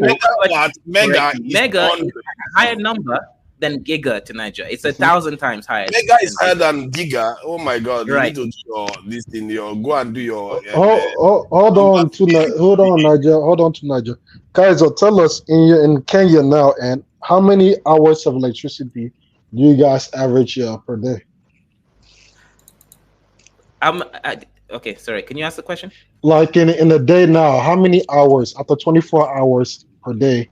How many hours do you guys have steady electricity? Every day, all day. I haven't had a power out for the last 2 months. Is that mostly in the capital or in the lesser cities? And how does that extend to like the countryside? Good question. So for all the civilized counties, they have 24-hour electricity. So this is from the central region where I am right now near Nairobi, all the way down to the south, to the east, not the east, to the south, to the west, and all the surrounding areas. They have 24-hour electricity. The only place that doesn't have electricity is what we call the Somali regions. That's like in the area bordering Somalia because of safety concerns. We can't even build a grid there because it's terrorists. But again, there's only 5 people that live there, so it doesn't affect business or trade. And those people are, again... What's the population of Kenya? It's around 45 to 50 million. That's what the official. That's too small for that kind of a population. 2,000 megawatts is too small for you. But he's saying that most of the places have 24. You said 24-hour electricity. But it's impossible for everywhere to have it. If I guess maybe if you think about it, because their population is about 50 million, which it means that there is a lot of places that are not getting it then, and that's the only way you can explain it. Because Nigeria you just said that everywhere is getting it though. Most of the cities. No, Nigel, hang on. Nigel, what you're saying is wrong, right? I've explained it. The only place that doesn't have electricity is the northern east part of Kenya. That's Mandera region. It's just bordering Somalia. There's like 5,000 people that live there.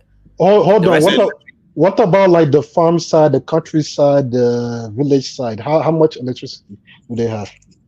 The countryside has. I've lived there before, right? They all have electricity. Every other place apart from Somali region has grid power, and even the Somali region, they have solar power, so they use solar. It's just not grid. So everyone actually has access to electricity. Go ahead. So you're saying it's 24/7 electricity in Kenya for the most part. Okay, you see, so too like from the northeast part, which is Somali region, and that's because of security more than capacity. What about systematic blackouts? How many? How frequent is that? Maybe once every 4 months, maybe 5 months. To Nigeria, it's nothing else to say now. What are you talking about? There's nothing. Somebody who lives inside the country is telling you how the country is, and you want to bring something on the internet. Can you just stop? I don't know who you are. Whether you are blaming me for our people using little power, don't blame me for this. I'm just going. Give them the credit. That's what I'm saying. If they're doing better, can you let me talk? The idea behind it is that he is telling you, but I'm trying to extrapolate how that is possible. Because Nigeria, we generate about 7, maybe 8 And okay, sometimes some people say we actually get it's about out your of distribution system as well. yeah. That's what I'm trying to get to. That some people actually say we actually distribute around 4 to 5 gigawatts. So if that is the case, it makes sense that we don't get ours out enough, because you multiply it by 2 to 2.5. And not every Nigerian is going to get it. They have 2 gigawatts. They manage to send it to all their people. So you can see maybe how that is possible. Yeah, 2 gigawatts is the same as 2,000 megawatts. Okay. Yeah. So it's actually 3,300. 2,300. Yeah, 2,300. But that is still on a different. That's a totally different scale when we are looking at other countries, like baby scale. That's so what let me answer that question to Niger. We in Africa don't actually need domestic energy. We just need lights and laptop, right? What you're doing here is you're kind of inflating a couple of things. In the UK, you to Niger need heat, and that is coming from electricity sometimes, from the radiators. You need to power your washing machine and all these very high power consumption materials. In Africa, we don't need this, right? Like for me, I use 4 kilowatt hours, 3 to 4 kilowatt hours a day, sometimes even 2 kilowatt hours a day, because all I need is just my 3 laptops, my computer, my TV, and the lights. That's it. I barely use the other things like blender and all those things. So really, domestic power consumption is lower in Africa, not because we don't use it, but because we don't need all these high power consumption equipment as well as the radiator for heat. But I know what you're trying to say, right? For example, Kenya right now, you're right, it's 3,300 megawatts, right, at the moment. So if that's the case, for us to industrialize, we do need to produce more. And I think that's the part which I agree with you. 3,300 megawatts is not enough. And I think in Nigeria's case, you guys produce energy. So, Kaiser, what about your industrial complex? Don't you guys, I don't know the temperature there, but in Nigeria, where it's very hot, especially in the metropolis, they use air conditioning. We don't have AC. We don't need it in Kenya. Kenya is very nice cool country. Because in Nigeria, they use a lot of appliances in the metropolis a lot. Blender, air conditioner, so many stuff. But if you don't need it in Kenya, I don't know. So, okay, you guys continue. I just want to raise that way. Yeah, the only cities we need it in Kenya is a place called Mombasa. There you kind of need it, but even then, it's not that important like Nigeria. I don't think it's as hot and humid as Lagos all the time. So really, Nairobi is perfect. I've never needed AC. I never even thought about AC in my life. It's just perfect, cool weather. Yeah, but of course, sure you all need the. Why people use a lot of power? It's mostly industrial sector, manufacturing, and all our area and vehicle. Depending on whether you use electric vehicle. Do you guys have industries? Do you have manufacturing industries? They don't have anything like that. Clearly, don't have it now. If they are using that kind of power, wait. Everything. We don't have. We don't have big industry, but we have like basic things like producing, like detergents and all those kinds of stuff. Yeah. Oh, yeah. I think this is kind of stuff we have to look into. I don't see. I'm not here to deliver bad news to our people. I'm saying this stuff so that we actually know how behind we are, because sometimes we spend a lot of time arguing about. Oh, they are taking this one. They're taking like, what is the point of arguing that you need to go and get more because it's not enough? You can't, like, if Kenyans want to go and argue for power generation now, they go and start arguing for 100 megawatts. Why are you worrying about 100 megawatts? You need to be generating gigawatts to actually catch up with the rest of the world. We are falling further and further behind. That is my own take on all these things.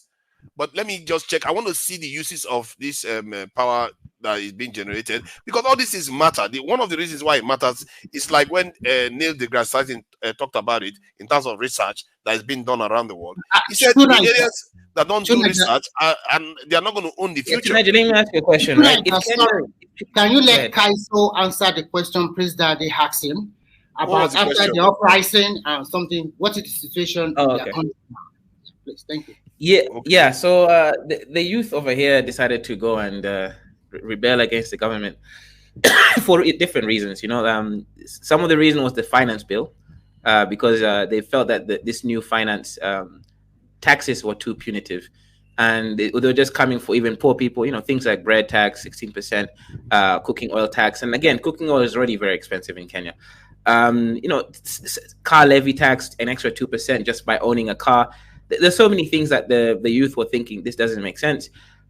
So they started to obviously say we must reject the finance bill. That was the beginning of the protest. Now they got their way. President Ruto said he's going to withdraw it. Now he doesn't have any power to actually withdraw a bill, but legal power anyways. But as a president, he can kind of force the other people somehow in the back room to reject that finance bill. So he claims he's going to withdraw it. So we're going to trust him on that. However, now the youth still, because of the issues of pandemic and the the high increased cost of living, they now just want Ruto and his whole cabinet to go because of a lot of exposure over some corruption. Someone is driving a $300,000 car and their salary is not quite matching things, right? And again, they have businesses, but there's no true audit of these politicians. Ruto, of course, has been flying around in a 200 million Kenyan shilling. That's about $1.5 million trip to America recently. So they just think the president was lying and flying around. So a lot of corruption, especially with the members of parliament, and all these things, kind of lavish lifestyles, yet they're making the Kenyan people suffer by having more taxes. Kenyans were not happy about that. So now they're still protesting. And of course, in the beginning, it was violent, but now it's not violent anymore because I think Ruto knows he's going to be put in prison if he kills any more people. They killed at least around 30 people so far. So right now, no one else is dying because they reduced it. The High Court actually rejected using force against peaceful protesters. So that issue was already ordered by them. They're even telling them not to use tear gas or water cannons unless it's a must. So right now, the Kenyan law is working well to manage this protest. But I don't think Ruto is going to go anywhere. He did engage us on Twitter the other day. I joined in the conversation. One of my friends asked him a question and he answered it. I was a bit too scared. I changed my name. I was like, nah, this is definitely a suspect. They're trying to get all our names. But all in all, it's an anti-corruption march. But for me personally, I don't necessarily agree with these protesters for my own reasons. There. Let me ask this: how is the opposition responding? Are they potent and at all? And how likely do you think that Ruto may be completely removed from power? Okay, good question. The opposite. Okay, so let me explain Kenya's political system. We don't have a two-party state like America. Like Democrats and Republicans, or in the UK with 3 parties, right? In Kenya, parties don't exist. In Kenya, if you want, it's the president that exists. Let me give you an example. Even I can start my own party today, and if people like me, they'll vote for me, and I can become president. Each year, the parties change around, so there's no consistency in Kenyan politics of this is the party. People don't know parties; they know people. So right now, Azimio is the party that is obviously against this current party, and it's actually was headed by the guy Raila Odinga, who was the last presidential candidate with Ruto. The thing is, they are saying things, and they are kind of they actually are in favor with the people because their politicians did not vote for the finance bill, so they already have that trust with the people. Meanwhile, Ruto's cabinet, they're all politicians. They voted for the finance bill, so right now people are trusting Azimio more. But the issue is, this is a Gen Z, millennial kind of movement, so they're trying to make it into a party politics. They just want government to stop being corrupt, and they want the whole of Ruto's government to go. And if Ruto's government did go, it would be the Chief Justice, the Supreme Court, Martha Karua, who would actually take control and become the leader of the country until the next general election in like 3 years. So are the Kenyatas silent, or they just sitting back? Kenyatas don't really have power right now. After Uhuru left, they don't like Ruto. They've made it very clear that they're supporting the opposition, but I don't really think they have power right now. Ruto is from a tribe called Kalenjin, and these guys have a history of remaining in power for many, many years, right? The last Kalenjin was there for 30 years, Moi, right? All I'm saying is I don't think Ruto is going anywhere for the next 7 years. He's probably going to win the next election somehow. And I think Kenyans just need to understand that unless they want civil war, I don't think Ruto is going anywhere. Ruto is one of those guys who is He knows how to get what he wants. I'll say that. Let me ask this because you asked. So is the hold on. Let me ask you. I think you've been asking so many. But let me ask him this question. So are you saying? Sorry, I'm sorry, my friend. Are you saying Ruto's ethnic clans or his clans, they are the largest in Kenya? Is that what you're saying? No, they're not the largest. They're like there's 3 large tribes. There's Luya, there's Kikuyu, and there's actually 4 large tribes. Luya, Kikuyu, there is Kalenjin, and then there is Luo. Those are the 4 major tribes. Each of them have.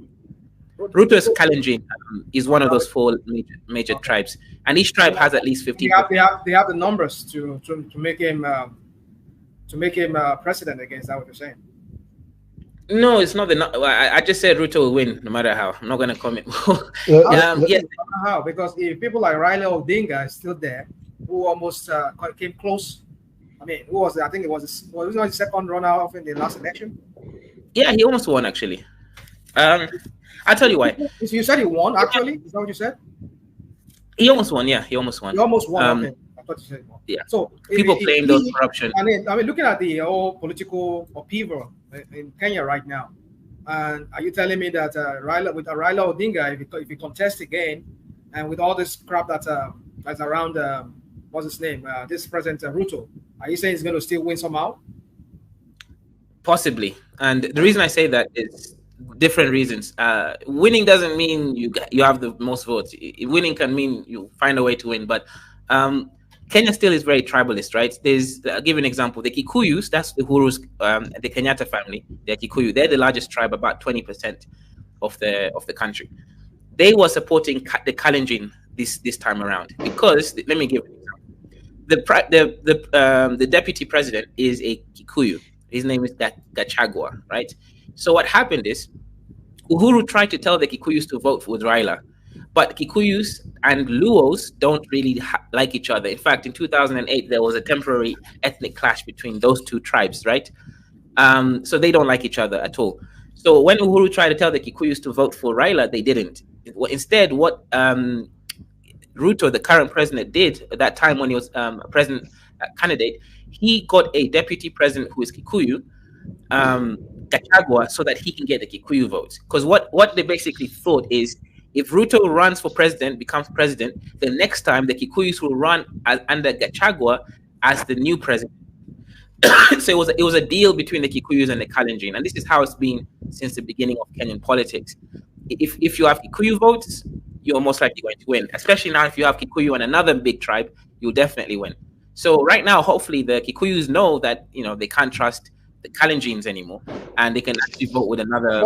But it seems like the vice president is butting head with. Okay, a follow-up question now, Aizo. So I mean, on this platform, a lot of the speakers they thought that in Kenya, the reason why the protest or the riot was successful was because you guys are detribalized. You don't have a tribal problem, and you guys have this unity. And for that reason, the riot was successful, the protest was successful. But obviously, listening to you, it sounds like you guys have probably about the same problem as we do in Nigeria. And also that, well, you have 4 major tribes, but something tells me that you have other tribes that are like many other tribes that don't really play a big role in politics in Kenya. So, to you, do you think with all your how come was the protest successful, and was it actually successful? And how was it possible, if that was the case, that all the different tribes came together and worked together to make this protest work? Good question. So yes, Kenya is detribalized when it comes to the young people under 30. But the older generation, they're still tribalized. So the protest was mostly young people. That's why it was able to be successful. When I go around anywhere in the country, no one cares about the tribe. Everybody's like getting mixed up these days. I'm mixed of 3 tribes, for example. So that is not really an issue anymore for our generation, the millennials and the Gen Z. But the older generation, they are still very tribal because that's how they grew up. So was it successful? Yeah, it was successful for the protesters. They got the finance bill rejected. Now Ruto has actually agreed to talk with them and figure out. The youth have also requested Ruto to give an audit of how much how much money do we really owe, and in which currency, so that from now on, when we pay the debts back, we can actually see the numbers reduced. Because right now we don't even have an idea of how much we owe. You know, someone somewhere in the treasury may have an idea, but we don't even know how much we owe. So I think it started a dialogue, and the government is having to listen right now. Let me ask one more follow-up. You said there's a chance that Ruto may go to jail because of all this stuff. I want to ask, do you guys have any history of putting presidents you guys did not like inside of democratically elected presidents inside of prison? Good question. No, but we could have done it. We just didn't do it. So what happened is when Moi, the dictator, was removed from power in 2002, they were actually going to put him in prison and strip him of all his wealth. But there's a taboo in Kenya about, you know, treating old men bad, so they just let him live out the rest of his days. That was a mercy on him, but people wanted to do it, and they were actually in the process of doing it. They just, in the end, they just changed their mind. Maybe they realized it could happen to them as well, so they just let him live out his days. Do you guys arrest like corrupt governors, senators, or maybe even a vice president? Do you guys do? Yeah, all the time.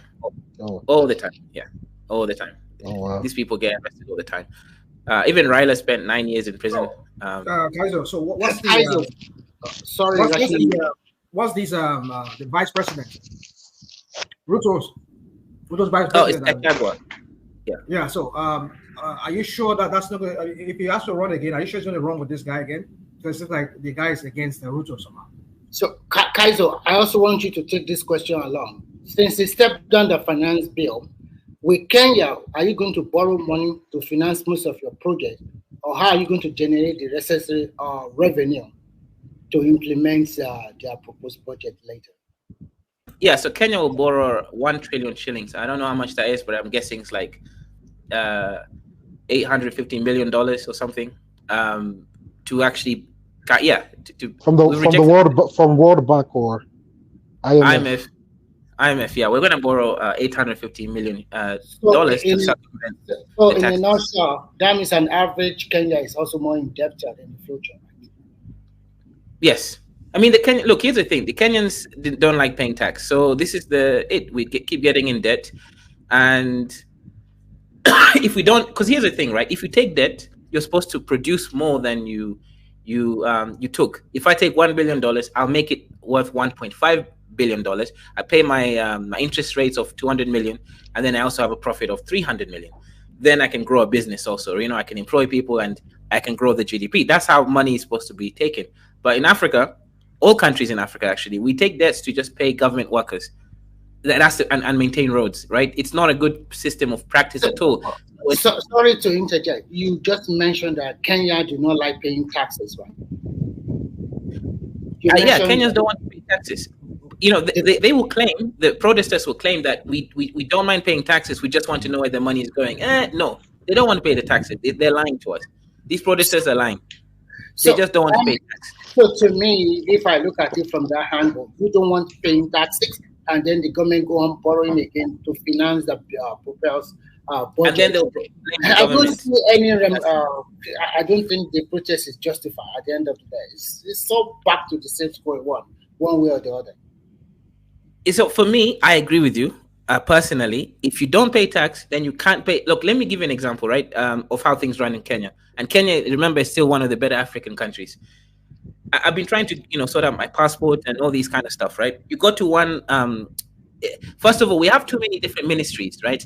Everything should be sorted in one ministry. You have Ministry of Immigration here, Ministry of Citizenship here, Ministry of this. You have this decentralization that's so extreme that you can't get anything. One ministry doesn't have access. Can you say that again? You're going too fast.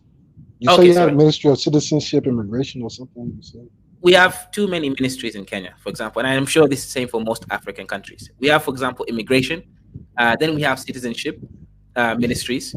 These are two separate things, and they don't even have access to the same database. So when you have a problem in one ministry, you can't even fix it there. You have to go to another one. But then that other ministry will send it to another ministry. So at the end, you have to go through 5 ministries before you can fix your problem. And I know the reason why is because we don't have database in Africa. For example, every time you go for a passport, you have to go do your biometrics again. Why? Because they don't have the data to store your biometric. The only data they can store is your ID number and maybe some basic, sheet information. But we can't store any data, so we have too much redundancy. So imagine if you had a system that completely worked clean, that you don't have to now go every time by person and then waste more time by employing more people to stay there. We have too much redundancies. We need to improve on infrastructure, for example, data center. Now, Ruto, the reason I respect him is he did get us a deal with the Americans for 1 gigawatt data center. This is going to actually solve this problem. So assuming the government is smart and they now integrate the systems, and again, store the data here, we won't have this redundancy problem of every time you go for a new renewal, you have to now redo all the process because they don't have the data. So that's just an example of something that's positive. Also, Ruto has done something good also by getting us another $4 billion investment on a new superhighway expressway from Nairobi to the port city, Mombasa. That's good because it's going to allow us to make more money from the landlocked countries like Uganda, Rwanda, etc., and Congo for transporting of goods. So that's going to be a big deal. And it's not a loan. What Ruto has done is he's gotten a deal, like a buy. It's an agreement between two companies, an American company that will construct the roads and the Kenyan government will provide the land, and they'll take revenue for 30 years equally. And then after 30 years, it will fully belong to Kenya. They'll just be getting revenue as a shareholder. So that is a good deal because there's no loans, there's no repayment. It's just a business deal. Now, Kenyans will say he's selling Kenya. Well, okay, for 30 years, he's selling a road that's going to be beneficial to us. I don't see the problem there. So I think Ruto is trying. The issue is the average population is so focused on basic finance, they don't understand economics at all, right? They don't even understand how, the Kenyan, okay, it's not just Kenyans, even you guys here, I'm sure you don't understand how, Forex really works.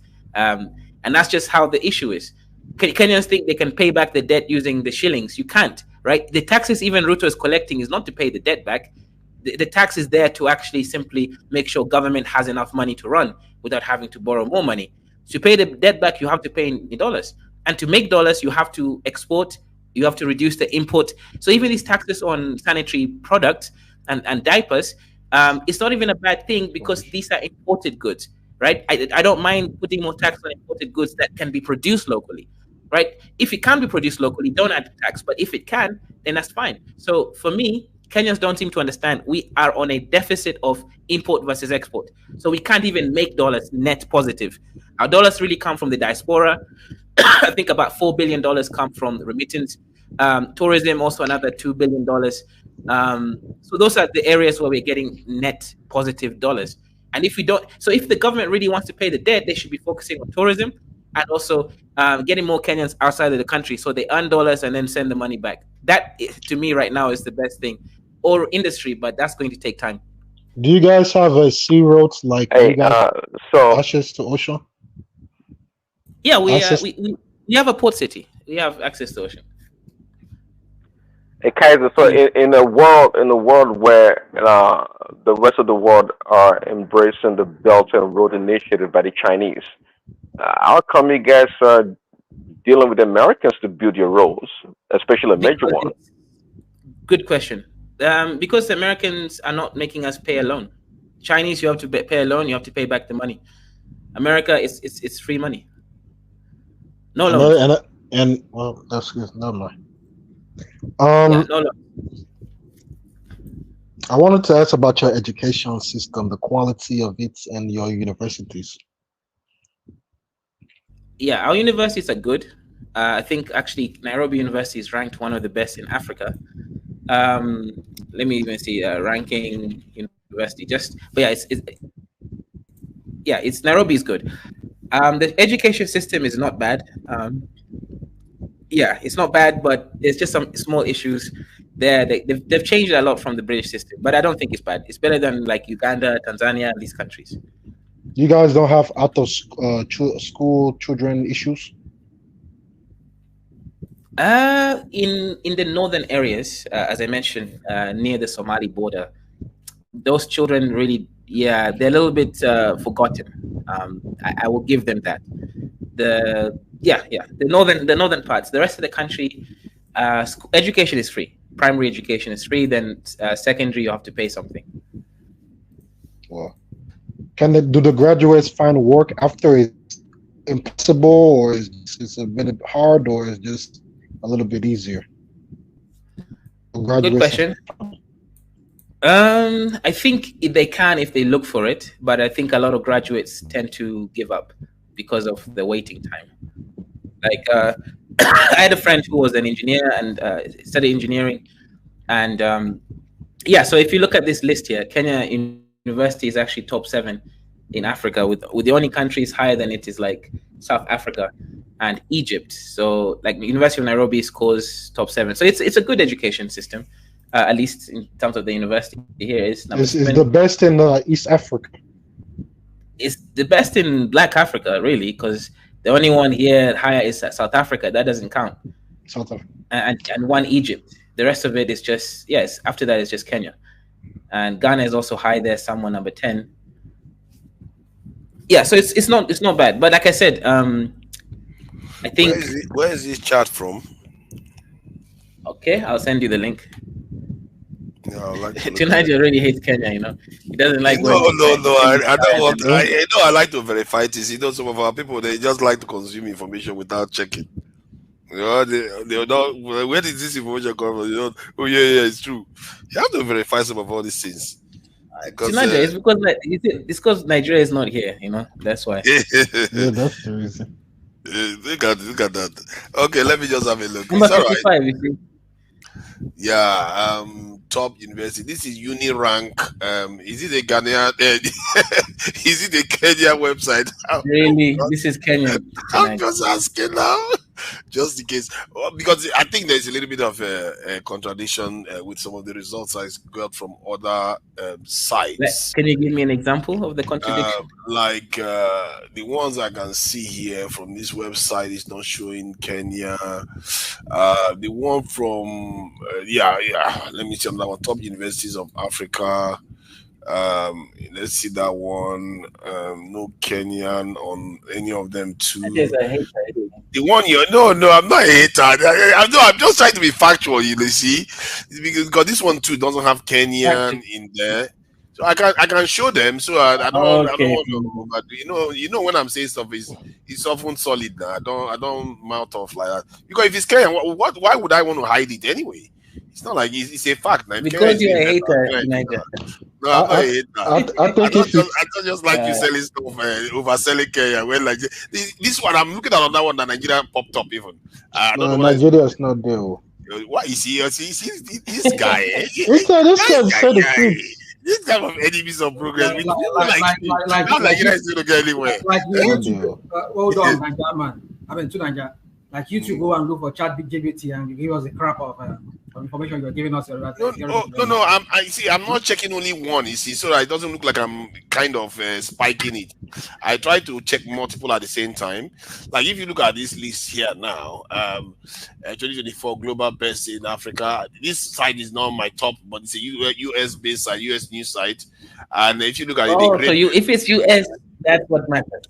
Oh no, don't worry, I will show you more now. I think I just choose one. Do you see any Kenyan one here? This is a Nigerian one again, and even another Nigerian one. No. So what's the ranking based on? Look, come on. No, the ranking is global score now. This is the global score here. That's the one they use.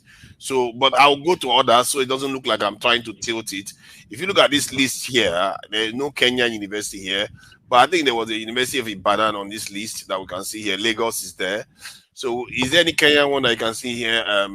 This in this is not even a website. This is just some Google search. It's not even in order. Okay, is there a Kenyan on this list? Is there a Kenyan on this list? No, there's no Kenyan on this list. Let's go to that list again. I'm trying to find the Kenyan. Anyways, let's not go down this list. No, I'm just. See, I think the best universities. Go ahead. I think the best universities, no one can debate it, is going to be in South Africa and Egypt, and maybe I'll say Morocco. Yeah, but other than those three, I think in terms of Black Africa, if Kenya is number one or has the best university in Black Africa, I wouldn't. That's not too surprising. Why do you sound as if anything Nigerian cannot be good? You sound a little bit like. No, I'm just saying that Nigeria. Nigeria is overrated. I'm sorry. Nigeria is so overrated, and they're just not where they need to be. And a lot of these countries that we think they don't have anything, and nothing's going on there. Like, you look at Botswana, Kenya. We say now even Ethiopia. Those countries are doing very well in many categories compared to us. So. Civil war. Botswana is the size of Ajegule. What are we talking about here? Eh? They have a vice, but they're doing well in certain areas. Which areas now can you say that Nigeria is doing? Well, the thing about Nigeria is that we look at it as a whole. There are sections of Nigeria that do very well. Go ahead. Botswana they export beef to the United States. Their beef is high quality beef. Botswana. Ethiopia's coffee. That's $1 million industry there over there. Not even $1 billion already. They get that exclusive export from the United States to bring their beef here. I think them and Namibia. So what happened to us? Why can't we do that? We have not taken advantage of our oil and made a place to buy. Exactly. We've not taken advantage of oil. Like how are we supposed to take advantage of anything else? We can't even figure out the oil one. That should be the easy one. We can't even figure that one out. Man, we really have our work cut out. Personally, it's easy. It's an easy thing. And I think this is where it goes back to the discussion we're having, whether protest does work. Protest does work. It just has to be targeted. It's like pressure group. Like in the UK, you used to have like TV stations, they champion a cause. They'll say, we want to fight for people with dementia. So they will do it until they get the target that they want. Then they will stop that campaign. They'll start on that one. Nigerians, if you want to change stuff, you have to have a campaign that you want to champion something. All right, let's go. The issue of Nigeria, not looking for anything but that. They're okay with managing. And that managing mentality is what's causing everything to get worse. I mean, some of the stuff we were hearing about how good Nigeria was in terms of the free education. I think Jakande gave that, and many other amenities, job. You study abroad, you come back, you have job, you have employment, the dollar to naira ratio, so many good things. But I don't see how we can go from that and now to this sky high inflation we have in the past, I would say 2 administrations, and nobody even is protest. We don't even protest in that country, not to talk of. So I think Nigeria, we just have a low tolerance for anything good. They just anyhow the place is, we just manage it like that. Wherever the whole world is moving forward, it's a big shame. I think Nigeria is a mosaic. It's not. When people describe Nigeria, they think it's uniform everywhere. If you look at Lagos, that contains well over 10 million people, that is the size of some countries in Africa. The sections of Lagos are doing so well that their GDP per capita is so high, like it's almost through the roof. The same thing you go to Abuja, the same thing you see in Port Harcourt. We're talking about millions of people. I think at least 20 million Nigerians are living at a GDP per capita of about 40,000, even some of them. So it's not like the whole Nigeria is just doing badly. Some parts are so impoverished that even 15,000 naira salary, which is equivalent to about 10, 15 pounds, they don't even get per month, while others are living so large. So that's why I say it's a mosaic. It's not the same everywhere. I disagree with that because one is over those spots you're saying it's not even up to 10% compared to the whole country. Additionally, you're only looking at the money that goes into the pockets. You're not looking at the police, the quality of the police, the quality of the security, the electricity, the education, the hospitality. So many the election transparency. Well, what in Africa we only look at money. If we have money, everybody is okay. All the politicians, everybody is okay. We have to look at what they call it, the human development index or something like that. It's not just money going to your pockets. While you go onto the road, you see refuse everywhere. The roads are undrivable, causing accidents. This is it should not be only money that we always look at all the time. No, quality of life, I understand that aspect. Though we're just looking at in terms of the people that are exposed. Generally, yes, it's not very good. But if you are living around Victoria Island, Lekki, Ikoyi, all those areas that are well off, and the number about 2 million, that is a whole different world. For some countries, that's almost Botswana is not even up to that population, if I'm not mistaken. So that's a whole totally different world. Let me ask, even these glorified spots like Victoria, Anna, Banana, and all these stuff, other than residency, is there any museum? Is there any world attraction that can make somebody want to go to those places? No, you are making it. We know now Nigeria has a lot of issues. I don't because like some of these places like tourism, museum, things that make your place separate and even boost yourself up more than the state that you're in. But I mean, some of these places are just glorified residential areas. True. Nigeria doesn't encourage people to come. Let's face it, that's true. And those areas that you're talking about, yeah, they may be residential areas, but they are also well-off areas, and they have a lot of sophisticated people there. That's not good. That's not good enough for me. Like if that area was abroad, at least it should have a international standard mall, or at least a mall that can stand in like in South Africa. There, it should have many amenities, great hospital, great education, great security, and stuff like that. But if it's just residential and museums, things like that. No, I think they do. They do. I'm not sure you. Do they have any theater there? Theater. Yeah. Let me check now. Ikoyi. I'm sure they have now. Ikoyi. They must have now. Come on, man. This is Lagos now. They don't. In Victoria Island, Banana Island. The only thing you can talk about is the what's it called? This school FM on behind Akinola, what's called that? Where you have Zenith Bank and what's called that? I did come back Mola. Yeah, behind it there used to be this is it Frenchies?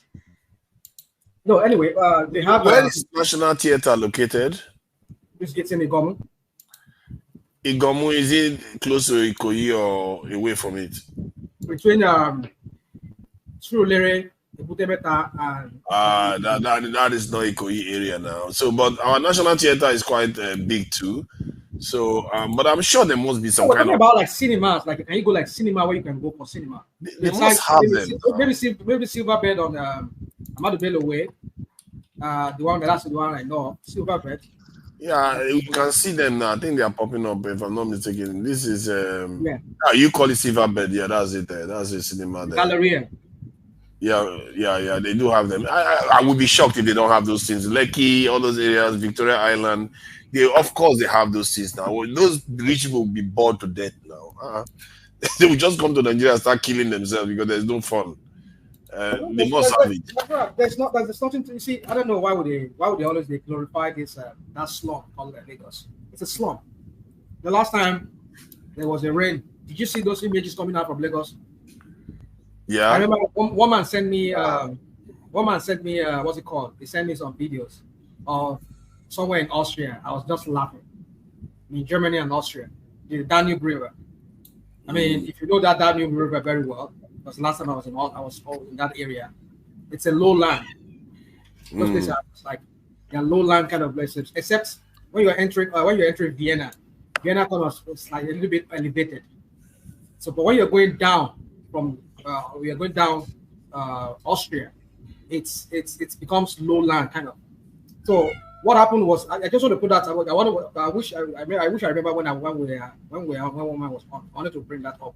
That was why I in the private session I posted what actually happened. It was they had torrential, what they call torrential rain. The Lagos zone, don't be saying that just torrential rain. It is incompetence of the government Do I blame the government totally? No, I'm not blaming the government. But the thing is, I still blame the government in the sense that if you have a local government that is functioning, you don't have to wait for last. I mean, what's the name of this? These people where they carry dust mean where they carry dirt. Or they got is it last Lamata? Is it Lamata? Yeah, Lamata. Yeah. Is it? I don't know. I forgot their name. Yeah. Yeah, I think they call it Lamata. Okay. So Lamata is centralized. It's Lagos. It's a Lagos state. No, that's not. You don't run a system like that. Every like my own, not even the county here. It's my own city, my own little city here. We have our own refuse carrier where they come carry our refuse, where they come carry our dust. It's not even a county. County get their own. Even cities get their own. So I don't have to wait for my state governor to come and carry my my dustbin, or even pipe water to my house here. No. So, but everything they centralize everything to Lagos state government because they want to control everything and use it for their stupid election campaign. That's the problem. No, don't call them stupid. Rashtam, I think they have private garbage collectors now in Nigeria. This is late night here. I don't want you to tell me what to say. Don't tell me what to say, please. I would because I'm really pissed off that how long are we going to be doing this? How long do we have to live on this earth? That some people cannot sit down and just say, okay. Well, I'm not telling you what you say. You can insult anybody when you insult. I don't care. I mean, how do you actually want me to explain it? That's stupidity. That's being idiotic. No, I was just trying to tell you before you start insulting them that I think they have. Actually, I've heard they have private garbage collectors in Nigeria. They do. No, that whole place is a refuse dump. Lagos can be cleaner though. It can actually be a lot cleaner. They are not doing what caused that flooding in Lagos was I'm not blaming the government totally, but I blame them. Like I said, is that you drink pure water, you go throw inside gutter, you go drink what do you call them? Viju milk. I mean what do you call them? Milk. You go throw inside the can. You go throw inside gutter. I mean. It's time they need to start enforcing some kind of law. But since they cannot do it on the state level, why don't you let the local government enforce these laws and arrest people that they need to arrest and generate funds, generate revenue that way? Because when you get you arrested, you have to pay yourself out. They fine you. That's the money for the local government. But no, Lagos State wants to collect that money. And you see, how do you run a system like that? No, let me show you what I'm talking about. This is one of the things I'm talking about in Nigeria that I really don't like. Look at the national theater I was just highlighting. Just watch what they will show you just now. These buildings are not even well taken care of. They look rough.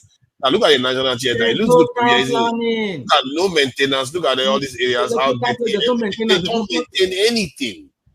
It's just dangerous. All they do is they just want to have name that they're the political party in power. They want to win election and then start making money. Give contract to themselves. Don't maintain anything. It's not about the people. It's not about developing the people, developing your area. You know, I was saying here that I can gather some guys together. We go write city ordinances, city codes. For when I'm city code, maybe this time around it's going to be the reason why I'm not even keen about it is because invariably it's going to be Lagos State government. The government will be the one taking over it. You can still decongest Lagos the way that Lagos is. It's not something you can do immediately. It's a target of like 20 years time, but you go gradually decongest Lagos. You go make Lagos a real mega city of a of world class. It's all about just putting town planning, enforcing those town planning. That if you have a certain plot of land, this is the X amount of part you can use in that land, so that you can have space setbacks. My God, these illiterate politicians are not even talking about what you're talking about. They're not talking about this. They're talking about looting. They're thinking about winning the next election every 4 years. They're thinking about which woman which actress they're gonna fool around with. They don't have their vacation house in Dubai and London. They don't. Let me come on now. This is what he said. Every city looks good aerially. No, Lagos, Nigerians, they manage to make area photograph not look as good as it should, really.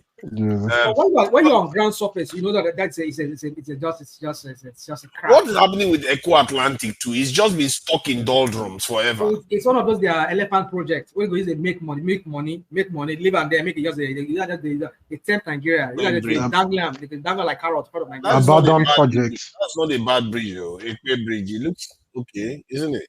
Where is this one? Where is this? What is Ekpe Bridge? Oh my God, Makoko. Look at it. This is the shame of.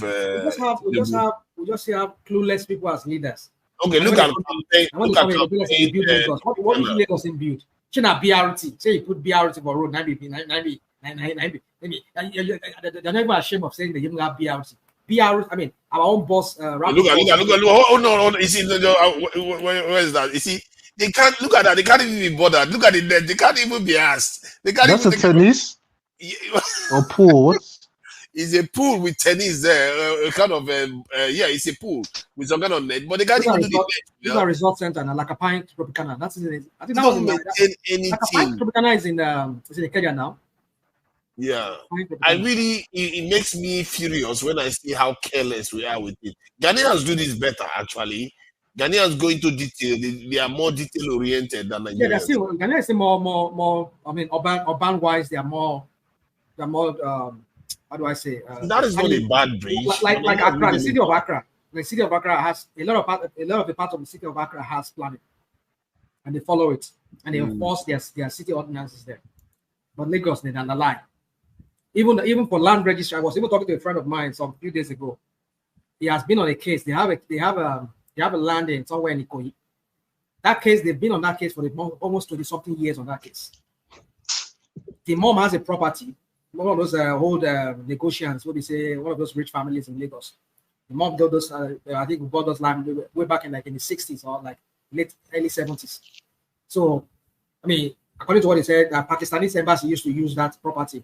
But later when they moved out, the mom just put down the whole building and left the building, and then the woman passed away. So some people went back and went to go and sell that land. They've been on that case. I do like the night view though. It looks like now waiting. We will not be give the effect of a rational mind. Calm down. It's not everything that is just rational mind. Not everything is bad. If you on ground, the story is different on ground. Rational mind. Area view does not show anything. Area view rational mind. Rational mind. I've been occupied, so just they enter my sister. I say, may I just flog you before I go sleep? Block me, Mumbo. You see, one thing is this: you were talking of Lagos at that time. You know, a person like you that would be in the construction, I was even expecting you to even suggest a better solution, but you ended up giving some kind of generic solution that anybody will say, "Oh, do that." Man, this area is not bad, though. Who is there? Who is this two Nigeria that will learn next person? I'm just saying what I'm seeing, man. I will just bite you. I will bite you from this computer now. What do you want me to say? It looks ugly. Now, rational mind. Do you know why we have all those? When you say they should be arresting those people that dump pure water, paper, all those stuff. See, it will never stop. The best way to stop, people will still be dumping things in the channel. The best way to stop is this: we should stop all these open water channel. So what is it they are doing here they cannot do in Nigeria? Why will you say, okay, you want to make gutter or whatever you want to make, you make it open? It is because it is open that they have space to dump things. Here, where do you want to go and dump? It's beyond we. You can't just go and dump because you don't even have hole to dump all those stuff. So it can start finding a way to cover our gutters. So it's not even gutter at this point. Lagos needs a proper sewage system. No, that's they should be talking about. That I know that, right? But the politicians, I haven't even heard that from them. Ever heard that? We all know this, but even what we have now, when you drop all those garbage into all those water channels, is compounding the situation. And let's get it right. Lagos, we always flood. But Dubai flooded this year now. Why are we making that one as if it's a big deal? Dubai was flooded this year. It's your response to it. What was the response to it? But the thing is this: how long does it take for that water to recede? Is what we should be talking about. It's a day or so now. It goes away. So Lagos can do better. You can find a way to prevent people, deny people access to dumping into those water channels. So it's not a big deal. Find a way, even open gutter Open gutter in Nigeria. Why are you talking about gutter? I'm just looking at this thing that's about to capsize inside the water. They claim that people are relaxing there. I say you will let someone speak. At least I'm just. Let him talk now. Let him talk now. That is my bigger concern now. This is about to capsize. They are supposed to be having fun. They can't even be able to build a place like that for relaxation. Good night. Yeah, no, what is the good night? Ola, continue. We're hearing Ola. Because somebody talks over you is good night. No, because you are interjecting him. He wants to say something and he's trying to make a point. He can make his point now. Let him talk. The planning, truly, we need to revisit the plan. What you are saying, rational mind, actually, I agree with you to some extent, but I was just expecting you to actually expand. All these good ideas, bring an idea from America, bring an idea from heaven. These politicians are doing nothing. They will not implement it. So you can bring all these ideas. You think they don't hear it every day? You think they can't relate? They will not do it. They rather loot and destroy the whole place now. Come on. We keep telling them in case they don't know. We keep telling them, even though if they know it's not wrong, let us keep reminding them. At least when they developed Festac was not like this when they developed Festac. Had a world-class sewage system. It was when the military got to that place, they started, they changed the plan and they destroyed that Festac town. So the best way for us to go, let us start from somewhere. Deny people access. Just follow the code. Don't build any water channel or any gutter without covering it. So that's just my own point. Let me quickly address you on that. I agree with you on that. Not of building. Let me say this to you. During Babangida's time, I think Babangida collected some money from. During that, let me not say collect. Well, IMF and that's Gulf War windfall. Lagos was one of those cities that they were trying to bring some kind of level of some kind of development. I remember that local government then, they have their own structural, they have their own civil engineers. Local government, like Apapa local government where I was born and raised, I lived for some years before I exited. They have their own civil engineers. And they have their land survey, these people that goes around with their surveying equipment to survey and all of that for town planning. They have. But I doubt any of those local government now have any of those engineers that does town planning. So now what am I trying to say is that then we used to have GCAPA. GCAPA was building some kind of gutter system whereby they will cover it. But you know what happened was that corruption entered there. So it's cheaper to build open gutter than to build closed gutter. Because you have to use more materials, more cement, more concrete and all of that. So you see, they will always find something to introduce. We should not even be talking about gutter. Don't you feel ashamed talking about gutter on public platform in 21st century? Come on. It's a shameful thing, but you see, that's what Nigeria is. Nigerians will always find a way of introducing, like I was saying a while ago. Not as if I can gather some guys, and will write code for Lagos State. But the point is this: it will not work. The reason why it will not work is that those codes cannot work. The way codes work is that you will need local government, or you will need some kind of LCDA or CD within the LCDA to enforce it. You cannot do it on the level of states. So if you give it to the state, it makes no sense. It will not get any impact. No far-reaching impact. So what's the point? I want to hear Kazo's knowledge on this part. Kazo talk about Nigeria. How can he talk about Nigeria? Let him give us some ideas now, if things are working there or something. You mean in Kenya? Or wherever. I want to hear Kazo intelligence. I want to hear you talk. Is it there? Is Kazo still there? Kazo he's probably sleeping.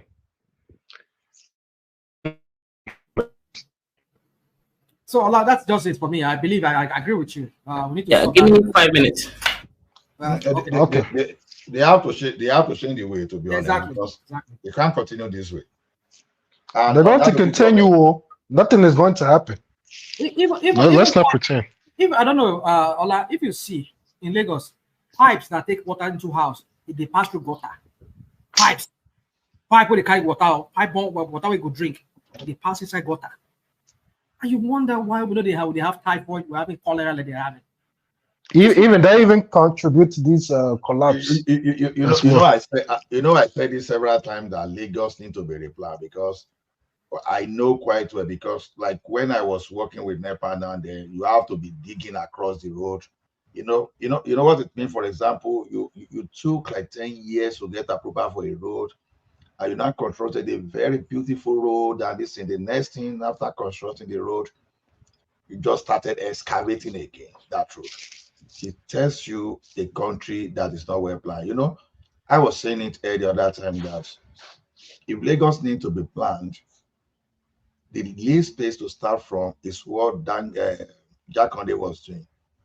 You look at the area that is bastardized. Maybe it is Agege, you want to rebuild to modern city. Okay, maybe you go towards Badagry and you build mass housing. You know, when you say mass housing now, don't build all those bungalow. Build story buildings. Excuse me, I want to interject here, because we're saying building stuff in Lagos. You have indigenes of Lagos who are suffering because of this over congestion and overbuilding. Let us build the Ibadan, let us build the Southeast, let us build the North, Middle Belt. The indigenes of Lagos are suffering too much. Development should not only be in Lagos. See, even look at Dangote refinery in Lagos. Are you kidding me? Topic now. You are jumping out of the topic now. We are talking about environmental disasters now. We are saying overpopulation can contribute, I know. But we are telling you that Lagos plan is terrible. And when you have terrible plan, it's a means for some kind of social insecurity. So the fact that what happened in Lagos alone, we may just you still classify that one is insecurity, because now you have open water channel now. There's someone that is just going out that does not even know that place now, just enter into one of those channels and just flooded away by water. That's insecurity, you know, it's fatality. So what we are saying is this: Lagos itself need to be replanned. That you are replanning Lagos doesn't mean you can't plan Ibadan. It doesn't mean you can't plan Akure. And how do you plan all those areas? Is this: you have some kind of transport network. You understand? You start from that transport network. For example, you bring people from away, you bring people from Ibadan that want to be traveling from Ibadan to Lagos. You start by that.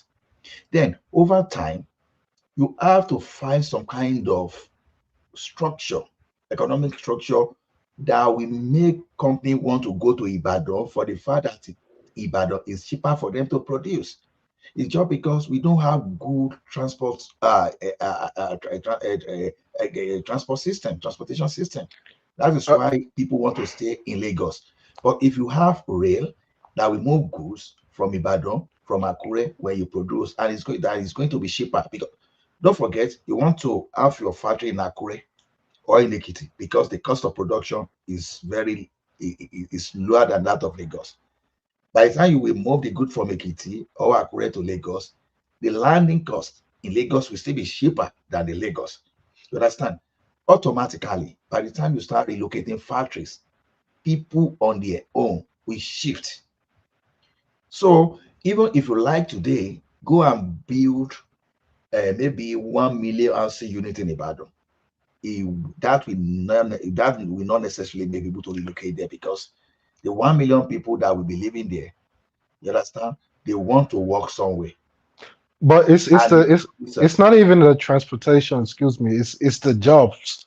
Because if that Dangote refinery was in I don't know, let's say Port Harcourt or Calabar or somewhere completely out of Lagos, people will already been moving there now. You'll be hearing the mansions and stuff. The question I will ask tonight is this: why will Dangote move to Port Harcourt when the cost of begging a ship there is even more expensive than Lagos? Leave Port Harcourt. Not talking about Calabar, Ibadan, Akure, anywhere is despite outside of Lagos. You see now, Why are they saying, why do they, because some people here said it, I've not really confirmed that, okay, the cost of routing ship to all those locations is far more expensive than Lagos. You understand? But I'm telling you this time around that when you have intermodal system, okay, here where I live now, there's what we call Pacific, Canada Pacific Rail. There's another one, CN Rail. You know that when these people are moving, when the coach of what that Canada Pacific Rail is moving, sometimes can have like 220 coaches. Just like let's say 220 containers. You see my mass movement, and there will be a lot of those movement every day. That's one. Then we have that's Canada Pacific I mentioned. Then we have another one, CNRA too. We have long coaches like that. That's what I'm saying. That if, for example, in Akure now, we know that what happened, in those states, they were unable to conclude what they were going to do. They were fighting on how they were going to benefit, and Lagos hijacked. Now, the advantage of Lagos today is that you have ocean there, you have seaport there. Now, Dangote now is importing crude oil now. You understand? Very accessible. Now, they want to export their products. They are very close to the ports.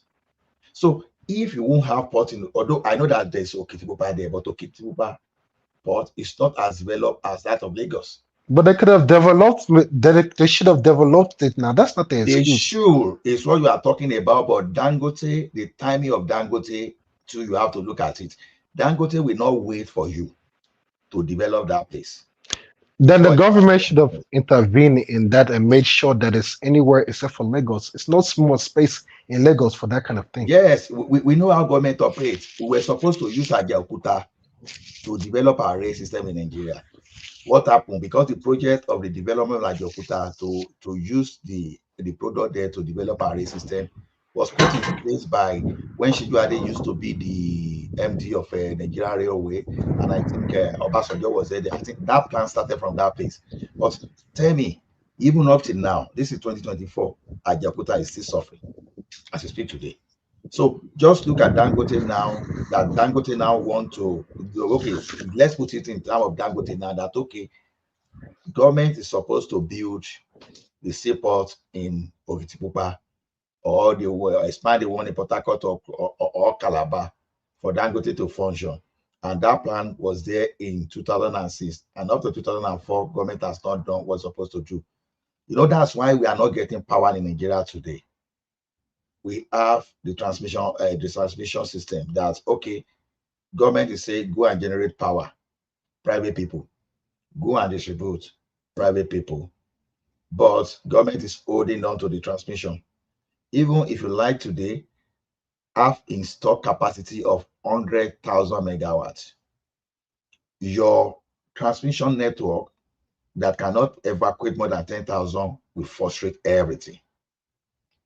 So anytime that the private people can side their industry without relying too much on government putting one funny infrastructure that is not existing in place, please, it is better to go and start that and don't wait for the government.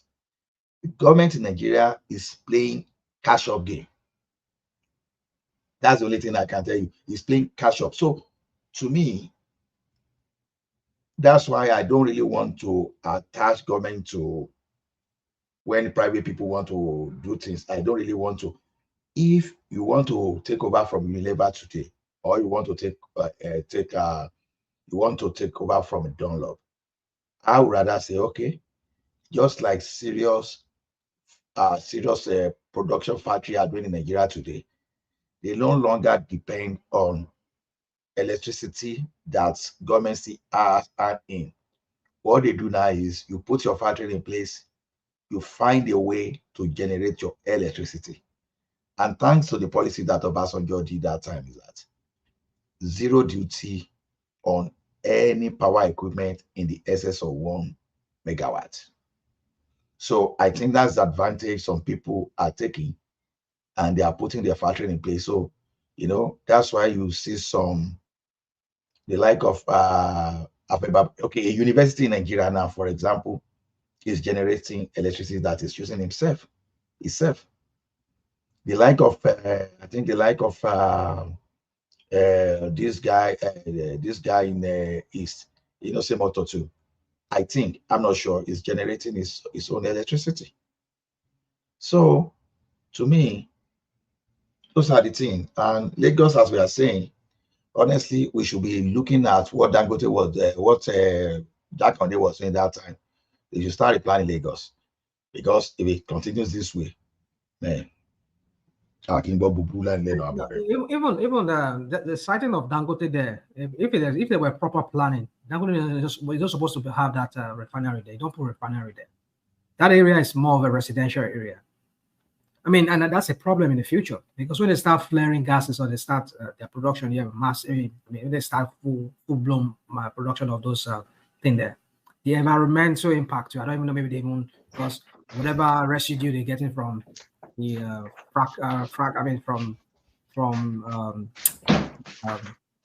from fractioning these oil and all of that, that's some residue that will come out. So are they going to be pouring into that sea? Even the potential hazards like explosions and stuff like that. I mean, so you see, what was people never have been there. They just turn Nigerians into like some kind of specimen. They turn Nigerians into like guinea pigs. They don't care. All they care is just the money. Dangote is not supposed to side that in there. That place where they wanted to put it in Ondo State, that would have been a proper place for him, because that place is still far. It's still like more isolated from where you have residents. Even though they said they were going to move out some people from there, because they just sparsely populated that area. That would have been the best of the place he could have used, but no. You see, the Nigerian elites and the Nigerian leaders, they just see us as a pawn, like we're just specimen for them to make their money, and then they don't care if you exist. I mean, look at the health system. You have a good health system. I mean, look at nobody. One of those days when Lagos was still when it was Lagos, virtually every home then they had. Even some place me I face you, they have water that comes into those homes. But if you go to Lagos now, no, and then they don't even care about it. You see, I just don't know, what are they just? I mean, come on. And when you start talking about these things, some people in the comment section and other places, it's like telling you that go and be your papa, go and be the. Is that what we were talking about? Go and be your papa state. I mean, if I was born in Lagos State, where would I claim would have come from? So you see, when they've lost argument, that's why they start looking for some kind of cheaper. So citing of this guy's refinery, I don't think it's not right. I mean, that's to tell you that they don't even, in the first place, they don't even have any plans for that state. We're not going anywhere in that country in any time, any 10 years or anything. We're not going anywhere. Just forget it. Forget it. And even look at the way South Africa is developed, and everything's moving there. Even South Africa, Nigeria that's on his hands and knees begging for breeze. South Africa is one of the main players inside of that. I'm not saying it's good or bad, but I'm saying that at least you see they're making some kind of a positive name for themselves. They're doing something. Their streets are, I mean, come on, that place is like, it's for the best place to live in Africa is South Africa now. In the whole of Africa. But what are we doing? What are we do? What can we say that we're doing right? Where's our pride in anything? Education, South Africans are far better than us. If you hear those people debates, you know that people went to school compared to the local illiterates inside our House of Assembly and stuff. So we're not moving anywhere. Fortunately and unfortunately for Nigeria, South Africa happened to have Oyibo stay longer. You understand? Even the South Africa we are praising now is not even progressing like it used to be before. So this thing is just like it's like nature to us, because the problem I see with us is that we lack this sense of security. We just live without even looking at how our environment is. Like I said, now, I've said that thing here more than 2 times. If we even want to pioneer us today now, it's very easy for them, because we just want to wake up, just live, finish. And if these people say, okay, we are just tired of these people. Let's just buy them. You know, all your anti-malaria and all those they can just put something there. Okay, let's just buy these people. But I can say they can leave us just because we are still of economic value. After all, if we are producing, we just need somewhere to dump our things. So that's exactly what is happening. That's why we are failing in almost every aspect of life. Man, even the sports that we can't upon that we can even our common sports. We don't say we're failures in it. We don't even hold sports. Let's just fail. Look at the African Americans now. They're about to go and do their basketball now. They're going to win another gold medal in that. But the Black Africans take soccer so seriously. How far for that? Nothing anywhere. We don't hold sports. We don't hold sport. We are just objects. Sometimes we can just be object of entertainment. We don't really own sports. So it's just because. So the thing is, let me say this. If you remember those days when we had our sports club side were making wave there way back in this late 60s, early 70s. You have ICC, Mighty Jet. Even up to 90, up to 90.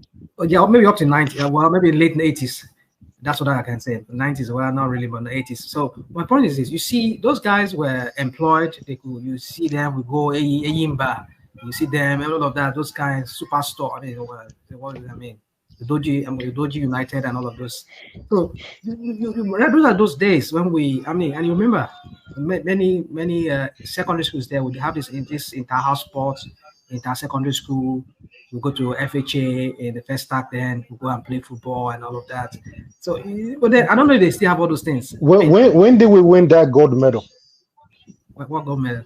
The gold medal in the Olympics. 96. Is it not US 94? Is it not US 94? 1994. 96. 96. Okay, Atlanta 96. Yeah, so I mean, gone are those days when we were a sport-loving country. Well, I mean, that's in itself and it's an industry of its own, you know. So, but then you just wonder these days they don't even think about that anymore.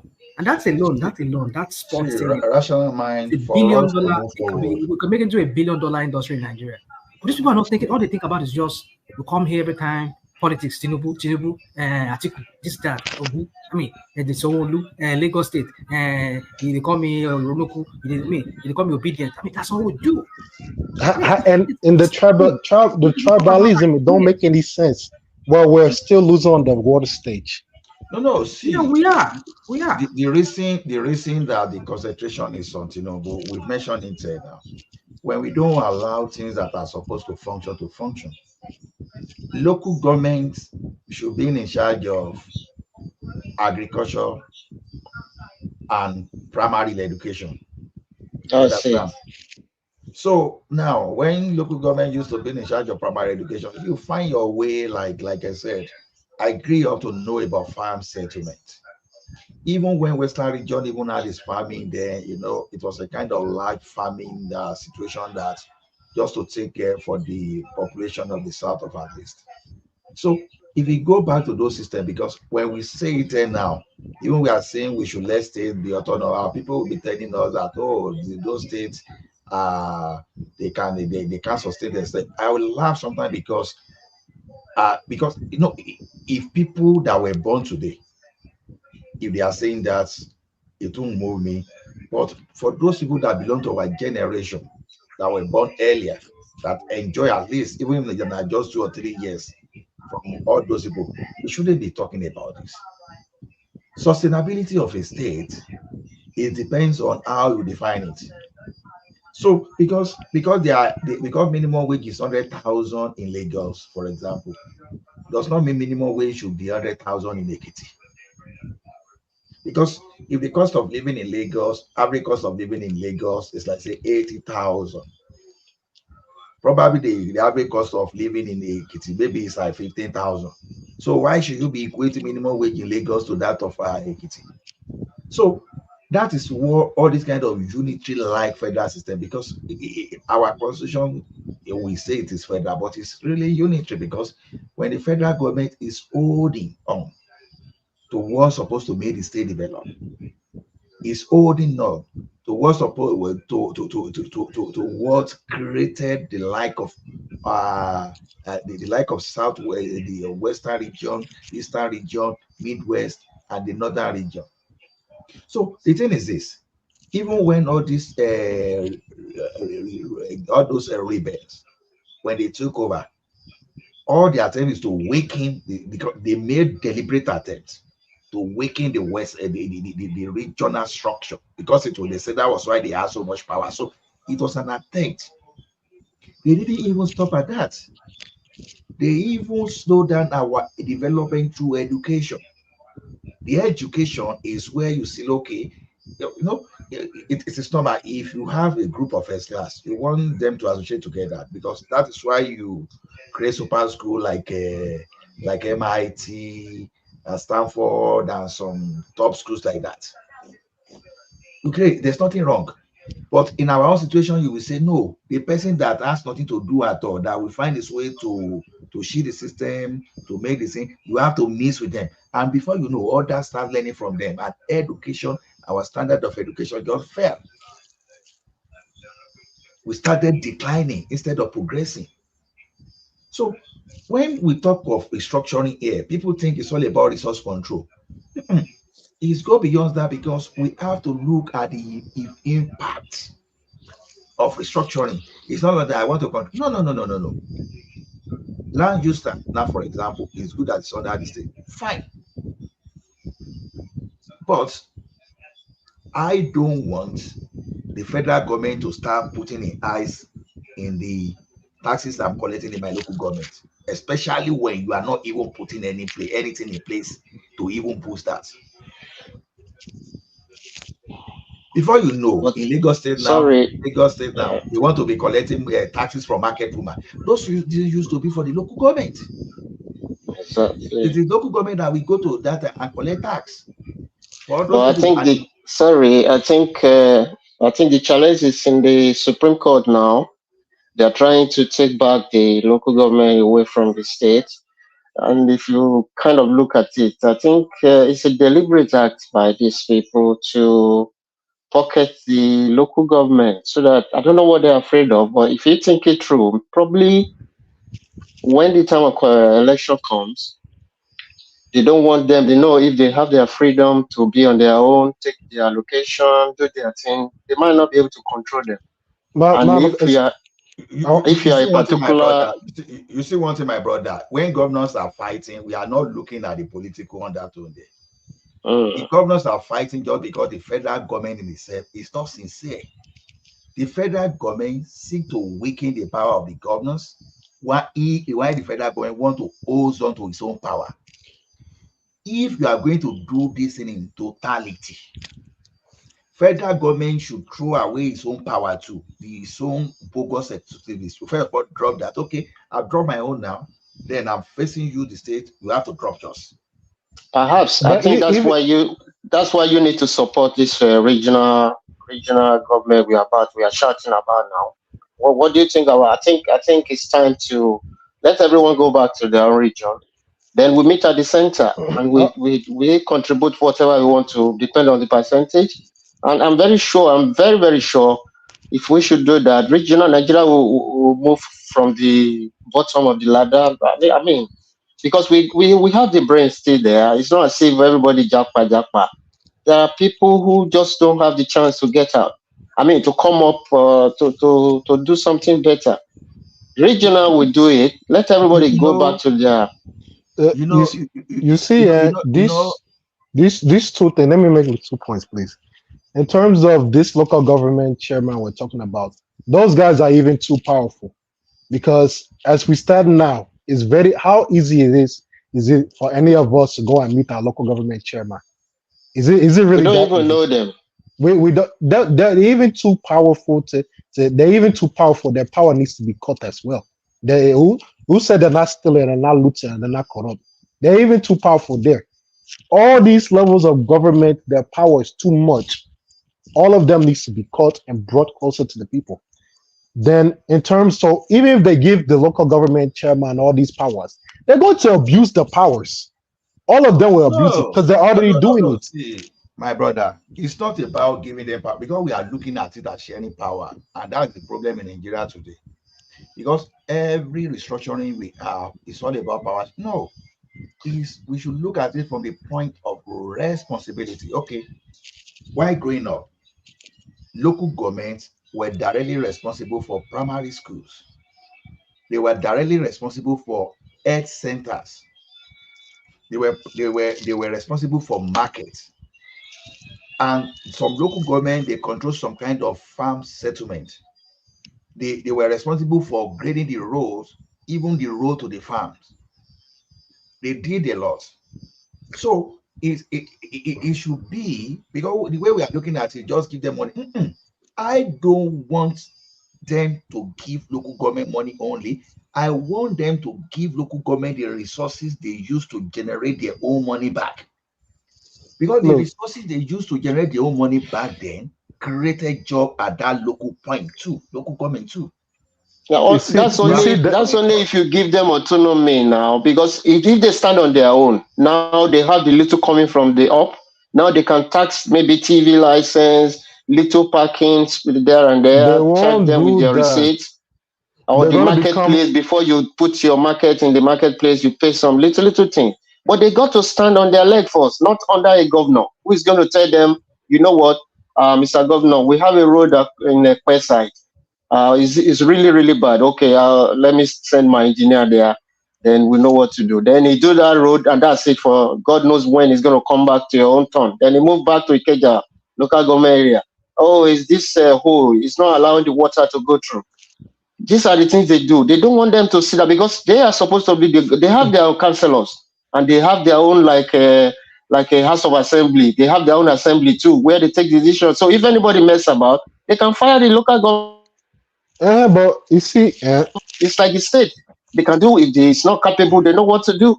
Look, he was saying that before they were doing this, they were doing this, they were building this, they were building that. That time, that era you're talking about, it was a completely different moral fabric in society. Now, the politicians we had then was some of that's when we had better politicians there. But nowadays, due to the moral degradation of the society now, all these guys that you're saying we should give power to, if I'm telling you, if you give them this power now, they become little dictators in that their zone. And right now they're already doing heavy damages there and working for their godfathers and and for themselves. Is it when you give them everything now that's gonna happen? And moreover, this let me add this as well. In terms of this regional stuff we're talking about, the North is not going to let that happen now. So if we're just saying anyhow, they're not going to let that happen anyway. They're not producing stuff. They have so many, they're not taking advantage of their resources. They're eating a lot of the resources from the South. Is it they want to cut off that one too? What do you think how do you think they will react? They're not going to allow it now. No, see, my brother. No, what I see is that the fear that they'll become dictator, I know the fear should be there. I'm not saying the fear should not be there, but as I speak today, the governors are dictators. Even if you just elect maybe local government tax collector today, by the virtue of their position, they become a dictator. So that's the nature of our people. They're even looting right now. So we can't say because they become dictator and we say we are helpless. No, we have to do whatever they are doing. We have to attach responsibilities, and it is our duty now. You understand? They will want to become dictator. They are not that they don't want to, but we have to find a way for them not to become dictators. It's not even that. I think that we should bring that power even closer. If you're talking about councillors and even bring it closer, that's too far. It's still too far. How do we? You can't go more than that. Give it to councillor. Bring it closer. Let me suggest before we break up, we're going to be breaking up in about 10-15 minutes or so. My own suggestion is just trust to you throw people to the background, to the okay, backstage.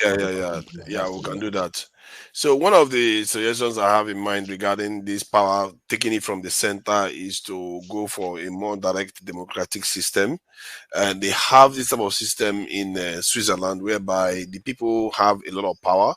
They can pass laws, remove laws, and change lawmakers if they choose see fit. And in other words, the people are truly sovereign. And one of the things they do too is that because they have different kind of regions, so they elect what they call a presidential council made up of 7 presidents at the same time.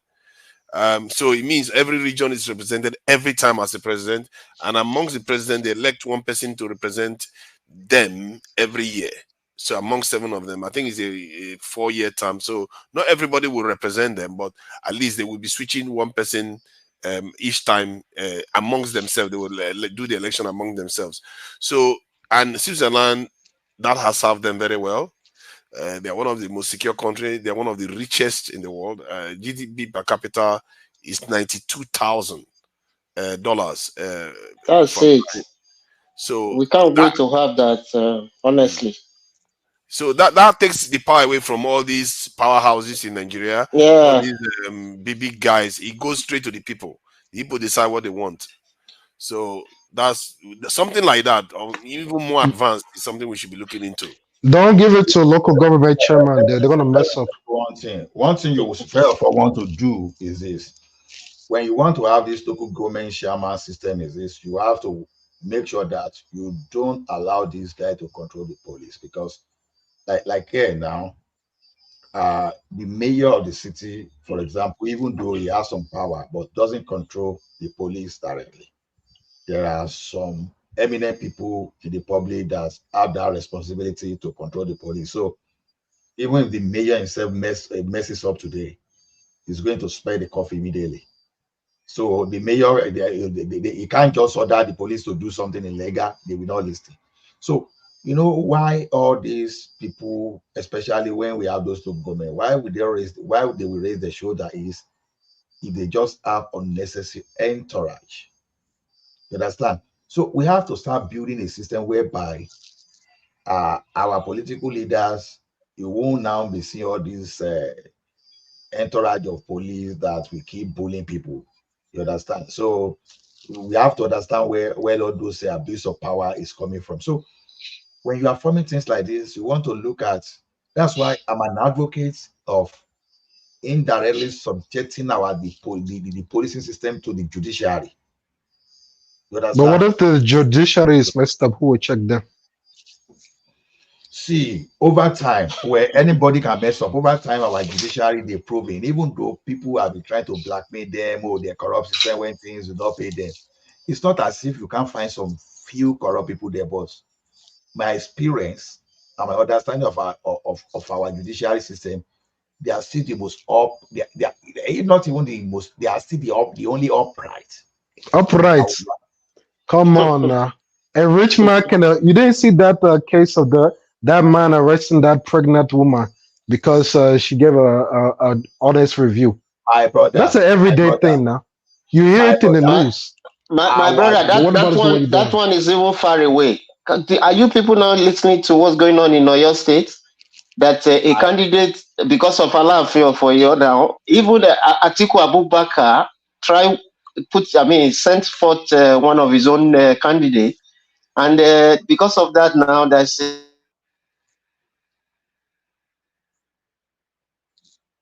my guy, we can't hear you. So that his own candidate will be allowed the power from the top into every fabric of everywhere you want to think. These guys, they have the money. We can't use outliers. That is the everyday occurrence now. No. We should be able to separate. No. We can't use. See here, even if you have your money in the Western countries too, you can still buy judgment. It's not that you are going to buy judgment and give money to the judge or whatever. You can hire some lawyers to mess up the case tactically. You understand? But it's far worse in Nigeria, is what we're saying. I'm a million times worse. Get me right. Million times. I'm comparing to other arms of the government. When you compare our judiciary to the legislative arm and to the executive, honestly, in my own humble opinion, that our judiciary is still the one standing, because these people have followed them, stood up against the military. You understand? How long ago was that? Okay. Come on now. Did you follow so many judgments in favor of the democratic institution, even under Abacha? Man, that was 50, how many 100 years ago? We're talking about this current, past 1999 to today. How have the judiciary done? We are listening too much to politicians, and we are listening too much to some kind of blackmail against them. I'm not saying they are 100% pure. You see, they are human too. Okay, you put a system in place. Now, maybe you have 25% rots out of 100. And suddenly we now say that 75% that you cannot feed the rot, all of a sudden it do not really matter. So we now allow the 25% to loom larger than the 75% that you can find uprightness. Whereas when you want to talk about executive, maybe the rot, maybe you are talking of 96%, and maybe they're good, it's just like 44. So that's entirely what I'm saying now. When you still want to see the upright one among these people, because that is why you still see the like of Falana, Ferry Falana, you see Agbakoba and Osakome that still come out and boldly speak. They are part of the system too. They are like those guys, most of those guys, remember, those are lawyers. Though. We're talking about the judges who sit there and make the decisions. And how many of them can you count that are even doing anything reasonable and good there? Which one is standing up no matter what? I want to stand here for what I believe in. I don't give a damn about any of your political parties. Who can you call that's doing that? If we are, can't you see the life of Keyamo? Look at Keyamo. Keyamo that is like a web break from Ganifa. You always think, oh wow, this is a young guy. Is gonna all of that into being. When the guy saw money, oh my God, buying house in America, how they gonna start talking rubbish? This is one of the mistakes we made now. There's nothing wrong in a lawyer becoming a politician. Look, someone was giving his testimony that when I said this thing like 3 or 4 days ago, that when Absalam Abubakar was going to return power to the civilian, he approached all those lawyers, all those all those activists that fought the military that, okay, you guys should be the one to take over power because we're the one that really fought for democracy and not all these crook politicians. And those guys, oh, they said we don't want to, all of them, they started running away. It was Tinubu, only Tinubu that's to say, look, I will stay. You can run. You fought for something and you want people that were even dining with Abacha to see benefit. So what difference does it make? Now, these people, they fail to grab the power and do the right thing. They all ran away. And after the first time, when they were trying to come already, the politicians, they've already hijacked everything already. And they could not come back again.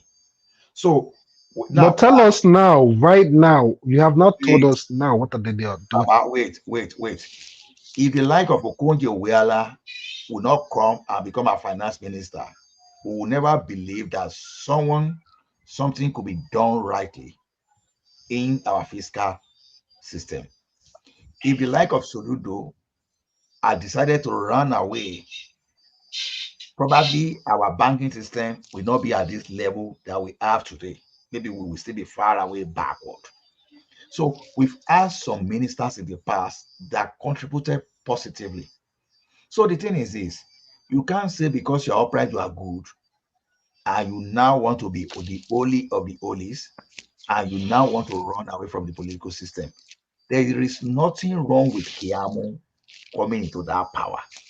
Just like you want that power, Femi Falana should have done that in 1999 instead of trying to come back in 2003. Ganifa Wemi should have done in 1999 instead of trying to come back in 2003.